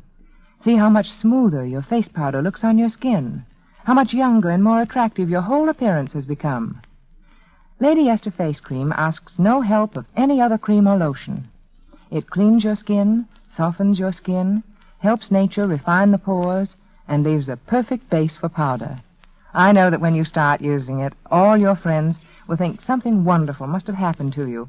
You look so gay and blooming. So ask for Lady Esther Four-Purpose Face Cream and start using it for a fresher, lovelier, younger-looking skin.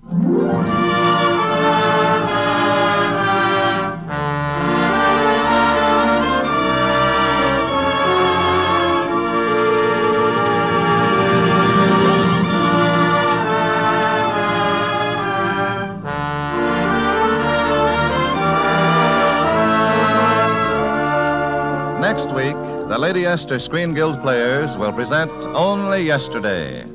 It will star Loretta Young and Joseph Cotton. Be sure to listen. Irene Dunn will soon be seen in the Metro-Goldwyn-Mayer production, A Guy Named Joe. Cary Grant is soon to be seen in the Columbia picture, Yes, Sir, That's My Baby. Hanley Stafford can also be heard as radio's popular character, Daddy, on the Baby Snooks program. Music on tonight's program was arranged and conducted by Wilbur Hatch. For economy's sake, get the largest size of Lady Esther Four-Purpose Face Cream and the larger size of Lady Esther Face Powder.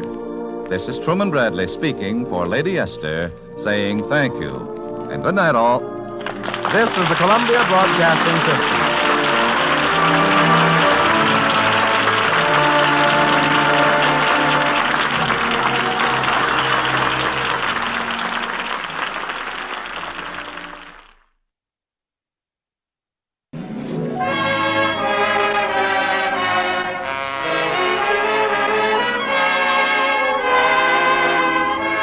Lady Esther presents the Screen Guild players.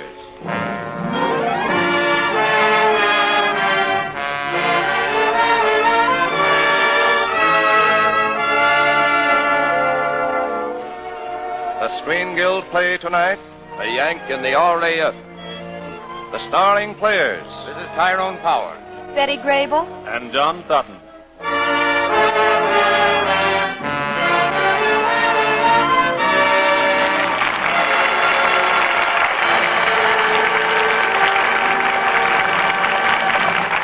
Lady Esther and all the stores who bring you Lady Esther Face Powder and Lady Esther Face Cream present the Screen Guild players, starring Tyrone Power as Tim Baker, Betty Grable as Carol Brown, John Sutton as Wing Commander Morley, and Pat O'Malley as Pilby in 20th Century Fox's romantic adventure, A Yank in the RAF.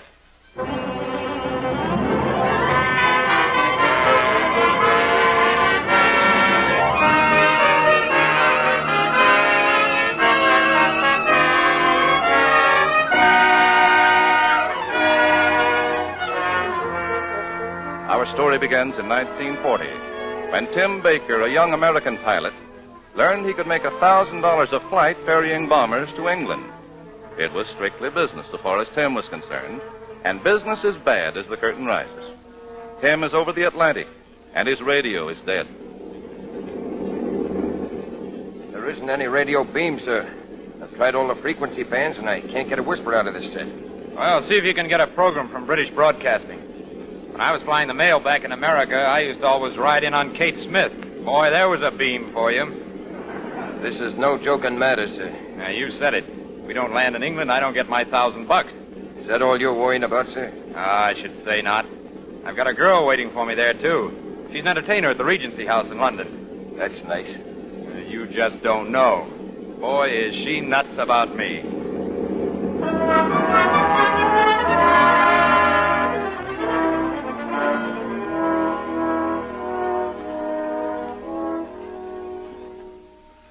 Tim, you worm. Why don't you stay away from me? Now, how can you say a thing like that? Here, kiss me. Oh, let me go. Oh, I hate you. Now, that kiss said otherwise, Carol. Besides, nobody could hold a grudge against me for a whole year. I can. What do you mean? I'm the one who ought to be sore. I get back from Dallas and find you've gone to England. And as for that nasty note you left... I'd have rigged up a shotgun pointing at the door if I'd had any string. Listen, could I help it if I was caught in a snowstorm at Tulsa and had to make a detour? I know all about that detour. Her name was Irene. Oh, so that's what you thought. I always knew I could clear it up if I could only see you and explain. Explain. That's the best thing you do. But I'm not interested. As far as you and I are concerned, it's over. Understand? Finished. Done. Oh, now, that's a fine way to treat a guy who flew all the way across the Atlantic just to see you. What? You flew the Atlantic? The minute I heard you were in England. Well, you must have been awfully well paid. You never did anything like that for love. What do you mean? I've changed, honey. You'll be surprised. Tim Baker, you'll never surprise me again.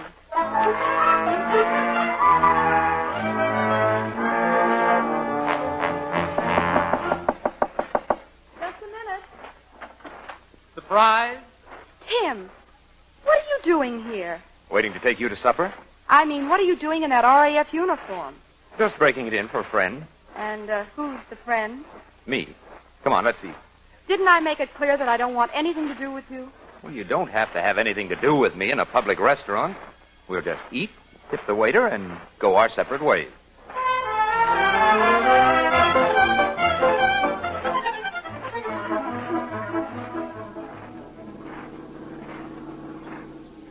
Remember the night we met, Carol, in Kansas City? You were going east, I was going west. We took one look at each other, and then I was going east, too. Oh, that same old farce there. Honey, why fight against it? I'm sorry, but I can't risk it again. There's no reason why I should, and I'm not going to. Stop here, driver. Don't bother to get out, Tim. Oh, I'll just take you to the door. That's all, Cabby. Good night, Tim. Oh, I said I'd see you to your door. Hey, you know, I like this place. Oh, here, give me the key. Thank you. Now, goodbye, Tim. Well, hadn't I better come in and open the windows? I left them open. Well, then I'd better come in and turn on the heat. You've been turning it on all night, but it isn't going to do you any good. I give up. Here I am. Fly the Atlantic to get near you. Join the RAF to stay near you. Act like a gentleman. Thoughtful, considerate. Oh, gee, honey. You're more beautiful than ever. Bye, honey. Yeah. You worm. Well, aren't you going to close the door?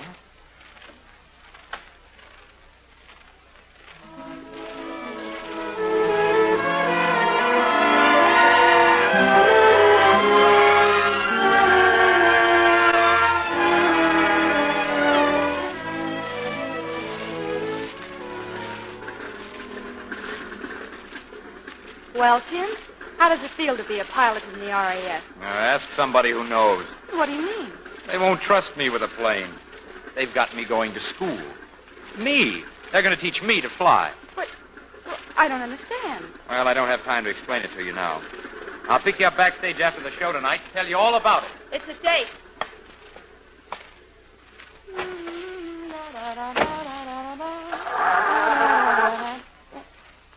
Oh, darn it. I beg your pardon, miss. I think your car will start better with this in place. Well, what's that? The rotor off your distributor. Oh, did it fall off? Well, not exactly. I took it off. You know the regulation, don't you? Well, I know there's a regulation about taking something or other off your car, but I never could learn what it was. Well, this is it. It must be removed to prevent the enemy from using your car in case of invasion. I'll put it back now. There. I thought I'd better take it off so the police wouldn't catch you. Well, that was very thoughtful of you. Yes, if anyone was going to catch you, I wanted to be the one. Oh, do you catch many this way? Oh, I'm afraid I've made a botch of this. At any rate, I don't seem to be getting very far. Well, how far did you expect to get on just one rotor? Well, I was hoping to find out your name, at least. Well, why should you? I don't know yours. Oh, I'm sorry. I'm Wing Commander Morley. How do you do? Goodbye. Goodbye, license number BHX 528. I'll be looking you up.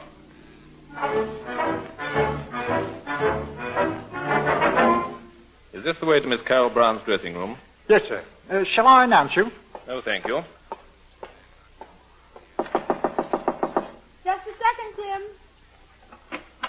Gosh, Tim, Well, Mr. Morley, what are you doing here? Well, I hate to seem persistent, Miss Brown. Well, let's face facts. You are. So I am. But now that we have run into each other again, perhaps you'll have supper with me. Well, I'd like to very much, but... Good. But I'm afraid my husband wouldn't like it. Oh. Did you say your husband? Yes. Well, I see you're very modern. No wedding ring? Well, that is, we... Because of your career, possibly. That's it. Because of my career. That's what I thought. Is your husband calling for you? Oh, yes. He told me he'd meet me here, right after the show. He quite obviously didn't. I'm afraid something detained my husband. Don't apologize. I can wait. He might have fallen asleep. Quite. He works all day. He's not lazy then, is he? Well, I guess I'd better run along. I'd be delighted to walk with you. Oh, that won't be necessary. Not necessary, perhaps, but very pleasant.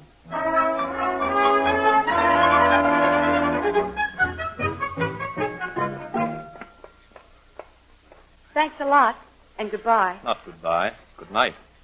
Shall we say the Ivy about 1 Thursday? What for? Lunch? There's no purpose in it. There's no harm in it either. All right. The Ivy at 1. Good night. Good night.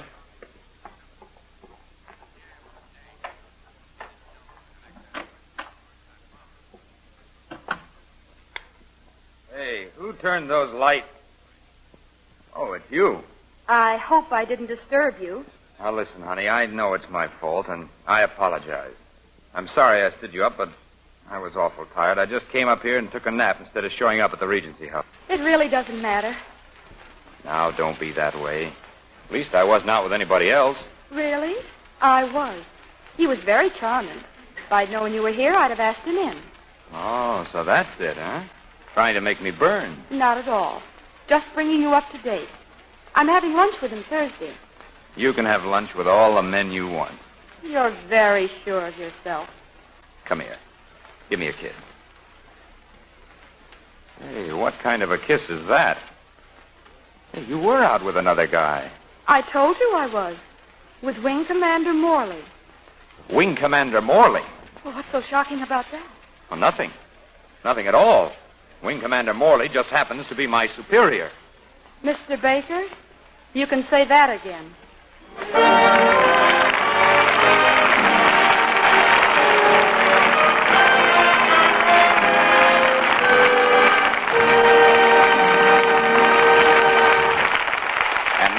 before we hear Act 2 of A Yank in the RAF, starring Tyrone Power, Betty Grable, and John Sutton, here is a word from Lady Esther. Isn't it thrilling to hear of the wonderful things the men in our fighting forces are doing? And doesn't it thrill you, too, when you stop and think that many of the planes our boys are flying, many of the tanks they're driving, and the very guns and shells they're using are made by women? Yes, today, millions of women are doing man-sized jobs, jobs really vital and important toward winning this war. And they're not letting down on their appearance either. Just look at their pictures in newspapers and magazines. America's women at war. They're so fresh and lovely that, well, it just does my heart good to look at them. And you know, I can't help feeling happy and a little proud to know that Lady Esther Four-Purpose Face Cream is helping so many of these women keep their skin young-looking and attractive. You see, this one cream alone brings them 4 important aids to beauty. Many of them say it's the only cream they need, the only cream they now use. For Lady Esther Face Cream not only thoroughly cleans their skin, it also softens their skin. It helps nature refine the pores, and it even acts as a perfect base for powder. So if you want your skin to look softer, smoother, and fresher, change to Lady Esther Four-Purpose Face Cream. See the wonderful difference in your skin after the very first application.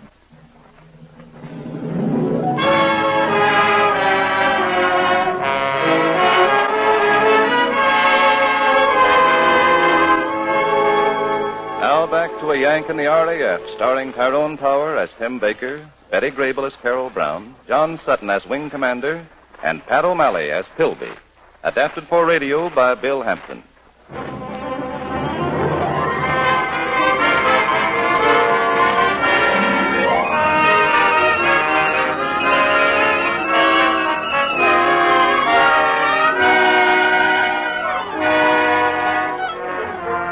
It's several nights after Carol told Tim that she was lunching with Wing Commander Morley. And on this summer night in 1940, Tim and Morley, together with the rest of the pilots of Bomber Squadron 61, are on a bombing mission over Germany. Take over for a while, Baker. Oh, thanks, Morley. Are you sure the Air Ministry can trust me as a pilot? I just finished school, you know, sir. Oh, it's quite all right. I'll keep an eye on you. Oh, thank you, sir. I'll try and do as much for you when we get back, when you're with Carol Brown. Now, just a moment, Baker. I realize you're annoyed because you're in a bomber and not in command of it. Don't you ever think of anyone but yourself? Oh, yes. Sure, on numerous occasions. Sometimes I think of my girl. Sometimes I even think of you when I'm thinking of my girl. And I think how downright ridiculous it is for you to try to cut in on me, sir.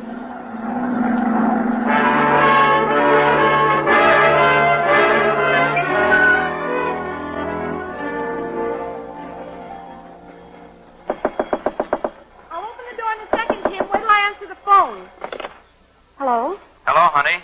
Oh, Tim. Open the door and walk in. Where are you phoning from, Tim? From the airfield. I'm afraid I'm going to be a little late. Hello. I hope I'm not interrupting anything. Hello? Mr. Morley. What did you say? I said, how much more time will you need?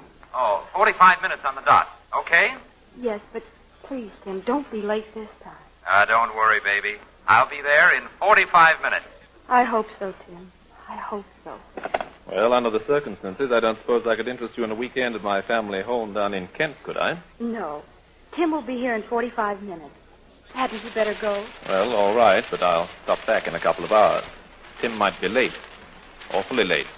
And if he is? Well, I play a fine second fiddle. And there's still that weekend in the country.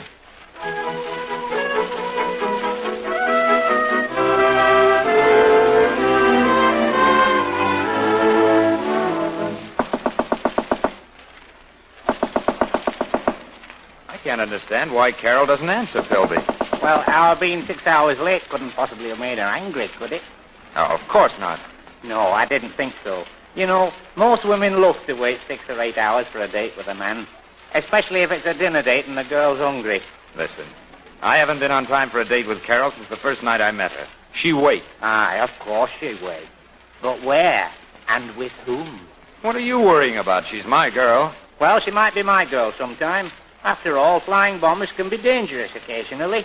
Your number might come up and I might be left to console her.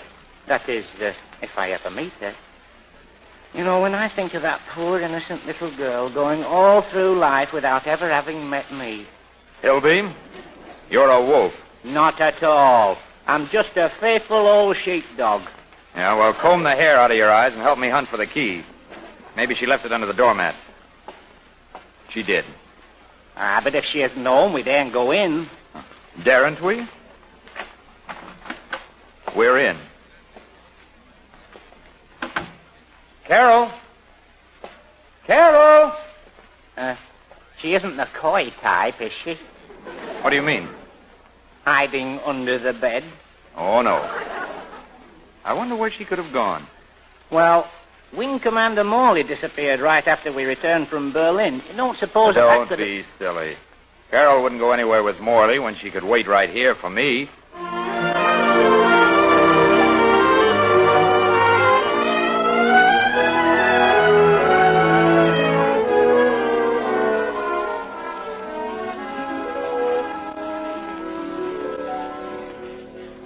I wonder if you could possibly have any idea what this weekend in Kent has meant to me. Staying in that beautiful old house of your father's. It looks as if it had been there forever. It has, Carol. The first Morleys built it at the time of the Norman Conquest. Back home, I lived in the oldest house in town. It was 32 years old. It must have been a very wonderful house with you in it. Somehow, I prefer this one. It's yours if you want it to be. Marry me, Carol. I can't. Why not? There's a reason. Wouldn't be Baker, would it? How did you know? The best possible source, the man himself. Well, that's it. I see. Oh, you're the one I ought to love. You're everything that Tim isn't. Then you should marry me at once, by all means. No, I couldn't. Not when I'm not even sure of myself. You'd better drive me back to town.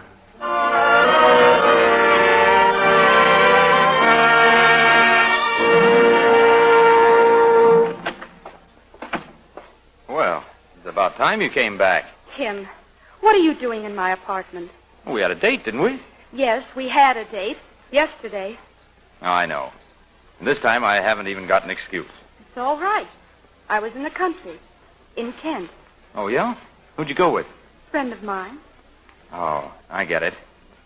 Your friend, whoever he was, must have been quite a salesman. He did something that would never even occur to you. Something you couldn't even understand. He asked me to marry him. Well, why didn't you say so? If you really want to get married, I'll marry you. You mean you'd make that great sacrifice just for me? Well, why not? I'll marry you tonight if you want me to. You will? Sure. Well, that's awfully sweet of you, Tim. Your proposal was beautiful, romantic, everything a girl could want it to be. I'm very grateful, but I can't accept. Now, please go. Okay. That's the way you want it. You'll be sorry. The only thing that'll make me sorry is seeing you again. Now, get out! Hello? Miss Brown there, please. Certainly she's here. It's Morley who wants to talk to you. Hello, darling. You mean that, Carol? Of course I mean it. Oh, this is all very touching. Shut up. What? Not you, darling. Are you coming over? I'd love to, but I can't, Carol. There's a general flap on. All leaves have been canceled. Every flyer's been sent to Dunkirk. Tell Baker to get back to the field immediately. I heard him. Be careful. And hurry back. I'll be waiting. Knowing that, nothing can stop me. Goodbye, dear. Goodbye. Well, Tim, you heard the conversation. I've heard a lot of conversations. That guy can phone you every day in the week. You can call him darling all you want to. But it won't do you a bit of good. You're mine, and you're going to stay mine. Come here. Tim, let go of me. You're hurting me. Let go. Hold still now. Not until I put this ring on your finger. Give me that. There you are, my bride. And I'll make it official when I get back from Dunkirk.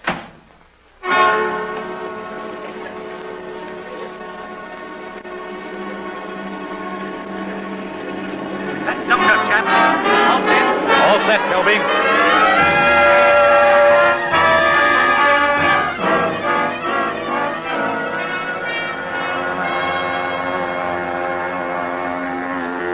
That's Dunkirk, chaps. All set? All set, Philby. With you, Roger. Right. We'll break up that nice fat covey of hankles ahead. Here we go.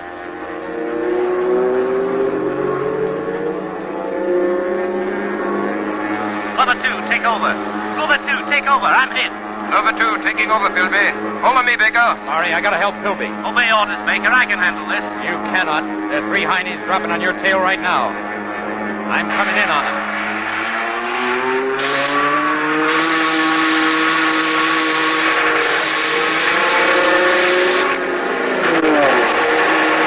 There goes one.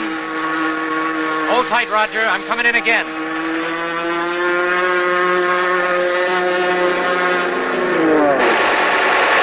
That's 2. Now set them up in the other alley. Here we come again.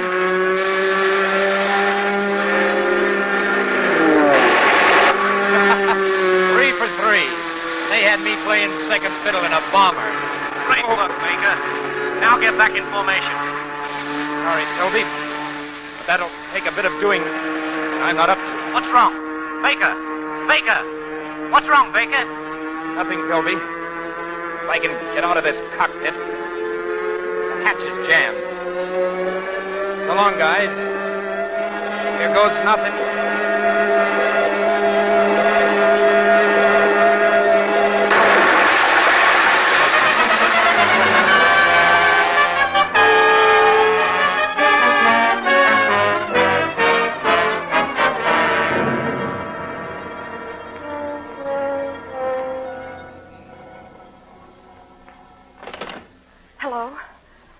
Yes, he's right here. It's for you. Thanks. Yes, this is Morley. No word? Well, call me back here at Miss Brown's apartment if you hear anything. What did they say? Have you heard anything? Baker's still missing, but they brought in one of the chaps from the squadron. He saw Tim shoot down 3 planes and get a burst himself. If he thinks there is a chance, he might have bailed out. If Tim bailed out, he'll get back. I know it. Why, he's had 100 force landings. Nothing ever happens to Tim. Besides, he promised me he'd come back. And this is one promise he has to keep. He said he was going to make this ring official as soon as he got back from Dunkirk. Oh, so that's the way it is. That's the way it is. Always has been, and always will be. Yes? Speaking. Thanks, old man. In a half hour, they'll be bringing in a boatload of men, Carol. We'd better be there to meet it.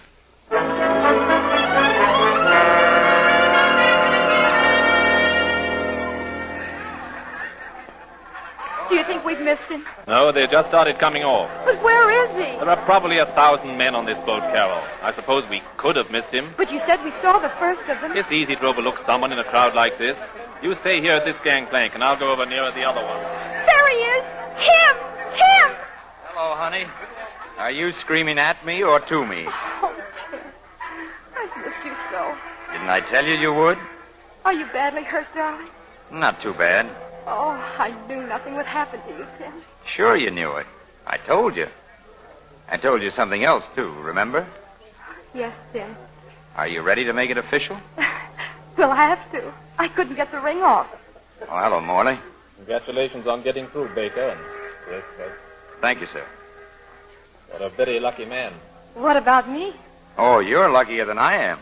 You're getting me. Oh, Tim. I know, honey. I'm a worm.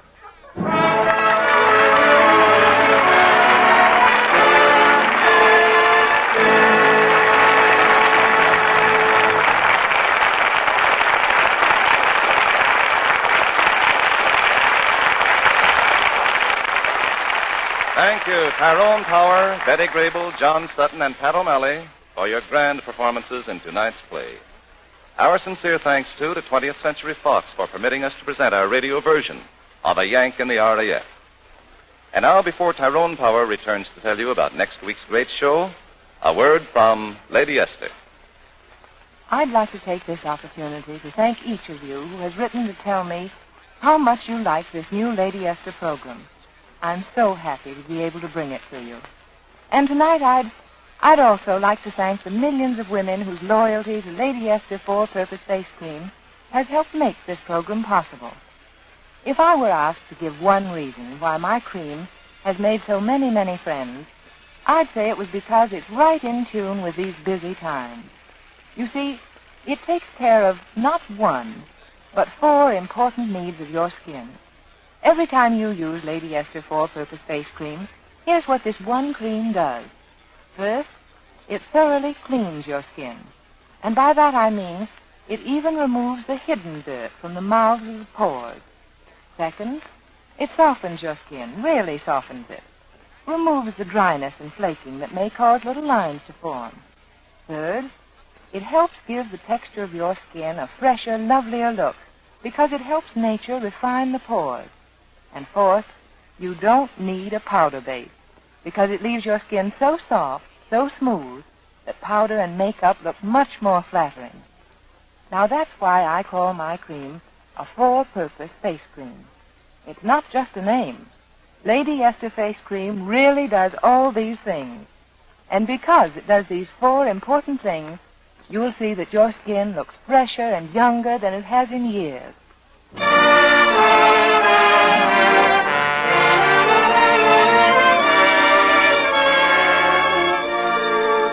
And now, Her Own Power.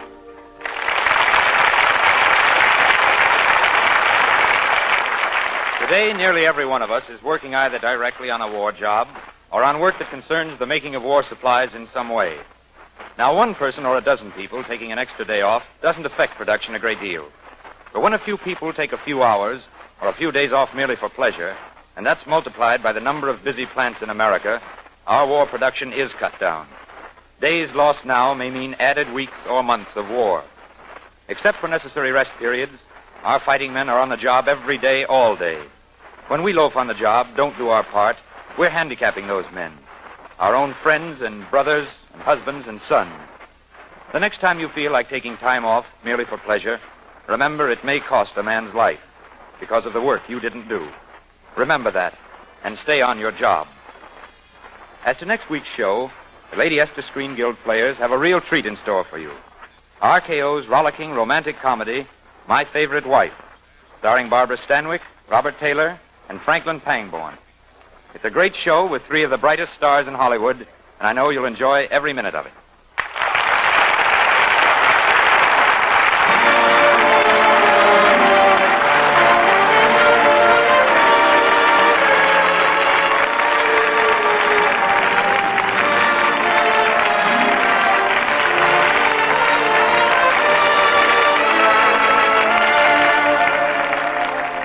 Her Own Power will soon be seen in The Black Swan.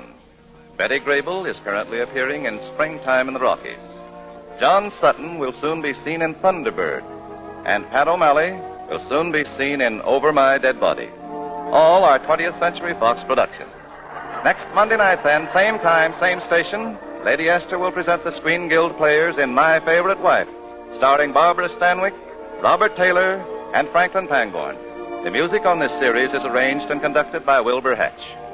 This is Truman Bradley saying good night for the Screen Guild players and Lady Esther. This is the Columbia Broadcasting System.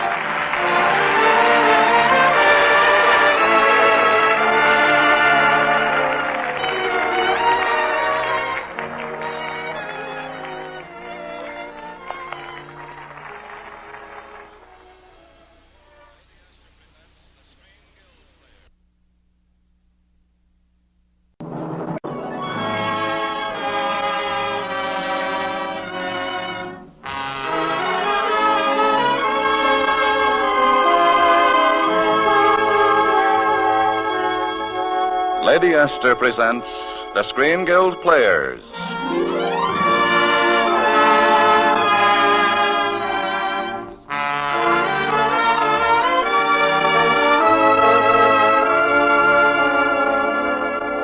The Lady Esther Screen Guild play tonight, The Cowboy and the Lady. The starring players. This is Olivia de Havilland. This is Gregory Peck. And this is Patsy Moran.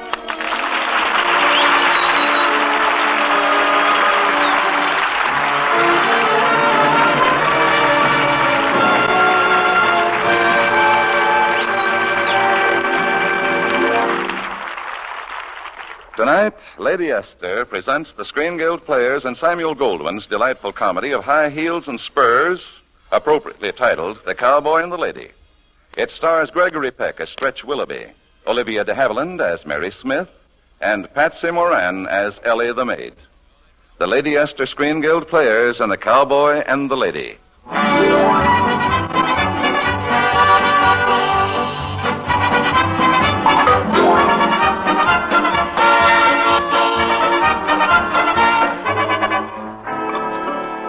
The trouble with Mary is that her name is Smith.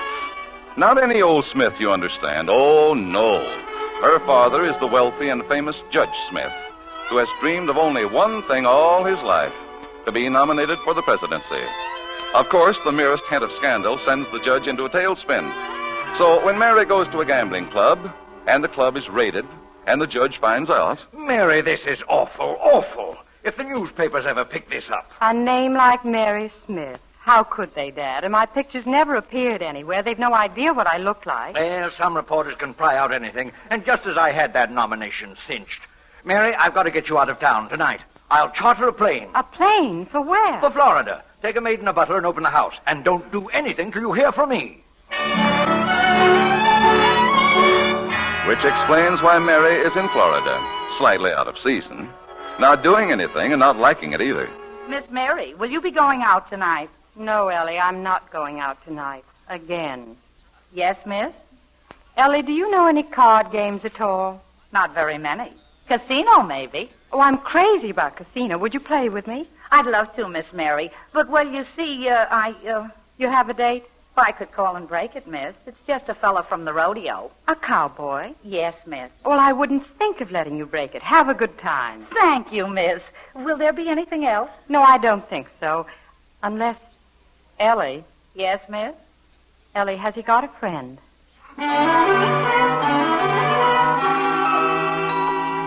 Which explains in turn how Mary Smith, the heiress, happens to be going on a date with the maid. A blind date, in fact. And to Ellie, that's rather important. You see, a blind date like this, miss, a fella might be kind of scared. You gotta sort of help him to cooperate? Yeah. I wouldn't want him to think you're just a cold fish. Oh, I mean... You mean a cold fish? Ellie, do you think I'm a cold fish? Why, Now, tell me the truth. Well, you don't exactly sizzle. Well, what do you think I should do about it? Well, I was thinking maybe if I gave you some pointers, kind of show you how my system works. You've got a system? Oh, sure. Say, for instance, you decide you want him to kiss you. You always start out by soft soaping him, see? Flattery, eh? That's maneuver number 1. Correct. And if that don't work, you make him talk about himself. That's number 2. But how can he talk and kiss you at the same time? Well, he can't keep talking forever, can he? I see. And what's maneuver number 3? Oh, that's for emergencies. It's surefire, miss. That's when you tell him the hard luck story. You mean I work on his sympathy? It's like money in the bank. And then if you slip in a tear or two, I absolutely guarantee he's yours. What do you say? Well, I say, let's go out and start maneuvers.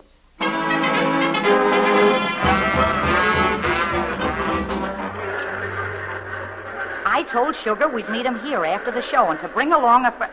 Oh, there he is now. See him, miss? The little one with the high heels? Those are cowboy heels. The other one is yours. The other fella, I mean. Now, just remember the system I told you. Hi, Ellie. Hiya, honey. Hiya, Sugar. Say, Ellie, I want you to meet my friend Stretch. Hiya, Stretch. Hi, Ellie. Boys, I want you to meet my friend Mary Smith. Hiya, Mary. I'm very... Hiya, boys. That's what I like, a gal who talks our language. Yeah. Come on, folks. I think we'd better walk.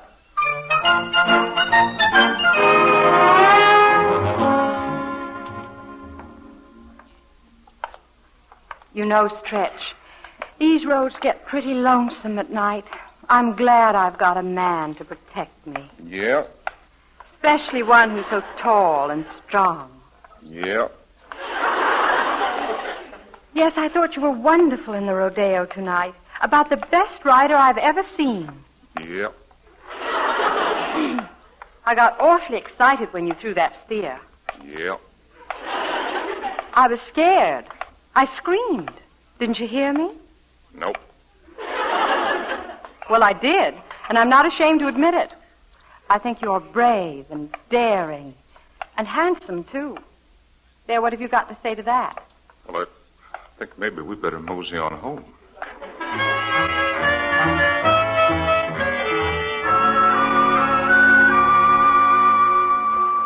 This is it, boys. This is my... well, this is where we work, Mary and me. Oh, yes, of course. Come on in. Say, maybe we should have gone around the back door. Well, this is the back door. Wait, I'll turn on some light. There we are. Well, I'll be a coyote's uncle. Say, Sugar, did you ever see a commissary as big... Hey, Sugar. Well, what do you know? They're gone. Mm-hmm. Yes, Ellie must have had some job to finish. I wouldn't be surprised. Say, what do you work at around here? Me? Oh, I'm a lady's maid. Of course, right now, my lady's away. Yeah, well, what do you do for her when she's here? Oh, lots of things. I brush her hair and help her dress. Why, ain't she got sense enough herself? Well, how old is she anyway? About my age. Married? Not yet. What's she waiting around for? Well, maybe she hasn't found the right man. Yeah? Or maybe she's found him and he hasn't found her. Yeah? Or maybe he's found her and won't admit it. Yeah? Oh, could happen, you know. Could happen to anyone. To you. Don't you think so? Nope. But it could. Now, you take a man like yourself. You could be sitting here with me, just sort of talking, and for all I know, you might be dying to hold my hand. Oh, Or even to take me in your arms and kiss me. Look, I'm sorry. I gotta go. Go? Yeah, you see, we're shoving off tonight. The show's going on to Galveston. I gotta put Dusty on the boat. That's my horse, you see, and, well, he won't take orders from no one but me, so, well, you understand. I'm awful sorry, but... It's all right, Stretch. I guess Dusty wins.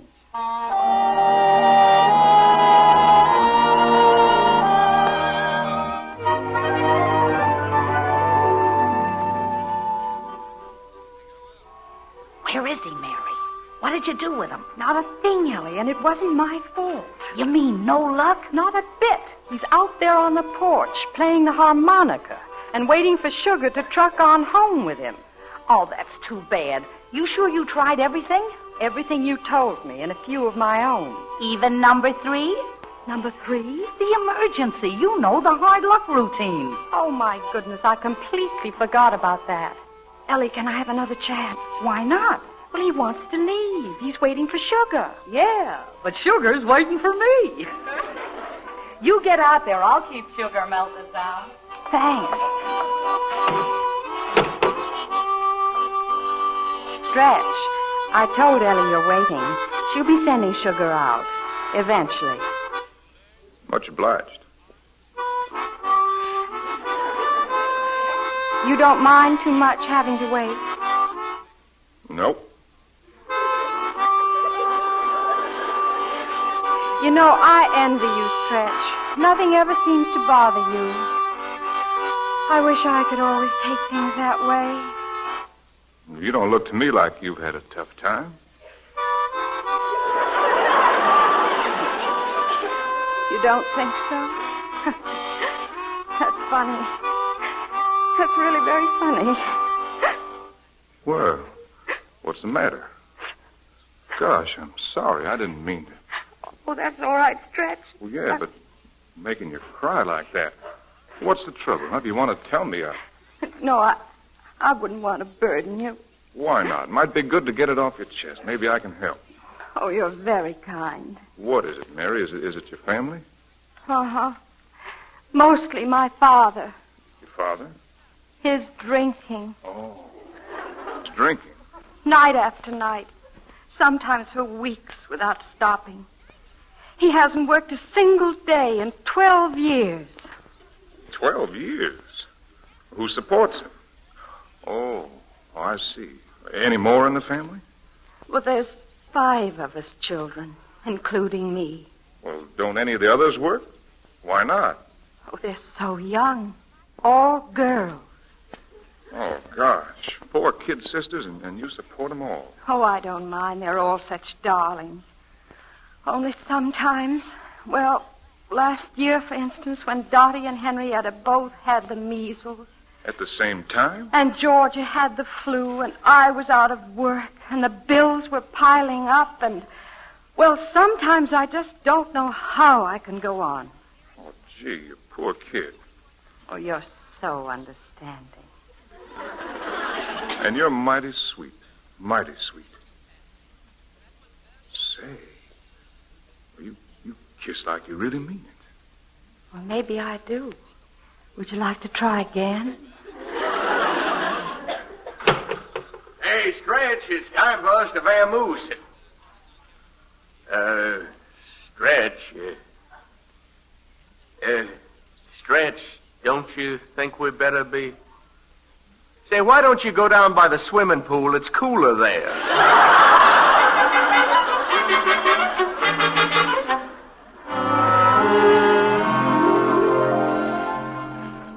You know, Sugar was right. It is much cooler here by the pool. Yeah. And the orange blossoms smell so nice. Yeah. For a while, I thought it was that stuff I got on my hair. Well, if it is, I like it. It's like Ma Hawkins was telling me. She's the one who feeds us out at the ranch. She was telling me about the time Jim come to ask for a hand. He got all spruced up and smelling like a barber shop. And when he got to a front gate, why, all the dogs in town was tailing him. Well, there aren't any dogs following you. Well, I guess maybe I didn't put enough on. Look, Mary, we're getting on that boat for Galveston tonight, and I was sort of thinking to myself, well, you ever been out to Montana, Mary? No. Well, it's beautiful. A girl like you would be just crazy about it. And I was figuring, well, if it's okay with you, well, I started to build a house before I come out with a show, and I was thinking Ma Hawkins could put you up till I got it finished, and after a while we could change it around any way you liked, and... Oh, that sounds wonderful, Stretch. Maybe next summer when I get my vacation. Next summer? We could have some more wonderful evenings like this. I've had a wonderful time, haven't you? And I was just thinking to myself, I'd be lucky if I met such a nice fellow again. The next blind date I go out on. The next blind date? Oh, you don't know what trouble a girl can have. Sometimes you meet the most awful people. Too bad. I guess I was wrong. Wrong? Oh, for a while tonight I've been thinking you were on the level. That this all really meant something to you. Oh, it does. I've never had so much fun. I was thinking that last I'd met a girl who didn't measure things by how many men she'd kissed in a week. Well, as I said before, I was wrong. Please, Stretch. If you don't mind now, I think I'll get going. I kind of feel like I need a bath. Oh, Stretch. No, on second thought, I think you're the one that needs a bath. No. Don't you dare. Oh, yes, I do dare. Put me down. I said put me... Stretch!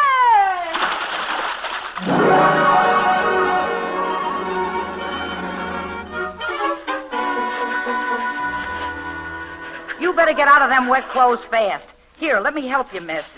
Thanks. That lunkhead tossing you in the pool like that. I'd like to catch up with him just once. I'd tell him a thing or two. Or three. I'd say to him... Not now, Ellie. I haven't time. Get me out my gray suit, will you? Your gray suit, miss? Where are you going? I'm catching the boat for Galveston. Galveston? With him? I've got some terribly nice things to tell him, too. Very nice, Ellie. Very nice.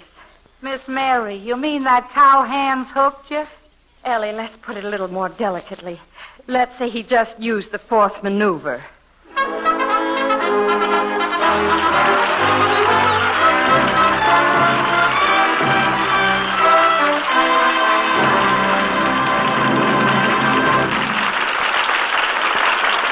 The second act of the Lady Esther Screen Guild play will follow in just a moment. Now, a word from Lady Esther. Tonight I'd like you to join me in a little experiment. Are you ready? First, close your eyes. Are they closed? Now, run your fingertips over the inside of your arm. Feel how soft the skin is, how silky. Now feel your forehead, your chin, your cheeks. Feel the difference? Yes, you feel the dryness, the bumps. Now I want you to make me prove that Lady Esther Face Cream can make the skin of your face as soft, maybe smooth, as the skin of your inner arm. Remember, I said prove, and not 3 days or even 3 minutes. All I ask, 30 seconds on my convincing patch test, which will show you the glamorous difference Lady Esther Face Cream makes in your appearance. Sorry. To make this interesting patch test, Just smooth a little Lady Esther four-purpose face cream on one patch of skin, like one cheek. Wipe it off. Then compare that cheek with the other. See the difference, the clear, fresh look of that patch of skin.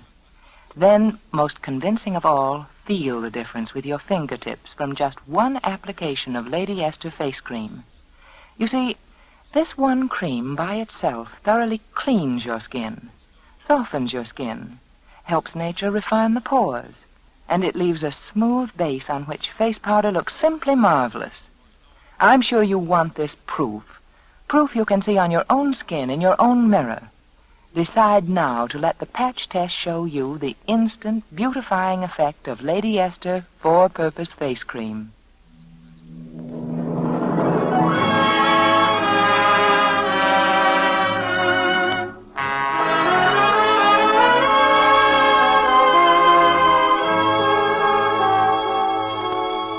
And now the second act of The Cowboy and the Lady, starring Patsy Moran, Olivia de Havilland, and Gregory Peck.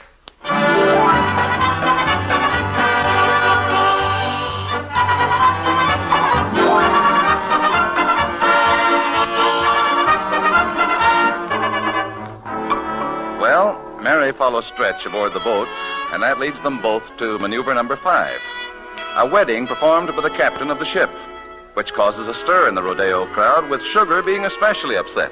Say, I wonder if she married Stretch for his dough. But Mary and Stretch are in a world all their own. Arrived in Galveston, they're divinely happy, and they might have continued right on that way if Don Amici had never invented the telephone. Oh, Miss Mary, I'm so glad I reached you. I've been trying to get you everywhere. Why, Ellie, what's the matter? There's a telegram here from your father, miss.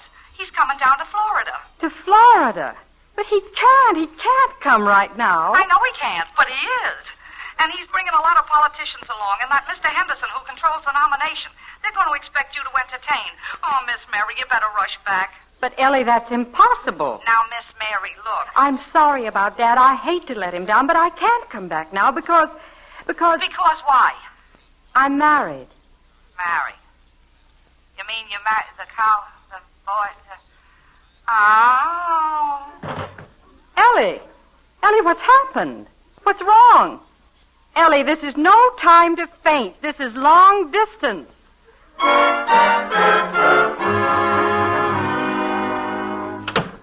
Hello, Mary. Hiya, honey.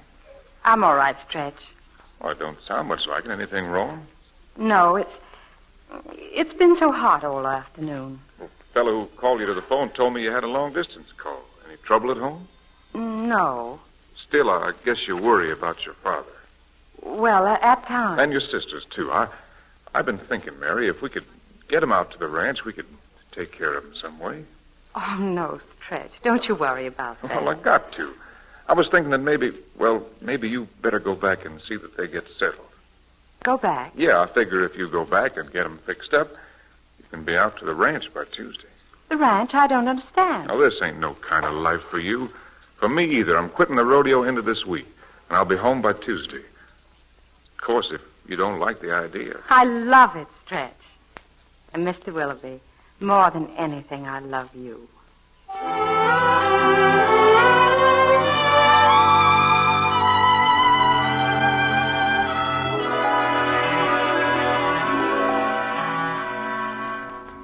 Don't you see, Ellie, I had to do it this way. Stretch thinks I'm just a lady's maid. And your father thinks you're just a lady.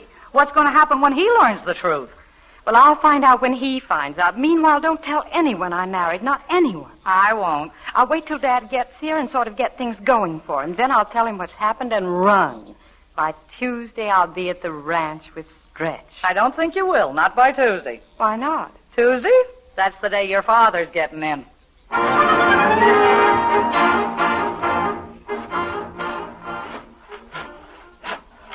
Hi, fellas. How you doing? Oh, okay, Stretch. What brings you up here again? Something on your mind? No, just looking over the house again. With a girl like Mary, you can't be too careful. Got a few things to figure out. You just go right ahead. Oh, sure. Let me see now. The fireplace is going to be here, and the mantel about here, and Mary's chair ought to go about here. No, maybe a little nearer the fire. Yeah. Now, that'll be better, won't it, Mary? Huh? Oh, nothing. Just talking. Oh. Let me see now. The window ought to be about here. Yeah, just about. Mary, what do you think? Window okay? Oh, you think it's warm in here? Sure, I'll open the window. Happy to do it for you, honey. Oh, boy, that's wonderful air, huh? Just like I told you. Gee, makes you hungry. What do you say we eat, Mrs. Willoughby? Right over here, ma'am, the dining room. Go ahead, have a seat, Mrs. Willoughby. Oh, must be somebody at the door wanting to come and wish us luck. Wanting to tell us that... All I want to tell you, Stretch, I think you're gone loco all of a sudden. Oh, Ma, that ain't no way to talk. I was just making things up, just sort of playing house. Fine goings on when there's work to be done. Here's a telegram just come for you. Telegram? Gosh, maybe the train's early, huh? What time is it, anyway? About 2 o'clock. What time is that gal supposed to get here? You hear me, Stretch? I asked what time the... She ain't coming, Ma. Not today. Oh, must have been delayed. That telegram say when she will be here? No, all it says is next week. Maybe.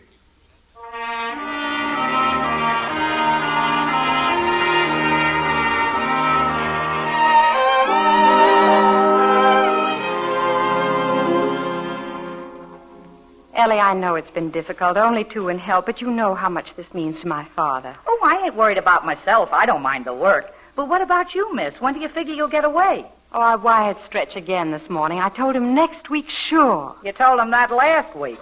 He's going to smell a rat. But, Ellie, these politicians, the fathers... Same thing. I'd better get in there. Are the cocktails ready? Yes, miss, a lot of them. I figure if we give them enough to drink, they won't even know what the dinner tastes like. A few more days of this, and I won't care. Start serving, Ellie. I've got to go in. Fine thing, all right. Them politicians can drink and eat more than anybody I ever saw. Now, who's that? Oh, dear. Look here, mister. If you're trying to sell any brushes or, Hi, Ellie. Where's my wife?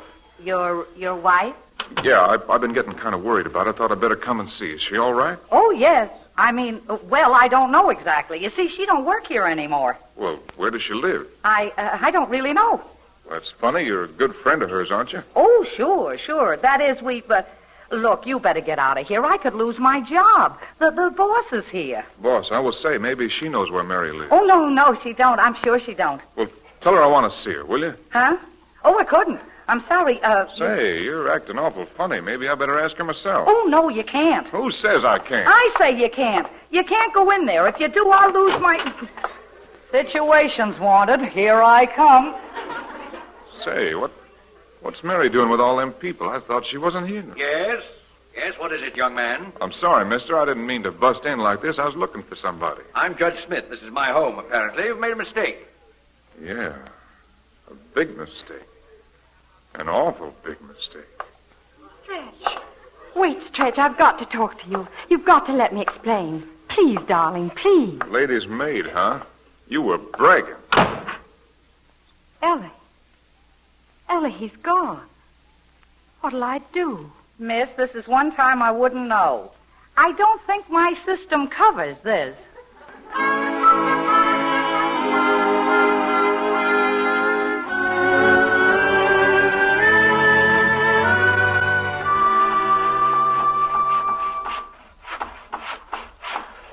Hiya, fellas. How you doing?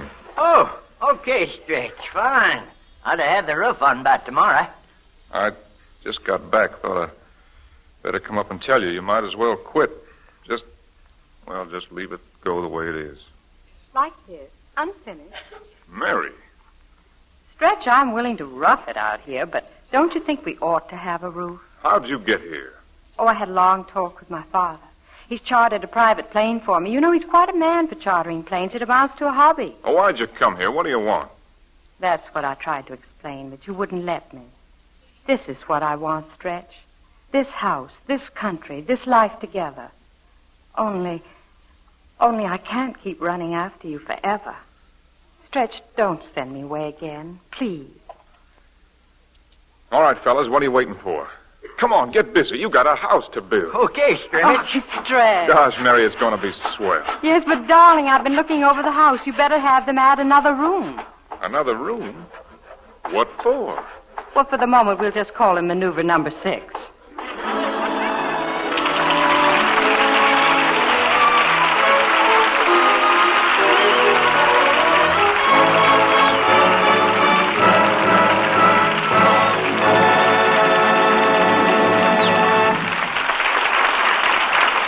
Thank you, Gregory Peck, Patsy Moran, and Olivia de Havilland for a delightful half hour. It was a pleasure to be here, Mr. Bradley. We know that the Motion Picture Relief Fund and its country house, so vital to all of us in the industry, are supported largely by these radio programs, and we're all proud to help the good work.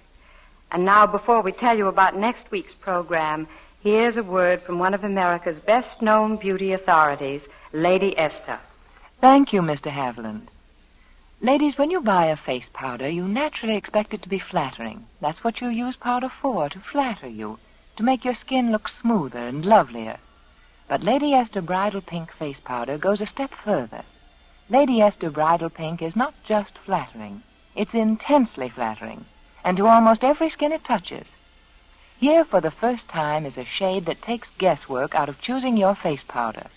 It doesn't matter whether your hair is blonde, brown, auburn, or black. Whatever your natural coloring, you'll find that Lady Esther Bridal Pink does surprising, delightful things for your entire appearance. It seems to change the very tone of your skin, gives it life and radiance. It lends sparkle to your eyes. Some women have told me it even makes their features look smaller. Lady Esther Face Powder spreads in a fine, clinging film, completely hiding tiny lines and blemishes. It stays on hour after hour, always fresh and lovely as though just applied. For a really exciting experience, try this. First apply Lady Esther face cream. Wipe it off. Then dip your puff in Lady Esther Bridal Pink Face Powder and pat it gently all over your face. You'll love the way you look. You'll feel young and gay and ready for romance. Remember, Lady Esther Four-Purpose Face Cream and Lady Esther Bridal Pink Face Powder.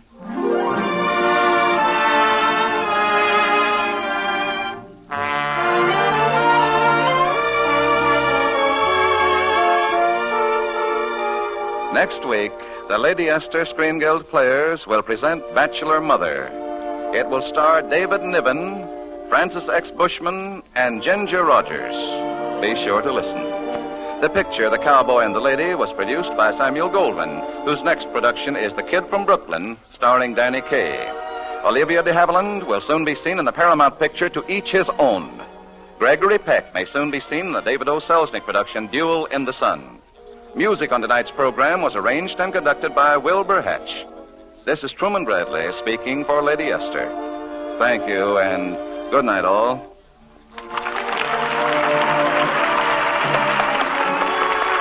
This is CBS, the Columbia Broadcasting System.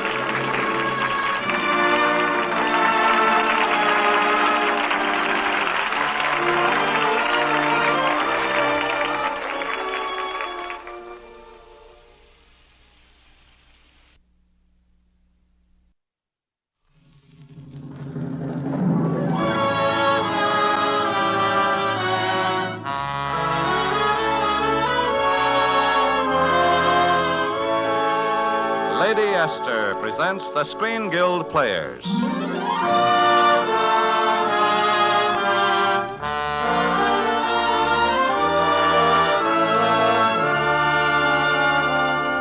The Screen Guild play tonight, The Pied Piper. The starring players... This is Monty Woolley. And this is Roddy McDowell.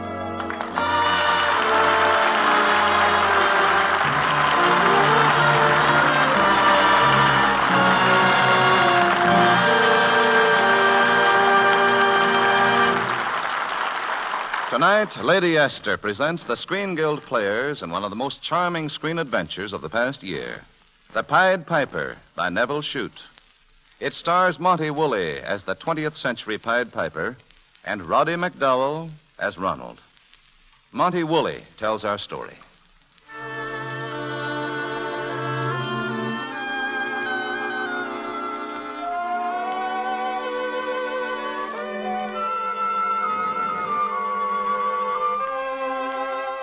My name is Howard. I'm an Englishman.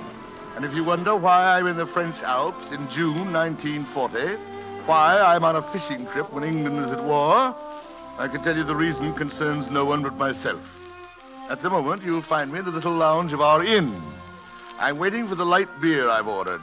and only vaguely aware that the two young Kavanaugh children are in the room. You see, I have a good many things on my mind. A good many things that... Mr. Howard? Were you addressing me, Sheila? Yes, sir. Will you help me with my lesson?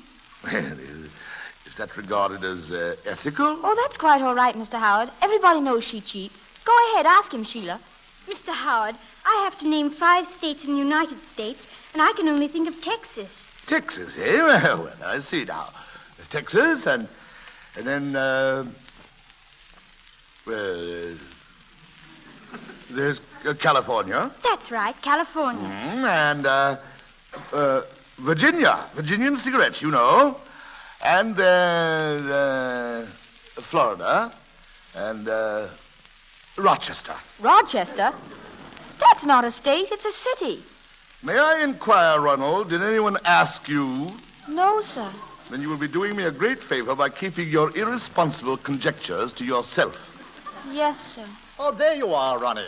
I hope you're not annoying Mr. Howard. Dad, is Rochester in the United States a city or a state? Rochester's a city, of course. Mr. Kavanaugh, have you any corroboration for that statement beyond your bare, unsupported word? I beg your pardon? Mr. Howard told Sheila that Rochester's a state, and it isn't. Well, I've never heard the question raised before. What would you say, sir, if I informed you that I myself have visited the state of Rochester? Of course, in that case, naturally, I'd be compelled to say that... It's time for the English news, dear. Will you try to get it on the wireless? Yes, I'll try. If Jerry hasn't jammed the wavelengths again so that he can't make head And or it tail would of be idle to deny that Britain today faces a dark hour. The enemy continues to advance. More channel ports in France and Belgium are under German control. The French army has fallen back again, and there are signs that Mussolini is preparing Monsieur to... Howard, your bill. Quiet. Under such circumstances, we must be prepared for any eventuality, even invasion. But we shall never surrender, not while we have a single... I believe we've all heard enough. Tiens, it is what I have said, monsieur. It is a great mistake to fight Hitler. He is too strong. It is better if we make terms with him while we can.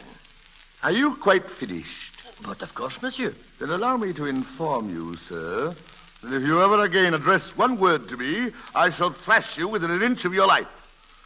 Now will you please inform the management that I shall be taking the 9 o'clock train for Paris.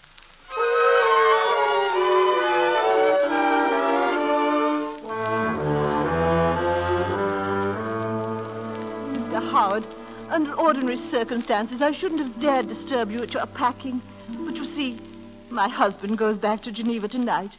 His post is there, and I can't let him go alone if anything happened. Of course. There's no question now that all of France will fall, and we think Hitler will go after Switzerland next. Filthy little gutter snipe. Oh, we are not afraid for ourselves. It's the children. Yes, you should send them someplace where they'll be safe. That's just it. Oh, Mr. Howard, would you take them with you back to England? Do what? Just to Plymouth.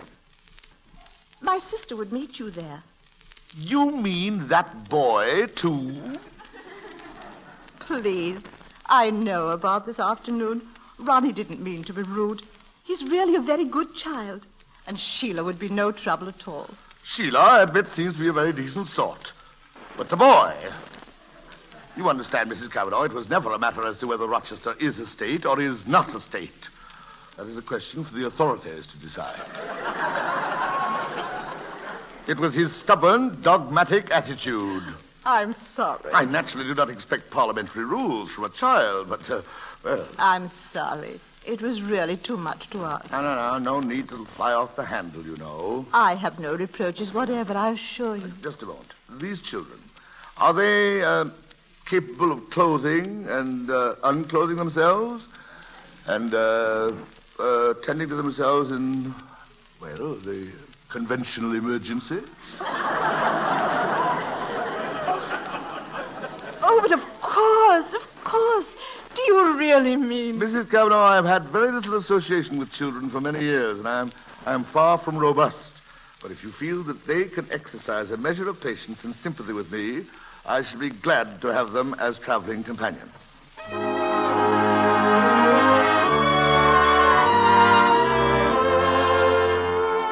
My I'm a man of my word.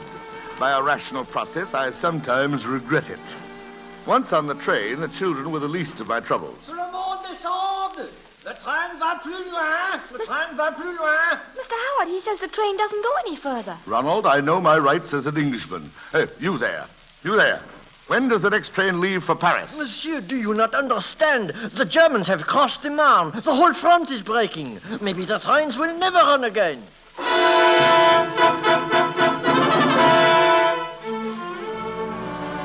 No doubt about it. The trains very definitely had stopped. But Ronnie soon discovered that a bus was leaving in the morning. And so after sleeping the night on the floor of the crowded railway station, once again we were on our way. It isn't so bad, is it, Mr. Howard? Well, I must say, Ronnie, this is very clever of you. Thank you, sir. Very clever indeed. I expected if you could break yourself of a certain insufferable pig-headedness. Yes, sir.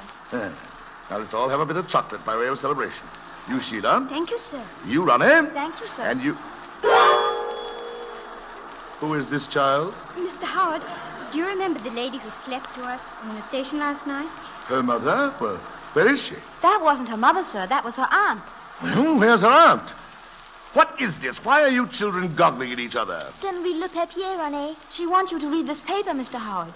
Henry Tenoir, Dickens Hotel, London. That's her father. He's a waiter. With what possible interest could his address...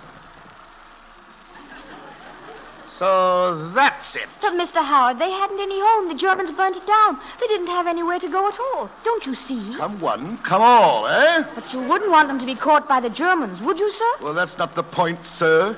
But, Mr. Howard... Will this make it clear? I tear this address to bits. Now, my dear child. Her name is Rose. I like her very much. Well, my dear Rose, you understand that I have nothing whatever against you personally. It is simply that I do not propose to be imposed upon. She doesn't understand what you're saying. Then perhaps you will. Not to keep you in the dark about it, I do not like children, particularly you. Yes, sir. Well, when we get to Chartres, I shall turn her over to the authorities. Yes, sir. It's the only intelligent way to deal with it. Yes, sir. No use crying, any of you. Tears are lost on me. What was the name of that hotel? The Dickens Hotel, sir. Never heard of it in my life. Oh, thank you, Mr. Howard. Rose won't be any trouble at all.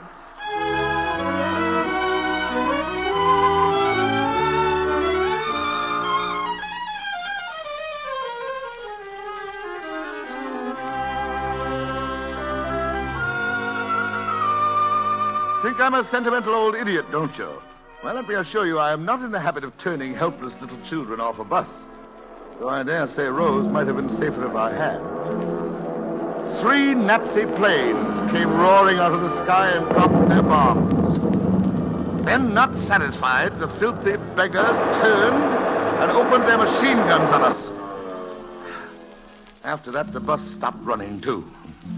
So we moved forward on foot. We walked till dark. Then, in a little deserted barn, prepared to settle for the night. I was assigning the children to their places. You there, Rose? Oui, monsieur. Sheila, here. Yes, sir. Ronnie, over there. Yes, sir. And... Oh. There's one more of us now, sir. So I perceive. You, lad, are you with us now? He can't talk. Who is he? His name is Pierre. How did you learn that? He told us. But he can't talk. No, sir. But he told you. Yes, sir. Mr. Howard, may I speak to you privately, sir? By all means. He was in the bus, sir. Didn't you see him? No. His father and mother stayed in the bus. Now they're dead, sir. I see. Come here, lad. He can't speak. I don't think he can hear either. Rose, you bring him over. Voici est-il, monsieur? Now, don't be frightened, young fellow. I just want to look at you. That's it. Oh, my God. Ronnie, you'll watch after him. Yes, sir. I'll take care of him. Good boy. All right, children. Everyone to sleep.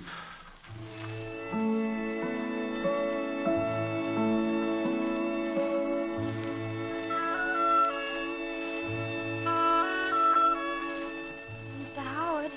Ronnie, aren't you sleeping yet? I just wanted to say, sir, I'm sorry I was rude the other day about Rochester. Quite all right. It doesn't matter in the least. I was wrong, you know. Not at all. I may very well have been wrong myself. But I remember it very clearly now. You do? Oh, yes, indeed, sir. Rochester's not a city at all. It's a very important industrial state. Well, not such an old fuddy-duddy after all, eh? I should say not, sir. My memory may have gone a bit ragged here and there, but when it comes to geography, you'll generally find I'm still pretty good. Oh, I can see that, sir. It's decent of you to acknowledge it, too. Thank you, sir. Good night, my boy. Good night, sir. Mr. Howard, where are we going from here, do you think? Ronnie, I am not exactly in the habit of thinking. I promised your mother I'd take you to England, and that is precisely where we will go.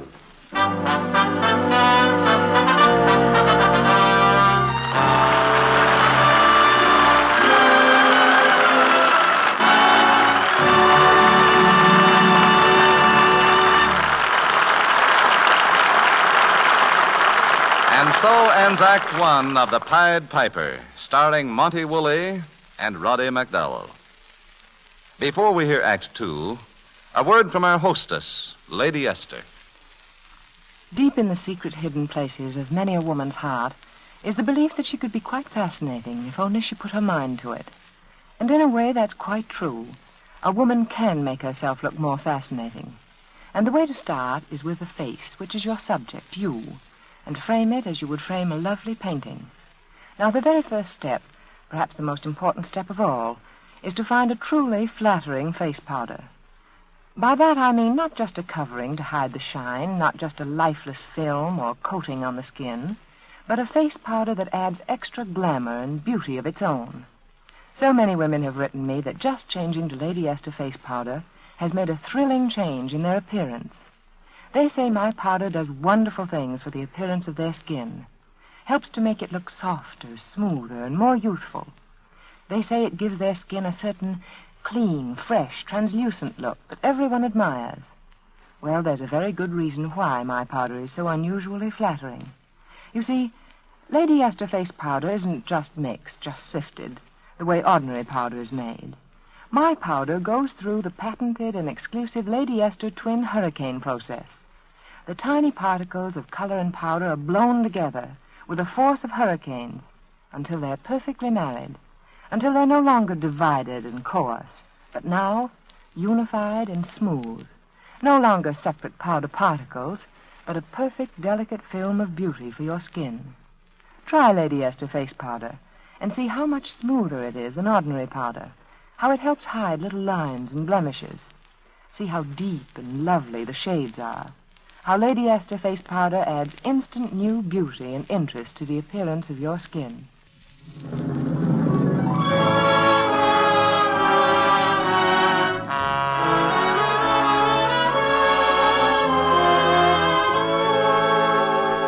And now, Act Two of the 20th Century Fox production, The Pied Piper, starring Roddy McDowell as Ronald and Monty Woolley as the modern Pied Piper, who continues our story.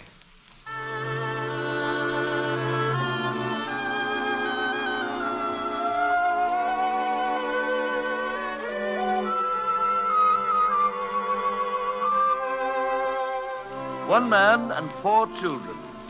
Our little cavalcade plodded slowly on toward England. But the going was more difficult now. There were German soldiers everywhere. And while the children could pass as natives speaking fluent French, I myself had always found the King's English quite sufficient for my needs. Still, I had no illusions as to what would happen if we were questioned.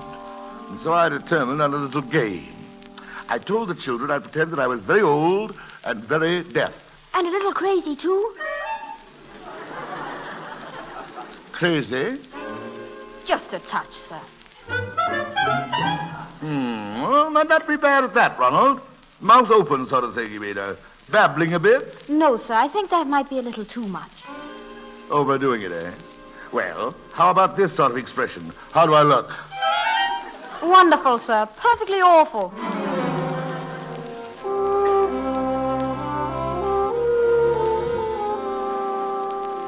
I must say I have never considered myself as having any thespian talent, but at least we got through to our immediate objective. To be specific, to the home of the Rougeron family in Chartres. My son and I had spent the previous summer with them at St. Moritz, and I was hoping they would help us now, and I can assure you they did. Madame and her daughter were a bit startled, no doubt, but they ushered us quickly into the house. But, Monsieur Howard, you did not have these children last summer. Madame, some of them I did not have last week. But allow me, Madame Rougeron, Mademoiselle Nicole, this is Ronald, a fine lad. This is his sister Sheila. This is Rose. This is Pierre. And this is... Oh, I say. His name's Willem. We seem to have a new one. When did he join us, Ronnie? Oh, he's been with us on and off since yesterday. Monsieur Howard, you mean you do not know who he is? Mademoiselle, on this trip that doesn't seem to be necessary. Where did you spring from, my boy? Ik kan geen Englands praten, meneer. That is Dutch. His name is Willem, not William, Willem. How do you know, Sheila? He told us. Madame Rougeron, mademoiselle, I beg you to listen to this. Sheila, do you speak Dutch? Oh, no, sir. Do you understand Dutch? No, sir. But he told you. Yes, sir. Then in what language did he tell you? In no language. He just told us. You see, ladies, it's some system of Lilliputian communication. Oh, the poor little ones. Maybe they would like something to eat. Then come with me, children. Come this way. Mademoiselle Nicole, I am occasionally seized with the conviction that I am convoying a troop of guinea pigs. Monsieur, you understand that you are in great danger here. Yes, I know. I shan't involve you and your mother. I was hoping to see Colonel Rougeron. We have not heard from my father for several months. You have my sympathy, mademoiselle. I, too, have suffered a loss. You remember my son, John, of course? Yes, of course. And I regret to inform you that he is dead. He was in the RAF, you know, shot down over Helgoland 2 months ago. He had a very decent account of himself, I understand. Took 3 of them to bring him down. I know. You do? He had been writing to me. He had? We loved each other. We had planned to tell you. I had no idea. There were many letters from him. And in another one, not from him, from his squadron, from a friend. You know what it means, and so for a long time you don't open it.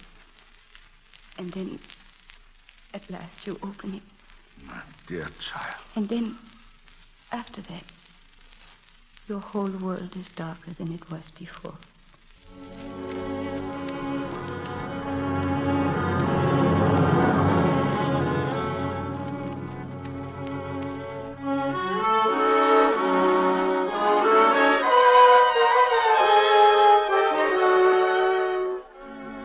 Frankly, I have no idea what we'd have done without Nicole. Through friends, she made arrangements with a young French fisherman. He was going to England to join de Gaulle, and he would take us with him on his boat. You can imagine how I felt, as under cover of the dark, I herded my little flock together at the water's edge. Sheila, be quiet. Yes, sir. Ronnie, keep them still. Yes, sir. I'll try, sir. Nicole, are you sure you won't come with us to England? Monsieur, we are at war. My place is here. But afterward? Perhaps afterwards I shall come. Make no move, please. You're under arrest.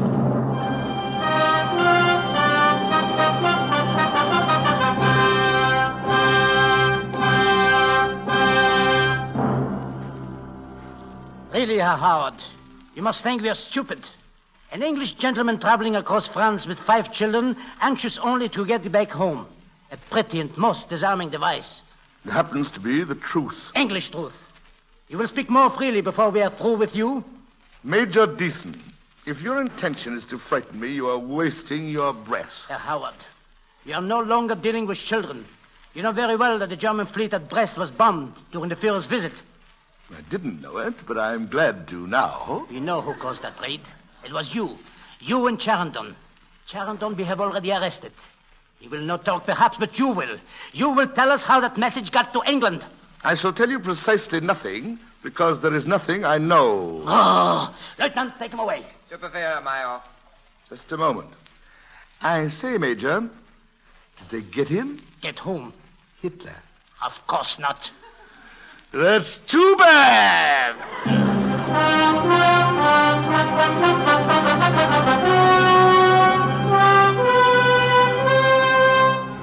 Are you hungry, Herr Howard? Would you like to talk? Major Deason, I am exceedingly hungry. But unless you indicate conversational possibilities more present than those we have had before, I shall be most content to save my breath.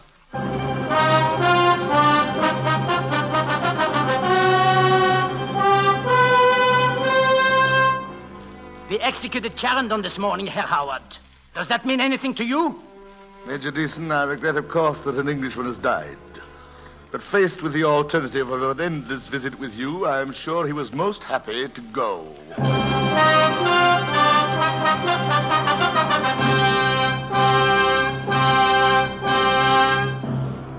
Really, Herr Howard, you puzzle me.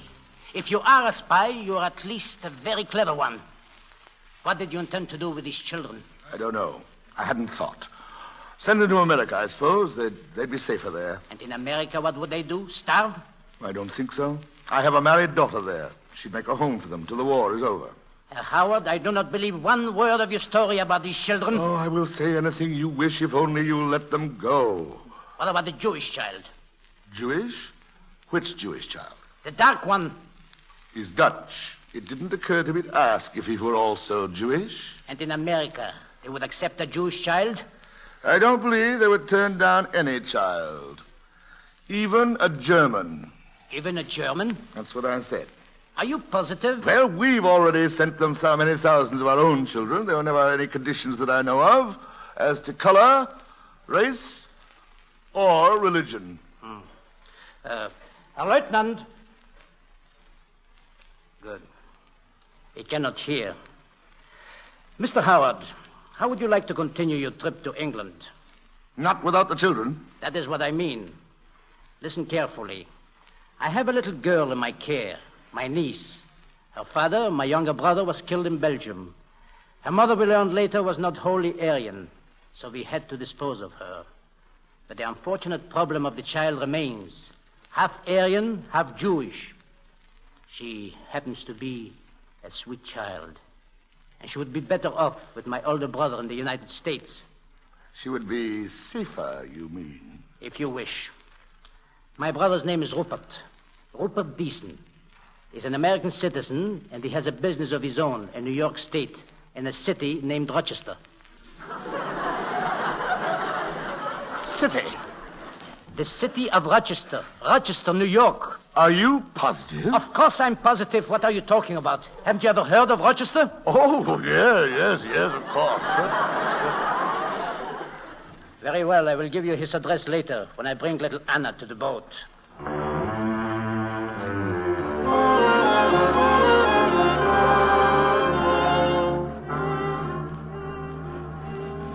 Mr. Howard, he's turned on the motor. That means we're pretty far out, doesn't it? Yes, Ronnie, we're really on our way. Oh, I'm glad, sir. Are the children all asleep? Yes, sir. They're all below. Sheila's taking care of little Anna. I think I'll turn in too, sir. I just came up to say good night. Good night, my boy. Good night, Mr. Howard. Ronnie. Yes, sir? There's a little matter I think I ought to clear up with you. What's that, sir? Can you remember our little discussion regarding Rochester?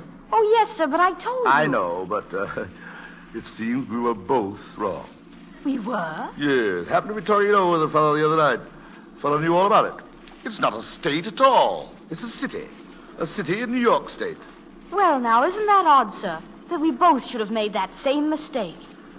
Huh? You're a very good boy, Ronnie. One of these days you'll make a first-rate Englishman.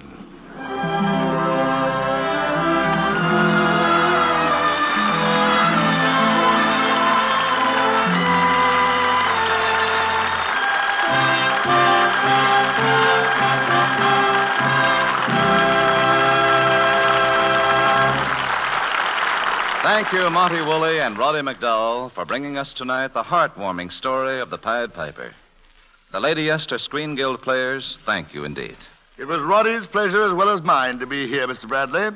We're all aware that the benefits from these programs go to support the Motion Picture Country House and Clinic, and we know how important this charity is to our industry. Thank you, and good night.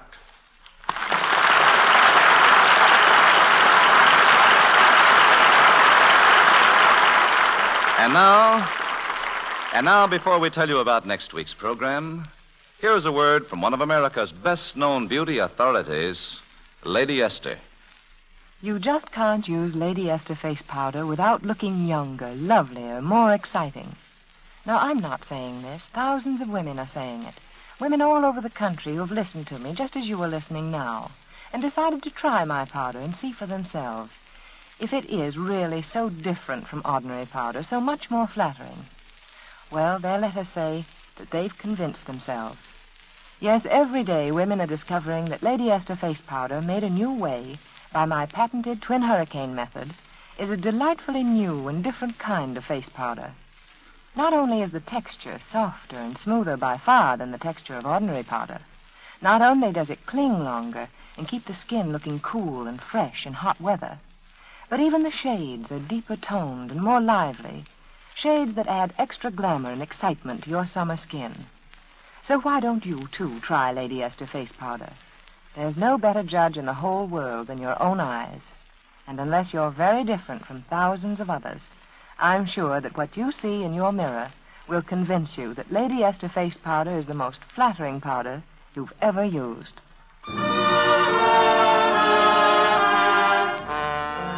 Next week, the Lady Esther Screen Guild players will present a delightful radio version of Skylark.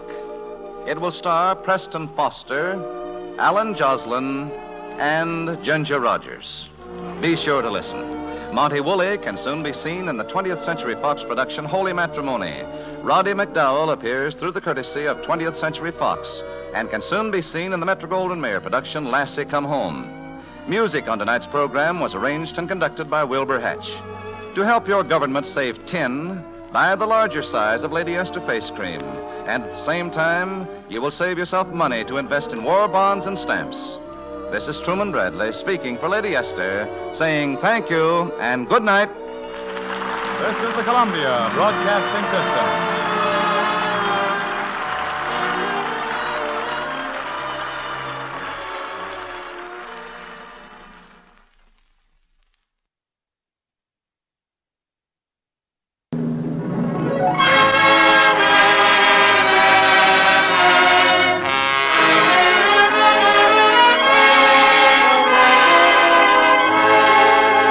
Lady Esther presents the Screen Guild Players.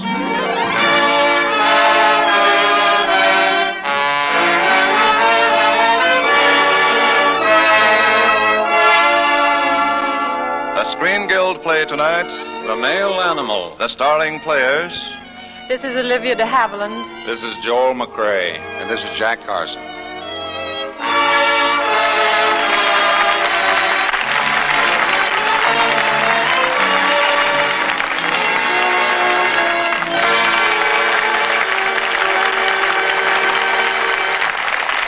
Tonight, Lady Esther and the Screen Guild players are grateful to Elliot Nugent, James Thurber, Herman Schumlin, and Warner Brothers Studios for allowing us to present their successful play and motion picture, The Male Animal, starring lovely Olivia de Havilland as Ellen Turner, Joel McCrae as Tommy Turner, and Jack Carson as Whirling Joe Ferguson.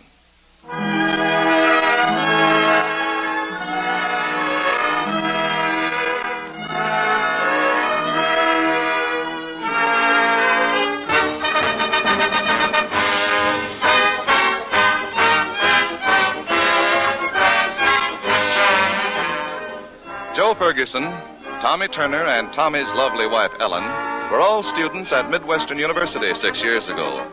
Joe was the school's football hero, Tommy, the outstanding student, and Ellen, the collegiate belle. And the entire campus was surprised when Ellen married plodding Tommy rather than whirling Joe. Now, 6 years later, Joe has become a spectacular financial success in Pittsburgh, while Mr. and Mrs. Tommy Turner are still at Midwestern. where Tommy is an obscure associate professor in the English department. It's the night before the homecoming game, and Ellen is preparing a cocktail party to celebrate Joe Ferguson's return to the campus. Joe Ferguson. Why should we give him a party? I don't believe you and I ever had a date that he didn't horn in to diagram the Washington Monument play or something. Statue of Liberty play, darling. Anyway, this will be the first time we've seen him in 6 years. Well, if I never saw him again, it would seem like yesterday. Tommy, you're not jealous. Jealous? Of that 1A body and 4F mind? Certainly not. Then why do you object to giving a party for him? I'm just allergic to halfbacks, particularly 30-year-old ex-halfbacks who can talk about nothing but football. Well, you don't have to talk with him. Ed Keller will be here. Oh, why do we have to have Ed Keller? Well, he's Joe's best friend. Besides, he just happens to be the university's most important trustee. Well, I don't see what bearing that has on Have what... the trustees voted on making you a full professor? No, but that's just a formality. Well, it's also another very good reason for my having Ed Keller here tonight. You know that you can't become a professor unless he likes you. Oh, gosh, I hope that isn't Joe Ferguson. I couldn't stand the Statue of Liberty play right now. Oh, Dr. Damon. Good evening, Thomas. As you see, I've brought Michael Barnes with me. Well, come in. You both look a little grim. And appearances in this instance are not deceiving. Oh, good evening, Mrs. Turner. Good evening, Dr. Damon. Good evening, Michael. Good evening, Mrs. Turner. What's happened, Dr. Damon? Michael has written another of his flaming editorials for the college literary magazine. In no uncertain terms, he has described our board of trustees as a group of fascists because they forced the dismissal of Professors Sykes, Kennedy, and Chapman for alleged subversive teachings. Oh, Michael, there you go again. Wait till you hear where he has actually gone. Well, isn't that all? Unhappily, no. He continues by stating that you, Thomas, intend to defy this attitude of the Board of Trustees by reading a letter to your English class that was written by Bartolomeo Vanzetti of Sacco and Vanzetti. Michael, I think you might have consulted me about this. You don't want Tommy to lose his position, do you, Michael? No, I didn't think of that. I thought Mr. Turner was the one man we had left on the faculty who would read whatever he wanted to his classes. I thought he was the one man, a veritable tiger, who would defy these stadium builders, like Keller. I'm not defying anyone, Michael. This is just an innocent letter I wanted to read. I know it must be all right, Tommy, but you can't read the letter now. Keller and the other trustees kicked Chapman out last month for doing things just as harmless as this. Michael will just have to change his editorial. But I can't change it. The magazines were run off the presses last night, and they've already been delivered to the newsstands. I quite understand that you meant to present the letter as literature, Thomas, but our good friend Mr. Keller would not. I think our tiger here will have to issue a denial tomorrow. I suppose so. I'm not really a tiger, but I don't like to be thought of as a pussycat either.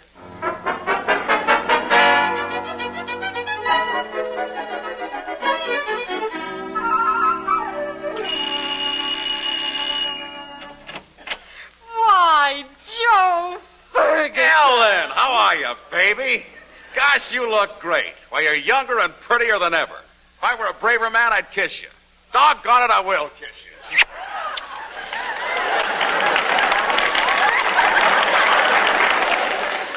It's terribly nice to see you again, Joe. Come in and close the door.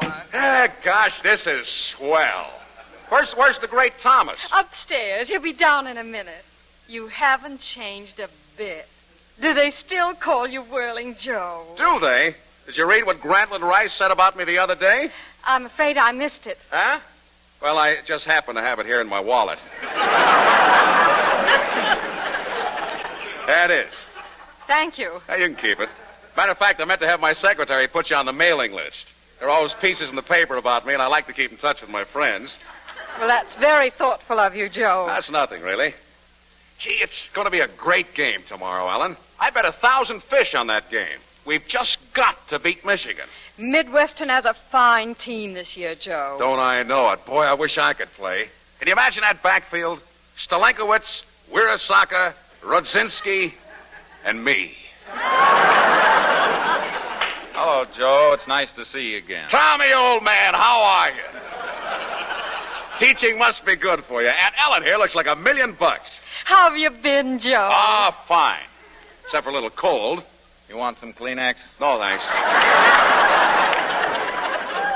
How's How's Brenda? I meant to ask before. Wonderful, just wonderful. A little heavier, maybe. We're being divorced, you know. But I didn't know. Oh, Joe, I'm sorry. Yeah, that's too bad, Joe. Oh, it's all fine. We're both taking it in our stride. Took her out to dinner last week, along with her new boyfriend.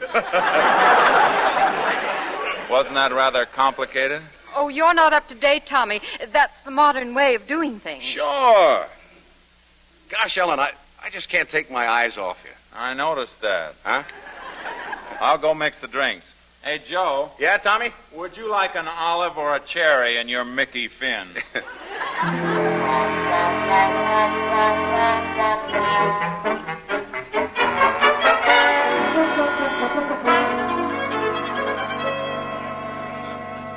Tommy, have you had too much to drink? No, Ellen. Not enough. Your eyes have that funny look. I've just had too much of Ed Keller and Joe Ferguson. But you shouldn't have told Keller about Michael's editorial and that Vanzetti letter. You know he's a crank about those things. Now, you didn't need to talk that way to me. I don't like it. Tommy, you're not going to go ahead and read that letter in class? Yes, Ellen, I think I have to Monday morning. The letter itself is simply literature, beautiful literature, written in broken English by an immigrant. It has no political importance, but Keller's attempt to suppress it has. I have to read that letter to maintain the principle of free speech. Tommy, try to be practical for once, like Joe. Like Joe? Why don't you try and understand how I feel about this? I'm simply trying to keep you out of a lot of trouble. Well, your mind can't be like Joe Ferguson's mind. Oh, you and your mind. I have to go through such a lot with your mind. Well, maybe you wouldn't if you understood it a little better. Oh, I know. I'm too dumb for you. No, Ellen, I didn't say that. You said Joe and I were stupid. I didn't say you were. I said Joe was. Oh, look, Tommy, what are we fighting about? You said I was dumb. Tommy, you've had too many drinks so you wouldn't say that. No, I haven't. I don't feel very well. I feel very unhappy and slightly sick. I'll get you some bicarbonate of soda. No, you won't. I'm going upstairs and lie down for a few moments. Let's not bring this thing down to the level of bicarbonate of soda.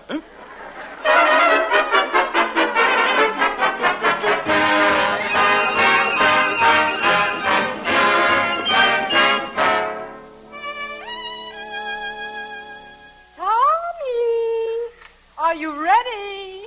We're all going to the football rally. Yeah, come on, Tommy, old boy. Ed Keller and I got to be there on time, right, Ed? Yeah, I wouldn't miss a minute of it, Joe, old boy. You know, after all, what would a college be without football? An institute of learning. What did you say, Turner? I said, go on without me. My heart's burning. Oh, come on, Tommy. We're all going over to the Dixie Club after the rally. We'll have steak and French fries and wine. All on me. Yeah, you'll be quite a sight. Oh, I get it, a kidder. Oh, let's go, Tommy. They've got a New York band there. We'll dance till morning. No, I have a headache. I think I'll just turn in. Look, Tommy, do you want people to think you're a wet blanket? Well, they think I'm a subversive influence now. A wet blanket would be a step up. We can't stand here all night arguing. Come on. We got to get to that football rally. It's important. Look, Tommy, this is homecoming. If you want to stay home and go to bed, stay. But Joe and I are going to have fun, aren't we, Joe? Well, maybe Tommy doesn't want us to have fun. Sure, go ahead. You're only young once, unless you're a moron. And Joe will never grow up. I won't go if you don't want me to, Tommy. I want you to. You go ahead and dance. You and Joe always dance perfectly together. Come on. What are we waiting for? Well, good night, Tommy. Good night. Good night, Tommy. You better take a hot water bottle to bed with you. Oh, thanks. That's nice of you to arrange for a substitute. But I don't think I'll need it. I'm going to be in all the hot water I can stand.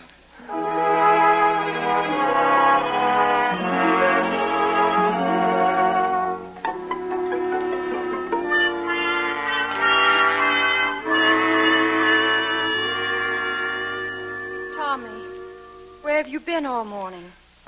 Walking, thinking. Thinking about what? About reading that letter and things. Well, I hope you decided to forget it. No, I didn't. You mean you've made up your mind to read the letter? Oh, Tommy, I don't know what to say to you. I think maybe you've said enough already. I don't see why you're being so mean. It's just that this morning I began to see you and myself clearly for the first time. Oh, you saw Joe kiss me when he came in. I thought that was I'm it. trying to tell you that I don't care what you and Joe do. In fact, it's very lucky he came back just now. I don't have to worry about what effect my reading that letter in class will have on you. Oh, that's what you want. Suddenly, that's what you want. Reading that letter means more to you than I do. It's not any more sudden than your feeling for Joe. He's always been in love with you, and you've always been in love with him. All right, have it your way. If you want to be free, then I want to be free, and I've gone around for years mooning about Joe. Well, maybe I have, because I'm certainly sick of you right now. Say, Ellen, Tommy, I'm sorry if I... Hello, Joe. Hey, what's wrong here? What's the fight about?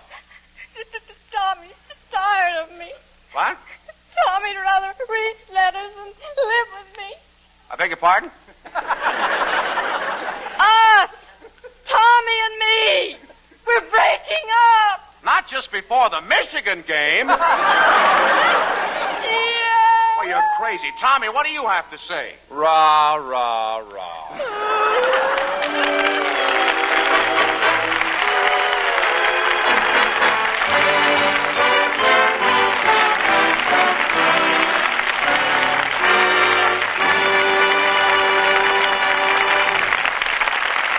So the curtain falls on Act One of The Male Animal, starring Olivia de Havilland, Joel McCrea, and Jack Carson. Now, before Act Two, here's a word from our hostess, Lady Esther. Do you know what a prominent New York fashion authority said the other day? She was holding a fashion show for a group of girls from the Navy Department. And as she showed them the smart, sensible clothes to wear in wartime, she said, "Girls, if you don't look your best, if you let yourselves get careless in your clothes or in your personal appearance, you're being definitely unpatriotic." Well, that may be putting it a bit strongly, but I do think that keeping cheerful and keeping attractive is very important in times like these. You see, when you know that you look well, you feel so much better. And when you feel well, you can face conditions with so much more courage and good cheer. Now, don't think that keeping yourself young-looking and attractive means going out and buying yourself a lot of different kinds of beauty preparations. No, indeed. Today, millions of busy, lovely women use just one cream for the complete care of their skin, Lady Esther 4-Purpose Face Cream. They know this one cream brings them 4 aids to beauty in a single jar. They know, for example, that they can count on Lady Esther Face Cream to clean their skin at the end of a busy day, really clean it. But that's only one of the things Lady Esther 4-Purpose Face Cream does. It also softens your skin. It makes your skin look fresher and lovelier because it helps nature refine the pores.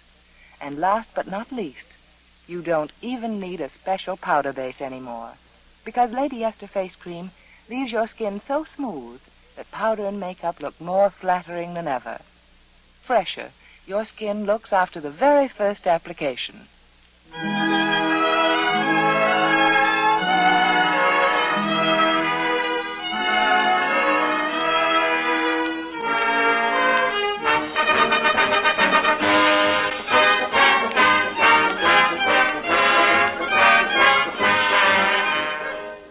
Now, Act Two of the Lady Esther Screen Guild Players' presentation of The Male Animal, starring Joel McCrea as Tommy Turner, Olivia de Havilland as Ellen Turner, and Jack Carson as Joe Ferguson.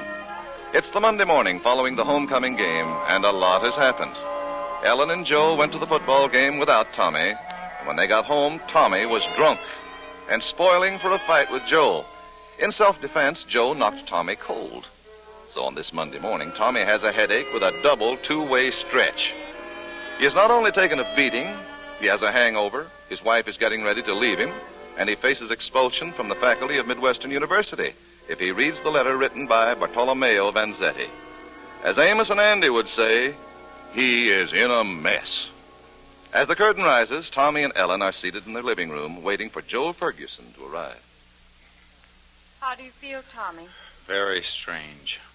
I know you think I'm not very bright or something, but you must realize that you got me all mixed up before the game and that you were even less helpful when Joe and I returned. No, that wasn't me. That was a drunken beast. I rather liked you as a beast. Yeah, it must have been very funny. Oh, Tommy, listen to me. Well, the point is, I don't want any pity. Hello, Ellen. Hello, Joe. Hello, Tommy. Hello. I'm sorry, Tommy. I didn't hit you hard. You slipped and hit your head. Yeah, I know. Hey, what's the matter with your hand? You kind of bit me. Say, Ed Keller's out in the car. Well, don't let him in. That's one man I think I could lick, and I don't want to be tempted. Would I have a little slug or something? Certainly, Joe. Scotch. Yeah, fine. Well, sit right there. I'll get it. I haven't slept for 2 nights. You worrying about something? Yeah, worrying about something. My cold's worse. Want some Kleenex? No, I don't want some Kleenex. Reporters been bothering me, too. What do they want? Oh, they want me to pick an All-American team. Did you? Yeah. Kind of took my mind off you and Ellen and me. Who'd you pick for right guard? Shuley, Kansas State teachers. Look, Tommy, I want to know where we all stand. Oh, it'll work out, Joe. You and I can handle this, the modern way. Take it in our stride. I don't want Ellen worried about details now. Here's your scotch, Joe. Oh, we have some great news for you, Ellen. What is it? Joe picked Schulig of Kansas State teachers for right guard for his All-American. Isn't that great? It's kind of hard, though, choosing between him and Feldkamp of Western Reserve. Say, have you got a Pennsylvania timetable around here? Where are you going, Joe? I got to be in Washington tomorrow. That's going to rush me. What do you mean? Well, so long as Tommy is so sure you and I love each other, I've decided to go away with you. You've decided to... What? Ellen, would you mind explaining this a little better? I'll try to make it as clear as I can for both of you. I simply have to make a fresh start now. Yeah, but not like this. Joe isn't even divorced yet.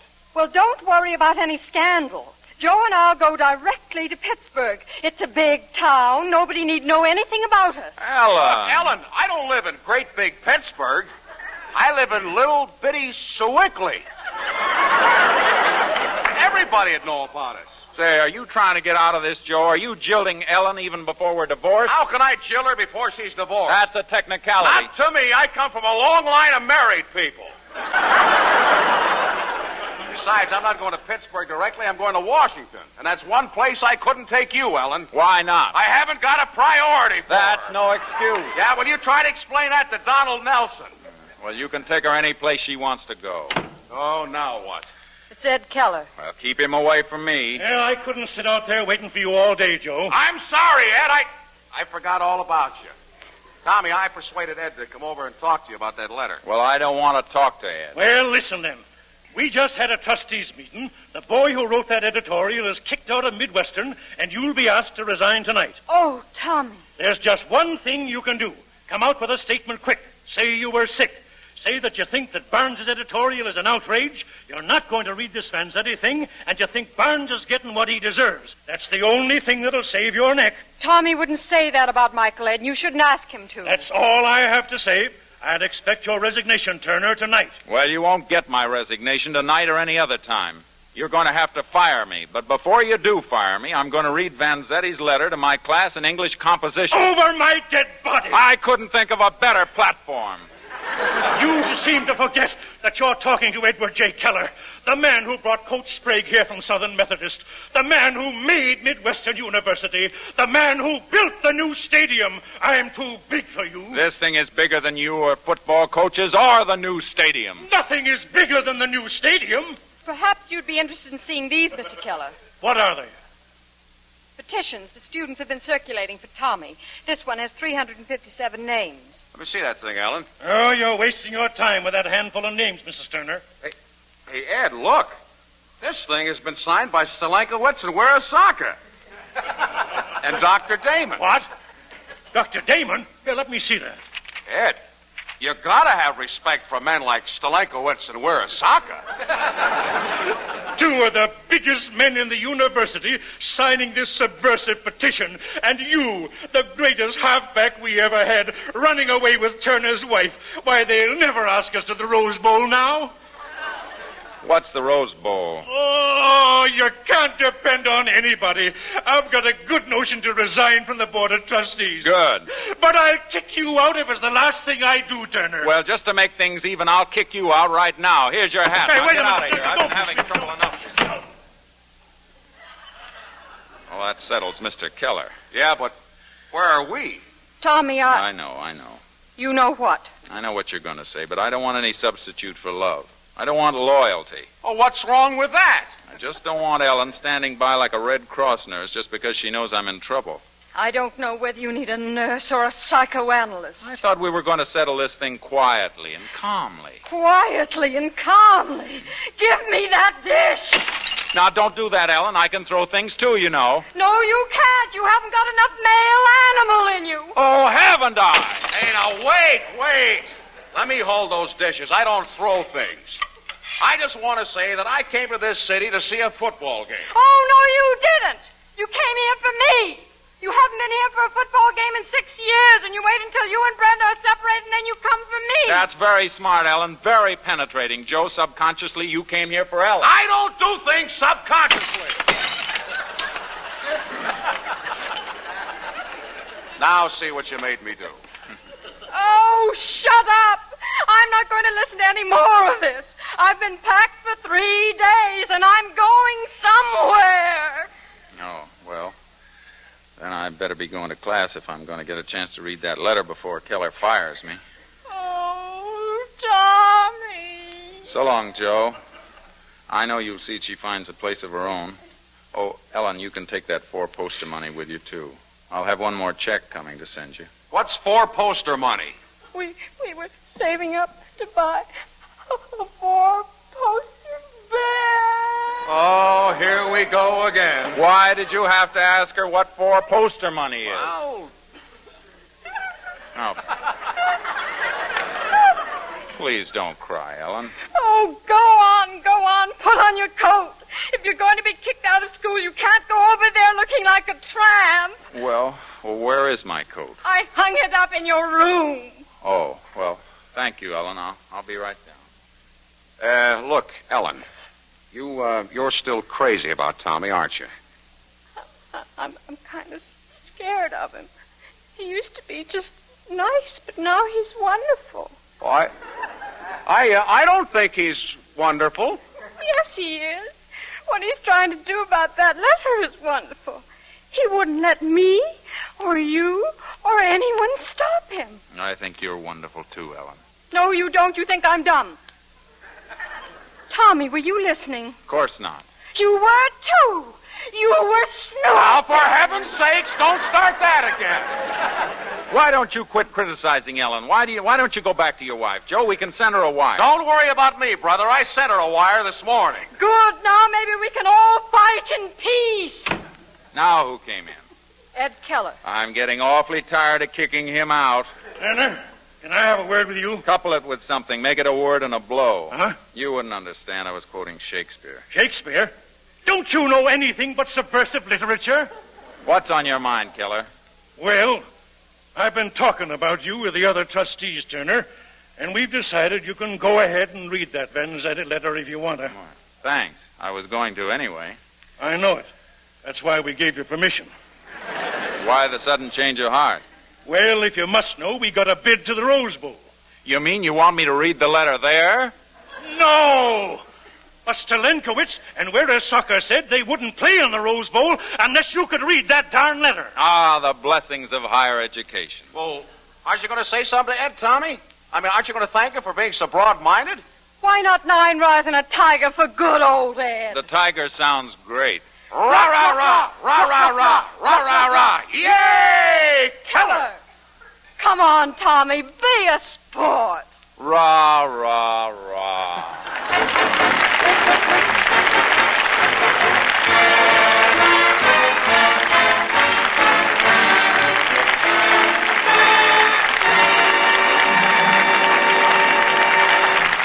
Thank you, Olivia de Havilland, Joel McCrae, and Jack Carson. I'm sure the Lady Esther Screen Guild players have enhanced their box office popularity tonight with your fine performances in The Male Animal. It was a pleasure to have you with us, and we hope you'll come back soon. We would like to be invited for a return engagement, Mr. Bradley. The fact that all the benefits from this radio series go to support the Motion Picture Relief Fund makes it a charity in which we are all vitally interested. Joel McCrae has something to tell our audience about next Monday's program, but here's a word from one of our best-known beauty authorities, Lady Esther. Thank you, Mr. Haviland. A girl wrote to me last week and said, Lady Esther, I always used to use a powder base, but I don't anymore. Not since I changed to your four-purpose face cream. A powder base just isn't necessary now, because Lady Esther face cream leaves my skin so soft and smooth. Well, thank you for your letter, Miss Lillian E. So many girls are making the same pleasant discovery that you have made. You see, the purpose of a powder base is to leave a fresh, smooth finish to the skin, so that powder and makeup look more flattering and stay on longer. But why should anyone use a special cream for this purpose when it isn't necessary? Lady Esther four-purpose face cream not only cleans the skin, it not only softens the skin and makes it look lovelier, but it also leaves a perfect base for powder. Yes, Lady Esther face cream leaves your skin as smooth as velvet, and with such a fresh look to it that even your rouge and lipstick seem to take on a new radiance. The very first time you try Lady Esther four-purpose face cream, you'll see for yourself why more and more busy, lovely women every day are changing to this one cream for the complete care of their skin.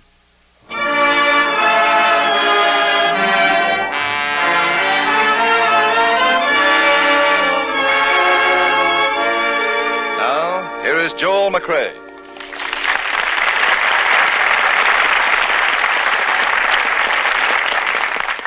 The Lady Esther Screen Guild Players have planned an exciting and intensely interesting program for next Monday night.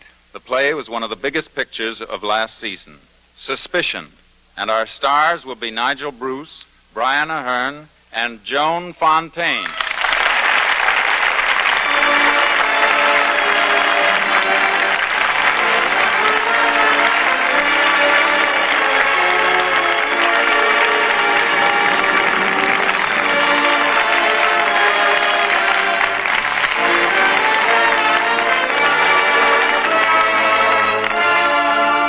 Next week, our Lady Esther Screen Guild Players will bring you Suspicion, starring Joan Fontaine, Brian Ahern, and Nigel Bruce. Olivia de Havilland can now be seen in This Our Life. And Jack Carson is now appearing in Gentleman Jim, both Warner Brothers productions. Joel McCrae can currently be seen in The Palm Beach Story, a Paramount picture. Music on tonight's show was arranged and conducted by Wilbur Hatch, and our story was adapted for radio by Bill Hampton. The Screen Guild Players are presented by Lady Esther. This is Truman Bradley saying thank you and good night. This is the Columbia Broadcasting System.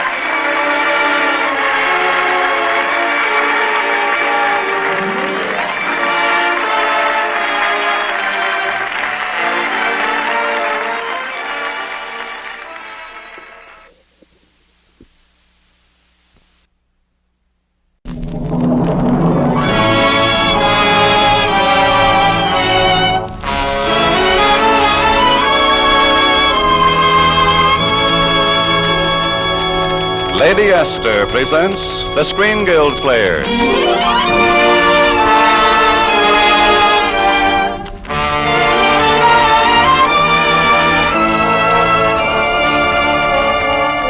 The Lady Esther Screen Guild play tonight, Heaven Can Wait. The starring players. This is Walter Pigeon. This is Susan Hayward. And this is John Carradine.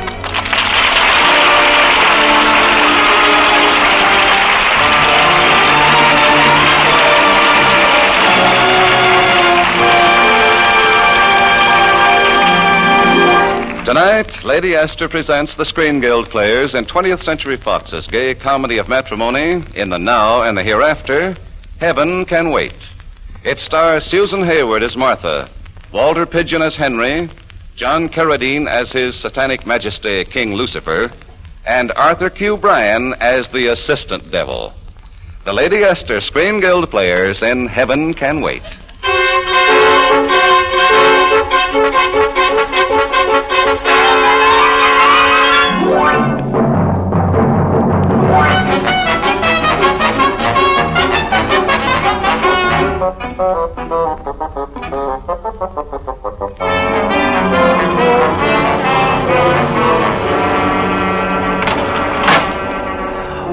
floor, please. Sub-basement level, auditorium of Black Mass, executive offices of the powers of darkness, main entrance to the bottomless pits of hell, 30-cent tours through Inferno, private apartments of the Prince of Darkness, the Archfiend, the Father of all evil, His Satanic Majesty, King Lucifer. All out, please. Watch your step. Our housing problem is simply terrific. Really, I sometimes think the whole world is coming to hell. Do sit down, Mr. Van Cleve. Henry Van Cleve, Your Majesty. Have you a reservation? No, you see, I didn't know I was coming until Tuesday. I passed on at 9:36 in the evening. Mm-hmm. But you should have called at once. The number's right in the directory. Mephistopheles 0000. Well, I wanted to stay around a day or so, see what my relatives would say about me, you know. They said only the kindest and most generous things. That's how I knew I was dead. Well, frankly, Mr. Van Cleve, I shouldn't even consider your application for admittance. Oh, Your Majesty. However, I like your appearance. You haven't the air of the casual run-of-the-mill sort of sinner. Ah, thank you very much. So, if you can meet our requirements, we'll be only too glad to accommodate you. Would you be kind enough to mention, for instance, some outstanding crime that you've committed? Well, I'm afraid I haven't committed any crimes. Really? Oh, in that case, but I can truthfully assure you that my whole existence has been one continuous misdemeanor. My dear Mr. Van Cleve, a passport to Hades is not issued on generalities. But if you'll only listen to me for 5 minutes, my troubles have been with women. Oh? Beautiful blondes? And gorgeous redheads. Any brunettes? I'm afraid so. Well, then, give out, my boy, give out. Start at the beginning. Who was the first woman in your life? My nurse. At the age of 14 months, I used to pinch her. Where? In the pantry. She used to meet the butler there, and, I was jealous. Then, all through my boyhood, I had a succession of girls my own age. Go on. When I kissed them, I used to drop a beetle or a grasshopper down their backs. You'd be surprised at the results. You don't say. Wait, I must make a note of that. Then, through prep school and college, there were chorus girls, cafe singers, trapeze artists, dancers, etc., you know. Yes. And then, on my 26th birthday, I met Martha. Oh, Martha was something extra special? She was an angel. Oh. She was walking down Fifth Avenue, and I followed her. She turned in at a bookshop. Dropping my hat and coat on a chair near the door, I posed as a clerk and spoke to her. May I help you, miss? Thank you. I'd like to, haven't you any women clerks? Oh, unfortunately not. But you might feel a little easier if I mention that I am the one who is usually chosen by the management to handle the more delicate situations. As a matter of fact, they call me the bookworm's little mother. Well, perhaps I'd better go to some other shop. Oh, no, please. My employer is watching, and if he sees if he should see me losing a customer, it might cost me my job. Oh, well, perhaps I can buy some other book. But why another book? You must have confidence in your book salesman. Regard him as your literary confessor. Now, please, speak freely. Well, the title of the book is... Yes? It's over there between To Have and To Hold and When Knighthood Was in Flower. Between, yes, here we are. The Bride's Guide, or How to Make Your Husband Happy. Thank you. How much is it? I probably should apologize. I imagine I should have called you Madam. Well, no, it's still Miss. But not for long, I presume. That's quite right. How much is the book? Oh, we would be only too glad to charge it now if you will be kind enough to give me your name and address and telephone number. Well, I haven't much time right now, so please will you just tell me how much is The Bride's Guide, if you don't mind. But I do mind. Look, just imagine that I'm the man you're going to marry. I couldn't imagine any such thing. Well, what's the matter with me? I'd rather not discuss it. I just came in here to buy a book, that's all. I understand that, but just for the sake of argument, let's say that we're getting married. Believe me, I don't want anybody to tell you how to make me happy. All I want is a book. The greatest gift you could bring me is to be just as you are. Adorable. Just one book. Stubborn, eh? And if you don't change your attitude, I shall complain to your employer. I'll let you in on a little secret. I'm not employed here. What? I'm not a book salesman. Then what are you? I'm a man hopelessly in love. I followed you here in the store. The very idea. And if you had walked into a restaurant, I would have become a waiter. If you had walked into a burning building, I would have become a fireman. If you had walked...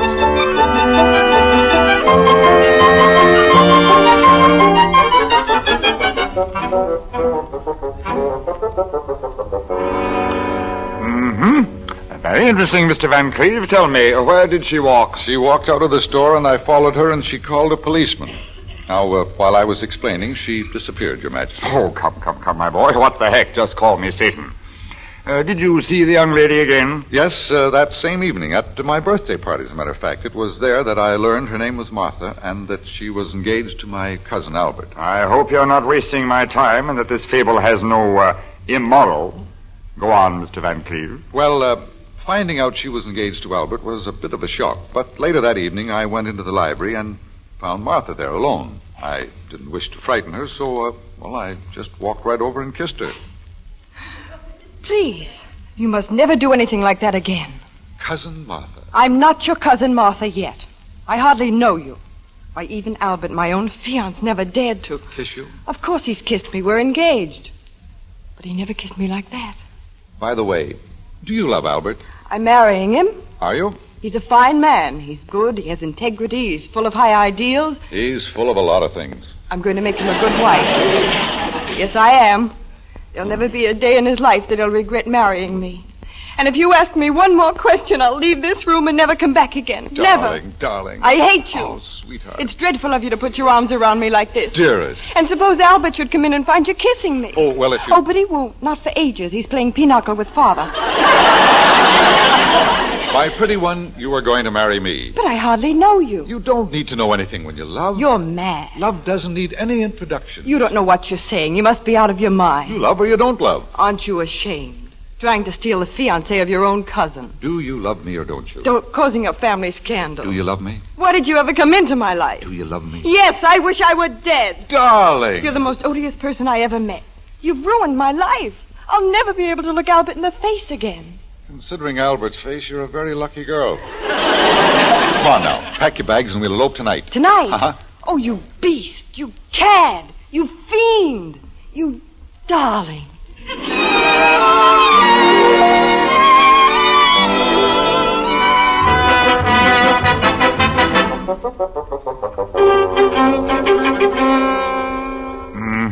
Not bad. Not bad at all, Mr. Cleve. We always have a warm spot in our Hades for a young devil like you. Ah, thank you, Satan. You followed the old routine, of course. Fake marriage license and mock parson. No, Martha and I were really married. Huh? Oh, but you made her very unhappy. You beat her regularly. No, I was very kind. You see, I loved her. Disgusting. But continue. Well, we had a child, a boy. My home life was so perfect that I had no interest in other women, with the exception of Mimi, Rosalind, Elise, Constance, and Veronica. Aha! It was on my 36th birthday and our 10th wedding anniversary that I learned Martha had deceived me. No. Yes. After leading me to believe that she hadn't been jealous all those years, she up and left me. Dear me, dear me. I followed her, of course. She went to her father's house. In all the years I had known her, I never had any idea that Martha was so stubborn and so uncooperative. Henry, I know your every move. Which role are you going to play for me now? The outraged husband? The poor, weeping little boy? Or the strong, silent, wounded lion who's too proud to explain what happened in the jungle last night? So I am a fake. I'm false. I'm cheap. Oh, Henry, please. I know I've brought you nothing but unhappiness. You know that's not true. So we did have some good times together, huh? Oh, some wonderful times. Then what do you want? What did I do? Even a murderer has a right to defend himself. You can't hang a man without evidence, I know. If I only knew what particular thing is in your mind. Have you seen Aunt Bonetta recently? Of course I have. Oh, well, that explains it. Explains what? Oh, I didn't mention it to you before because it was so unimportant. When she saw me, I was having tea at the plaza, and at the table with me was a very pretty young woman. But believe me, there was nothing to it, Martha. I would have come to you and told you myself, but... But you didn't want to make me uncomfortable, even for 1 second. That's right, darling. It won't work, Henry. And besides, Aunt Minetta hasn't said one word about you in the plaza.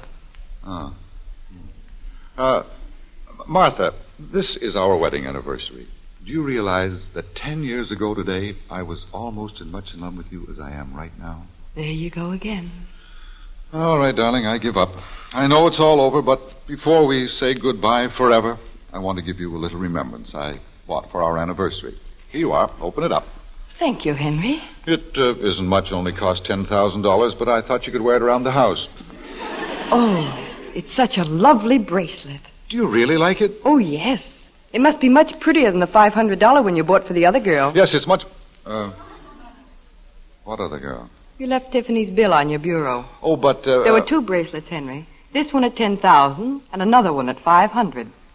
Oh, so that's what you've been so upset about. I knew it was just a misunderstanding. Sweetheart, I'm so sorry you had to go through all this only because the jeweler made a mistake. That's what the whole thing is, a mistake. I never bought that $500 bracelet. Well, Tiffany's never made a mistake on our bill before. So you don't believe me, huh? No, dear. All right, I'll prove it to you. Hello? Get me Gramercy 5678, please. Thank you. Oh, darling, I love you. You're the most beautiful, adorable thing in the world. And do you really believe there is any woman good enough to win you away from me? Hello? Hello, let me speak to Mr. Tiffany, please. And if there were such a woman, do you think she'd only be worth a $500 bracelet? You're doing very well, dear. Hello? Mr. Tiffany? This is Henry Van Cleve. Now, listen carefully, please. I'm sitting here with my wife. She's sitting right next to me, as a matter of fact. We're having a little friendly discussion. Now, do you remember that $10,000 bracelet I bought for her? Yes. Well, there's a $500 bracelet on the same bill. Now, I've tried to explain to her that I never bought a $500 bracelet, that it's a mistake on your part, and, well, she simply won't believe me. Now, I want you to tell her the truth. Here you are, Martha. Mr. Tiffany will tell you now. Thank you, Henry. Hello, Mr. Tiffany? I do appreciate your being willing to lie for my husband, but it won't work. Goodbye, Mr. Tiffany. Martha. Henry, this must be a terrific surprise to you, but I don't believe one word you say. I'm through even listening to you. Goodbye, Henry. It's all over.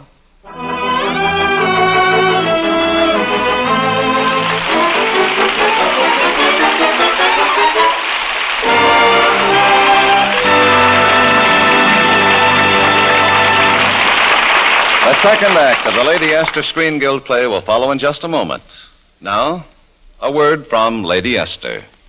Now that spring is bursting into color and beauty all about us, wouldn't you like to give your face the breath of springtime, too? Wouldn't you like to see your skin waken to new life and beauty? See your whole appearance take on a clean, young freshness, like sunshine after rain? Then try my fascinating new powder shade, Bridal Pink. I'm so enthusiastic about this new shade that I just can't say enough about it. Bridal Pink is not just another shade of pink powder. In fact, it doesn't look pink at all on your skin. It has a certain elusive quality that's almost impossible to put into words. The best way I can describe it is that it makes you look as though you've just returned from a long, refreshing vacation. And Lady Esther Bridal Pink isn't for just one particular type of skin coloring like other powder shades. It's blended an entirely new way to be flattering to 4 basic skin types. It doesn't matter whether your hair is blonde, brunette, auburn, or brown. Whatever your hair, your eyes, your coloring, Bridal Pink will instantly give life and tone to your entire appearance. It takes all the guesswork out of choosing a powder shade, for you can't possibly put Bridal Pink on your face without looking younger and lovelier, without looking a lot more attractive.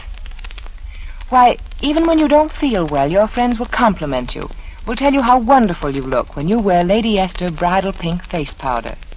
Your druggist may be sold out of Bridal Pink, but ask him to order it for you or try some other store.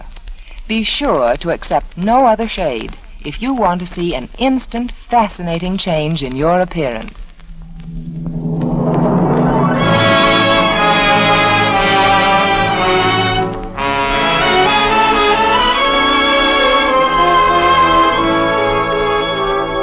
And now, Lady Esther presents the second act of Heaven Can Wait, starring John Carradine, Susan Hayward, Walter Pidgeon, and Arthur Q. Bryan.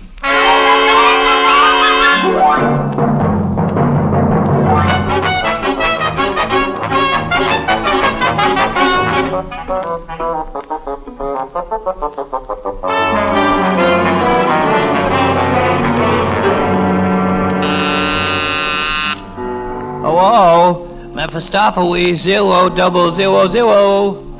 No, lady, you can't speak to the devil. He's in conference with a Mr. Henry Van Cleve.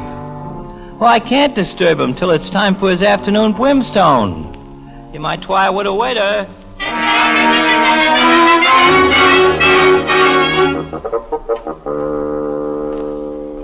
For a moment, I was practically speechless, Mr. Satan. You can't imagine what it does to a man when his wife calls his innocent prevarication a premeditated lie. Ah, yes, Mr. Van Cleve. I well remember the night I took one of the Furies boating on Stygian Creek. But that's another story. Please go on, Mr. Van Cleve. I can still see the scorn on Martha's face and hear her voice as she said those terrible words. Henry, this must be a terrific surprise to you, but I don't believe one word you say. I'm through even listening to you. Goodbye, Henry. It's all over. Martha. I mean it. All right, darling. If that's the way you want it, don't think of me. Don't let my broken life tarnish one small moment of your future happiness. I'm sure you'll find someone else who'll really be worthy of you. I suppose you want a divorce. I see no other way. Very well. What about our son? Well, naturally, I want him. And I think you should have him. The boy should be kept away from me. Oh, no, I didn't mean it that way. Oh, yes, I'm a bad influence, and you know it. Well, I don't think the child should be deprived of his father. No, he's too much like me now. For instance, do you know what he did the other day? What? He bought ice cream for a little girl. Well, I don't see anything wrong in that. Ah, but the girl he bought the ice cream for was not the girl he should have bought it for. It wasn't? No. The little devil. And when the one little girl found out that the other little girl... Well, that boy certainly got himself into a mess. Oh, but he didn't do anything really wrong. But that's what he tried to tell her. Didn't she believe him? She did after a while. And, well, now she likes him better than ever before. She's a very sensible child. Yes, indeed. But let me tell you, he's a problem. Oh, he's no problem at all. He just makes up his little stories. You know they're little stories, but he wants you to believe them so badly that you wish you could. And finally, well, what can you do? Exactly. What can you do? He's just like his father. Happy anniversary, Martha. Oh, Henry. It won't hurt to forgive me one more time, will it? Oh, darling, I don't know what I'm going to do with you. You talk me out of all my principles and convictions. I keep asking myself why I let you do it. And I guess there's only one answer. I'm ashamed to admit it, but I guess I love you.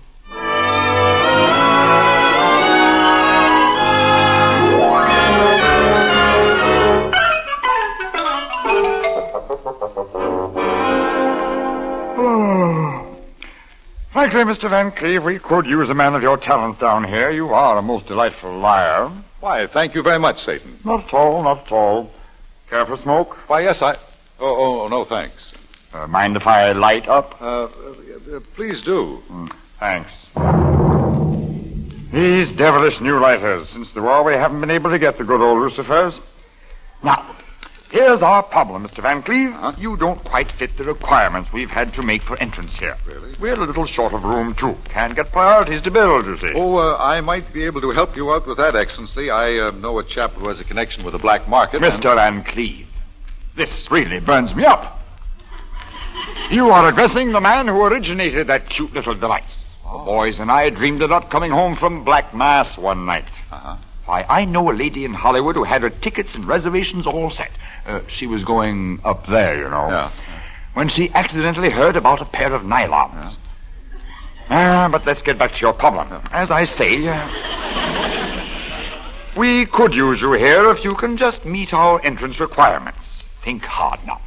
Think way back and see if you can't come up with something bad, something really nasty. Well, I was in the cafe one night, and I almost got into a fight with Errol Flynn. Child's play, Mr. Van Cleve. Child's play. You see, a few years ago, we would have welcomed you with open ovens. But people have been getting so much more sinful lately that we've had to stiffen up our entrance exams. Why, we had a fellow named Hitler show up the other day, whose crimes were so bad we didn't have a punishment severe enough for him. We had to send him away. What did you do with him? Oh, we turned him over to the Russians. Have you thought of anything yet? Well, would you consider suspicion and jealousy? Well, yes, if we might, if they were bad enough. Oh, these were very bad. It happened on our 25th wedding anniversary. We were entertaining quite a crowd of our old friends when I noticed Martha had disappeared from the party. I looked all over the house for her and finally found her in the library. I remember saying to her, "Our silver wedding anniversary, and I find you hiding. I've been looking everywhere for you, Martha." A woman who has lived with you for 25 years deserves a rest, Mr. Van Cleve. You're feeling all right, aren't you? Of course, darling. It's been such an exciting evening that I was just... Just what? Well, I was sitting here all alone being a little sentimental. Ah, yeah. The library.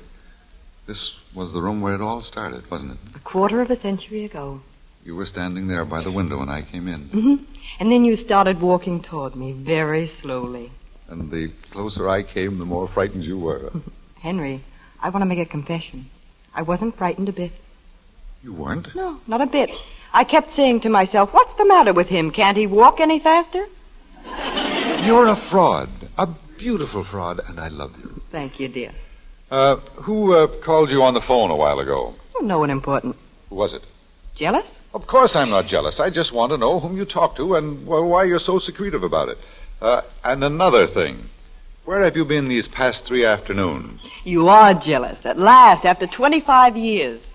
Thank you, darling. Martha, whom did you talk to? Will you promise not to make a mountain out of a molehill? I promise. Well, I've been going to see a doctor, that's all. A doctor? Now, don't get excited. But why did you go to see the doctor? Henry, you promised. But what did he say? Nothing, really. You've got to tell me. Is it serious? I tell you, it's nothing at all. It's just a little dizzy spell. Listen, I always like that tune they're playing. Come on, let's dance, Martha, I demand to know what the doctor said. Listen, dear, if I take 5 drops 3 times a day, and if you don't worry too much about me, we'll both live to celebrate our golden anniversary. Now, no more foolishness. Come on, let's dance.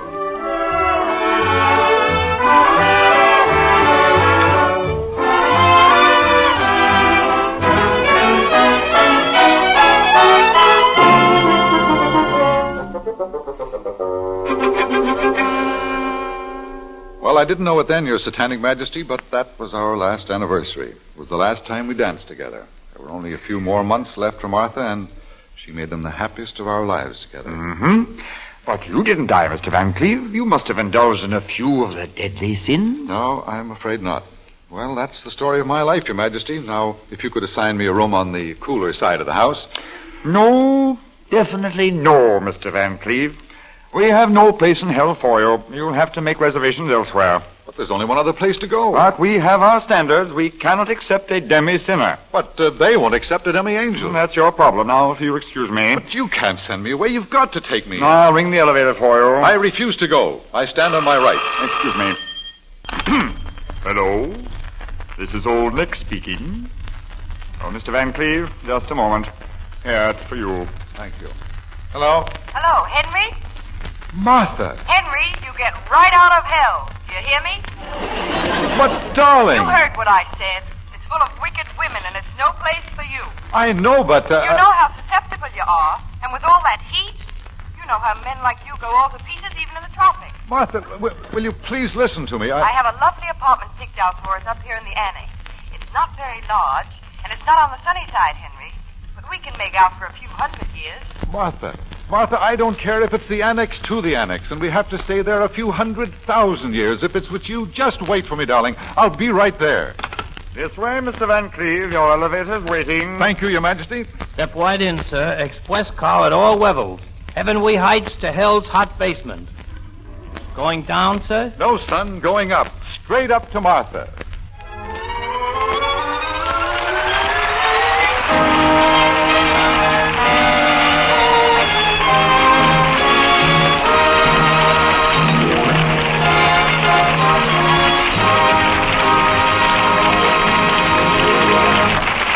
Thank you, Walter Pidgeon, John Carradine, Arthur Bryan, and Susan Hayward for your fine performances with the Lady Esther Screen Guild players tonight. It's a pleasure, Mr. Bradley. We consider our yearly appearance on this program one of the really enjoyable privileges belonging to our profession. We're all familiar with the fine work being done in Hollywood by the Motion Picture Relief Fund and its country house. And I hope that every listener in our radio audience knows about it, too. I'm sure they'll remember that the work is largely supported by these radio programs. And now, before we tell you about next week's program, Here's a word from one of America's best-known beauty authorities, Lady Esther. Thank you, Miss Hayward. Ladies, now you don't need to guess about the shade of face powder you choose. Now you don't need to risk buying a shade that's too yellow for your skin, or too pink, or that has too much orange or brown in it. Such a mistake can be more serious than you may think, for an unflattering shade of powder can add years to your appearance. But there's no such risk, not the slightest risk, when the shade you choose is Lady Esther Bridal Pink. For this new shade is based on an amazing development in color blending. It's intensely flattering to 4 basic skin types. It dramatizes practically every skin it touches, gives it a lovely, elusive quality that's so young, so feminine. And the texture of Lady Esther face powder is unusual, too. It gives a fascinating, baby-like finish to your skin. It helps to blend out flaws and make little blemishes invisible. It helps erase signs of weariness and fatigue. And it clings softly hour after hour, never letting shiny patches show through. The demand for Lady Esther Bridal Pink has been greater than I dreamed. Your druggist may be sold out of it, and you may have to wait for his next shipment. But do not accept any other color, for remember, no powder shade can give you the happy, radiant look of a woman in love like Lady Esther Bridal Pink.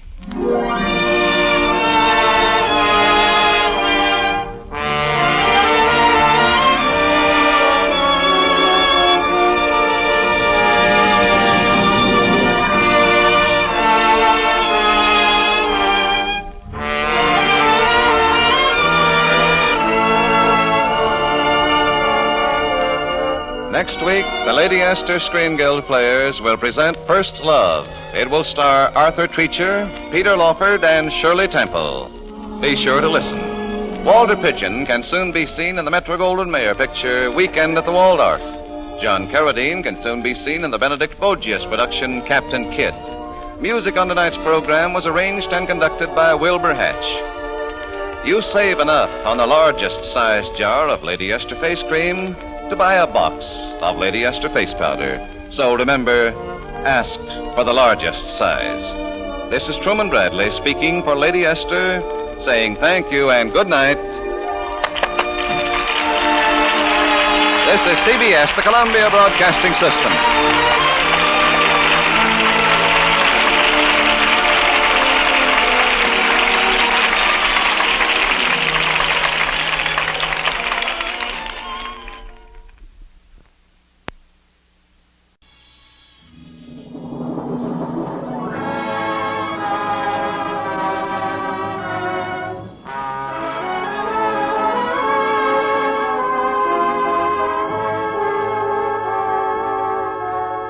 Lady Esther presents the Screen Guild Players.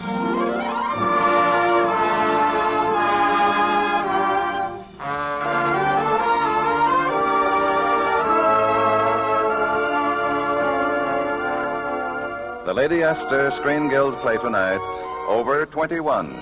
The starring players. This is Irene Dunn. This is Alec Knox. And this is Raymond Walburn.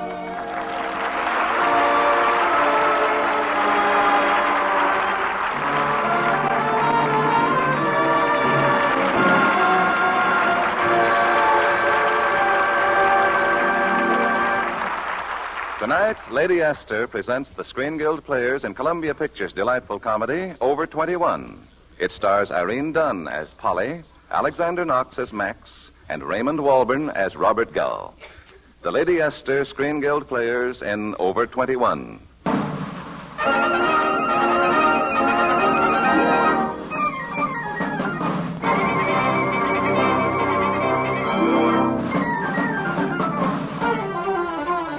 The early impetuous days of the war, and all over America men are enlisting. Max Wharton, however, is different from most. Max is editor of the very liberal New York Bulletin. He's famous, he's successful, and he's crowding 40. But still, he goes in as an ordinary private, which evokes a good deal of varied comment. From his best friend and critic, Mr. Average Reader.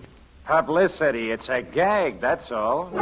From his publisher, Mr. Robert Gull. Schoolboy stuff. Medals for Benny. I say his job is right here, running his paper. And from his wife, Paula Wharton, in Hollywood. Isn't it wonderful of Max? Why, you hardly ever hear of an editor getting to be only a private, and think he didn't use any pull either. To Max, of course, it's a serious move, and one that's not without its hazards. Speaking to his wife on the long-distance telephone.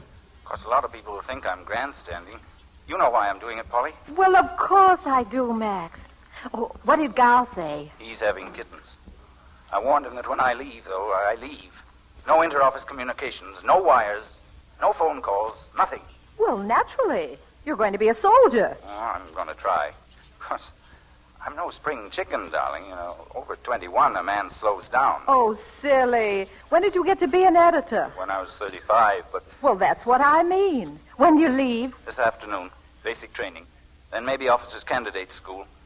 If I can make it. What do you mean? Sure you'll make it. And I'll be right there with you. What? You heard me, sweetheart. When you make that officer candidate school, you just wire me where and when. Well, after all, I'm not planning a novel this year, and I'm almost through with this picture script. Oh, say, Nixon says it's swell. Well, that's good, but I miss you like the dickens, darling, and I married you for better or worse. But now listen, and Polly. besides, how do you think I want to spend the war? Sitting around Hollywood on my swivel chair?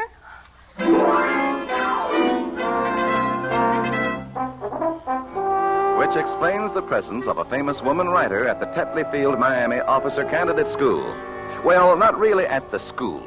At Palmetto Court, Bungalow 26D. Say, Polly, that Bungalow 26D, wasn't that pretty rugged stuff? Oh, not too bad, Mr. Bradley. Pretty crowded, of course, and sometimes noisy. Radios and things? Yes. Mrs. Clark like Gabriel Heater, and Mrs. Greenberg like Swing, and all the others... What did they like? Children. But it was fun. Yes, once I found out where everything was, like the switch for the living room lights, that was out on the porch. And then the kitchen faucet. On the porch? Oh, silly. Who ever heard of a kitchen faucet on the porch? Oh, then the kitchen faucet was in the kitchen. No, in the bathroom. But the worst thing was the front door. The only way you could open it from the outside was to stamp on the porch. Oh, it was horrible. Awful. What? The time I met Colonel Foley. It was my first night there, you see, and Max was in camp. I was in my negligee, all ready for bed, when I remembered that I hadn't turned off the living room lights. So I stepped out on the porch, and bam, the door slammed shut. And try as I would, I couldn't get it open. I tugged and yanked and cussed and prayed, and then... Jimmy, do you see what I see? Mother, there's a fairy in my garden. Hiya, kid. How's Now, what's the meaning of this noise? Holy smoke. Hey, let's get out of here. The young lady, what's coming off here? Nothing. Absolutely nothing. And you just quit staring like that. Yeah, but I was just asking Now, you if... stop it, you hear? Go away. Go on, go away. It's only trying to open my door. Madam, your door is open. Well, just the same, Oh, well, lovely out, isn't it? Good night.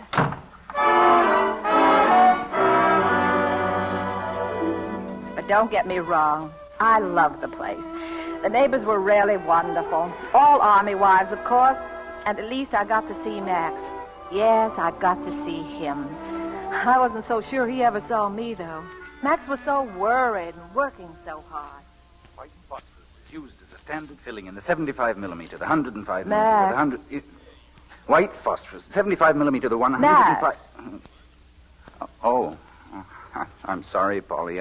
I'm having an awful time with this poison gas. Subject 12B is just one of 33 you have to know cold. No time to learn them.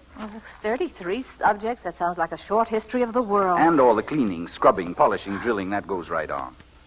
Boy, this was a day. Ah, pretty bad. The crack of dawn inspection. Spot in my shirt, I didn't even see it. 5 demerits. Then we had a quiz. You have to get 78 to pass. What'd you get? 78. Oh. Regimental review this afternoon. I stood at attention for an hour. I saw the neck of the fellow ahead of me turn brick red in the sun. Then it started to go white. His neck, I mean. Bam, he falls flat in his face. Along comes the meat wagon and Meat picks him up. wagon? The ambulance. Oh, what a thing to call it. Darling, you can forget it for just this hour. Come on now, put your head in my lap. I rub your forehead.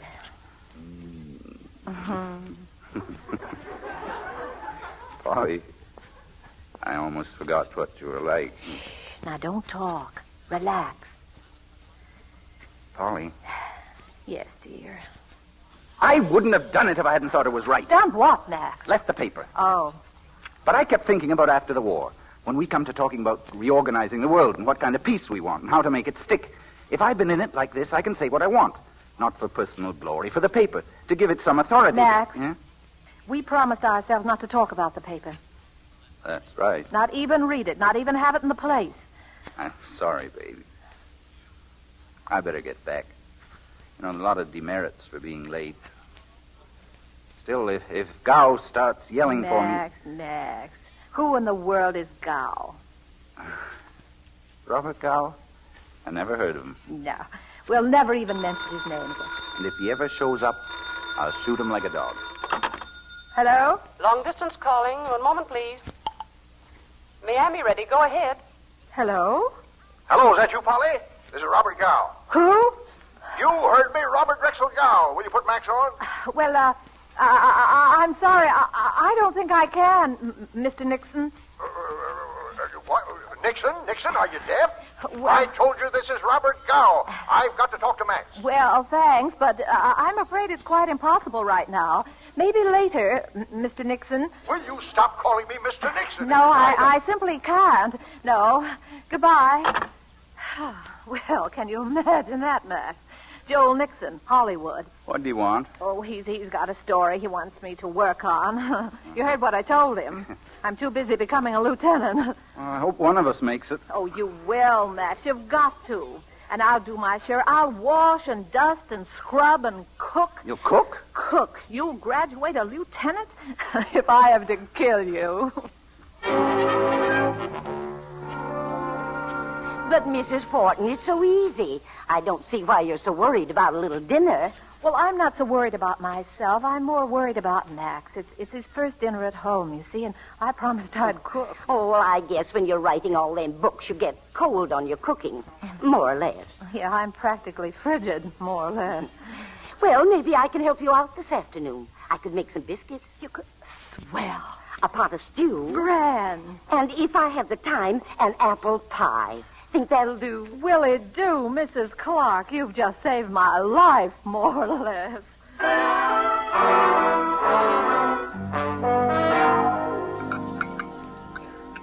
Mrs. Wharton, this is pie. Is it? I haven't even tasted it yet. Say, it's good, isn't it?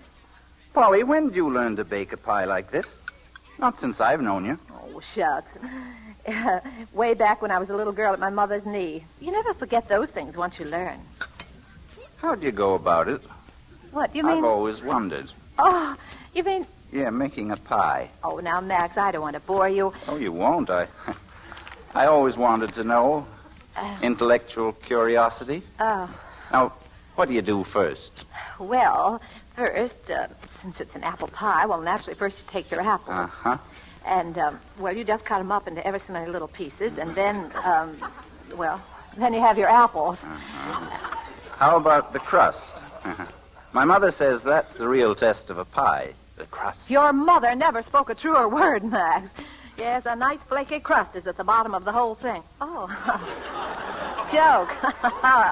Crust at the bottom. That's very funny. No fooling. How do you make the crust? Oh, well, now, that's very interesting.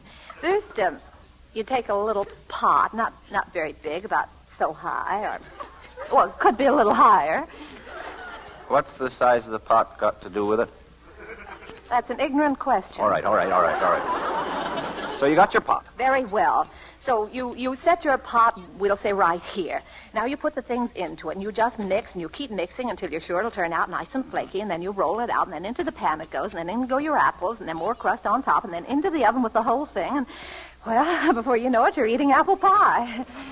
Yeah, but what about those things you mixed in the pot? Oh, yes, I thought you'd ask that. Well, no two women ever mix exactly the same things. That's every woman's secret. You wouldn't expect me to tell mine. No, well, I should wouldn't think not. How'd you get along in camp today? We were talking about apple that's pie. so dull, Max. Really? Now, how are you getting along?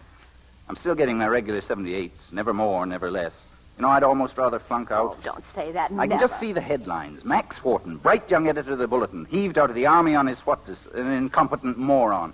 That'll be just fine for the Bulletin. Oh, Max, stop seeing headlines and stop worrying about the Bulletin.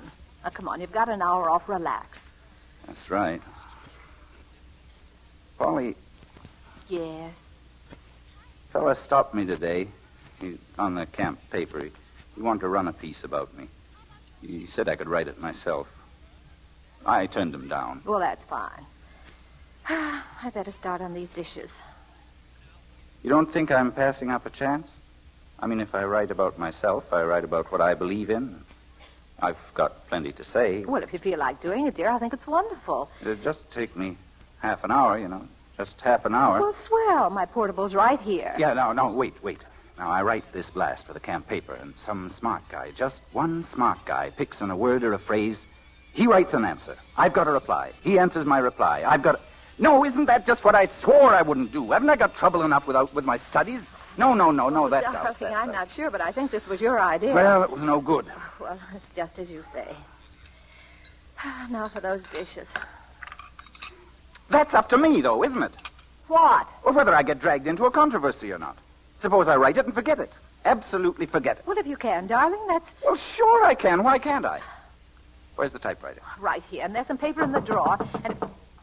Come in. Oh, Mrs. Clark. Sorry to bother you, Mrs. Wharton, but could I have the tin I brought the pie in? Yes, of course, Mrs. Clark. Thank you so much. Oh, don't mention it. You're very welcome, I'm sure. Max, Polly, darling. Speaking of crust... Yeah. I sure bake a heck of an apple pie, doesn't she?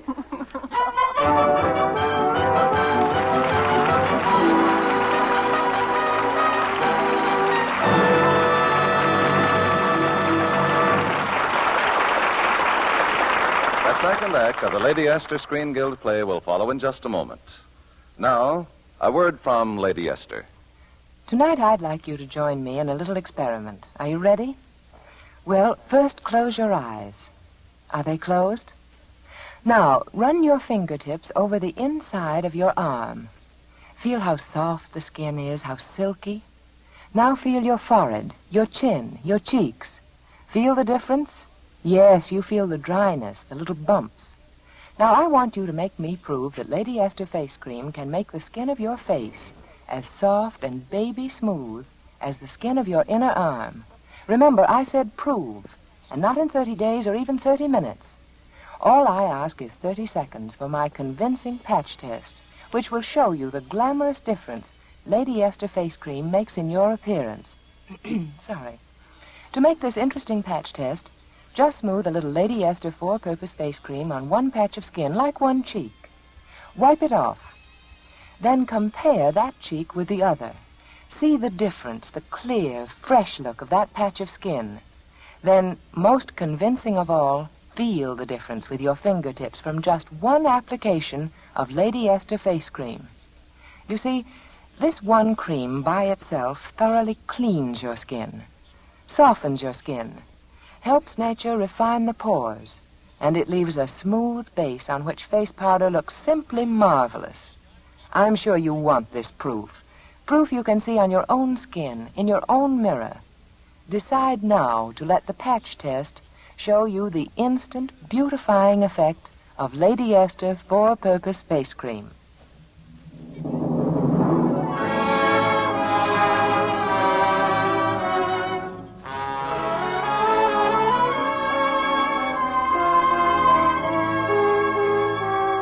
And now the second act of Over 21, starring Alexander Knox, Irene Dunn, and Raymond Walburn.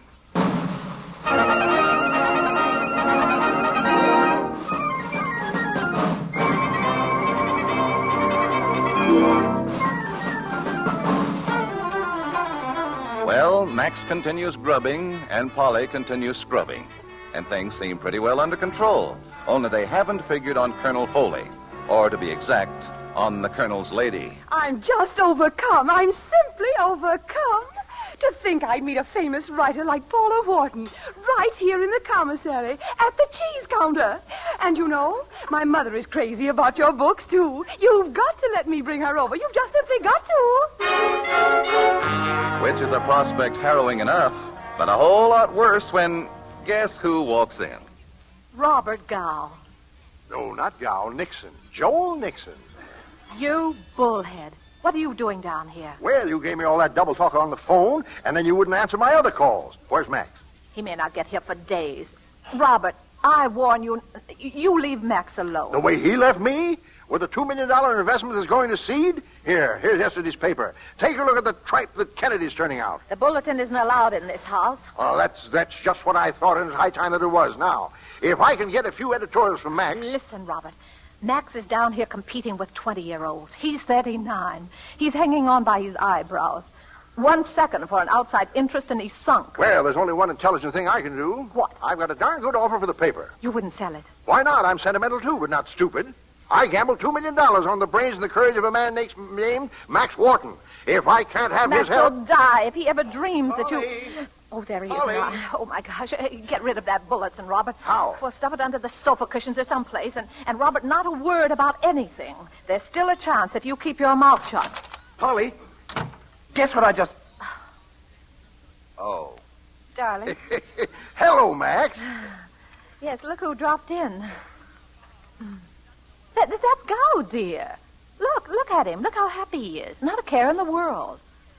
What's he want? What's he doing down here? Oh, he just came down to look over some property. Some property named Max? Oh, my dear boy. What's in that briefcase? Darling, you know there's never anything in his briefcase, but he's Robert Drexel Gow. People expect him to carry one. Sweetheart, honestly, he just dropped in to say hello. Oh. Hello. Well, he said hello right at me. Polly, I've got terrific news. Guess who's coming to call? The Foleys. The Foleys? In person, the Foleys. Somebody tell me what the dickens are Foleys. He's commanding officer of the whole field, that's all. Colonel Foley. Oh, I never heard of him. All of a sudden they say, Colonel Foley wants to see you. So I go up there and he says very cordially, why, come in, Wharton, how are you getting along? He says, I say, oh, fine, sir. He says, Mrs. Foley is a great admirer of you and your wife. I don't remember whether he included me or not. Anyway, he says, we thought we might drop round and pay you a call. Now, what do you think of that? Why, that's the greatest thing since spearmint. Shut up, Shut up, Robert. Robert. You don't understand the Army. All you know is the newspaper business. Well, and speaking of newspaper business... Which nobody was. Kennedy sends his regards, Max. Darling, Kennedy's doing beautifully. I knew he would if he had a chance. Robert, you never liked him, that's all. And I still don't eat too loud. Don't eat with him. That's them, Polly. They're here. Dear, how do I look? My hair, my nose. Now, Robert, you behave yourself. Hey, what is this, a night at the opera? Come in. Why, Colonel Foley. How do you do, sir? How are you, Wharton? Colonel Foley, this is my wife. Well, I'm very pleased to... Funny. Somehow I seem to... Yes, I'm sure we, Oh. Yes, of course. Polly, I didn't know you two. Oh, yes. Oh, yes, indeed. Darling, you never told me. Oh, well, a man has to have some secrets, dear. I am Robert Drexel Gow. Oh, yes, I am sorry. This is our friend, Mr. Gow. Oh, the famous publisher? Well, it's an honor, sir. Henry, don't forget us. Oh, yes. May I present my family? Oh, delighted, Colonel. And this is Mrs. Foley, of course. I'm Mrs. Foley. That's my mother. Really? Why, you look just like sisters. Oh. Sit down, please, everybody. Mrs. Foley, sit right here. Thank you. Mrs. Wharton, it's so exciting to talk to you. You live a lot in Hollywood, don't you? Well, if you call that living. Oh, tell me, what's that Charles Boyer really like? Oh, he's terribly nice. Honestly? Oh, I'm so glad to hear that. Why, did you hear something different? Oh, heavens, no. But I like him so much. I just want to be sure I'm not wasting my time on the wrong man. That's my mother. Oh, Mrs. Wharton, it must be so exciting to work in Hollywood. It'd be so important. Polly certainly is important. Her producer tried to phone her 3 times last week. Oh, I beg your pardon. Robert, you'd better fix some drinks. Me? Yes, Robert, you get some ice cubes. Ice cubes? I presume the refrigerator's in the kitchen. No, in the bedroom. And Robert, some water. In the bedroom? No, the kitchen water's in the bathroom. Oh, yeah. Well, excuse me, folks. I've got to powder my ice cube. Well, I say, that's good. Very good. Oh, thank you, Colonel. Thank you. I'm glad you liked it. Yes. Just stick around. I'll be back with more. Sitting here like that, being insulting. Robert, you were doing it on purpose, just to get Max in trouble with the Colonel. Max, why didn't you stop him? I've got troubles enough without him. Polly, do you know what the Colonel told me? No, what? You know that piece I wrote for the camp paper? Washington's asked for it. Washington? It was pretty strong, too. Oh. Gosh, if anything happens to me now, only 5 weeks to graduation. I'm sure it will. It won't. And I've got a quiz tomorrow morning. I can't even concentrate. Oh, well, you will when you get back to camp. I should have been back 10 minutes ago. I'm late right now. Well, get going, soldier. I am. Polly, where did you ever meet Colonel Foley? Oh, for heaven's sakes, Max. He caught me with my negligee one night. What? Go on, Max. You're late. Now then, Robert. Now, don't you now then me. He's up to his neck in work. But he can write a piece for the one-horse camp paper. That only took a half hour of his time. It was something special. Well, I think the bulletin's something special. Either I get what I want, or I go to Max and tell him that I'm going to sell the paper. All right. Go ahead, spill it. What do you want? A weekly editorial from Max. Well, do I get it? Robert, if you promise to go home, stay away from Max, somehow or other I'll see that you get it.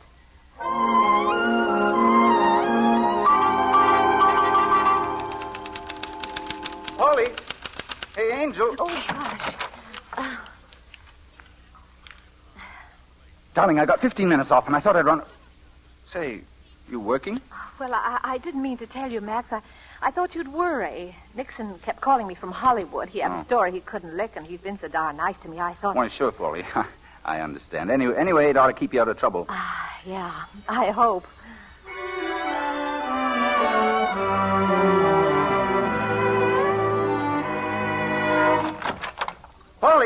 Polly, where are you? I've got the greatest news. Oh. Hello, Max.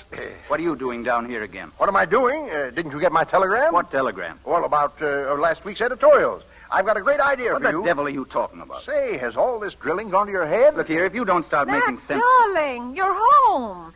I was out shopping for... Oh. And the same to you, my dear. Oh. Max, dear, I've got something to tell you. I got something to tell you, too. Listen, final marks were just posted. I passed. You passed? Look here, you can't do this to me. Oh, he's done it. Max, another 78. I should say not. 79. Oh. Now, wait a minute. I came down here to... And, Polly, I got word from Washington. Oh, that piece you wrote? They like it. They want me to do one every week. Oh, Max! He can't. He's under contract to me. Why, those things he's written the last 4 weeks have been like a transfusion. The first signs of life is... Those last 4 weeks, I haven't written a line. You haven't? But now, wait a minute. Polly, it was you. Oh, Robert, I cannot tell a lie. I did it with my little portable. You can't do this to me. I'll sue you. I'll hail you into court. Robert, for a millionaire, you're acting awful dumb. Huh? Didn't you say those editorials were good? Good? They were great, but then grab her, you chowderhead. Make her an offer before I wire every paper in New York. Good heavens, I hadn't thought of that. Polly, my dear Mrs. Max Wharton. Forget it, Robert. I'm going to stay with Max till he's shipped out. But, darling, there's a home front job to do, and you were born to do this one. No. Polly. Polly, you little fool. Why, this answer came straight from heaven. Policeman, these men are following me. But, Angel, now look. No soap, Max. I'm going to stick with you. At least until I've had a chance to think the whole thing over, alone. Alone, Polly? Yes. I want to be alone. Excuse me, but is this bungalow 26D? Why, yes, it is. Well, I'm supposed to move in here today. I mean, as soon as a Lieutenant Wharton can... Well, I don't mean to rush you, but... Oh, well, not at all. Max, you're being shipped? Right away. What a break. Oh, but, darling, so fast. I thought... Well, excuse me, but I was hoping. I mean, if there's anything about the place that I ought to know... Oh, yes, of course. Well, it's very nice. You love it. Just a few little things. The living room lights, they turn off on the porch, and the kitchen water, that's in the bathroom. And, oh, yes, this door, if it ever gets stuck when you're outside, you just stamp on the porch like this. That'll open it every time. Just stamp real hard. Polly, are you all right? Polly, what are you doing down there? I'm thinking it over alone. Polly, are you all right? Oh, don't stand there talking. Put my trunks on the next train for New York.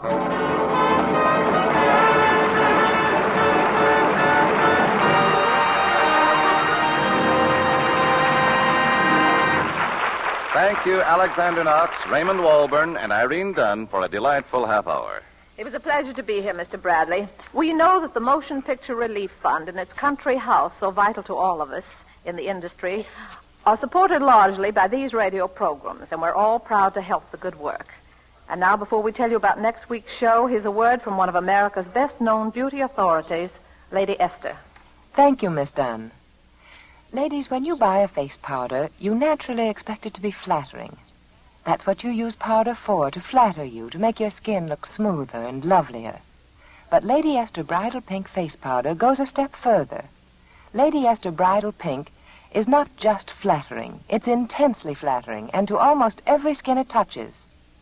Here, for the first time, is a shade that takes guesswork out of choosing your face powder. It doesn't matter whether your hair is blonde, brown, auburn, or black. Whatever your natural coloring, you'll find that Lady Esther Bridal Pink does surprising, delightful things for your entire appearance. It seems to change the very tone of your skin, gives it life and radiance. It lends sparkle to your eyes. Some women have told me it even makes their features look smaller. Lady Esther face powder spreads in a fine, clinging film, completely hiding tiny lines and blemishes. It stays on hour after hour, always fresh and lovely as though just applied. For a really exciting experience, try this. First, apply Lady Esther face cream. Wipe it off. Then dip your puff in Lady Esther Bridal Pink face powder and pat it gently all over your face. You'll love the way you look. You'll feel young and gay and ready for romance. Remember, Lady Esther Four-Purpose Face Cream, Lady Esther Bridal Pink Face Powder. Next week, the Lady Esther Screen Guild players will present Wuthering Heights. It will star Merle Oberon, Reed Hadley, and Cornell Wilde. Be sure to listen. Irene Dunn will next be seen in the 20th Century Fox picture Anna and the King of Siam. Raymond Walburn will soon be seen in the Preston Sturgis production, The Sin of Harold Diddlebuck. Alexander Knox appeared through the courtesy of Columbia Pictures. Over 21 was presented through the courtesy of the Columbia Pictures Corporation. Music on tonight's program was arranged and conducted by Wilbur Hatch. This is Truman Bradley speaking for Lady Esther. Thank you and good night. This is CBS, the Columbia Broadcasting System.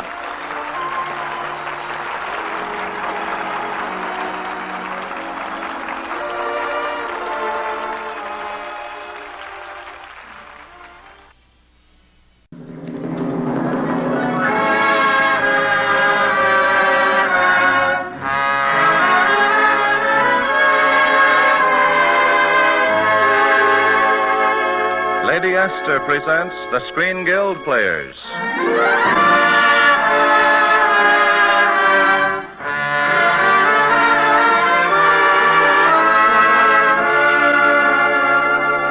The Lady Esther Screen Guild play tonight, Dark Angel. The starring players. This is Ronald Coleman. This is Merle Oberon. This is Donald Crisp.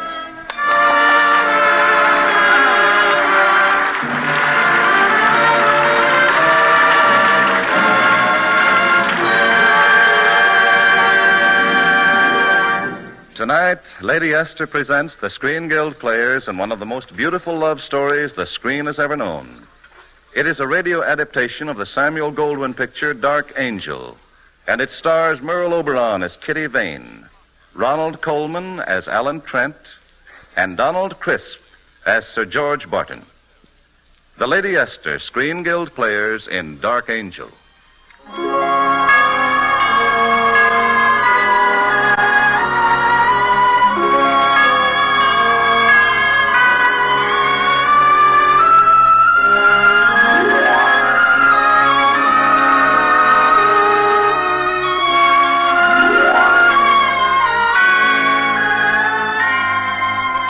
It was in the last war, and then, as now, men fought and suffered and lived in the hope of going home. And now, after almost a year in the mud of France, Alan Trent has come home. Home to the lovely English country house where he was raised. Home to his childhood sweetheart, Kitty Vane. Ah, Kitty. Kitty, if you knew what it means to see you, to talk to you, if you knew how frightened I've been. Frightened? You frightened, Alan? Yes, frightened. Frightened of coming home, of finding that you had changed, that you didn't feel the things I wanted you to feel. Frightened now of saying what I want. Alan. Or maybe I can't say it all. Maybe I can't say any part of it. I'm scared, Kitty. Kitty, I've so much love for you. It's like something you've saved up for a lifetime, and then it all comes at once. Alan, I wanted to hear that so badly. Oh, but you must have known. I wasn't sure. I said to myself, I've always been around. Perhaps he's just used to me. Perhaps he'll meet some other girl. Oh, Kitty, if you weren't here, I'd stop living. I'd stop breathing. I'd stop wanting to breathe. Don't ever go away. I won't, ever. I promise. Alan, we ought to tell your mother. What should we tell her? That we're going to be married. Day after tomorrow? Tomorrow. Why, you shameless hussy. Alan, dear. Mother, we were just coming into... What is it? What's wrong? They just phoned a telegram from the village. The War Office, Alan. The War Office? Not my leave. It hasn't been cancelled. I'm afraid you'll have to go tonight. You're to sail from Folkestone in the morning.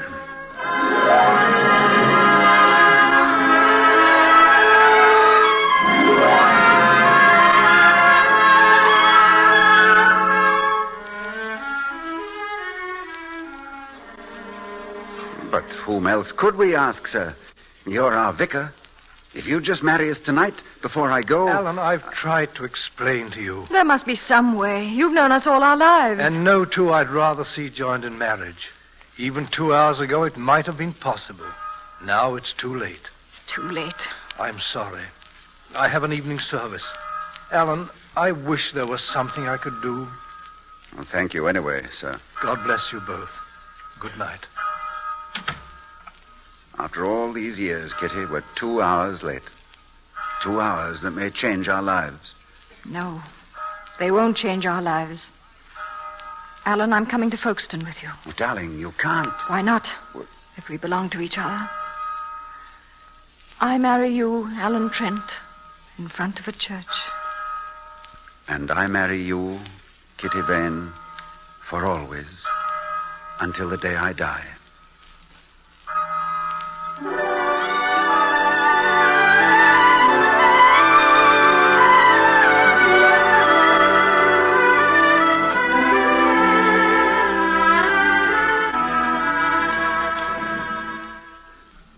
Well, it's not half a bad room to start our married life, is it? Is it, darling? Oh, Kitty. I'm sorry. I was listening to the guns. Oh, they're far away, Kitty. Across the channel. Don't hear them. They'll stop. All those things going by. Down there in the street. They aren't far away. Oh, it takes a lot to run a war. Motor lorries, horses, tanks. And men. Thousands and thousands of men. And in a little while, you'll be one of them. You'll be gone with the rest of them. You'll be... Stop it. Oh, listen, darling. They're going. I'm going. There's nothing to be done about it. We must face the truth, Kitty. All we have is tonight. One night to live a whole life together. So we'll have to pretend. We're married, you see. We've been married quite long, and we're having dinner with our family. Yes. With our family. Now, would you like another glass of Sauterne, my dear? Please. Tell me, do you think Mimi is old enough for some wine? Mimi? That's our youngest, don't you remember? She's right there at the foot of the table. Children, Agatha, Bertram, Harold, Mimi, this is a very special occasion.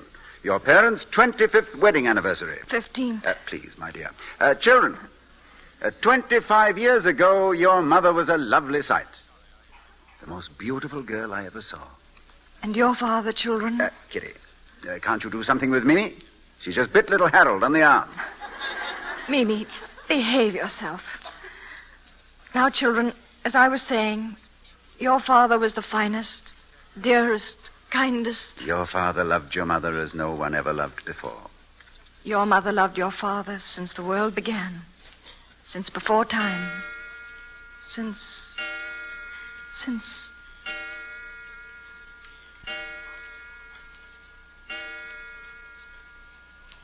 5 o'clock. Time to shove off. I'll get my wrap. Oh, no, please, don't come. It would only make it more difficult. Just sit right here and close your eyes. That's it. That's a good girl, Kitty.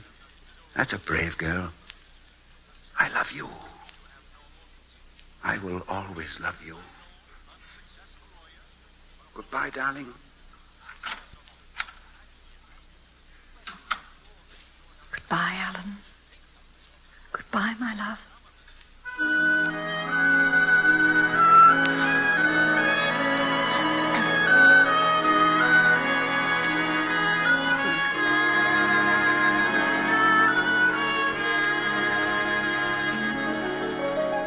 Another letter today. Oh, such a wonderful letter. Aren't all of Alan's letters wonderful? Oh, but this is very special, you see. He thinks he'll get another leave just as soon as they... As soon as they what? Kitty! It's nothing. Only... just then I felt such a sharp pain. And it's silly, isn't it? I thought I heard the guns.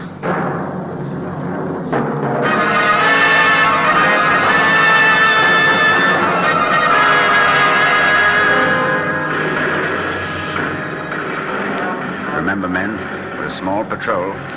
It's dark. Jerry's can't see us if we hug the ground. Single file. 10, 20 feet apart. I'll take the lead. All right, come on, let's go. Careful, sir. There's a big one coming over. Look out, sir. You all right, sir? Captain Trent.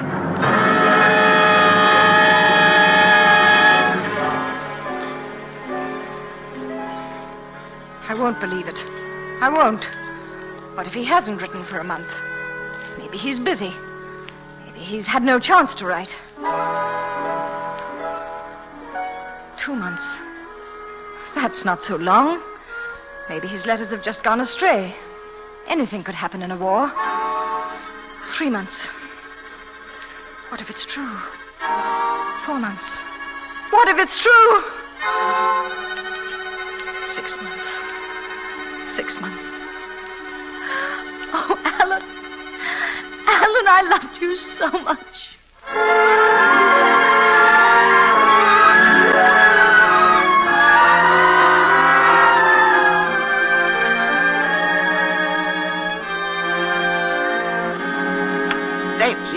That's it, sir. That's fine. Just keep the cane out in front of it. That's fine. You're making real progress, sir. And you've only been here 5 months. Is that how long it's been? 5 months? Didn't you know, sir? I'm afraid I lost track. The dead don't have much use for time. Ah, now, really, sir. That ain't no proper way to talk. Sir George is doing wonders with you men. A regular miracle worker he is. Can he give me back my sight? Ah, I know, sir. You're on the bitter side right now. But that'll pass, you mark my word. Wait and see how you feel 6 months from now.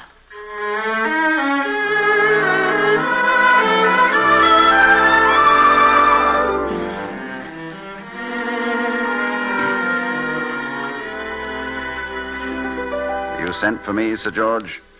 Yes, Crane, I did. Mills has been telling me you want to leave. Oh, I've been here long enough, don't you think? A year next week. I'm afraid our training school hasn't helped you very much. Oh, if that's true, it's my fault, sir, not yours. You've been fighting something within yourself, haven't you?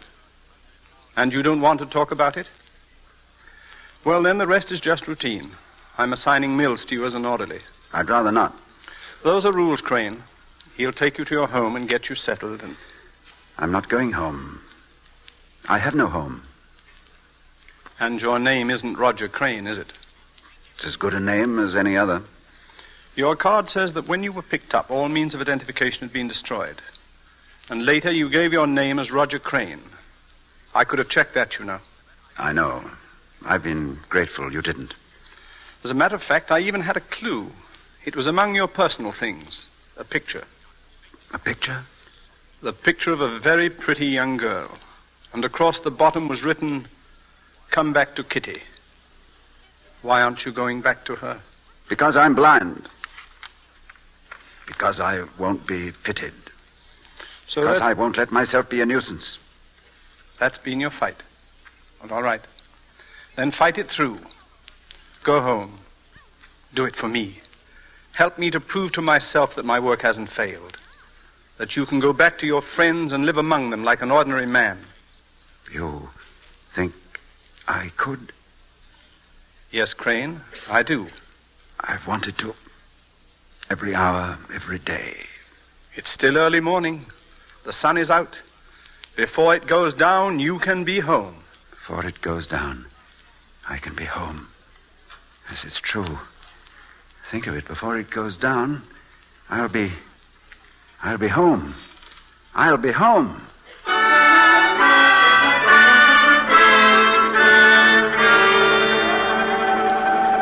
I think we're coming into Medford now, sir. Yes, that's the whistle for the crossing, just outside the village. It won't be any time at all now, Mills.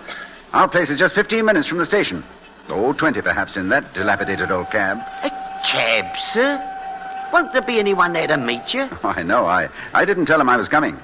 I decided it all so suddenly. Well, you won't mind me mentioning it, sir, but, I mean, if they don't know, mightn't it be a bit of a shock to them, sir? Huh? A shock? Oh, I'm sorry, sir. I'd better be getting the luggage out. I'll be back in a minute, sir. A shock? Yeah, I hadn't thought of that. Even if she's brave, even if she tries to smile. Take my hand, darling. I'll help you, dear. I'll always help you. That's him. He's blind. It's the girl I'm sorry for. Having to help him day in, day out. Well, why didn't he stay away? He loves her, he says. Take my hand, darling. I'll help you. I'll help you. Help me? Help me? Did you call, sir? Oh, sorry, Mills. I'll get the rest of this luggage then. No. I think you'd better leave it here. But we're just pulling in to Medford, sir. It doesn't matter. We're not getting off.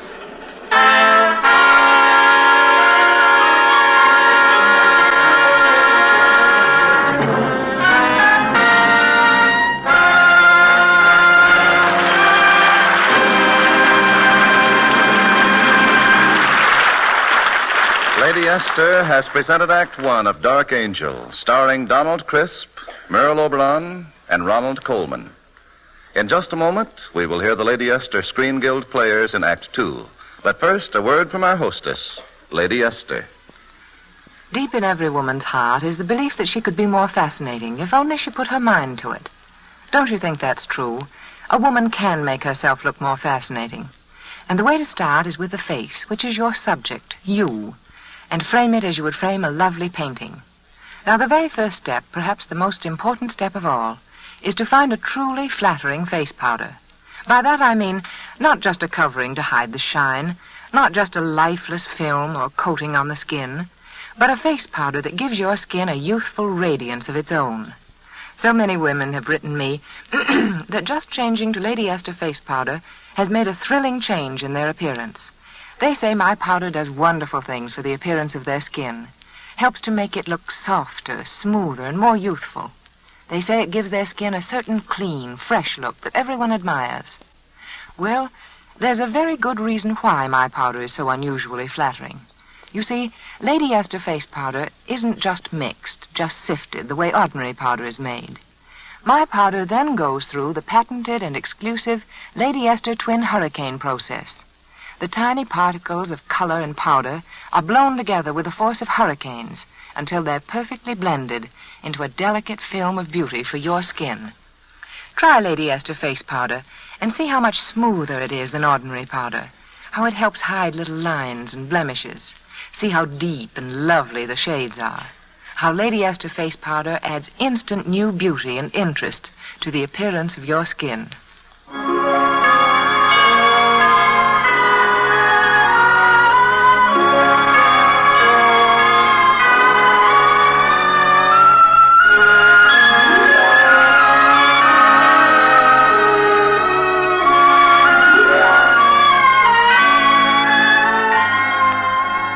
It's 2 years later now, and Alan Trent, or as he now prefers to call himself, Roger Crane, is living in a little cottage in the country with Mills, his orderly. Now, them are roses, sir. Real roses. Every petal turned like a lip for a kiss. You know, Mills, sometimes you come dangerously close to being a poet. Oh, why, only this morning Tim Whiteley was by. Head gardener for Sir Gerald Mordaunt, he is. And he dropped me a compliment on the roses, he did. Did he? On my word, sir. And I told him I wasn't the one who deserved it. I said Mr. Crane did it all himself, he did. Really, sir, it's plain remarkable how you get about. In the garden, in the house. I mean, considering that, You mean I can't see, Mills, hmm? Now, Mills, would you believe I see some things better than you do? Every bush in the garden, every chair in the house, every ashtray, every door, even the telephone. Hello. Hello, Roger. Is that you? Well, Sir George, how are you? Where are you? In London. I've been wondering about you.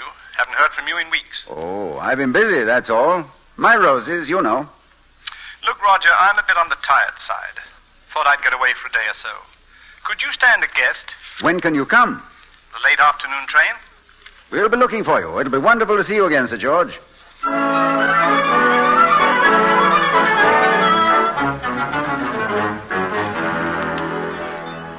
A good dinner, a warm fire, and brandy Napoleon 1815. It was good of you to bring it, Sir George. May I pour you a spot? Please. You know, when I was a kid, I used to think Napoleon made this himself. Spent that whole year making brandy. There you are. Thanks. I never could understand how he had time for Waterloo with all that brandy making going on. How is it? Not bad. Not bad? Well, what's the matter with you? Roger, I may as well say it. I want to get something off my chest. Yes? That time you left the training school, you remember a certain picture? Yes. I know her name now. Kitty Vane. Yes, that's right. Kitty Vane. I didn't pry. Her picture's been in all the magazines. She's made quite a name for herself, riding to hounds. Has she? As a matter of fact, there's a picture in this week's Tatler, right here on the table. She's to be a guest of Sir Gerald Mordaunt. Sir Gerald? Not 2 miles down this very road. Yes, I know. Sometimes his gardener drops by to envy our roses. Alan, are you quite satisfied here with your roses? Oh, yes. Yes, quite satisfied, Sir George. I see. By the way, when is she riding with Sir Gerald? This weekend, I believe it said. She's there now. Yes. Well, good night, old man. Good night, Sir George. So near. So terribly near. Oh, Kitty, it could have been so different. So very different. Hello, darling. I'm home. Kitty, dear, you're so late. Now, don't scold me. I know I'm late. I met the vicar, and you know how hard it is to get away from him. I brought a sirloin home for dinner. I'd better go and give it to cook. No, don't go. Oh, but darling, the sirloin. Now, which is more important, me or the sirloin? Well, you, I imagine. Your hair's all blown about, and your cheeks are flushed, and your nose is cold. And you look beautiful. I look like an idiot. And so do you. The way people always look when they love each other too much. Kitty. Kitty. Kitty. Kitty. What is it, Roger? Anything wrong? No, I must have dozed off a bit. I'm afraid I knocked the fire screen over. It's strange. I could have sworn I heard you call Kitty. Did I? Roger, you're sure you're right with yourself? I thought I was. Now I'm not sure. Maybe I've lied to myself. Maybe I just pretended I had a life. Maybe I told myself I was happy. Roger. I always knew sometime she'd be close by me like this. I should have put 1,000 miles between us. I knew that, but I didn't have the guts. Now I've found myself out, the work of all these years thrown away. Isn't there something I can do? Not a thing, I'm afraid. Sorry I let go like this, old man. You better go up and get some sleep. Good night, then. Good night. Sir George? Yes, Mills? Is he all right, sir? He seems to think so. Look here, Mills. Is there another telephone in the house? In the kitchen, sir. An extension. Then be a good fellow and put a call through for me, will you? A trunk call, sir? No. Sir Gerald Morden's place. I want to talk to Miss Kitty Vane.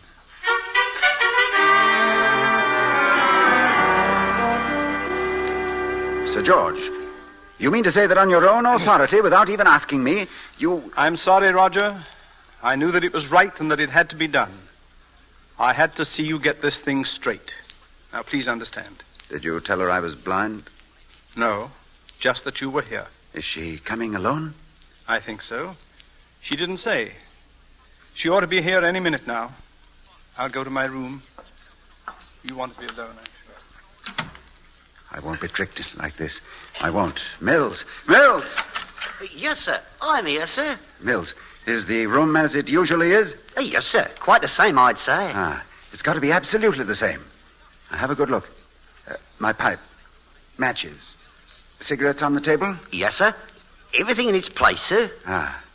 What's in that big flower bowl tonight? The usual thing, sir. Yellow tea roses. Good.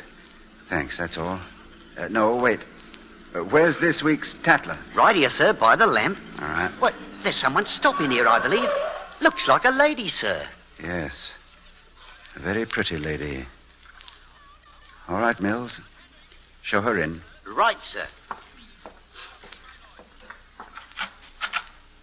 In there, ma'am. In the study. Thank you. Alan. Alan, darling. Hello, Kitty. Come in. Come in. It's really, really you. I always knew somewhere, sometime. That we two would meet again? Yes, I think I always knew it, too. Alan.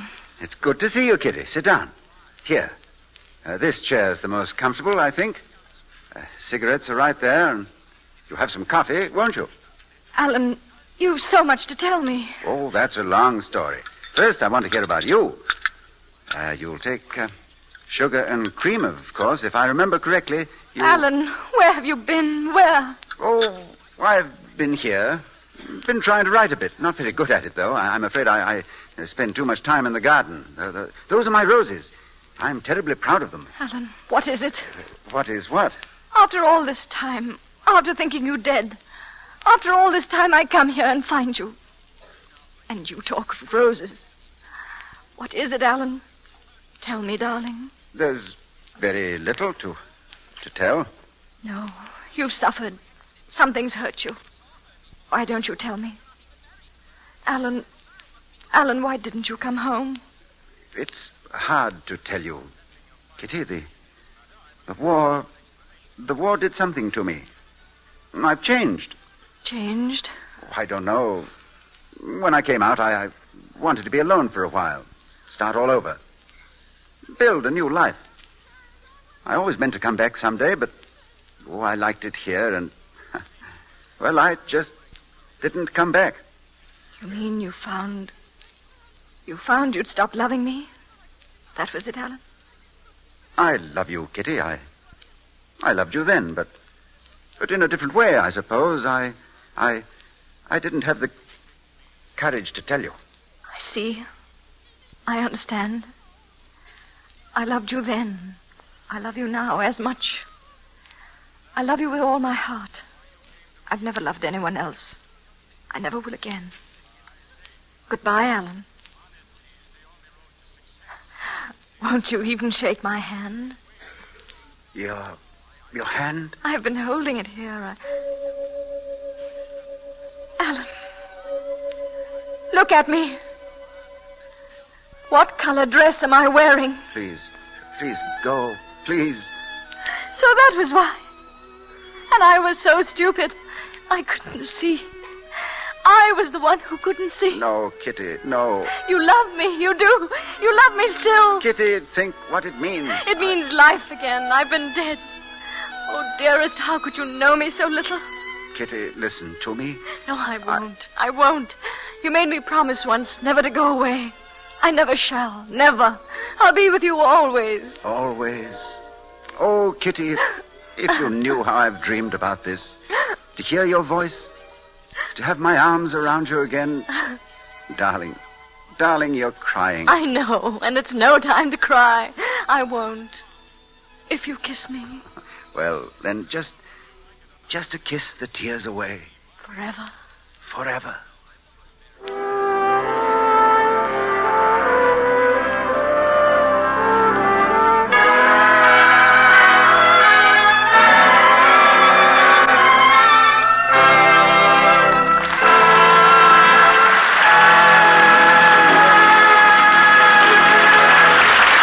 Miss Oberon, Mr. Coleman, and Mr. Crisp for bringing us the story of Dark Angel. The Lady Esther Screen Guild players are grateful indeed that you could be our guests tonight. And now, before we tell you about next week's program, here's a word from one of America's best-known beauty authorities, Lady Esther. You just can't use Lady Esther face powder without looking younger, lovelier, more exciting.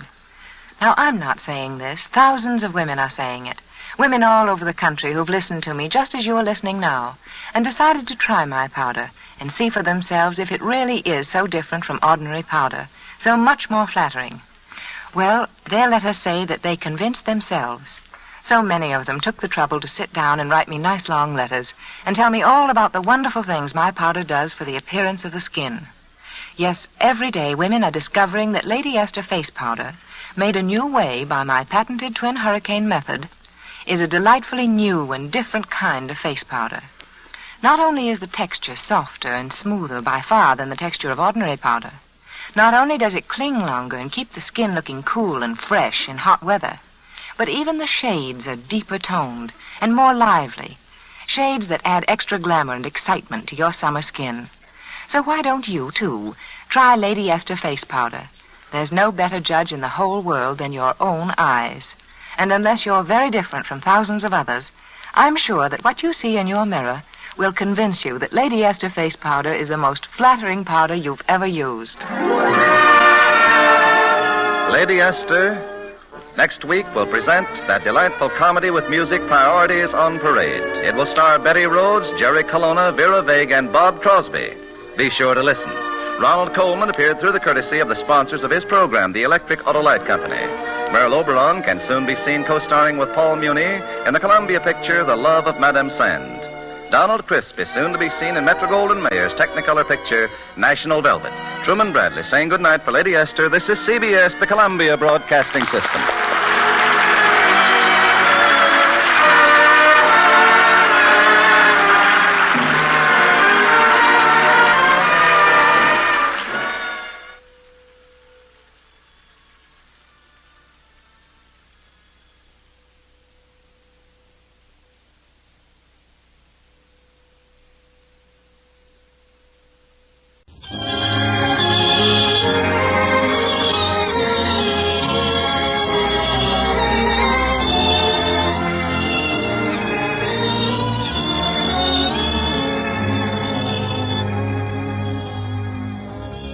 Everybody. Tonight, your neighborhood good golf dealer joins the Gulf Oil Companies in presenting another program in this series of reviews, musical comedies, and dramatic shows. Written, directed, and acted by the greatest names in Hollywood for the benefit of the Motion Picture Relief Fund. Tonight, it's a review written by Jimmy Gleason and directed by Henry Coster. So welcome all of you to this week's Gulf program, the Screen Guild Show. With Gary Cooper, Deanna Durbin, Patsy Kelly, Park Your Caucus, the music of Oscar Bradley, and Hollywood's favorite master of ceremonies, George Murphy.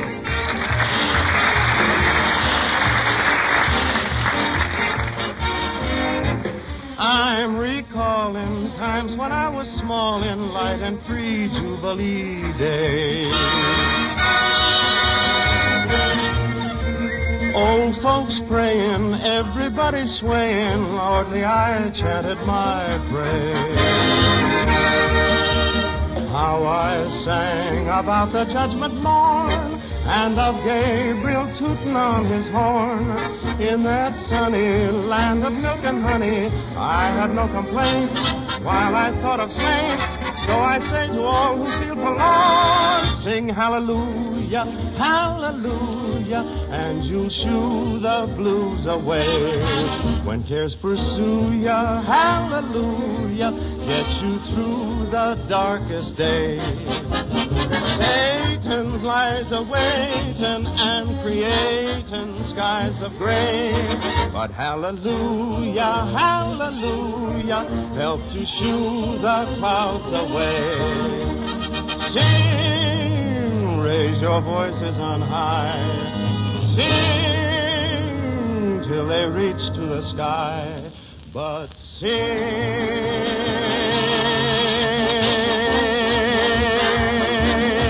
and you'll sing the blues away. Sing,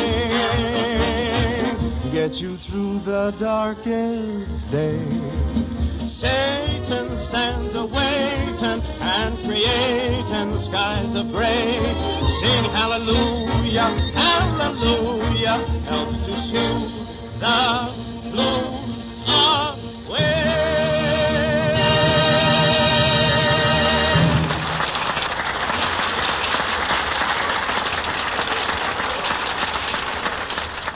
Thank you, ladies and gentlemen, and welcome to the Gulf Screen Show. And now our first star for tonight, a girl who had to have 10 men hold down the Blarney Stone before it would let her kiss it.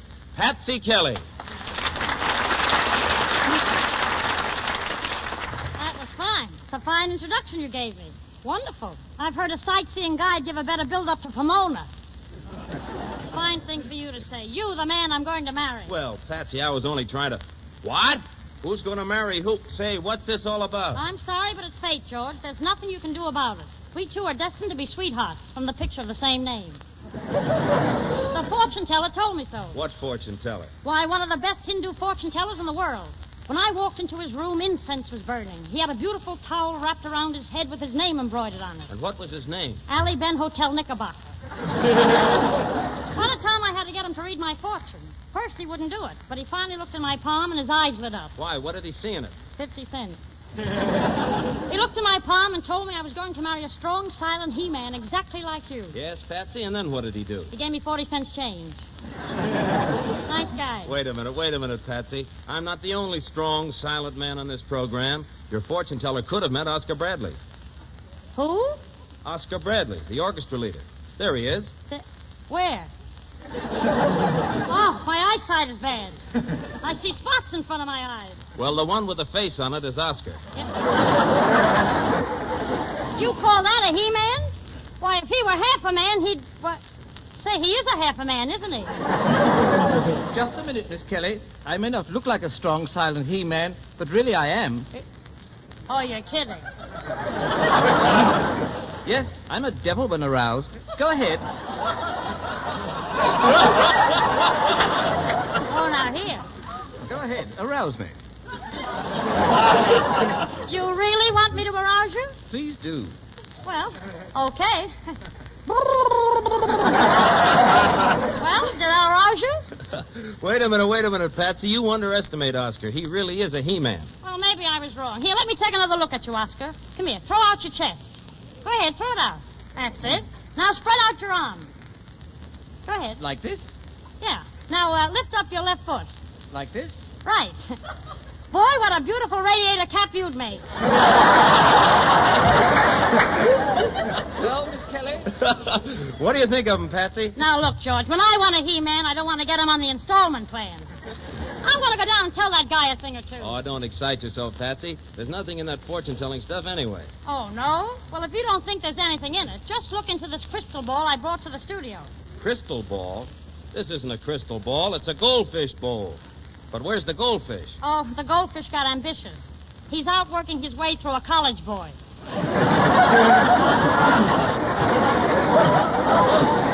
ahead, look in the bowl, George. Maybe you can see the future. I'll be back later. Okay, Patsy. Quiet, everybody. The great mystic Murphy now gazes into the crystal ball. Ah, I see a beautiful young girl. She's walking onto the stage. She's coming up to the microphone. And now she's about to speak. Hello, Mr. Murphy. It's Deanna Durbin.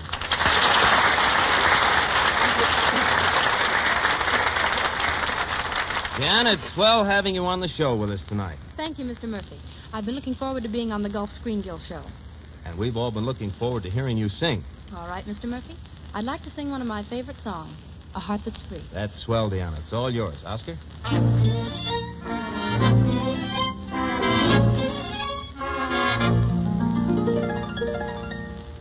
With a laugh and a dance, mind the light to entrance.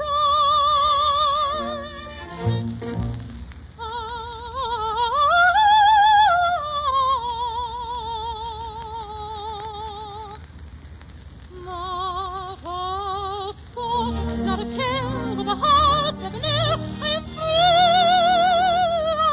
as the sea. Like the lark who at dawn, with the darkness be gone, do I sing merrily.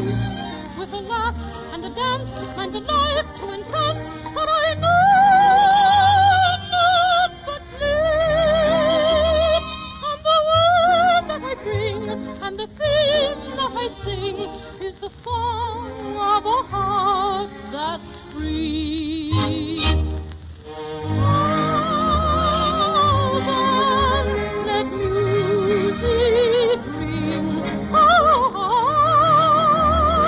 while sweet voices sing.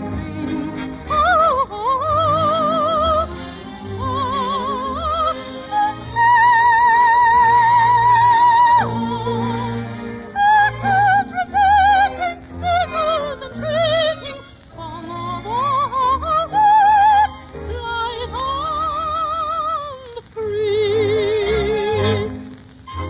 laughing all the day, chasing cares away, in my roundelay.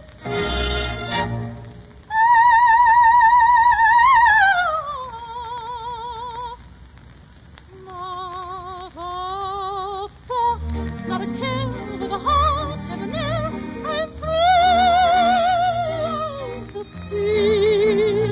Like the lark who at dawn, with the darkness be gone, do I sing merrily. With a laugh and a dance, like the light to entrance, but I know not but live. And the word that I bring, and the theme that I sing, is the song of a heart that's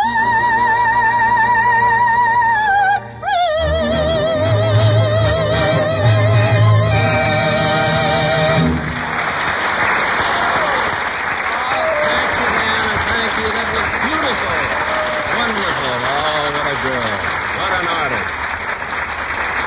Thank you, Diana. And don't go away. We want to hear from you again later. And now just a word from John Conte. Ladies and gentlemen, every woman who's ever baked a cake knows the importance of a good recipe. Well, you've got to start with high-quality ingredients, of course. But even more important, you've got to use them in the right way. Well, somewhat the same thing holds true in the case of motor oil. It's mighty important to use a top-quality crude oil, and it's just as important to refine it the right way. That's why Gulf Pride is refined only from 100% pure Pennsylvania crude, and why it's refined not only by conventional methods alone, but also by the patented Alchlor process that only Gulf has the right to use. As a result, Gulf Pride is so good, so durable, so economical that it pays to make your regular spring oil change a change to Gulf Pride. Drive in where you see the Do It Now sign outside your neighborhood Good Gulf dealers.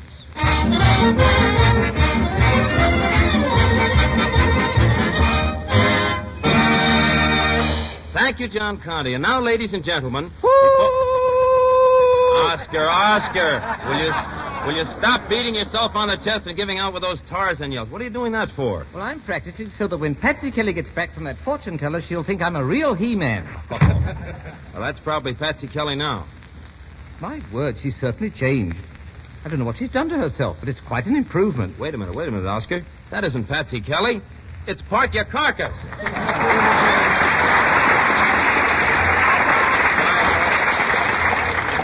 Well, thank you very much, everybody, and thank you, George Murphy, and welcome to the Lifebuoy program.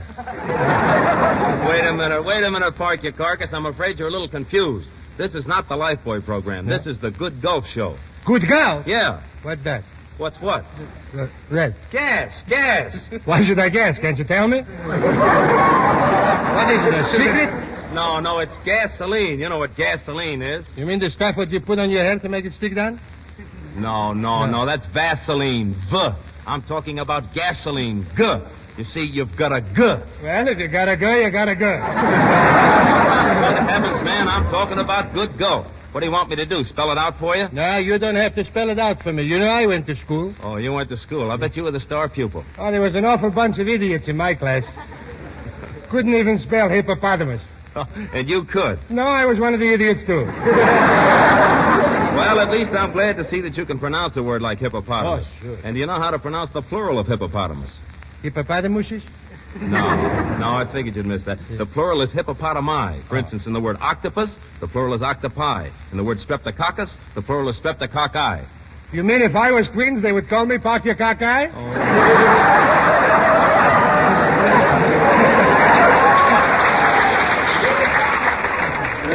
No, Parky, I don't mean that at all. You don't get the idea. Oh, forgive me, George. All day long I've been walking around in a trance. I don't know what's wrong with me. I had my tea leaves read today, and the gypsy told me that I'm going to meet the girl I dreamed about last night. Say, that sounds wonderful. That's what you think. Before I went to sleep, I ate lobster ice cream and pickles. Boy, was she horrible. And tonight I got to eat strawberries and cucumbers smothered in onions. Why? What's the idea? I promised to meet her sister. Can you imagine that? Even in my dreams I can't meet nice people. Well, here I am, fellas. I'm back. Hell! What's the matter, Parky? That's her sister. Oh, don't be silly, Parky. I want you to meet Patsy Kelly. That's your name? Say, what are you doing here while I'm not asleep? Well, for goodness sake, it's Parkyococus. I never saw you looking so good. Yeah. Who's your embalmer?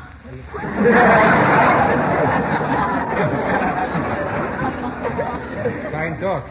You know, it wouldn't do you no harm if you went to a beauty parlor yourself once in a while. If I am not to animosity. Wait a minute. Nobody can talk like that to me. Now, you just listen to me, Porky. Porky? It's Parky. Porky is a ham. What are you, filet mignon?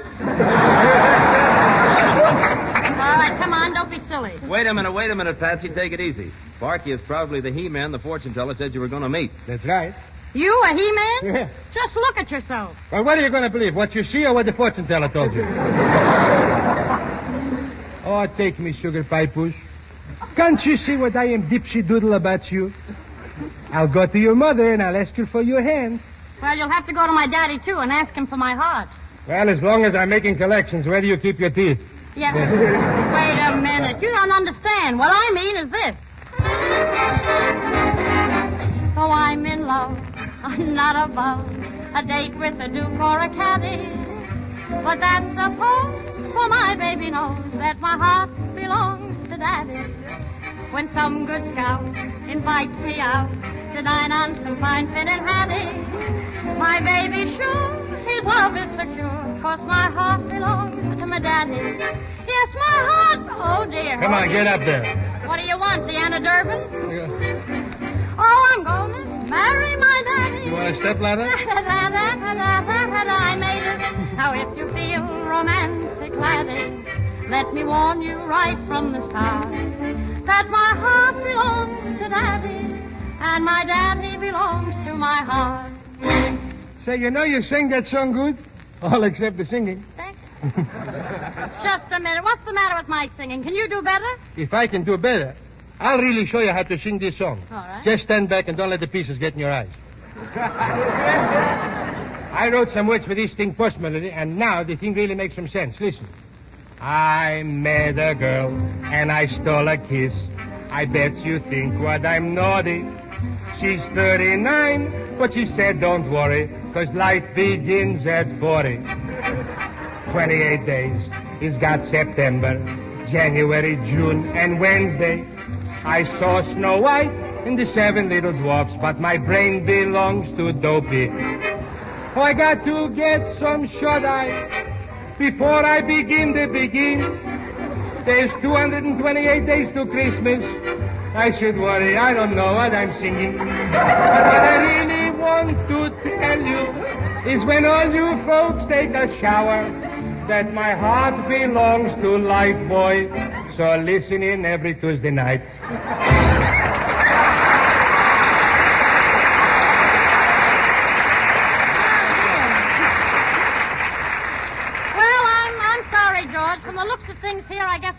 find that He-Man I'm destined to meet tonight, so I might as well go someplace else and look for him. Yeah, I think you're right, Patsy. Oscar Bradley and Park Your Carcass certainly don't live up to expectations. Yeah, and you're nothing to brag about either. Oh, is that so? You probably won't even be satisfied with Gary Cooper when he gets here. Gary Cooper? Oh, Gary Cooper. Gary, did you say Gary Cooper? Yes, Patsy. He ought to be here as soon as Oscar Bradley plays the next number. Well, what are we waiting for? Oscar, for goodness sakes, play it. Come on, boys. 1, 2, play.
Oscar Bradley, thank you. That was Holding Tight to Hold Tight. All right, go ahead, George. Bring on the He-Man. Okay. And now, ladies and gentlemen, I take great pleasure in bringing you one of the swellest guys in Hollywood. A man you all know and love. All right, quit stalling, George. A man among men. That scintillating personality. That fine actor. Oh, George, get to the point. You all know his pictures. Yes, the Texan, the Plainsman, Mr. Deeds Goes to Town. I'll be a nervous wreck by the time he brings them on. A man that I am proud to call my friend. One of the boys. One of the... For heaven's sakes, Mr. Gary Cooper!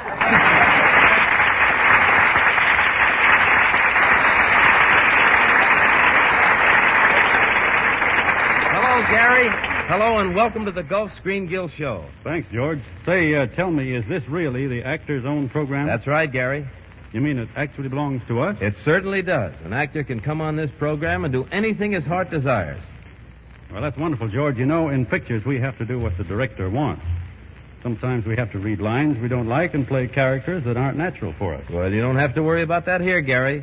On this program, you can do anything you want. Are you sure it'll be all right? Positive. Go right ahead. Thanks. Well...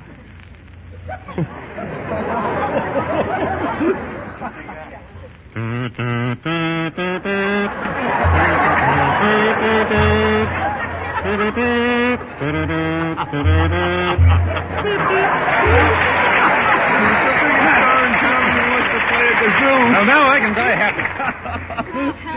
Hey, Murph, I don't mean to interrupt, but remember me? Oh, I beg your pardon, Patsy. Gary, I want you to meet Patsy Kelly. How do you do, Miss Kelly? Oh, how do you do, Mr. Cooper? Take off your stilts and make yourself at home. Hiya, Gary. Gary? I don't mind you butting in, Oscar, but you shouldn't call a person by his first name until you know him well. Isn't that right, Gary? Yes, Miss Kelly. Yeah, But, I know Oscar Bradley. We met on the set the other day in a very peculiar way.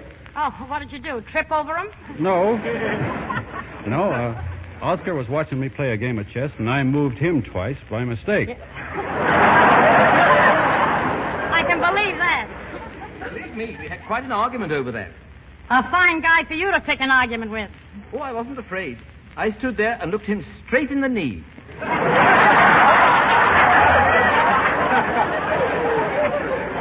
That's what I did. And then he got down off the chair. Yeah. Go away, Oscar. Gary. Gary, all my life I wanted to meet a strong, silent, handsome He-Man exactly like you. What for? To play checkers. fascinating game, Checkers. Yeah. Gary, can't you understand? My blood is racing through my veins like mad. My knees are shaking. My ears are ringing. Is your head whirling? Oh, yes. Is your heart pounding? Yes, yes. I had a horse that died from that. Yeah.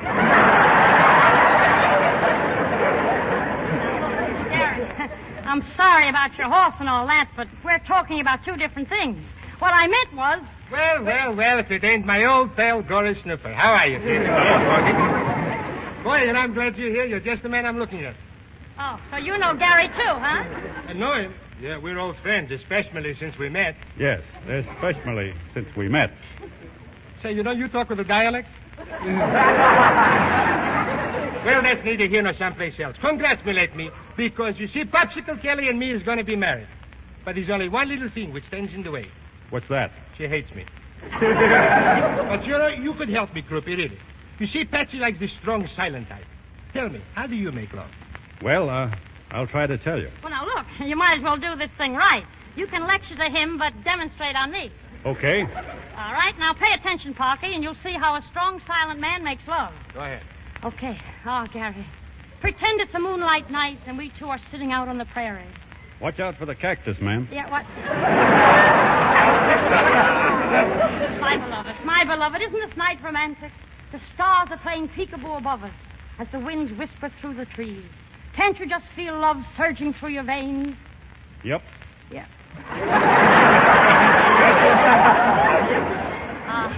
To be here with you in the wide open spaces, just the two of us communing with nature. Your strong arm around me, protecting me as the moon floods us with its silvery light. Oh, Gary, isn't this heaven on earth? Yep. Yep.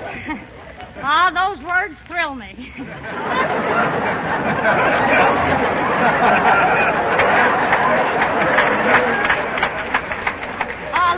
Look, darling, we're sitting beneath the trees that we planted ourselves. Look into my eyes, dear. Do you remember when we planted it? It was just a little seed, and now the tree towers above us as we sit here making love. It's sure gruesome. It sure is. Yeah. Well, that's love as it should be made. I enjoyed that. Didn't you, Gary? Yep. Well, Parky, do you get the idea now? That's what I call making torrid love. Well, come to my arms, Patsy Puss, and I'll show you how to really make horrid love. You see, you didn't do so good, Mr. Cooper, because she didn't even kiss you. Say, that's right. Now, I'll show you, Mr. Cooper. You see, true love should be made in the Greek language. Stand by and just listen to some beautiful words. All right. Papsi, efti hesto neinotis kalimeris. Esto candilis to pipitharios connestos pitilios. Oh, yes, go on. Plastoforis palanius pilothorius canastos condilas. Meina yedi theroparchod archilios. Oh, Parky, you got me. Yeah. That's marvelous, Parky, but tell me, what does all that mean in English? Yup. Oh, nuts.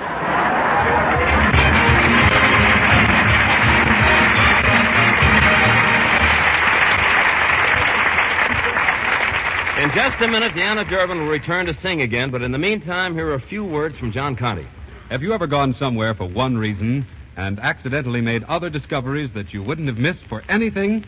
Well, that's the way it's been with so many motorists who have noticed the Do It Now sign outside the Good Gulf dealers, driven in to change their motor oil, and discovered that grand Gulf service and those grand Gulf products. You see, your Good Gulf dealer is ready to take the best possible care of your car in dozens of different ways. Stop in tomorrow and see if that isn't so. And in addition to getting your oil changed to fresh Gulf Pride and your gas tank filled with Gulf No-Nox ethyl gasoline, why not also ask for a Gulf registered lubrication job? Yes, your Good Gulf dealer is a real expert in the art of servicing a car. That's why it pays to stop at the sign of the Gulf Orange Disc. And now, Deanna Durbin returns to the Screen Guild show microphone to bring us one of the songs from her latest picture, Three Smart Girls Grow Up. Deanna sings, Because. Because you come to me with not faith love and hold my hand and lift mine eyes above. How wide a world of hope and joy I see.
love divine, because God made it.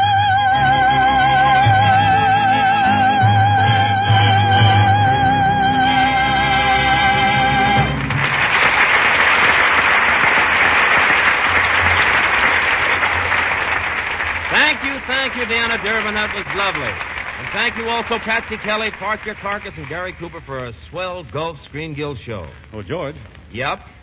Well, that yup stuff was just for the sketch, George. I'd like to say something as myself. Sure, Gary. What is it? Well, speaking for the cast, I'd like to say we enjoy taking part in this Gulf program, especially because the proceeds go to the Motion Picture Relief Fund to be used to build a home for the members of the industry who can no longer provide for themselves. Well, thanks, Gary. You know, we couldn't do these shows without you fellas. And we couldn't do it without the help of the Gulf Oil Companies.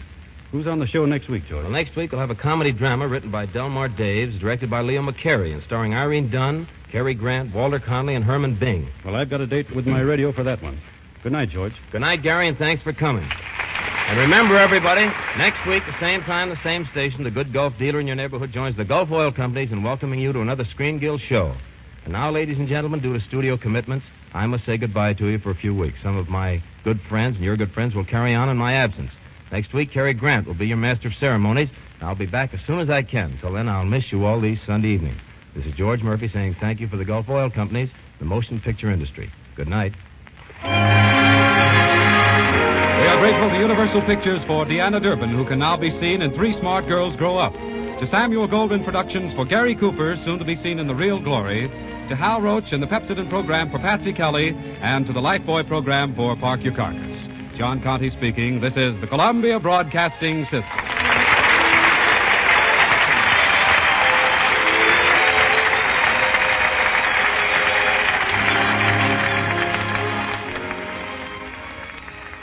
Tyrone Power, Annabella.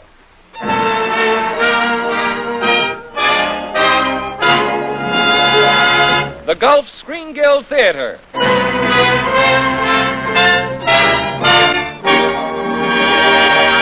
Your host and director of the Star's own theater, Roger Pryor.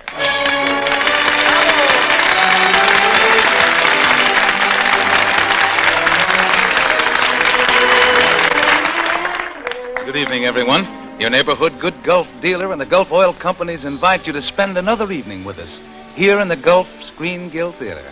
We think you'll like the show we have for you tonight because our stars are Annabella and Tyrone Power. You'll hear them in one of the most beautiful love stories ever told, Seventh Heaven. This story has been adapted for radio by Harry Cronman. Annabella and Tyrone, like all the famous stars who appear here in the Gulf Theater, are donating their talents so that in return, Gulf can give generously to the Motion Picture Relief Fund. And the fund, you know, provides the necessities of life for any person in the picture industry who may be unable to provide for himself. It's a great work, and Gulf is proud to be a part of it.